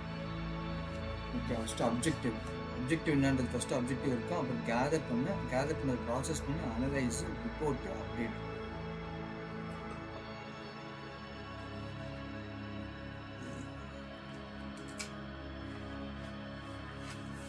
Okay, next analysing income statements. நம்ம இருக்கா income ஸ்டேட்மெண்ட்டில் பொறுத்த வரைக்கும் 5 step பார்த்தோம். First step identify the contract with customer. இதான் வந்து நம்ம IFRSல வந்து நம்ம 115 படித்தோம், ரெவன்யூ ஃப்ரம் கான்ட்ராக்ட்ஸ். அதில் first identify the customer, identify the separate or distinct performance application, இந்த contract. Determine the transaction price determine அப்புறம் பெர்ஃபார்மன்ஸ் ஆப்ளிகேஷன்ஸு, அதுக்கப்புறம் கான்ட்ராக்ட். ஐடென்டிஃபை த கான்ட்ராக்ட், அப்புறம் வந்து performance obligation, identify the separate or distinct performance obligation contract. Determine the transaction price, allocate the transaction price to the performance obligation, allocate the transaction price to the performance obligations in the contract. Recognize revenue when or as the entity satisfies the performance obligation. எப்போ பண்ணுறாங்களோ அப்போ வந்து பண்ணிக்கலாம். recognize revenue when or as the entity satisfies the performance obligation. performance obligation obligate பண்ண satisfy பண்ண வந்து revenue recognise பண்ணிக்கலாம். ஓகேவா? ஃபர்ஸ்ட் ஐடென்டிஃபை பண்ணு, அப்புறம் பெர்ஃபார்மன்ஸ் ஆப்ளிகேஷன் பிரி. எது வந்து பெர்ஃபார்மன்ஸ் ஆப்ளிகேஷன், இந்த கான்ட்ராக்ட்ல எது பெர்ஃபார்மன்ஸ் ஆப்ளிகேஷன்றது கண்டுபிடிக்கணும். அதோட transaction price, determine the transaction price, allocate the transaction price to the performance application. Sir கிளம்புறியா? ஓகே பாஸ், போயிட்டு வாங்க. நம்ம அப்புறம் எனக்கு 18th அன்னைக்கு எக்ஸாம் கொடுத்துறோம். நான் 19th அன்னைக்கு பேசி நம்ம எப்படி போகிறது, என்ன கிஃப்ட் வாங்குறது, யார் யார் போகணுன்றதெல்லாம் டிஸ்கஸ் பண்ணிக்கலாம்.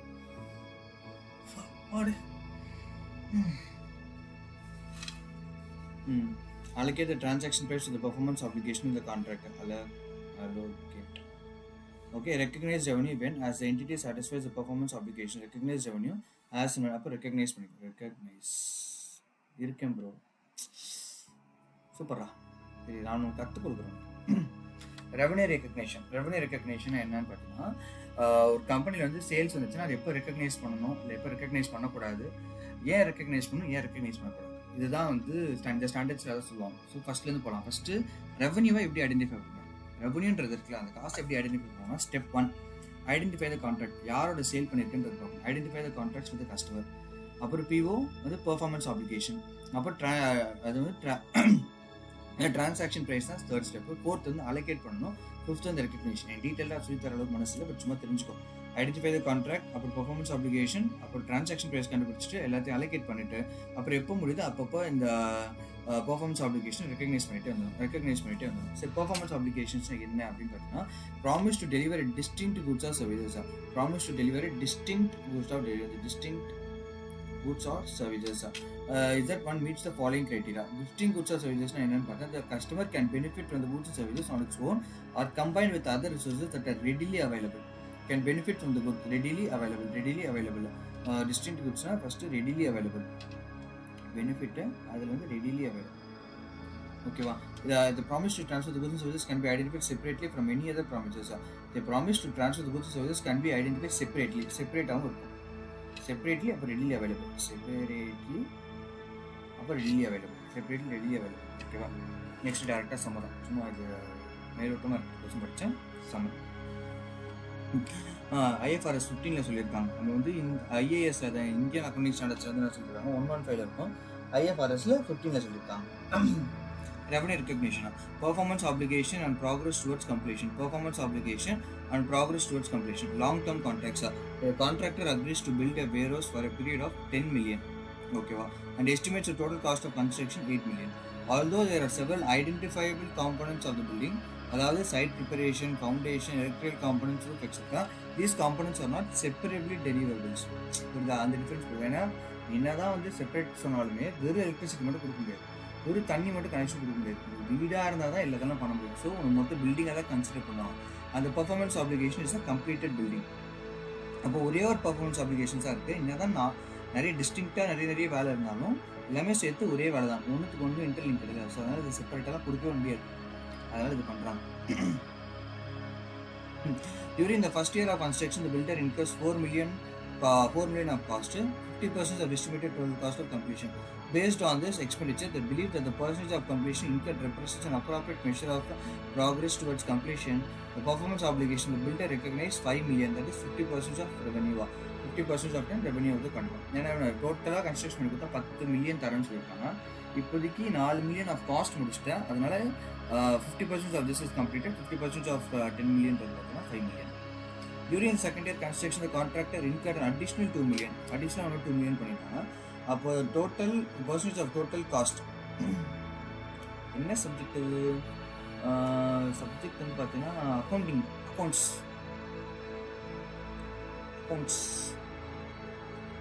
During the second year of construction, the contractor incurred an additional 2 million in cost. The percentage of total cost incurred over the first 2 years வந்து பார்த்தீங்கன்னா டோட்டலாக ஃபஸ்ட்டு எவ்வளோ ஆச்சு, 4 ரூபா ஆச்சு. அதுக்கப்புறம் இப்போ 2 ரூபா ஆயிருக்கு. ஓகே, அடிஷ்னல் 2 ரூபா இருக்குது. டோட்டல் காஸ்ட் வந்து இவ்வளோ 8 ரூபான்னு போட்டுருக்கேன். அப்போது டோட்டல் 75% கம்ப்ளீட் ஆயிருக்கு. 75% கம்ப்ளீட் ஆயிருக்கு. நீ ஆல்ரெடி எவ்வளோ 75% இன்ட்டு 10 மில்லியன் போட்டால் 7.5 மில்லியன் நீ எவ்வளோ ரெக்கக்னைஸ் பண்ணணும். ஆல்ரெடி எவ்வளோ ரெக்கக்னைஸ் பண்ணணும், 5 ரூபா. இப்போ 7.5 மில்லியன்னா எக்ஸ்ட்ரா 2.5 மில்லியன் ரெக்கக்னைஸ் பண்ணணும். The revenue total recognized is 7.5 year because 5 million of revenue already been recognized. 2.5 million of revenue will be recognized in year 2. This statement is consistent with the percentage of completion method. That will be easiest method. Okay, percentage of completion method. Accounts la படிச்சிட்டு இருக்க அதான் CA ஆகிட்டல again என்ன அது CFA சிஏன்றது ஒரு இந்தியாவில் மட்டும்தான் சரியா. இப்போ இந்தியாவில் வெளியே போய் கேட்டீங்கன்னா இந்தியாவில் யார்கிட்ட கேட்டாலும் சிஏனா ஆடிட்டர்ஸ் சிஏனா இது அப்படின்னு கேட்பாங்க. அதே வெளியூரில் போய் கேட்டீங்கன்னா சிஏ யாருன்னு கூட தெரியாது. இங்கேருந்து இந்தியா விட்டு கொஞ்சம் வெளியே போனாலே சிஏ யாருன்னு தெரியாது. அப்படி இருக்கணும்னா சிஎஃப்ஏ கம்ப்ளீட் பண்ணிவிட்டோம்னா இங்கே எப்படி இந்தியாவில் சிஏ பெருசாக இருக்கும், வெளியூரில் போனால் சிஎஃப்ஏ அதுமாரி கொஞ்சம் பெருசு, ரொம்ப கம்மி தான். இப்போ சிஏல கூட 4 லட்சம் பேர் இருக்காங்களே, அதேமாதிரி சிஎஃப்லையும் டோட்டலாக 4 லட்சம் பேர் தான் இருக்காங்க. So number of peoples doing சிஎஃப்ஏவும் கம்மி, பீப்புள் பாசிங் சிஎஃப்வும் கம்மி. அதனால் அது கொஞ்சம் ஒர்த்து அதிகமானு கேட்டால் ஒர்த்து கொஞ்சம்.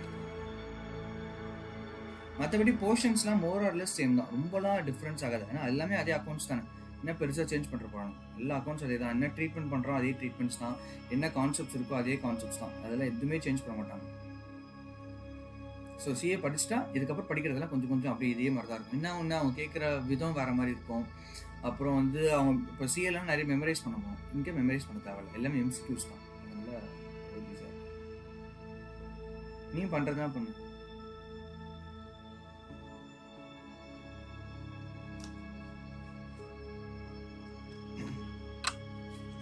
ஓகே, நெக்ஸ்ட் வந்து acting as a agent. Acting as a agent ஏஜென்ட்டாக இருந்தீங்கன்னா இப்போ எப்படி ரெவன்யூ ரெக்கக்னைஸ் பண்ணலான்னு சொல்கிறாங்க. இனி 2 days எக்ஸாம். ஆமாம், மண்டே அன்னைக்கு எக்ஸாம் இருக்கு.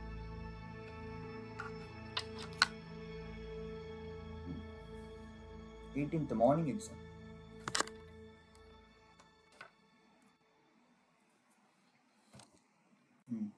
Consider a travel agent who travels first class ticket for a customer flying to Singapore. The ticket price is 10,000 rupees made by non-refundable payment of purchase. Travel agent receives 1,000 rupees as commission. 1,000 rupees as commission on the sale. Because the travel agent is not responsible for providing the flights and bears no inventory or credit risk, they are acting as an agent. Very agent are act பண்றாங்க. Because they are an agent rather a principal, they should report revenue equal to their commission 1,000 rupees, the net of amount of the sale. Even if they were a principal in the transaction, they would be report revenue of 10,000 rupees, the gross amount of the sale, and the expense of 9,000 rupees for the ticket. Note that while gross profit remains the same 1,000, regardless of selling as a principal or agent, the gross profit margin is very different. If treated as a principal, the margin would be 1,000 divided by 10,000, 10%. But as agent, the margin would be 1,000 divided by 1,000, 100%. So நீ வந்து பிரின்சிபலான என்ன entry எழுதி சேர்த்து கூட போடலாம், கிராஸாக போடலாம், எதுவும் போடலாம். நான் கிராஸாக போட்டால் கிராஸ் ப்ராஃபிட் மார்ஜின் ரொம்ப கம்மியாகும். ஓகே, இங்கே ஏன் வந்து அவன் ஆக்டிங் அஸ் ஏஜென்ட்னு சொல்கிறாங்கன்னா, he bears no inventory or credit risk. அது ரொம்ப முக்கியமான இருக்கு, no inventory or credit risk. அது ரெண்டுமே இல்லை. அதனால் அவன் எவ்வளோ ரெவன்யூ வருதோ அப்படியே டக்கு டக்குன்னு எடுத்து போட்டு போயினே இருக்கான். ஃப்ரான்ச்சைசிங் ஆர் லைசன்சிங் இது பண்ணால் இது எப்படி நீ வந்து அக்கௌண்ட் பண்ணுற அப்படிங்கிறத எனக்கு சொல்கிறாங்க. ஓகேடா, நான் போகிறேன். Bye, all the best for exams. தேங்க்ஸ்டா, பார்ப்போம்.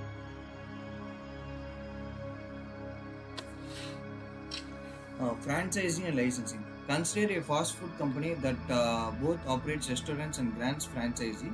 A fast food company both operates restaurant வச்சிருக்காங்க, அப்புறம் franchisee கொடுக்குறாங்க to operate restaurants using his brand name under license and supplies franchisee with some products used in daily operations.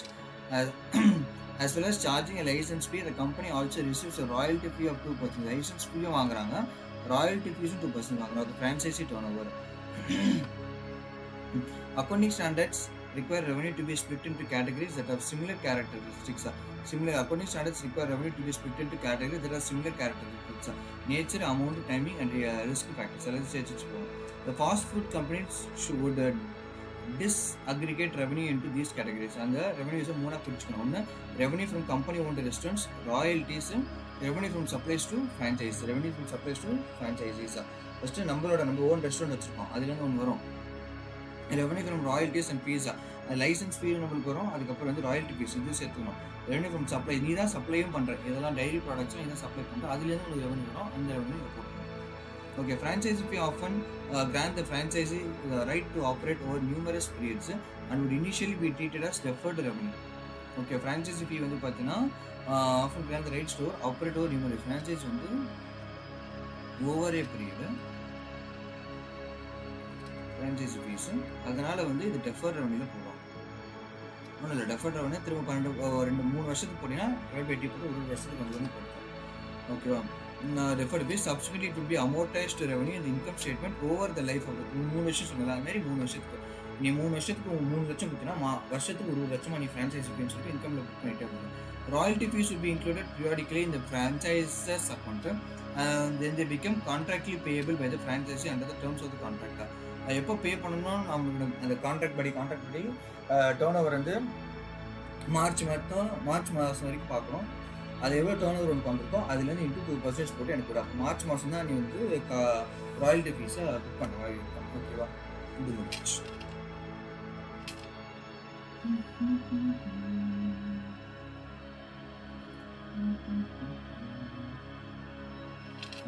service versus license.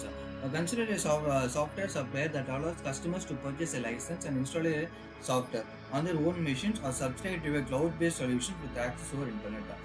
If customer purchase the license and install the software on their own system, IFR is two treatment. The software supplier will report the revenue over the life of the contractor. எவ்வளோ வருஷம் service software இருக்கோ அவ்வளோ நாள் நீ பண்ணிக்கலாம். The software supplier will continue to update and enhance the software over the term of the license. Software supplier will continue to update and enhance the software over the term. நீ வித்துட்டு அப்படியே போயிட்டு அப்படியே இருந்தால் அவனை அக்செப்ட் பண்ணிக்க மாட்டான். நீ வித்துட்டு அதுக்கப்புறம் அந்த சாஃப்ட்வேரை நீ அப்டேட் பண்ணணும் அப்படின்னா தான் அந்த கிரைட்டீரியா அப்டேட் ஆகும். ஓகேவா? அப்டேட் பண்ணணும். Date and enhance over a term. Customers will be exposed to potential benefits or negative impacts from updates and enhancements. Will be exposed to potential benefits or negative impacts from updates and enhancements. Updates and enhancements do not result in transfer of goods and services. அது update பண்ணுறதுல வந்து அதுக்குன்னு ஏதாவது காசுலாம் வாங்கக்கூடாது. அதனால வந்து அடிஷ்னலாக ப்ராடக்ட்ஸ் அண்ட் சர்வீசஸ் கிடையாது. Goods or services. ஓகே, இனிமேல் வந்து ப்ராடக்ட்ஸ் கிடையாது, இனிமேல் கூட்ஸ் தான்.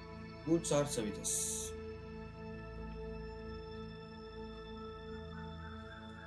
அடிஷ்னல் கூட்ஸ் ஆர் சர்வீசஸ் போகக்கூடாது. நீ வெறும் சாப்பிட்டாமா first update and enhance the software over the term of the licence. Updates and enhancements வந்து do not result in a transfer of goods or services. will report revenue over a period. உனக்கு இது ரெண்டு தேவைடா. Update பண்ணணும், additional transfer இருக்கக்கூடாது. do not result in updates and enhancements, do not result transfer of goods and services இருக்கக்கூடாது. இப்போ இதே software supplier will report revenue at the outset of the contract. The license grants the customer the right to use the software as it exists at the start of the contract. Sold as it is. சும்மா இப்படி licence வாங்கி அப்படி விற்கிறேன் அப்படி இருந்தால் அந்த licence இருக்கும். The separate contract exists for enhancement and updates to the software. The revenue for the support services will be recognized when provided typically over the life. Okay, ஒன்றும் இல்லை. நீ இப்போ வந்து ஒரு சாஃப்ட்வேர் வாங்குற, சாஃப்ட்வேர் வாங்கி அவன்கிட்ட வித்துட்டு வையன், அந்த சாஃப்ட்வேருக்கு நீ தான் போய் அப்டேட் பண்ணணும், நீ தான் போய் என்ஹான்ஸ் பண்ணணும். அப்படி இருந்தால் இது பண்ணிக்கலாம். நீ தான் போய் பண்ணணும். இதான் இதுக்கு வந்து தனியாக காசு வாங்குறதோ தனியாக இது பண்ணுறதெல்லாம் கிடையாது. அது சேர்த்து வாங்குறது வந்து ஒவ்வொரு பீரியட் டைம் அந்த சாஃப்ட்வேர் எவ்வளோ வருஷம் இருக்கும் அவ்வளோ வருஷத்துக்கு நீ ரெவன்யூ புக் பண்ணிக்கலாம். ஆனால் அதே சாஃப்ட்வேர் வந்து நீ வித்துட்ட, இனிமேல் உனக்கு அந்த சாஃப்ட்வேர் சம்மந்தமே கிடையாது அப்படின்ற மாதிரி வித்துட்டேன்னா அடுத்த பாயிண்ட் ஆஃப் டைம் நீ போட்டுக்கலாம். அப்டேட்ஸ் அண்ட் என்ஹான்ஸ்மெண்ட்ஸ் என்ன பண்ணால் தனியாக பில்டிங் போட்டு எப்பப்போ வருதோ அப்பப்போ நீ அப்டேட்ஸ் அண்ட் என்ஹான்ஸ்மெண்ட் போட்டுட்டே இருக்கலாம். ஓகேவா? If customer access the software without taking physical possession of the software, that is cloud-based access, the contract is for a services and revenue should be recognized over a service, over a life of the contract. இப்போ cloud-based access எடுத்தாங்கன்னா இது cloud-based access எடுத்தாங்கன்னா over the life தான் பண்ணணும், over the life தான். ஓகேவா? sold as it is அப்படின்னு சொன்னா அடுத்து sold as it is னா at the point of okay.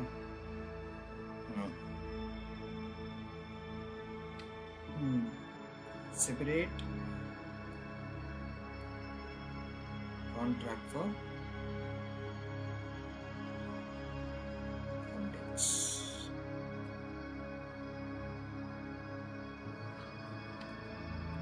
Next bill and hold agreements. நம்ம எத்தனை படிச்சிருக்கோம்? ஃபர்ஸ்ட் வந்து பர்சன்டேஜ் ஆஃப் கம்ப்ளீஷன் மெத்தட் படிச்சிருக்கோம். இதில் 2-3 மெத்தட்ஸில் இருக்குது, but they're not going in depth to this percentage. Acting as ஏஜென்ட்டாக ஆக்ட் பண்ணியிருப்பாங்க. அது இன்வென்ட்ரி ரிஸ்க்கும் கிடையாது, கிரெடிட் ரிஸ்க்கும் கிடையாது.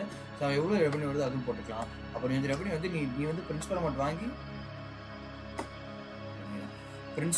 வாங்கி நீ தான் இன்ட்ரெஸ்ட்டும் லைக் கமிஷனும் வாங்கி சேர்த்து தான் நீ கொடுக்குற அப்படியே இருந்துச்சுன்னா நீ மொத்தத்தையும் சேர்த்து கிராஸாக தான் நீ போடணும். வெறும் கமிஷன் மட்டும் வாங்கினா அப்போவே நீ எடுத்து பண்ணிட்டு போயிடலாம். Franchising licensing. Franchising over period அது டெஃபர்ட் வந்து போட்டுப்பாங்க. ராயல்டி ஃபீஸ் வந்து கான்ட்ராக்டில் எப்போ கான்ட்ராக்சுவல் பீரியட் எப்போ முடியுதோ அந்த பீரியடுக்கு எப்போ கொடுக்கலாம். சர்வீஸ் வர்சஸ் லைசன்ஸ் வந்து பார்த்தீங்கன்னா நீங்கள் சர்வீஸ் லைசன்ஸ் பண்ணுற சர்வீஸ் வர்சஸ் லைசன்ஸ் சர்வீஸ் பண்ணுற அப்படின்னு நீங்கள் நீ வந்து ஒரு சாஃப்ட்வேர் வந்து சப்ளை பண்ணியிருக்கேன். அந்த சாஃப்ட்வேரை சப்ளை பண்ணி முடிச்சுட்டு அதுக்கப்புறம் வந்து அப்டேட்டு என்ஹான்ஸ்மெண்ட்ஸ் எல்லாத்தையும் நீ தான் பண்ணுற அப்படியே இருந்துச்சுன்னா ஓவர் பீரியட் ஆஃப் டைம் தான் நீ எடுத்துக்கணும். இல்லை நீ சாஃப்ட்வேர் வித்துட்ட அப்டேட்டுக்கு தனியாக தான் காசு வாங்குற அப்படியே இருந்துச்சுன்னா அது தனியாக. If customer access the software without taking physical position of the software அது for over period of time. Okay, next bill and hold agreements. Bill and hold agreements are a type of sales agreement that involves the customer paying for goods ahead of shipping. Typically, when a customer pays ahead of delivery, advance very good advance. The revenue is stated as deferred, but revenue may be recorded before shipping. The supplier can demonstrate that his performance obligations are completed. இது வந்து டெஃபர்டாக போட்டுப்பாங்க. அட்வான்ஸாக கொடுத்தானா டெஃபர்டுன்னு போட்டுப்பான். அப்படியே supplier can demonstrate that is performance application complete. Performance முடிச்சுன்னா revenue recognise பண்ணலாம். அவனோட பர்ஃபார்மன்ஸ் முடிச்சு நான் சப்ளை வந்து டெலிவரி மட்டும் தான் நான் வந்து எடுத்துகிட்டு போய் இந்த பொருள் எடுத்துகிட்டு போய் கொடுப்பேன். இதுக்கப்புறம் எனக்கு இந்த பொருளுக்கு சம்மந்தமே கிடையாது. அவன் தான் எல்லாமே எல்லா ரிஸ்க் ரிவார்ட்ஸ் எல்லாமே அவன் தான் வச்சுருக்கான் அப்படின்னு ஆயிடுச்சு. என்னோட பர்ஃபார்மன்ஸில் முடிஞ்சிச்சு. அப்போது என்னோட ரெவன்யூ எடுத்து நானே இப்போது புக் பண்ணிக்கலாம். அது customers control over the goods. அதான் சொல்லணும், கண்ட்ரோல் ஓவர் த குட்ஸ் வந்துச்சுன்னா உனக்கு அதுக்கு சம்மந்தமே இல்லை, நீ வந்து ரெவன்யூ போட்டுக்கலாம்.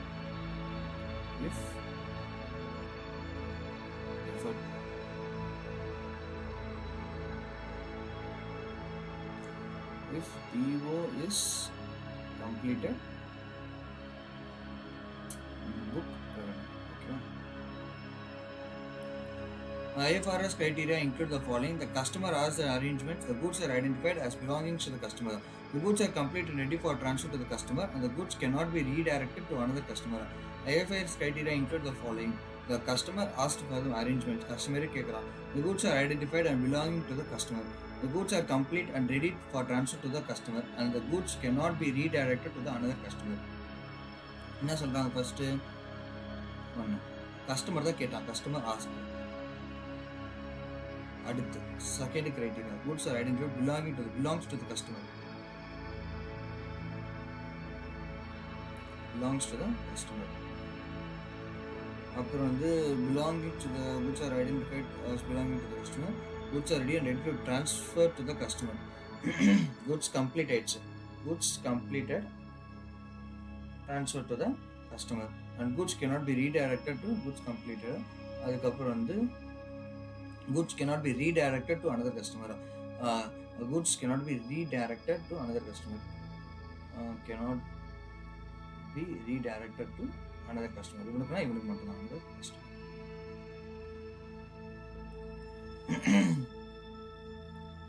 Okay. The first step of revenue recognition வந்து பார்த்தீங்கன்னா identify the contract. The contractor pays to build a bridge of a total price of 10 million. Bridge கட்டிக்கு தர சொன்னா. The project is expected to take 4 years to complete. A total cost of 6.5 million ஆகும். 6.5 million 10 million அப்போ ஆகும். Profit மட்டும் பார்த்தா 3.5 million. After year one, cost of 2.5 million has been incurred, and a further of 1 million cost incurred in year 2. The client pays 2 million in each of the first 2 years. The amount of revenue the contractor should recognize in year 2. Amount எவ்வளோ பே பண்ணுறான்றதுலாம் கணக்கு கிடையாது, waste.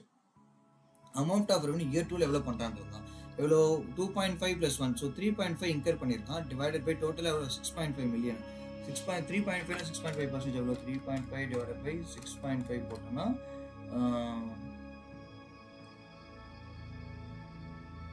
54% by அப்படியே இருக்கு. அப்படியே multiply into 10 million multiply பண்ணனா 5.38 million வந்து நீ ரெவன்யூவா ரெகக்னைஸ் பண்ணணும் இயர் 2ல.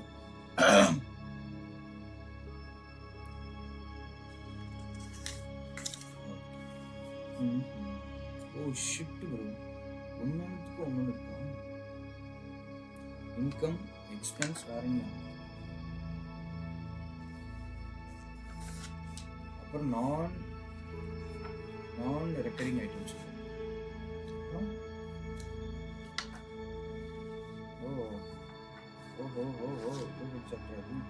ரேஷியோஸ் இருக்கு. இபிஎஸ் அப்புறம் எம்ப்ளாயி ஸ்டாக் ஆப்ஷன் வச்சு பயந்துட்டேன். இபிஎஸ்லாம் டைரக்ட் டிபிஎஸ்லாம் தாறுமாறு பண்ணிடுறேன். டிபிஎஸ்லாம் கேட்குறான் பாருங்க. A Realtel sells one of its clients vouchers for 1.4 million, earning a commission of 3%. Okay, 1.4 million earning a commission of 3%. If Realtel sells one of its client houses 1.4 million, earning a commission of 3%. The cost to the Realtor associated with the sales are 15,000 rupees. What is the Realtor gross profit for this transaction? வந்து gross profit கேட்குறாங்க. அவங்க வந்து மொத்த வீட்டை இவன் வாங்கி இவன் கிட்ட கொடுக்கல, கமிஷன் மட்டும்தான் வாங்குறான். அப்போ இஸ் ஏஜென்ட் மட்டும்தான். ஏஜென்ட்டாக இருந்தானா 1.4 million into 3% போட்டுனா into 60 multiply 42,000 minus 15,000 cost of sales. Gross profit வந்து பார்த்தீங்கன்னா 27,000.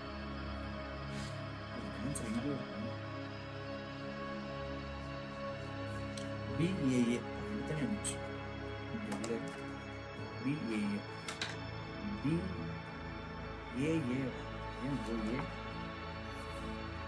okay. Contracted as single 2.5 million euro, 38%. Expected to be recognized by the end of the year. Total வெறும் இயர் 2 மட்டும் தான் கட்டிருக்காங்க. சூப்பர். இந்த பக்கம் recognized revenue year 2. Amount of revenue recognized cumulative கிடையாது. cumulative இல்லை. இயர் 1 தனியா ஒரு, இயர் 2 தனியா.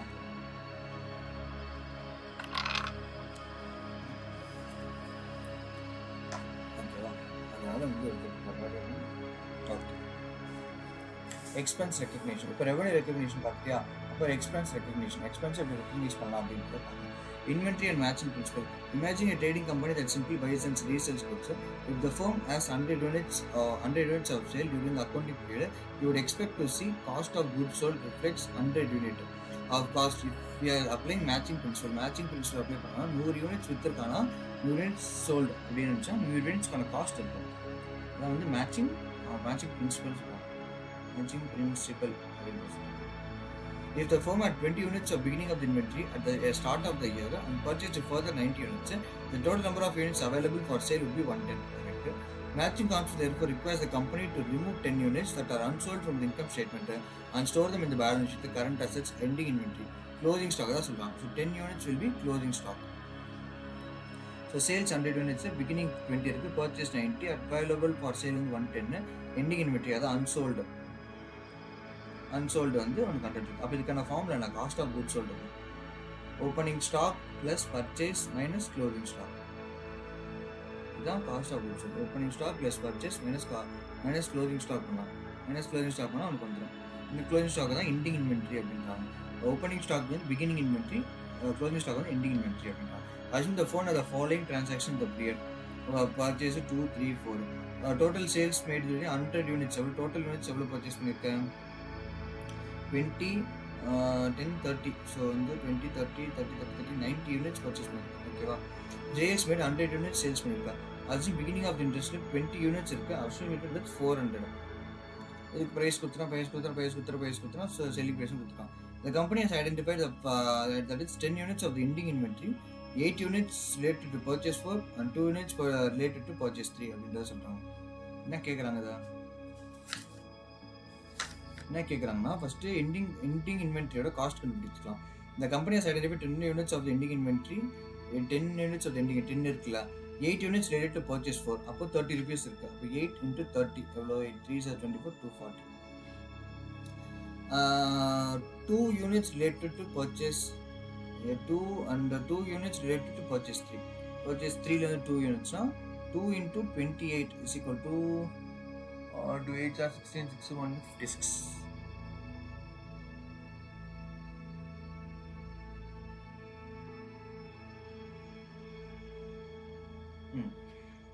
இதாக இருக்குது. அப்போது டோட்டலாக வந்து 296 தான் க்ளோசிங் இன்வென்ட்ரி. அப்போ காஸ்ட் ஆஃப் குட்ஸ் சோல்டு நம்ம என்ன ஃபார்மில் படித்தோம்?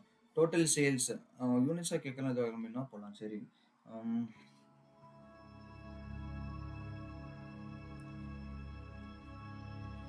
296 rupees கண்டுபிடிச்சு அப்போ டோட்டலாகவே போடு. சேல்ஸ் 3500, சேல்ஸே தேவையில்லை இருக்குது. சேல்ஸ் ஓப்பனிங் ஸ்டாக் வந்து பார்த்தீங்கன்னா the company has identified 400 opening stock plus 2330 minus 296. Cost of goods sold வந்து 2434 மைனஸ் 3500 மைனஸ் பண்ணனா 1066 rupees தான் என்னோட profit.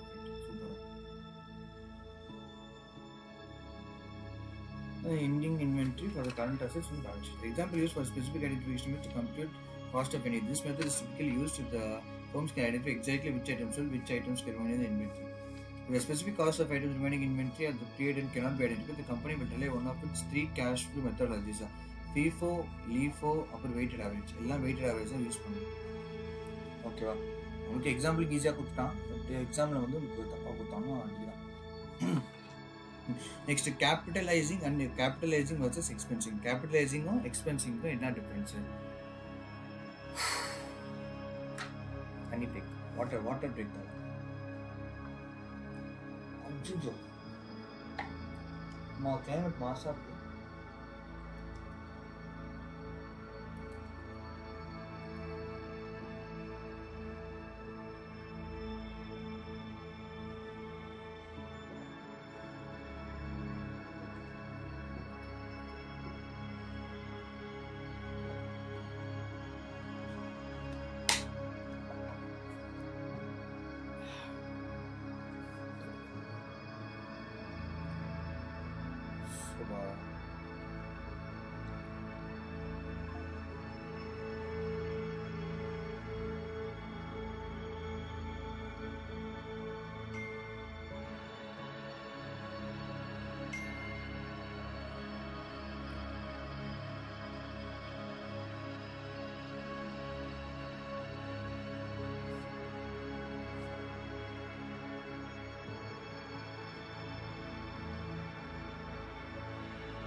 Northwood Crop purchased new equipment to be used in its manufacturing plant. The cost of the equipment is 250, including 5,000 freight and 12,000 of taxes.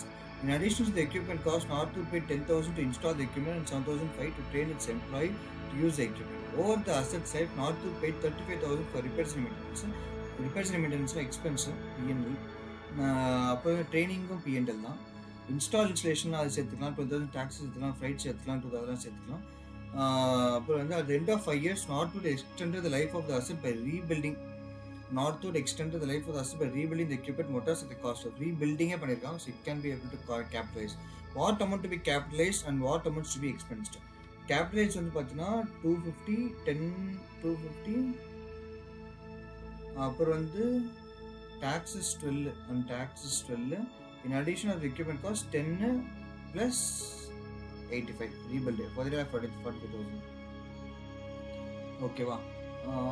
Equipment 7,500 35,000 வந்து 40. எப்படி பிரிப்பாங்கன்னா cost that provide future economic benefits. எப்படி அந்த வார்த்தை தான், எது வார்த்தை வச்சு தான் ஓட்டுவாங்க இல்லையா, ஃபியூச்சர் எக்கனாமிக் பெனிஃபிட்ஸ், இந்த வார்த்தையை வச்சு தான் ஃபுல்லாக ஓட்டுறாங்க. So future economic benefits include இந்த cost at necessary to get asset ready to use. Asset ready to use. ஓகேவா?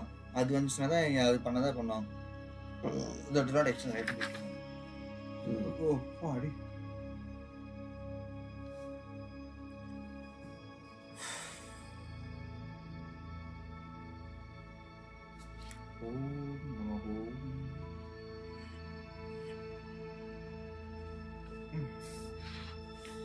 Chair Limited was incorporated at the start of the year with the issuance of 40,000 pounds of shares paid in full. The company immediately purchased incorporated start of the year with the issuance of 40,000 pounds and 40,000 rupees. The company immediately purchased a new equipment to be used in the project. The machinery cost 12,000 rupees was estimated useful economic life of 4 years. 4 வருஷத்துக்கு no salvage value. So அப்போ வருஷத்துக்கு depreciation 12 divided by 4 எவ்வளோ? 3,000. 3,000. Equipment is depreciated during straight line methodology in the accounts. As we see, the accounting depreciation is tax deductible. Chair has no other assets and liability except cash and PPE. We assume accounting depreciation is tax deductible. எடுத்துக்கலாம்னு சொல்லிட்டாங்க. Chair has no other assets and liability except cash and PPE. Assume chair has the revenue 30,000 rupees per year and an operating profit margin of 40% before considering impact of the equipment purchase. Chair is subject to chair 30% and pays no dividend. உனக்கு எவ்வளோ இருக்கு? 30,000 இருக்குது. அதில் 40% 30,000 into 40% minus depreciation வந்து 3,000 பண்ணால் 9,000 rupees வந்து உனக்கு revenue வரும். Compare and contrast the impact of financial statements. So 3,000 வந்து depreciation, year 1, year 2, year 3, year 4, 3,000, 3,000, 9,000, 9,000 ஃபுல்லாக வந்துடும். டேக்ஸ் 30% போய் நெட் இன்கம். சில சம்ஸ் வந்து ஆக்சுவலாக பாராட்டத்தக்கதாக இருக்குது. சில சம்ஸ்னால் என்னடா சம் இது அப்படிங்கிறது. ஓகே, இன்கம் ஸ்டேட்மெண்ட் வந்து expensing the equipment cost. Revenue 3,000, expense இந்த எக்யூப்மெண்ட் காஸ்ட் வந்து எக்ஸ்பென்ஸ் பண்ணிட்டு அப்படியே இருந்துச்சுன்னா என்ன ஆகும்? ரெண்டு கேட்குறாங்க. கேபிட்டலைஸ் பண்ண என்ன ஆகும், எக்ஸ்பென்ஸ் பண்ண என்ன ஆகுன்றது கேட்குறாங்க. எக்ஸ்பென்ஸ் பண்ணால் 30,000 ஃபஸ்ட்டே வந்து 12,000 ப்ராஃபிட் வந்து நெக்ஸ்ட்டு ஒரு ப்ராஃபிட் லாஸ் பண்ணிட்டு செகண்ட்லேருந்து உனக்கு ப்ராஃபிட் இன்க்ரீஸ் ஆகுது. 6,300 8,400 8,400. Capitalization spreads the expense equipment and income. Cash 37,300 இருக்கு. அப்புறம் 40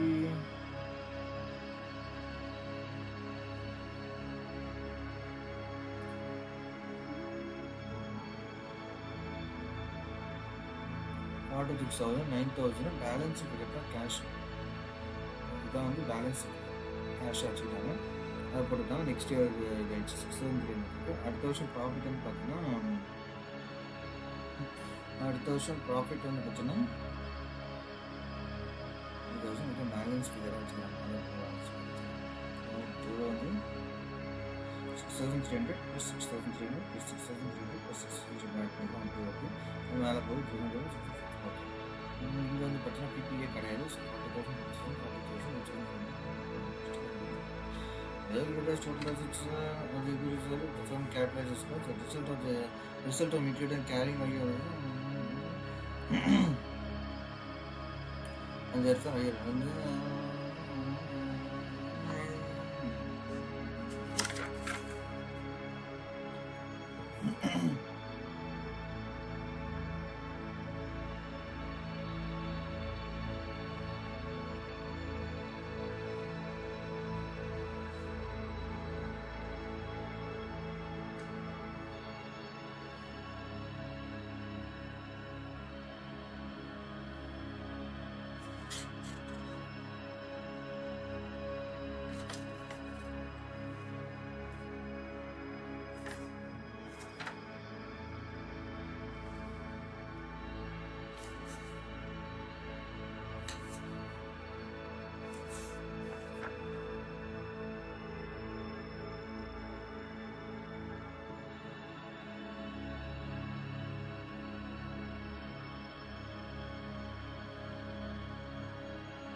ஓகே, நெக்ஸ்ட் கேபிட்டலைஸ்ட் இன்ட்ரெஸ்ட் அப்படின்றது பார்க்கலாம். கேபிட்டலைஸ்ட் இன்ட்ரெஸ்ட் வந்து capitalisation of interest.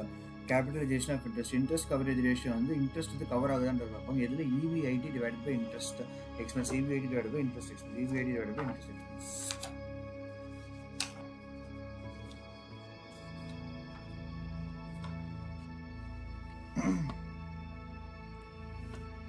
Free cash flows இருக்கும். Net income plus non cash தான் டிப்ரிசியேஷன் ப்ளஸ் எக்ஸ்பென்சஸ் தான் நம்ம என்ன படித்தோம். நெட் இன்கம்ன்றது படிக்கல. அதான் PAT plus depreciation, PAT plus டிப்ரிசியேஷனு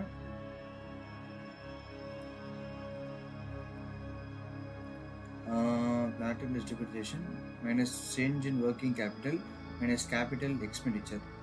ஓகேவா? Cash interest paid. Okay,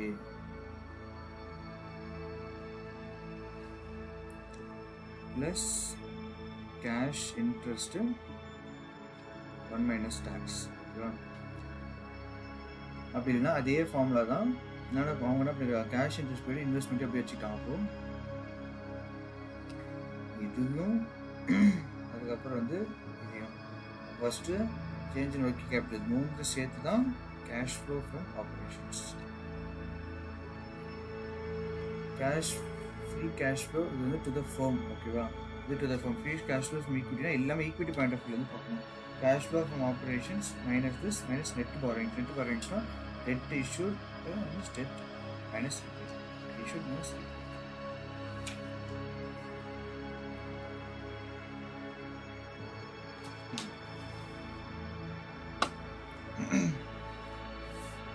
okay start. 4:10.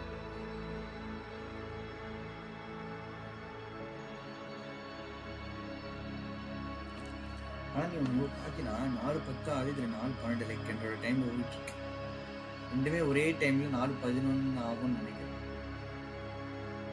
இப்போவே ஆகிடும் நினைக்கிறேன்.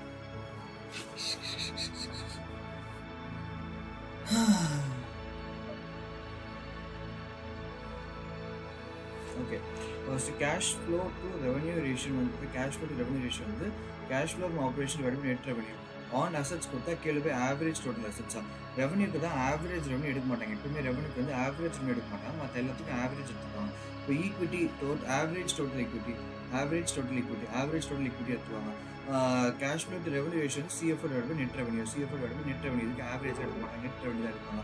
கேஷ் டு இன்கம் ரேஷியோ வந்து CFO divided by CFO cash flow from operations. CFO வந்து cash flow from operations. Cash to income ratio வந்து CFO divided by operating income. இந்த இன்கம்னால எப்பவுமே உங்களுக்கு average எடுக்க மாட்டாங்க. அப்புறம் cash flow per share CFO minus preference dividend. இதான் முக்கியமான கேஷ் ஃப்ளோ பர் ஷேர் கேட்டாங்கன்னா ப்ரிஃபரன்ஸ் டிவிடெண்ட் மைனஸ் பண்ணி divide weighted average number of common shares. Weighted average நம்ம லைக் வந்து 5 rupees ஷேர்ஸ் எவ்வளோ இருக்குது, 10 rupees ஷேர்ஸ் எவ்வளோ இருக்குது, 100 rupees ஷேர்ஸ் எவ்வளோ இருக்குன்னு கேட்டாங்கன்னா நீ அதில் multiply weighted average number of shares எவ்வளோ இருக்குது அப்படிங்கிறது நீ கண்டுபிடிக்கணும். Weighted average number of shares.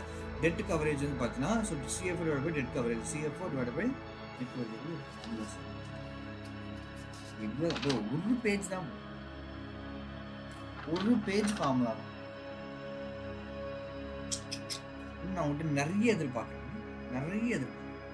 ஒரு பேஜ் ஃபார்முலா கொடுத்து என்ன அசிங்கப்படுத்துறீங்க. ஓகே, இதை ஏன் முடிக்க முடியல, இதுக்கே வாய் அவனுக்கு அப்படின்னு. Debt coverage CFO divide by debt coverage. Interest கவரேஜ்னால இன்ட்ரெஸ்ட் கவரேஜ் பண்ணுறாங்க. இன்ட்ரெஸ்ட் பெய்டு வந்து கீழே இருக்கும். CFO plus interest paid plus taxes paid. CFO plus cash flow from operations plus interest paid. CFO அப்படிங்கிறது என்னது? PAT plus depreciation minus change in working capital. PAT plus depreciation minus change in working capital. இதுதான் வந்து CFO. இதுதான் மேலே இருக்கும். கேஷ்னு கொடுத்தாங்கன்னா cash to this தான் இருக்கும். இன்வெஸ்ட்மெண்ட் கவரேஜ் ரேஷியோ நான் சொல்கிறேன். பேட்டு plus depreciation plus interest plus taxes paid plus interest paid plus taxes paid divided by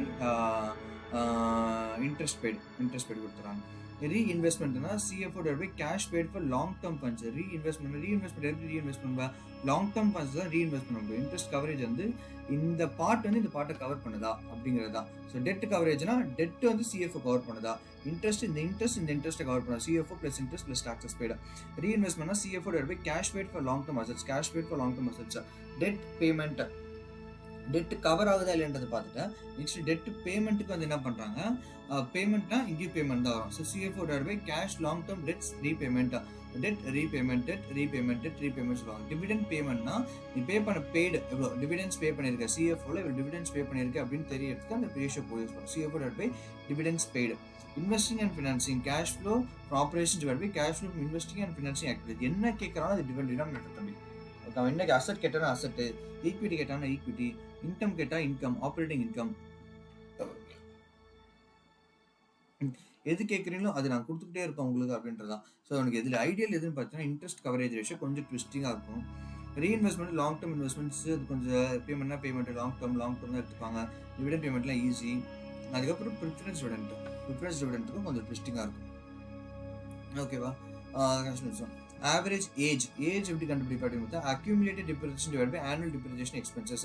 accumulated depreciation divided by annual depreciation expenses. இது டோட்டல் யூஸ்ஃபுல் லைஃப் கண்டுபிடிக்கிறது historical cost divided by annual depreciation expenses. Life கண்டுபிடிக்கிறதுக்கு வந்து total cost divided by annual depreciation expenses, total cost divided by depreciation,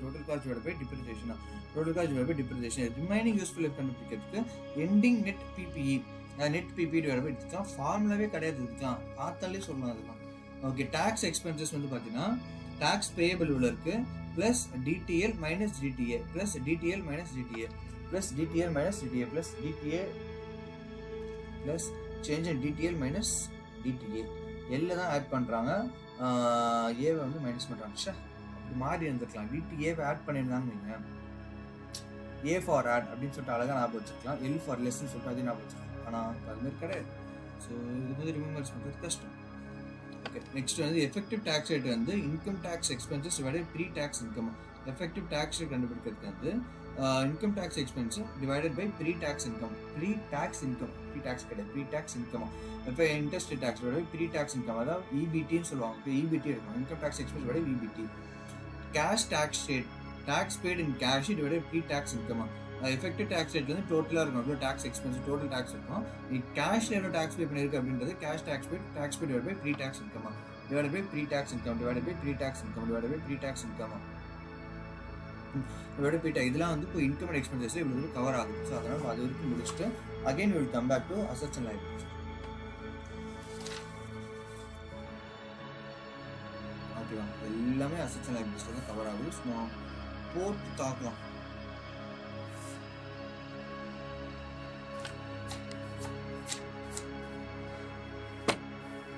okay. Capitalization of interest. Willock AG is a German company specializing in large infrastructure projects. Due to highly specialized nature of some equipment, Willock contracts equipment that is used in the projects. Okay. In the current Willock reports EBIT 160 million and an interest expense of 80 million. EBIT less interest. Footnote disclosures reveal 20 million of interest has been capitalized in assets. Footnote 20 million of interest. In the interest வந்து capitalized in assets. அப்போ கண்டிப்பாக உங்களுக்கு P&L வரல. ஓகேவா? In the course of construction year and the depreciation resulting from interest capitalized and asset constructed priorities are now in use for 10 million. And that depreciation resulting from interest capitalized and assets are constructed in priorities. Okay, first interest, calculate the interest coverage ratio before and after adjusting the capitalized interest. Before and after interest coverage ratio நம்ம என்ன பண்ணுறோம்? CFOன்றதா EBITன்றதா CFO. ஓகேவா? அதை profit after tax plus depreciation add பண்ணுற, அதனால் மேலே போகுது. அதை எபிட்டில் வந்துருக்கு. ஸோ அதில் பார்த்துக்கலாம். EBIT divided by interest expenses before adjustments 160 million divided by 160. ஏன்னா EBIT கொடுத்துட்டா அதேமாரி இன்ட்ரெஸ்ட் எக்ஸ்பென்ஸ் கொடுத்துட்டா அப்படி 2 போட்டுக்கலாம். ஆஃப்டர் அட்ஜஸ்ட்மெண்ட் என்ன பண்ணுறாங்க? இது 20 million வந்து கேபிட்டலைஸ்டுக்குள்ளே இருக்குது. இப்படி கேபிட்டலைஸ்டுக்குள்ளே இருக்குது. அதனால் என்ன பண்ணுறாங்க? மேலே வந்து 160 million கீழே 60. ஓகேவா? இது கேபிட்டலைஸ் பண்ணுறதுனால இது அந்த depreciation resulting from interest capitalise on assets constructed வந்து பார்த்தீங்கன்னா 10 million வந்து டிப்ரிசியேஷன் உங்களுக்கு சேவ் ஆகுது அப்படின்றத சொல்கிறாங்க. அதனால் 10 million ஆட் பண்ணி கீழே இன்ட்ரெஸ்ட் வந்து 20 million ஆட் பண்ணிட்டோம். 80 + 20 போட்டிங்கன்னா 100 வரும். மேலே 170. So 1.7 additional depreciation in the income statement due to capitalization of financing cost during the construction phase is reversed. ஓகேவா? இது ரிவர்ஸ் பண்ணிட்டாங்க. இப்போ வந்து டிப்ரிசியேஷன் ஆட் இது ரிவர்ஸ் பண்ணியிருக்காங்க. After that, now equipment debit interest capitalization in the current period for equipment in the course of construction is added to the interest expense. Is added to the interest expense. Current currently add பண்ணிட்டு. Okay. அப்போ depreciation அவன் எடுக்குது tax அவன் கொண்டு வரல உள்ள, அதனால கொஞ்சம் ஈஸியாக முடிச்சு டேக்ஸ் கொண்டு வந்தாலும் போட்டு அடிச்சிருப்பாங்க. சரி, okay. Continue in the previous exam, Willock reported CFO 70 million and CFO வந்து பார்த்தீங்கன்னா 70 million, CFI வந்து பார்த்தா 50 million. Willock includes interest paid within its computation of CFO cash flow from operations with an exception of capitalized interest on the construction of equipment. Assuming all interest has been paid by year end and ignoring any tax implications, what are the impact of interest capitalization of CFO and CFI? Interest capitalize பண்ணதுனால என்ன ஆச்சுன்னா CFI increase ஆயிருக்கு, CFO கொஞ்சம் கம்மியாயிடும். அப்போ 20 million interest was capitalized. Had this been interest has been expensed, CFI would have been 20 million higher. ஏன்னா interest expense தான் அது கம்மியாக இருக்கும். ஆர் -30 million அந்த CFO அதாவது -30 ஆயிருக்கும், -50 இருக்குது. இது ஆட் பண்ணதுனால இங்கே அதிகமாக இருக்கும். -30 -50 வந்திருக்கும். And CFO would have been 20 million lower, அப்போ 50 million ஆயிருக்கும். No adjustment for depreciation is required as it is non cash charge. எப்படியோ கேஷ் ஃப்ளோ தானே, அது எப்படியோ ரிமூவ் பண்ணியிருப்பேன், டிப்ரிசியேஷன் எஃபெக்ட் பெருசாக இருக்காது.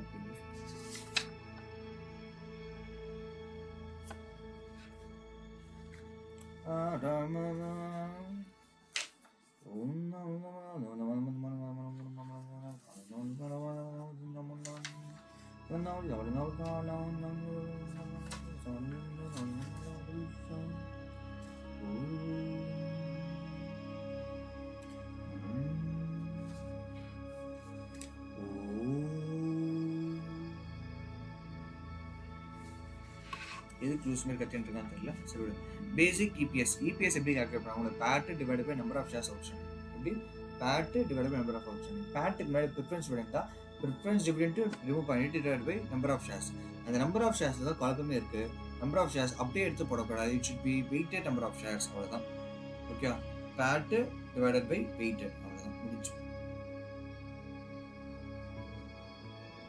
The weighted average number of common shares is the number of shares outstanding during the year. இது முக்கியமான வார்த்தை. Outstanding during the year, weighted by the portion of the year they were outstanding. Effect on the stock dividends and stock splits. Stock dividends is the distribution of additional shares to each shareholder in an amount proportional to their current number of shares. If 10% stock dividend is paid, the holder of 100 shares will get 10 additional shares. Stock dividend ஒரு concept இருக்குன்றதே எனக்கு தெரியும். Rights பார்த்துருப்போம், bonus பார்த்துருப்போம், split பார்த்துருப்போம், consolidation கூட பார்த்துருப்போம். Stock dividend இப்போ தான் பார்க்கணும். A stock split refers to the division of each old share into a specific number of new post split. The holder of 100 shares will have 200 shares after the 2/1 split, or 150 shares after 3:1.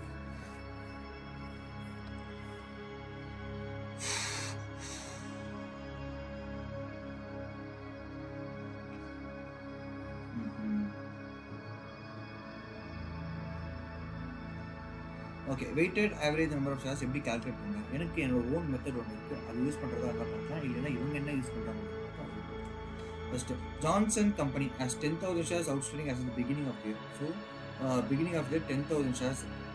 அதுக்கப்புறம் 1st April நான் வந்து எப்பவுமே ஒரு line ஒன்று வந்துட்டு இங்கேயும் ஒரு கோடு, இங்கேயும் ஒரு கோடு. ஸோ பிகினிங் ஆஃப் இயரில் வந்து 10,000 இருக்குது.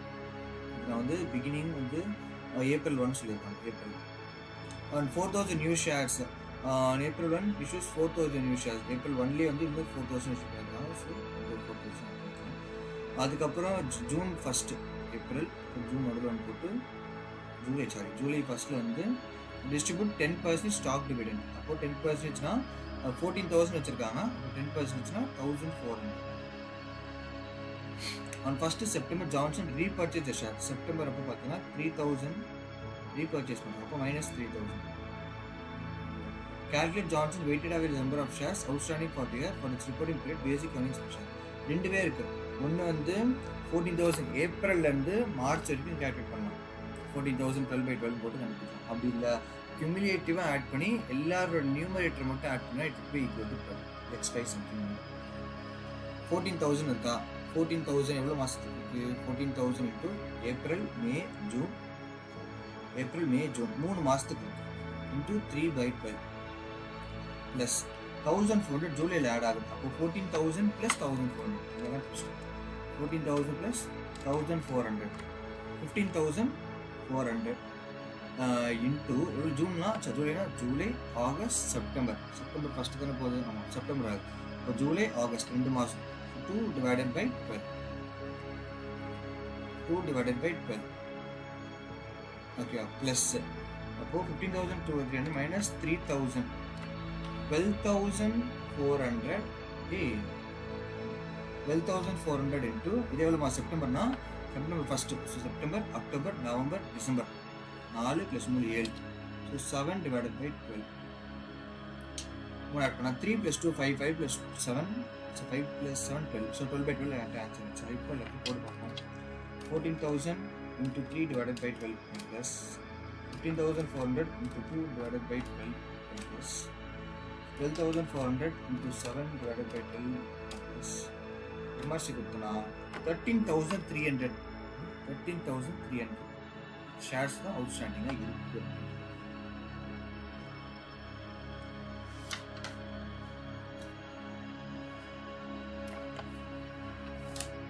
அவங்க எப்படி போட்டுருக்காங்க? 10,000 × 12/12, 4,000 × 9/12, 3,000 × 4/12. அவங்க அந்த மாதிரி போட்டிருக்காங்க. பட் எல்லா ஆன்சர் 30,000 கரெக்டாக தான் இருக்கு.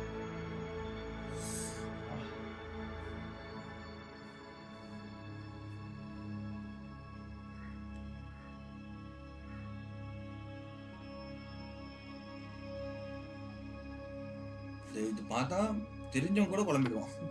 நம்மளே கரெக்டாக இருக்குது. கான்சன் கம்பெனி நெட் இன்கம் வந்து 10,000 rupees இருக்குது. Paid 1,000 rupees as cash dividend to preference shareholders. Cash dividend minus பண்ணினோம். ஸோ 9,000 தான் இருக்குது. Unpaid 1,750 cash dividends with common shareholders. அதான் வந்து இபிஎஸ்ஸாக வந்து கேஷ் டிவிடெண்ட்ஸாக கொடுத்துருக்காங்க 1,750. அது வந்து இதில் மைனஸ் பண்ணக்கூடாது. Calculate Johnson, so minus 20,000. Payment of cash dividend on common stocks is not considered for the purpose of EPS. Cash dividend எடுத்துக்க மாட்டாங்க.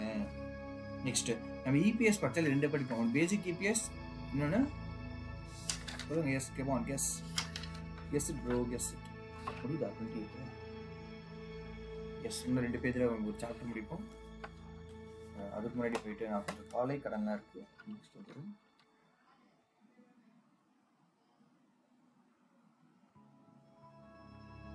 collection.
Hi everyone.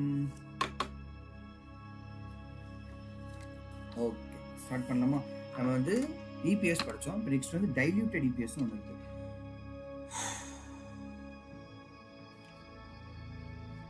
டைல்யூட்டட் இபிஎஸ்னு ஒன்று இருக்குது. ஓகே, டைல்யூட்டட் இபிஎஸ்ன்றது ஒன்றும் கிடையாது. Adjusted income available for common shares. ஓகேவா? Adjusted income divide by adjusted income available for common shares weighted average common plus potential அப்படின்ற வார்த்தை தான் ரொம்ப முக்கியமான வார்த்தை. Potential common shares outstanding. பொட்டன்ஷியல்னா கன்வெர்டபிள் ப்ரோ. கன்வெர்டபிள் ஸ்டாண்டிங்ஸாக இது இருக்கும், அதுக்கேற்ற மாதிரி அதை ப்ரொபோர்ஷனேட்டாக பிரித்து இங்கே போகிறது ஆட் பண்ணிப்பாங்க. அட்ஜஸ்டபிள் இன்கம்னா என்ன? அங்கே போட்ட net income minus preference dividend. அதே தான் இங்கேயும் என்ன பண்ணுவாங்க, அடிஷ்னலாக என்ன பண்ணுவாங்கன்னு பார்த்தீங்கன்னா dividend on convertible preference stock அதே ஆட் பண்ணுவாங்க. Plus after tax interest on convertible debt. After tax interest on convertible debt, after tax interest on convertible debt. So net income minus preference dividend plus convertible preference dividend plus convertible debt interest. அது வந்து after tax தான் போடுவாங்க. அது வந்து after tax. Hello அண்ணா, had dinner அண்ணா. இங்கே வந்து நான் 5 o'clock தான் ஆகுது, இந்தியன் டைம் வந்து 5 o'clock தான் ஆகுது. ஸோ ஒன்றும் நான் சாப்பிடல, நீ சாப்பிட்டீங்கன்னா ரொம்ப நல்லது. 1 minus taxes. கன்வெர்டபிள் மேலே வந்துடும். அதோட preference dividend dividends and convertible preference stocks. Convertible டெட்டுக்கு வந்து டேக்ஸ் பே பண்ணிருப்பல, அது ஆஃப்டர் டேக்ஸ் மேலே ஆட் பண்ணிடுங்க. ஏன் அதை ஆட் பண்ணுறான்னா டினாமினேட்டரில் you're adding that potential common shares add பண்ணுறதுனால நீ மேலே வந்து அதுக்கான இன்கமையும் மேலே ஆட் பண்ணுற, கீழே ஆட் பண்ணுறதுனால மேலே ஆட் பண்ணுறேன். ஓகேவா? weighted average shares from convertible conversion of convertible preference shares, அப்புறம் convertible debt, stock options. அவங்க என்ன கொடுத்துருக்காங்களோ அது அப்படியே வந்துடும், அதுக்கு மேலே இன்கம் வராது. ஓகேவா? அது ப்ளஸ் 0 தான் வரும், எப்பயும் மேலே ப்ளஸ் 0 தான் வரும். கீழே வந்து preference shares, convertible stock options. ஓகேவா? EPS with convertible preference shares, EPS with convertible debt ரெண்டு சம் கொடுத்துருக்காங்க அவங்க. அதுக்கு அடுத்து வந்து இபிஎஸ் வித் ஸ்டாக் ஆப்ஷன்ஸ் வச்சு ஒன்று கொடுத்துருக்காங்க. அடுத்து இதில் 2 சம் இருக்குது, அவ்வளோதான்.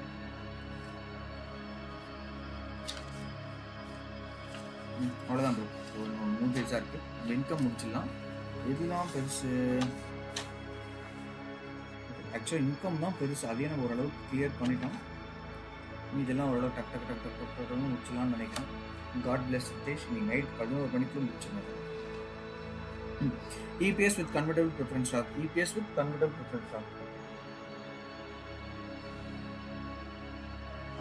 Okay, during Z reported net income வந்து 4.35 and had 2 million shares of common stock outstanding வச்சிருக்காங்க. Z is 7%, 5 million per preferred stock convertible into common stock at conversion rate of 1.1. 5 million வச்சிருக்காங்க, 1.1 at 10 rupees per share. 5 million னா rate பண்ணிட்டா divide by 10, அப்போ வந்து 50 lakhs இல்லையா? 50 lakhs 500 lakhs தான் பண்ணணும். அப்போ 50 lakhs இருக்குது. அப்போ 0.5 million வந்து ஷேர்ஸாக வச்சுருப்பாங்க. அதேமாதிரி 4.2 million ஷேர்ஸ் காமன் ஸ்டாக் இருக்குது, 0.5 வச்சுருக்காங்க. இது 7% வந்து கால்குலேட் பண்ணுவீங்க. ஒரு இன்ட்ரெஸ்ட்டு 7% 5 into 7%. ஸோ 0.35 வந்து இன்ட்ரெஸ்ட்டாக ப்ரிஃபரன்ஸ் டிவிடெண்ட்டாக பே பண்ணுங்க. Point calculate basic and diluted. பேசிக்கே கேட்குறான். பேசிக் வந்து நீ இதெல்லாம் பண்ண தேவை. ப்ரிஃபரன்ஸ் டிவிடெண்ட் வந்து 0.35 இருக்கா, அப்போது 4.35 ப்ரிஃபரன்ஸ் மைனஸ் பண்ணுவோம், மைனஸ் 0.35 டிவைடட் பை 2 million. சூப்பராக தம்பி. டைல்யூட்டட் இபிஎஸ் வந்து ஃபஸ்ட்டு ப்ரிஃபரன்ஸ் டிவிடெண்ட் கண்டுபிடிக்கணும். நம்பர் ஆஃப் ப்ரிஃபரன்ஸ் டிவிடெண்ட் எவ்வளோ கொடுப்பாங்க தெரியுமா? 1:1. ஸோ 5 million இருக்குது, அதில் 10 ரூபா share. So number of preference dividend 0.5 million number of shares. இதில் அப்படியே இன்ட்டு 1, ஏன்னா அந்த ஷேர்ஸ் அப்படியே கொடுக்குறாங்க. ஸோ 0.5 million ஷேர்ஸ் இருக்குது. இது டினாமினேட்டரில் வரும். 2 million டினாமினேட்டர் வரும். 2 + 0.5 2.5 டினாமினேட்டர் வரும். நியூமினேட்டரில் வந்து 4.35 minus preference dividend, minus preference dividend.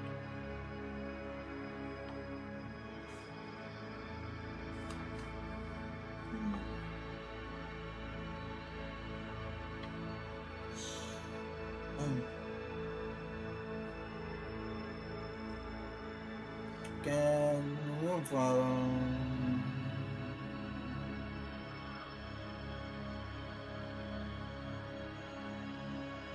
1.1 okay, so 5.955. Convertible preference shares were converted to common stock, no preference dividend to common stock, no preference dividend paid. Therefore, you should add back the convertible preference dividend that had previously been subtracted from the income of the numerator. Income of the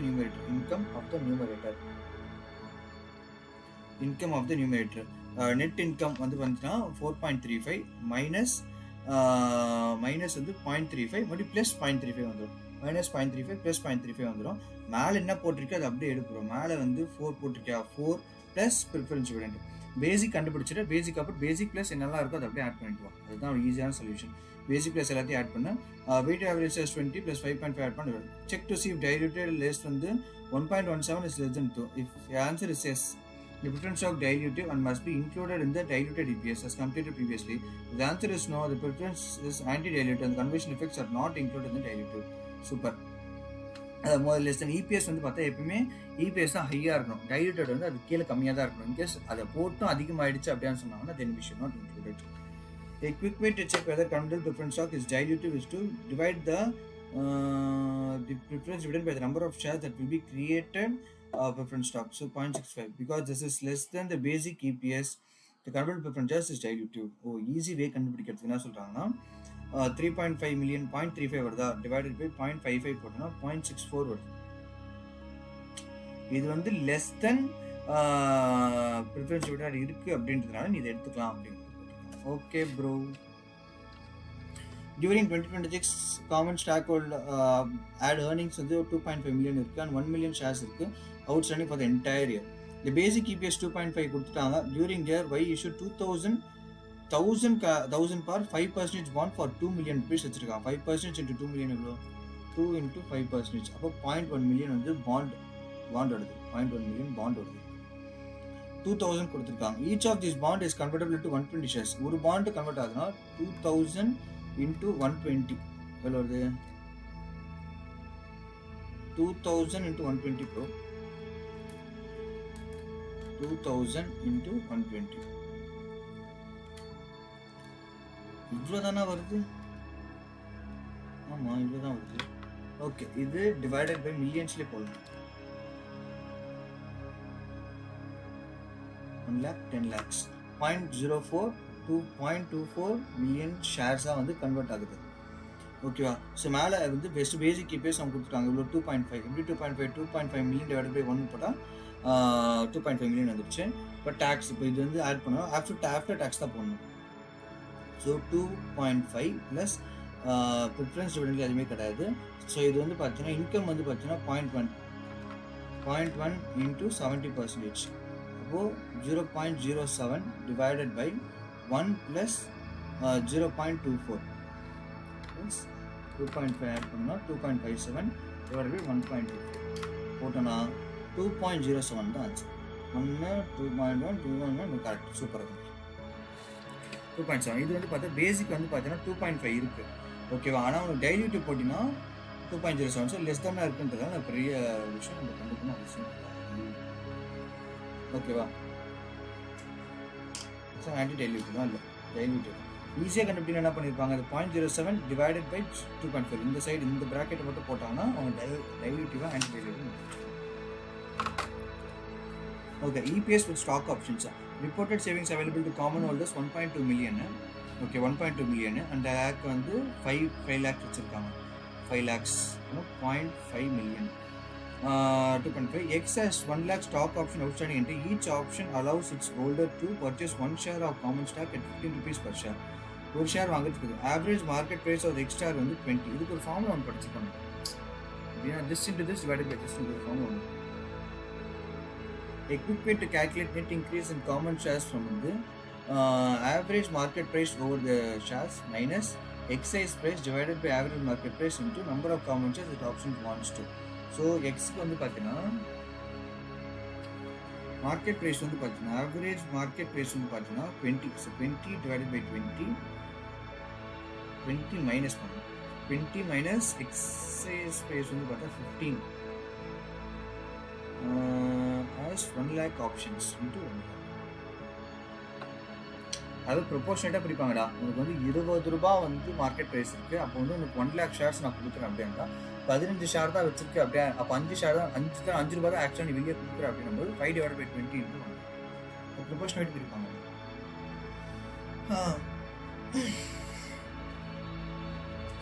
எழுதிக்கலாமா? இது இருக்கும் நினைக்கிறேன்.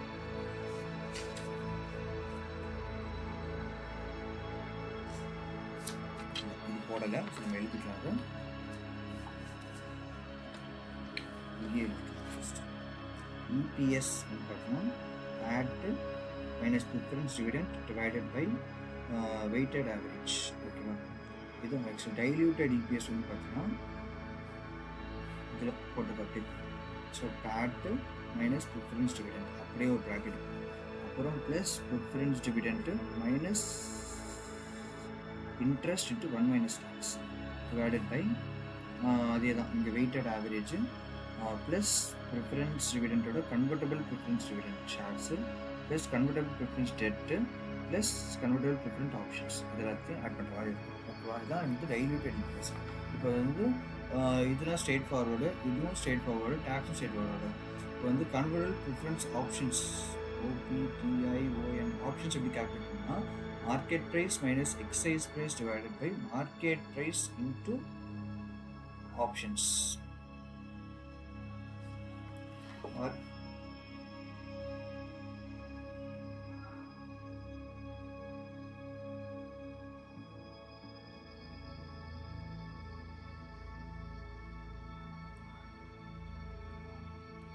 So வந்து 25,000 இருக்குது. அப்போ வந்து உனக்கு income add ஆகுது. So 1.2 அப்படியே இருக்கும். 0.5 ப்ளஸ் 25,000 ஆட் பண்ணுங்கள், உனக்கு வர சான்ஸ் தான்.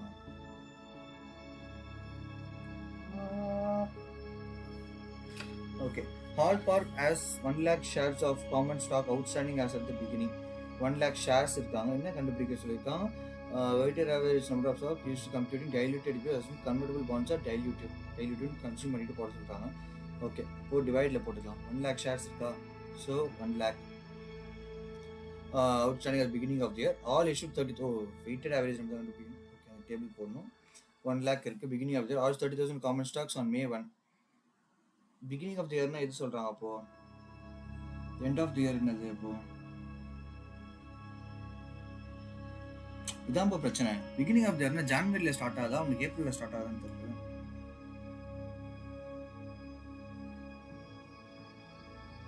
அதை மட்டும் பார்க்கணும்.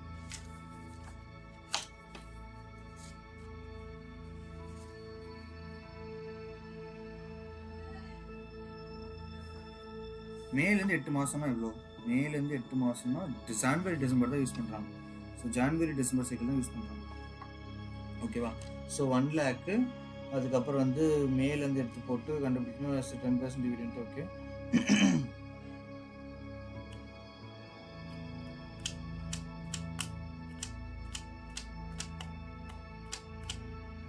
ஓகே 1 lakh ஷேர்ஸ் இருக்குது.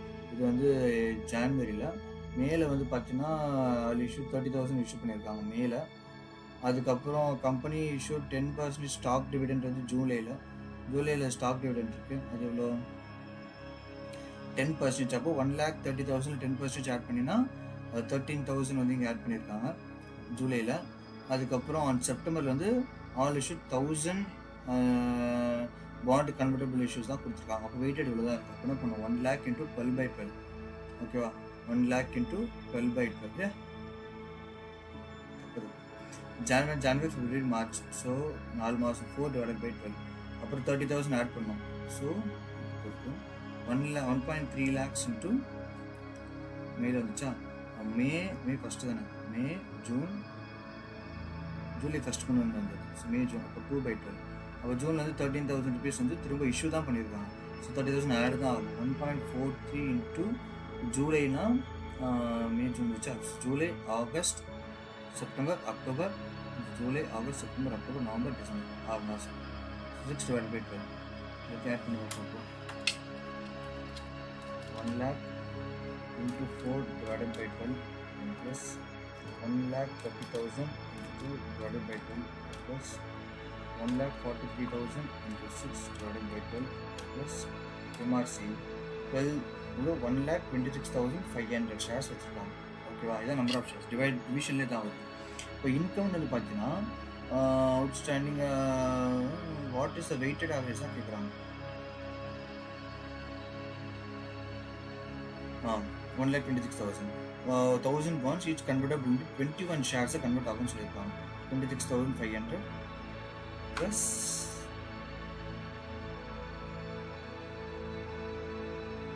each convertible into 21 shares of common stock into 21,000. So 1,46,000 ஆச்சு. பேட்டரி சேவிங் அப்புறம் இப்போ தான்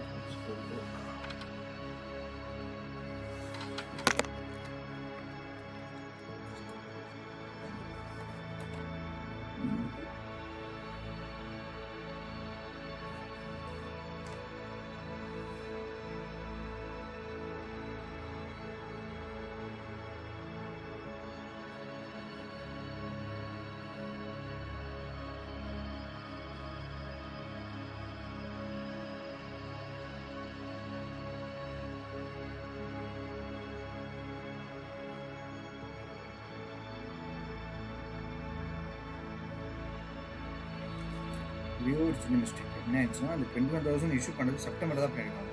செப்டம்பர், அக்டோபர், நவம்பர், டிசம்பர் 4 மாதம் தான் இருந்திருக்கு. அந்த 4 மாதத்துக்கு தான் correct.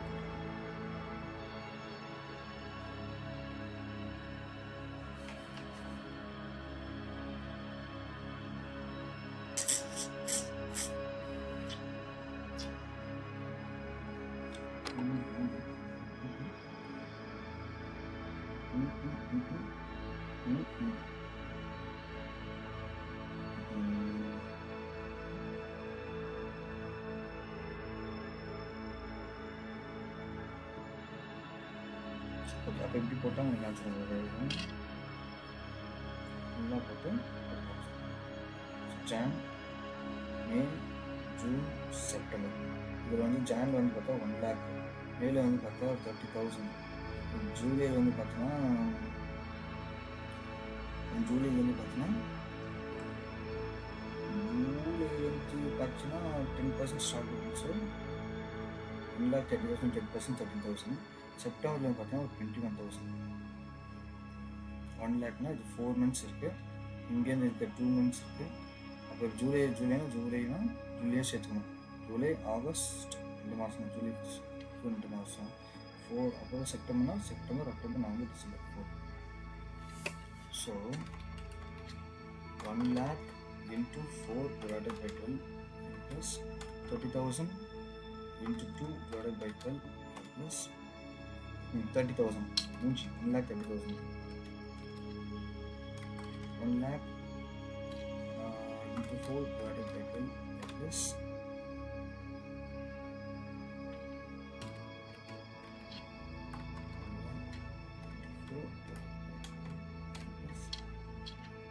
30,000. 1,30,000 into 2 divided by 12 plus 13,000 now 1,43,000 into 2 divided by 12 plus 143 plus 21,000 into 4 divided by 12 plus 1,30,000 இதான் வருது. இவங்க தான் அது தப்பாக பண்ணிட்டாங்க.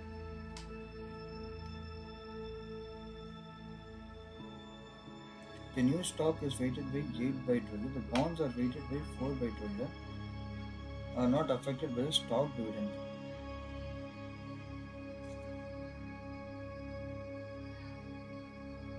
ஏன் ஸ்டாக் டிவிடெண்ட்ல அஃபெக்ட் ஆகலாம்?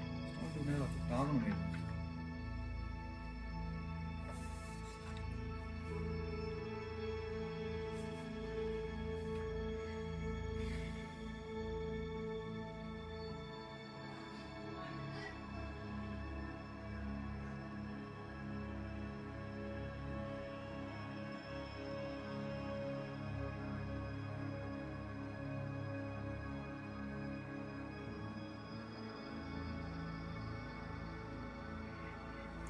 இது கரெக்டாக இருக்கு, இப்போ இது ராங்காக இருக்கு.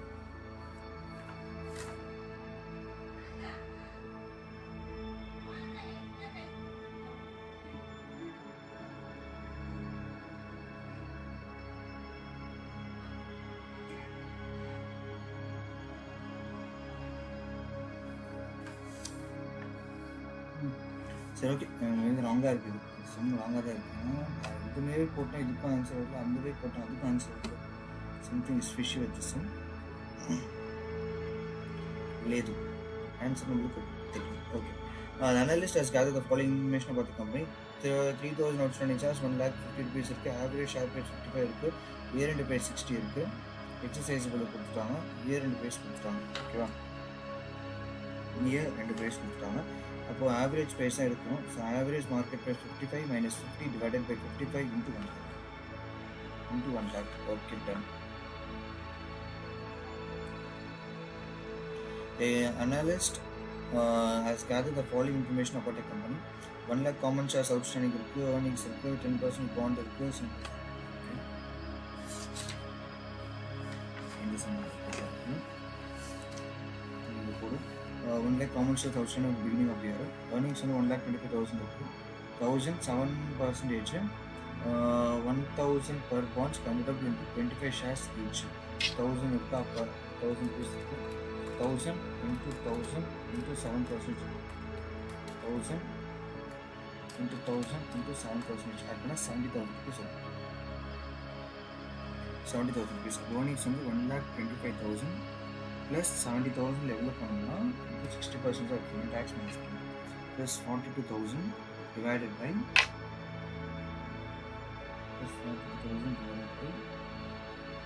1 lakh shares இருக்கு, இதுக்கு வந்து 1 lakh shares இருக்கு, ப்ளஸ் இந்த 42,000 எவ்வளோ ஷேர்ஸ்னா 25 shares each. ஸோ இது வந்து ஒரு 25,000 shares வந்து is equal to 1,25,000 plus 42,000 divided by 1,25,000, 1.34. C option.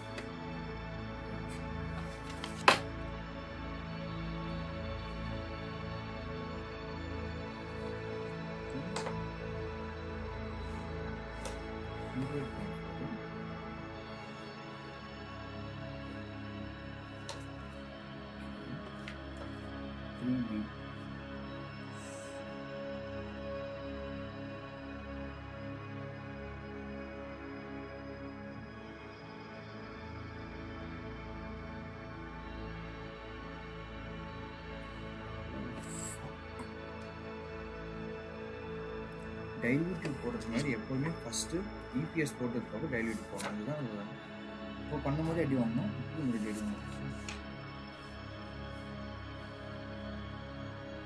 First எப்போவுமே இபிஎஸ் தான் கண்டுபிடிக்கணும்.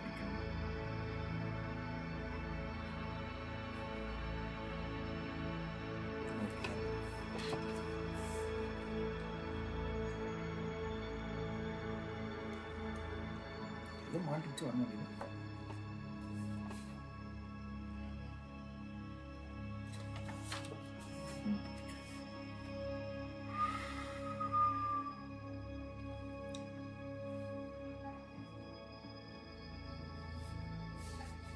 So 15 minus 20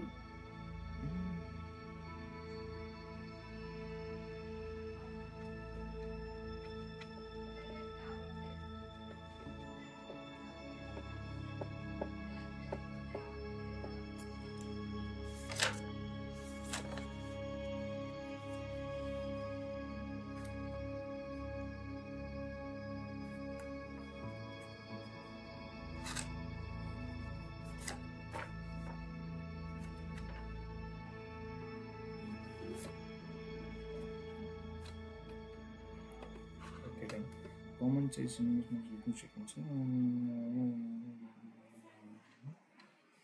other devices, central devices, okay.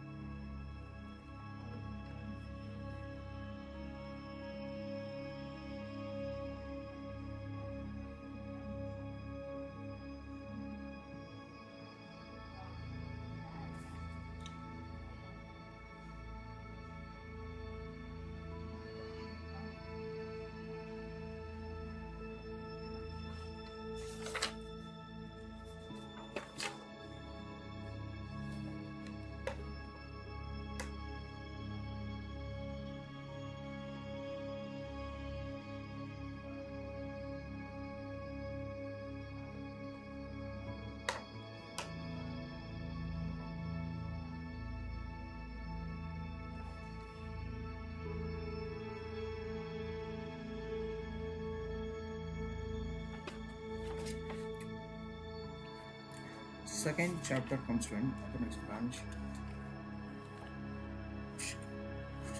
Okay, vanished. Intangible assets, marketable securities, measuring intangible assets. Material labor, power, administrative work.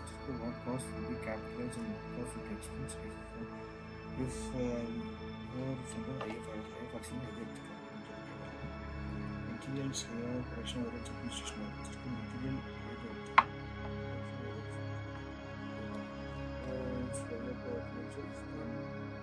The company has not developed a working prototype. Working prototype ready பண்ணல. Working prototype ready பண்ணல. Working prototype ready பண்ணல. என்ன சொல்றாங்க? Intangible assets பொறுத்தவரைக்கும் ஒரே தான். என்ன சொல்றாங்க? Identifiable intangible assets. Identifiable இருக்கும். Example identifiable intangibles. Identifiable intangibles இருக்கும். Identifiable intangibles இருக்கும்.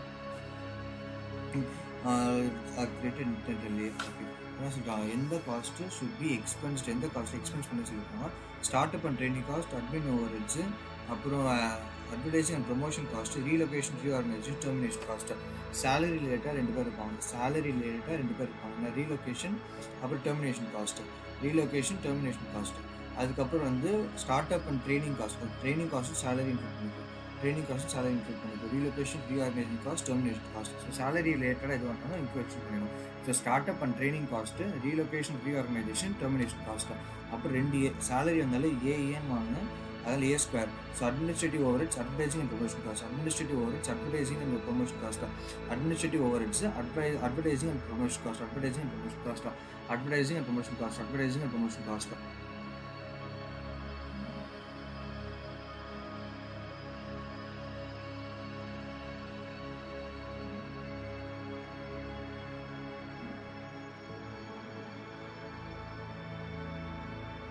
Okay. Intangible assets வந்து represent sells. The company has not yet developed working prototype compulsion, but it believes it's successful.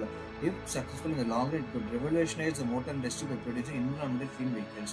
இன்னும் வந்து ப்ரோட்டோடைப் ரெடி பண்ணல. அப்போ என்ன பண்ணுவாங்க, மொத்த காஸ்ட்யூம் வந்து எக்ஸ்பென்ஸாக பண்ணுவாங்க. ஸோ இது எக்ஸ்பென்ஸ் ஆல் காஸ்ட். தெரிஞ்சு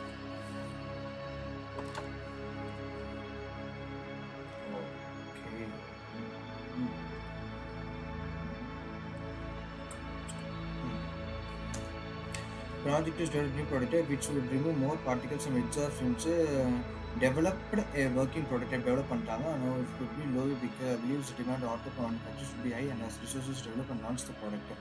ஓகே, அப்போ என்ன பண்ண, மெட்டீரியல்ஸ் ஆட் பண்ணிங்கன்னா டேரக்ட் லேபர் ஆட் பண்ணிங்கன்னா ப்ரொடக்ஷன் ஒரு ப்ராடக்ட். அட்மினிஸ்ட்ரேட்டிவ் ஓவர்ஹெட்ஸ் ஆட் பண்ணக்கூடாது.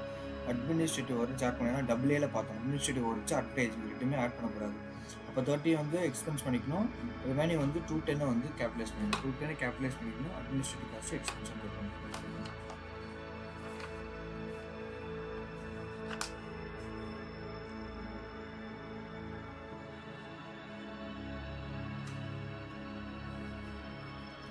Historical cost, unlisted equity investments, loans and note receivables, அதாவது historical cost போட்டுரும். Held till maturity இந்த amortized cost தான் பண்ணணும். ட்ரேடிங் செக்யூரிட்டிஸாக இருந்துச்சுன்னா fair value, available for sale securities இருந்தால் டெரிவேட்டிவ்ஸ். ஸோ இதெல்லாம் வந்து ஃபேர் வேல்யூவில் பண்ணணும். ஃபேர் வேல்யூவில் வந்து பார்த்தீங்கன்னா 3 போடுறாங்க. ஃபேர் வேல்யூவில் வந்து 3 போடுறாங்க. ஓகேவா, ஃபேர் வேல்யூ 3 போடுறாங்க. ஒன்று போடுறாங்க, மண்டியிலே கொடுத்துருது. ஓ, லிட்டரலாக ஓசிஐலாம் கேட்குறாங்க ப்ரோ. யோசிச்சு பாரு, CFA Level 1க்கு தேர் ஆஸ்கிங். CFA Level 1ஓட குவாலிஃபிகேஷன் வந்து 12th முடிச்சுட்டு கூட ஜாயின் பண்ணுவாங்க. 12th முடிச்ச பையனுக்கு எப்படி அண்டர்ஸ்டாண்ட் பண்ணிப்பான் ஓசிஐனா என்ன, டெரிவேட்டிவ்ஸ்னா என்ன, எப்படி அண்டர்ஸ்டாண்ட் பண்ணிப்பான்? சும்மா யோசிச்சு சொல்லுங்க. கஷ்டமா இருக்கு. ஓகே, ஹிஸ்டாரிக்கல் காஸ்ட்னா இப்போ ஸ்டார்டிங் வச்சு அன்லிஸ்டட்ல நீ வந்து திரும்ப ரீவேல்யூ பண்ண மாட்டேன், அதெல்லாம் அப்படியே தான் இருக்கும். லோன்ஸும் ரீவேல்யூ பண்ண மாட்டேன், லோன்ஸ் அண்ட் நோட்ஸ் ரிசீவபிள்ஸ் எல்லாம் அப்படியே தான் இருக்கும். அமௌர்டைஸ் காஸ்ட்னா LT to maturities.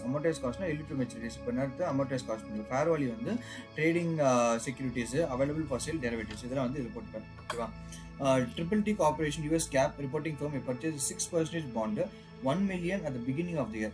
Interest rates have recently increased and the market value of the bond declined to 20,000 rupees. determine the bonds effect on triple financial statements. 20,000 கம்மியாக இருக்குது. US gap பற்றி கொடுத்துருக்காங்க. 1 million கொடுத்துருக்காங்க. Recently increased. பாண்டை லோனோட compare பண்ணிக்காது. if the bond is classified as LD to maturity அப்படின்னா amortized. LD to maturity amortized காஸ்ட்டில் போட்டுரு. the bond is reported on the balance sheet at 1 lakh. interest income வந்து பார்த்தீங்கன்னா எவ்வளோ கொடுத்துருக்காங்க. interest income 6%, 60,000 rupees is reported in the income statement. is reported in the 6 இதுக்கு போட்டுருவாங்க. ஓகேவா. if the bond is classified as trading security அப்படின்னா the bond is reported on the balance sheet as 980 and 20,000 value கம்மியாச்சு. then 20,000 unrealized loss and 60,000 of interest income are both recognized in the income statement. are both recognized in the income statement. PA profit ன்னு சொல்ல income statement தான் சொல்லியிருக்காங்க. the bond is classified as available for sale securities சொல்லியிருந்தாங்க. இதே தான். the bond is by 9,60,000. interest income is 60,000 and is recognized in the income statement, and 20,000 is of unrealized loss is reported as a part of OCI. பா அந்த small difference தான், புரியுதா. Available for sale, ஏன்னா sale அது available விற்க தானே போகிற சொல்லணும், அது ஓசிஐயில் போட்டுருவாங்க. அதே ட்ரேடிங் செக்யூரிட்டிஸாக இருந்ததுன்னா அது அன்ரியலைஸ்ட் லாஸ் டேரெக்டாக வந்து இதில் இப்போ ரெண்டுமே அன்ரியலைஸ்ட் லாஸ்ன்னு தெரியல, அன்ரியலைஸ்டு லாஸ் தான். ஆனால் வந்து ட்ரேடிங் செக்யூரிட்டிஸ்க்கும் அவைலபிள் ஃபார் சேலுக்கும் ஒரு சின்ன வித்தியாசம் இருக்குது. இது விற்க போகிறேன், ஓகேவா. இதில் வந்துச்சுன்னா ஓசிஐயில் வரும். ட்ரேடிங் செக்யூரிட்டிஸாக இருந்துச்சுன்னா டேரெக்டாக பிஎன்எல்கே போகும். ஓகே, அவைலபிள் ஃபார் சேலாக இருந்துச்சுன்னா உனக்கு ஓசிஐக்கு தான் போகும். அந்த unrealised loss separate part of OCI.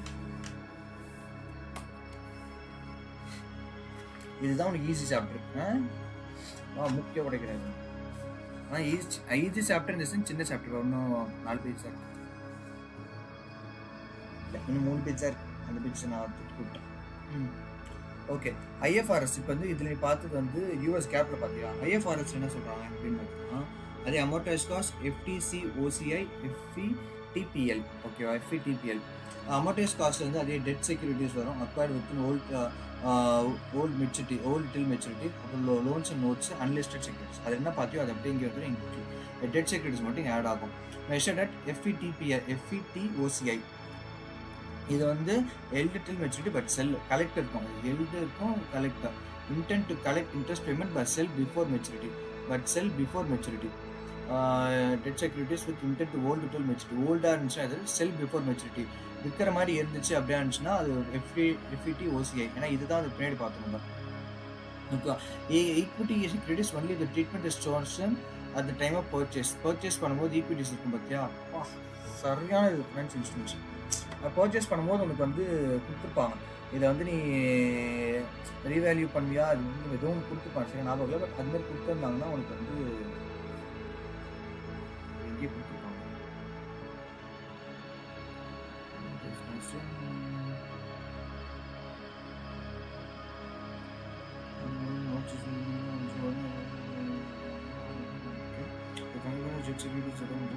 Interest in just sales message is not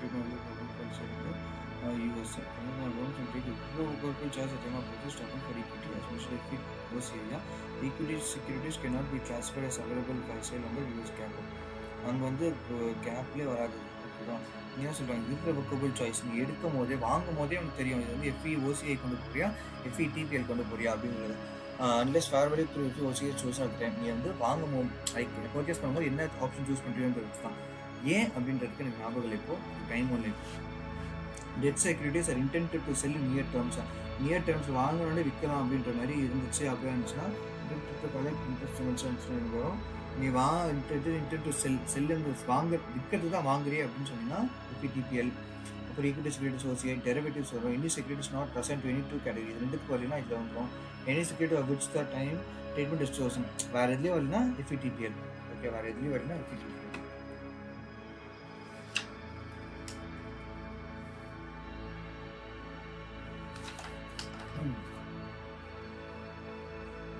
Vertical column balance sheet and interpret the results. Okay. East is obviously the larger company. We converting the balance sheet to common shares. We can eliminate the size of it. Oh.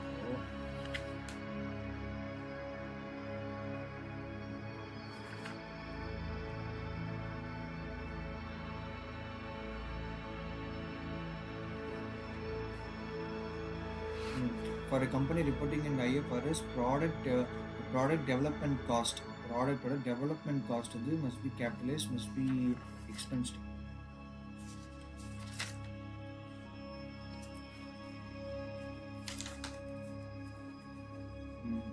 Product development cost must capitalized in the IFRS if certain criteria are met. Example, company has identified a customer and has sufficient resources to complete the product and intends to sell the product.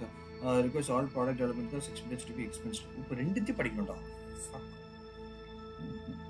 மன்னிச்சிடுங்கள், ரெண்டுத்தையும் படிக்க சொல்கிறாங்க. ஐஎஃப்ஆர்எஸும் படிக்கணும், நம்ம கேப்பும் படிக்கணும். இந்த IFRS படி கேட்டிருக்காங்க, அடுத்த விஷயம் கேப் படி கேட்டிருக்காங்க.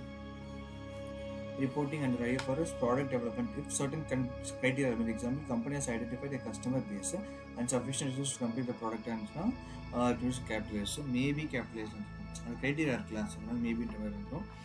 அதுக்கப்புறம் வந்து goodwill developed internally is expensed as incurred. The purchased pattern is reported on the balance sheet. Purchased வந்து balance sheetல போட்டுருவாங்க. ஸோ இதுவும் ஆப்ஷன் பி தான். Okay. Next, beginning of the parent purchased all his 5,000 shares of subsidiary for 50 rupees per share. Just before the acquisition, the subs balance sheet reported net assets of 6 million. The parent determined the fair value of subs property is 1 million higher than the reported by sub was 1 million higher than parent. Fair value of subsidiary, fair value of net assets வந்து பார்த்தீங்கன்னா 5 தான் இருக்கு. What amount of goodwill should be reported at the time of subsidiary அப்படின்றது கேட்குறாங்க. So வந்து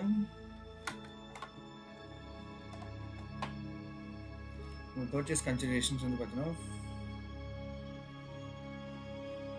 500 into 15 ஓகேவா, minus 5 million.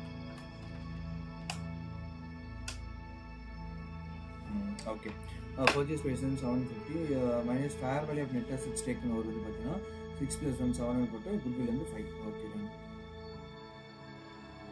minus fair value of net assets, fair value of purchase consideration minus fair value of net assets. At the beginning of the company purchased 80,000 face value of company's corporate bonds for 77,000 கொடுத்து வாங்கியிருக்காங்க. The company P intends to hold these bonds for several years but sell them before they mature. At the end of their company market value of bonds 75,000. What should company P report on the balance sheet at the end? அவங்க intends to sell, so விற்கிறதுக்கு பண்ணுறாங்க. intends to sell இருந்தால் இது பண்ணணும். What amount should company P report on the balance sheet side அப்படின்றது போது 75,000 தான் காட்டணும். ஏன்னா intends to sell இல்லை, ஸோ எவ்வளோ மார்க்கெட் வேல்யூ இருக்காக காட்டணும். வெறும் old till maturity அமௌண்டைஸ் cost, so 77,000 கண்டிப்பாக போயிட்டே இருப்பாங்க. So debt securities acquired with the intent to sell before maturity are reported in balance sheet at their fair values.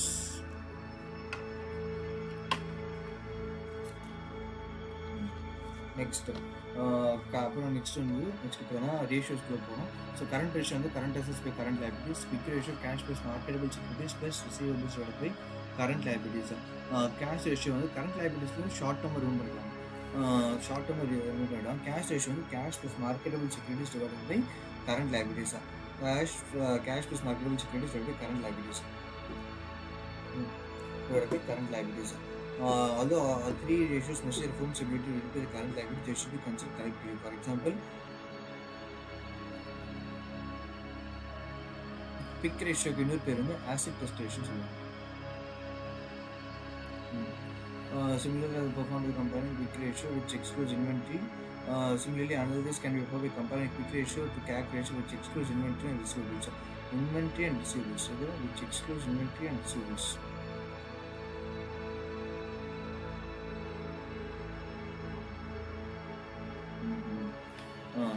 Current ratio to current assets by current liabilities. Quick ratio cash plus marketable securities plus receivables divided by current liabilities. Current assets minus inventory minus inventory minus receivables போடலாம்.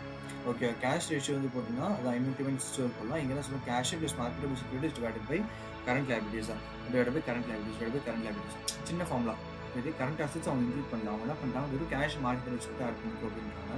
அவங்க cash plus marketable with receivables add பண்ண check book ratio, receivables add பண்ண check book ratio. Next solvency ratio. Solvency ரேஷியோனால எப்பவுமே equity தான் அசெட்ஸும் கீழே தான் இருக்கும், ஈக்விட்டி தான் கீழே இருக்கும். லாங் டேர்ம் டெட்னா long term debt to equity, long term debt divided by equity. Total debt to equity ratio, total debt divided by total equity. Debt ratio total debt divided by அதான் debt ரேஷியோன்னு கொடுத்தாங்கன்னா debt ஈக்விட்டினா தான் total equity. வெறும் debt ratio கொடுத்தா total debt divided by total assets. இது கொஞ்சம் முக்கியமாக ஓகேவா. Financial leverage ratio வந்து financial leverage ratio total assets divided by total equity. Total assets divided by total equity. Total assets divided by total equity. Total assets divided by total equity. இப்போ அந்த formulas அப்படியே different. A vertical common size balance sheet expresses each category of the balance sheet as a percentage of vertical common balance sheet வந்து each balance sheet எப்படி காட்டுவாங்க அப்படின்னு பார்த்தீங்கன்னா percentage of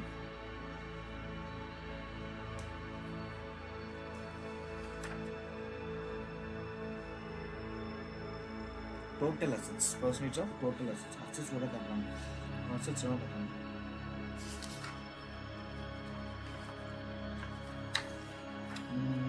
Okay. Which of the following ratios are used to measure firms' liquidity and solvency? என்னென்ன ratio? லிக்விடிட்டியில் வந்து measure firms இது கிடையாது. லெவரேஜ் இருக்கும், லிக்விடிட்டி கிடையாது. Cash ratio, total ratio, CFA. Third chapter கமிச்சிட்டோம். 5:30 தான் அது. சூப்பர். நல்ல ஃப்ளோவில் தான் போகுது. மொமெண்டம் இப்போ தான் கெயின் பண்ணுறோம். தேர்ட் சாப்டர் கமிச்சு. அப்புறம் எனக்கு ரொம்ப பிடிக்காத ஒரு சாப்டர் கேஷ் ஃப்ளோ. சுத்தமாக பிடிக்காது கேஷ் ஃப்ளோ. அப்படியே திருப்பிட்டு ageing, analysis of inventory, long term assets, long term liabilities, tax, இது நாலுத்தையும் ஒரு ஃப்ளோவில் உட்காந்து முடிச்சுட்டு தான் நான் ஏஞ்சிக்கிறேன் இந்த இடத்துக்கு. அப்படி அந்த நாலுத்தையும் முடிக்கிறோம், அதுக்கப்புறம் ஏஞ்சிக்கிறோம். அதுக்கப்புறம் தான் நம்ம வந்து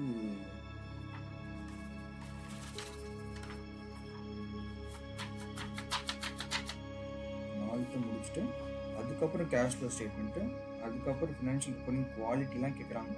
குவாலிட்டிலாம் அதில் accounting charges and எஸ்டிமேட்ஸ்லாம் subject theory தான். அப்புறம் லாஸ்ட்டாக ஃபினான்ஷியல் ஸ்டேட்மெண்ட் அனாலிசிஸ், இதெல்லாம் வந்து உனக்கு ஃபினான்ஷியல் இஷ்யூஸ்லாம் கொடுத்துருக்கு. ப்ரோ முடிச்சிடலாம் ப்ரோ, எனக்கு நீ 11 மணிக்கு முடிச்சிடுன்ற ஒரு ஐடியா எனக்கு வந்துச்சு. Inventories page 105. அது ஏனே தெரியல எனக்கு. அது கேஷ் ஃப்ளோ ஸ்டேட் பண்ணாலே ஆகலை. ஆட் பண்ணுன்றான், மைனஸ் பண்ணுன்றான், வெறுப்பு bro. Page number 1.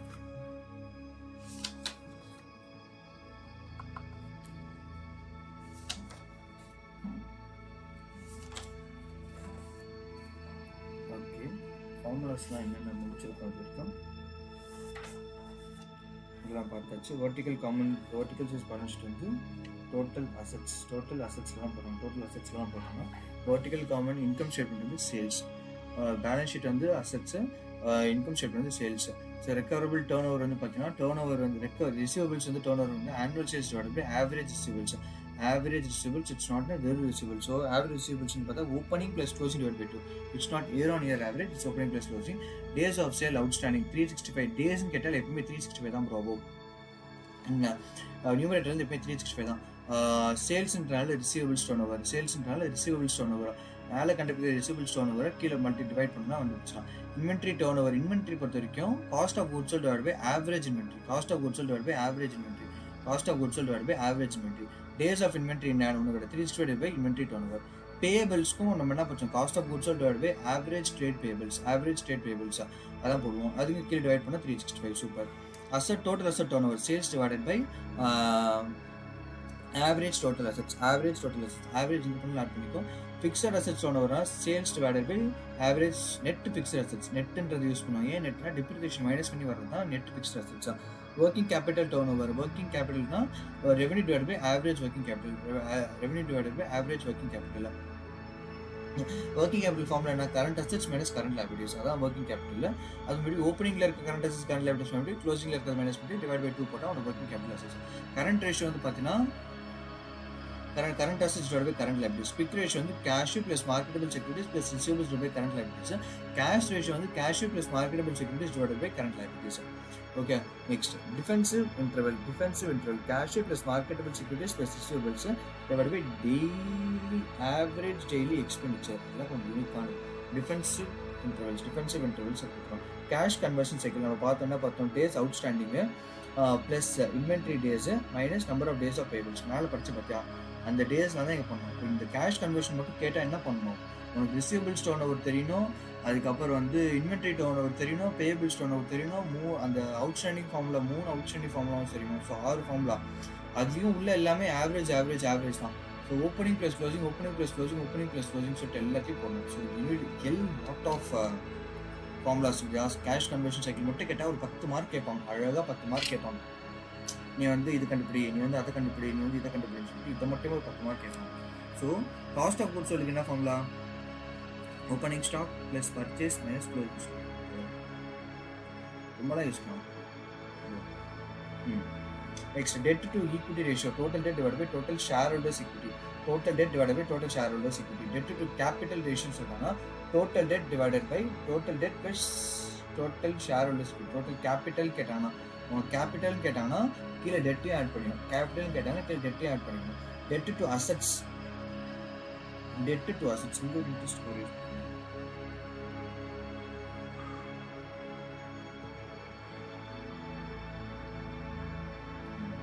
Interest coverage ரெண்டு இருக்கு. ஒன்று EBIT divided by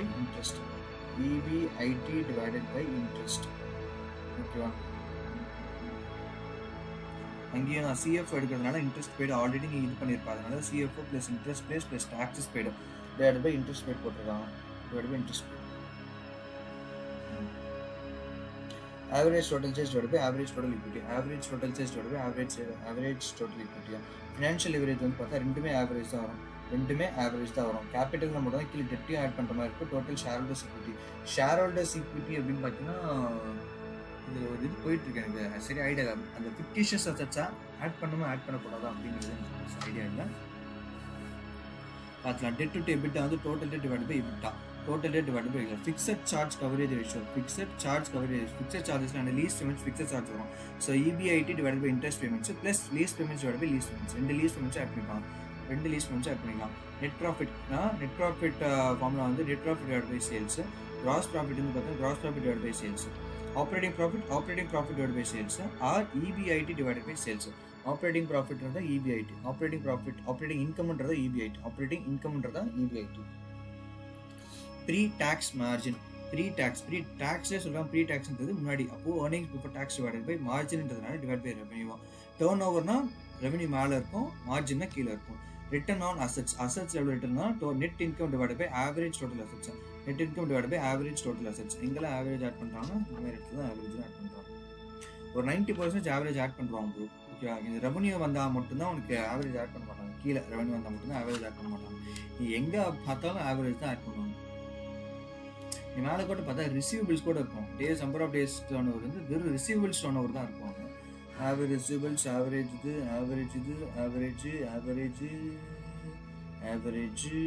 total equity. Okay. Operating income on assets. Operating income divided by average total sales on assets கேட்டிருக்காங்க. So total assets. Operating income EBIT divided by average total assets. Return on invested capital. After tax operating profit. After tax operating profit. இதுனா after tax operating profitனா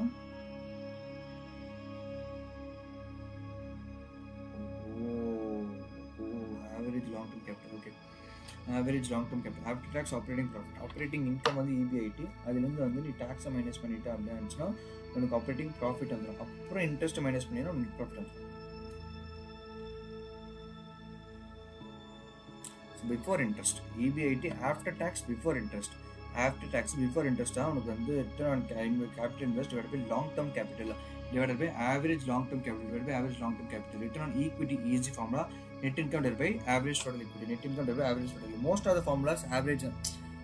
Most of the time உனக்கு average கண்டுபிடிக்கிற மாதிரி வராது.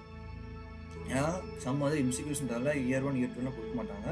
Opening க்ளோசிங்லாம் கொடுக்க மாட்டாங்க. Return on common equity வந்து பார்த்தா net income minus preference dividend divided by average common equity. Net income available to common divided by average common equity. இதே வந்து ஷேர்ஸாக போட்டோம் அப்படியே இருந்துச்சுன்னா நம்பர் ஆஃப் ஷேர்ஸ்ன்னு போட்டோம்னா அது வந்து EPS ஆகிடும். Original DuPont decomposition. அது டூபாண்ட் வரணும் நினைக்கலாம். அதுக்கு இப்போ இது போகிறோம்.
Inventory write-down.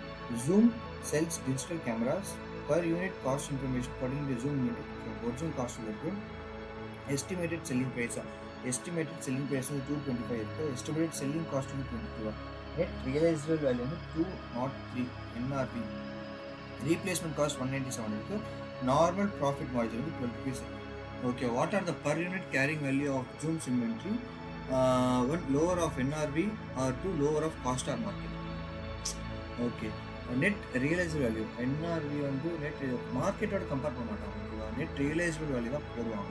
அது நெட் ரியலைசபிள் வேல்யூலேயே வந்து உங்களுக்கு ரீப்ளேஸ்மெண்ட் காஸ்ட்டையும் நெட் ரியலைசபிள் வேல்யூ ரீப்ளேஸ்மெண்ட் காஸ்ட்டும் கூட எடுப்பாங்க.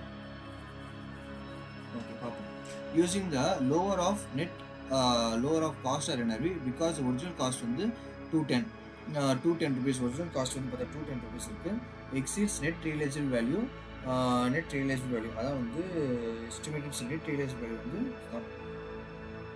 estimated selling price minus estimated selling cost ரெண்டுத்தையும் மைனஸ் பண்ணால் 203. The decrease in the value of 203 is reported in the income statement. ஓகேவா, using the lower of cost or market cost or NRV.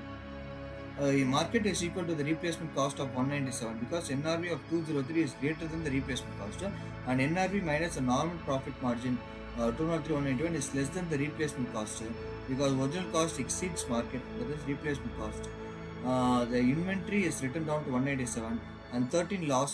197 replacement cost minus 210 is reported as income statement. புரியல, invert பொறுமையாக படிச்சா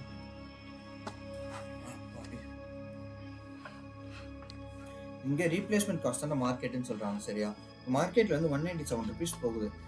which is market is equal to replacement cost of 197 because NRV வந்து 203 is greater than the replacement cost. Is greater than the replacement cost and NRV minus normal profit margin. NRV minus normal profit margin minus பண்ணோன்னா 191 which is less than the replacement cost. Replacement காஸ்ட்டோட கம்மியாக போகுது.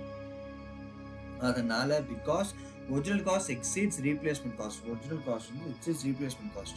Inventory is written down to 197. 197 கூட கம்மி பண்ணி போகிறாங்க. ஓகேவா, இது ஃபஸ்ட்டு என்ஆர்வியோ நார்மல் ப்ராஃபிட் மார்ஜினோ மைனஸ் பண்ணி பார்க்குறாங்க. அப்படி மைனஸ் பண்ணி பார்த்து ரீப்ளேஸ்மெண்ட் காஸ்ட்டோட கம்மியாக இருக்கா, அப்படி கம்மியாக இருந்துச்சு அப்படின்னு சொன்னோம்னா உனக்கு வந்து ரீப்ளேஸ்மெண்ட் காஸ்ட் தான் வந்து ஒரு இந்த காஸ்ட் ரீப்ளேஸ்மெண்ட் காஸ்ட் தான் இருக்கணும். ஒன் ரீப்ளேஸ் காஸ்ட் தான் இருக்கணும். Difference between this original cost and replacement cost income எடுத்துகிட்டு போயிடுவாங்க. ஓகேவா,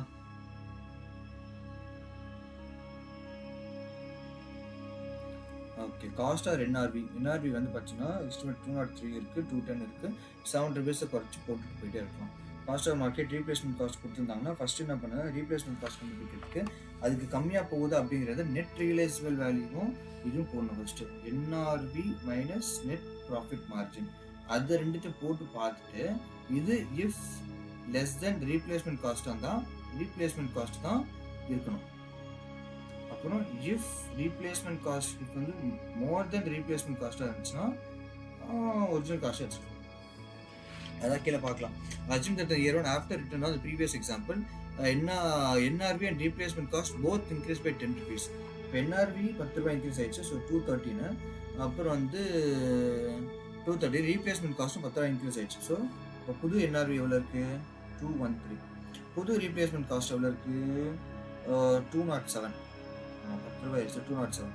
What is the impact of the recovery of IFRS? IFRS is lower of cost of market is used. Market is அப்போ replacement cost NRV minus net profit margin. எவ்வளோ வருது, NRV வந்து 213 minus 12, அப்போ 201 வருது.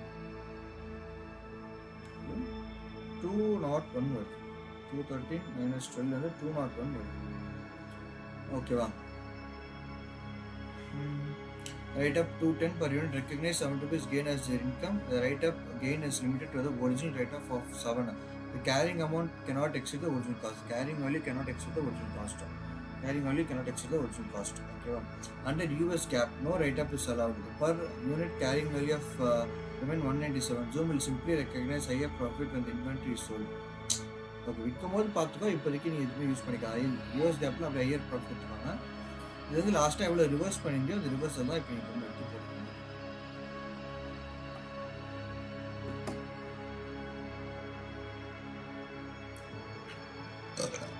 Okay, ஒரிஜினலாக எவ்வளோ ரைட் அப் பண்ணியோ அதை இப்போ ரைட் அப் பண்ணணும்.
பத்து நிமிஷம் பிரேக் தான்.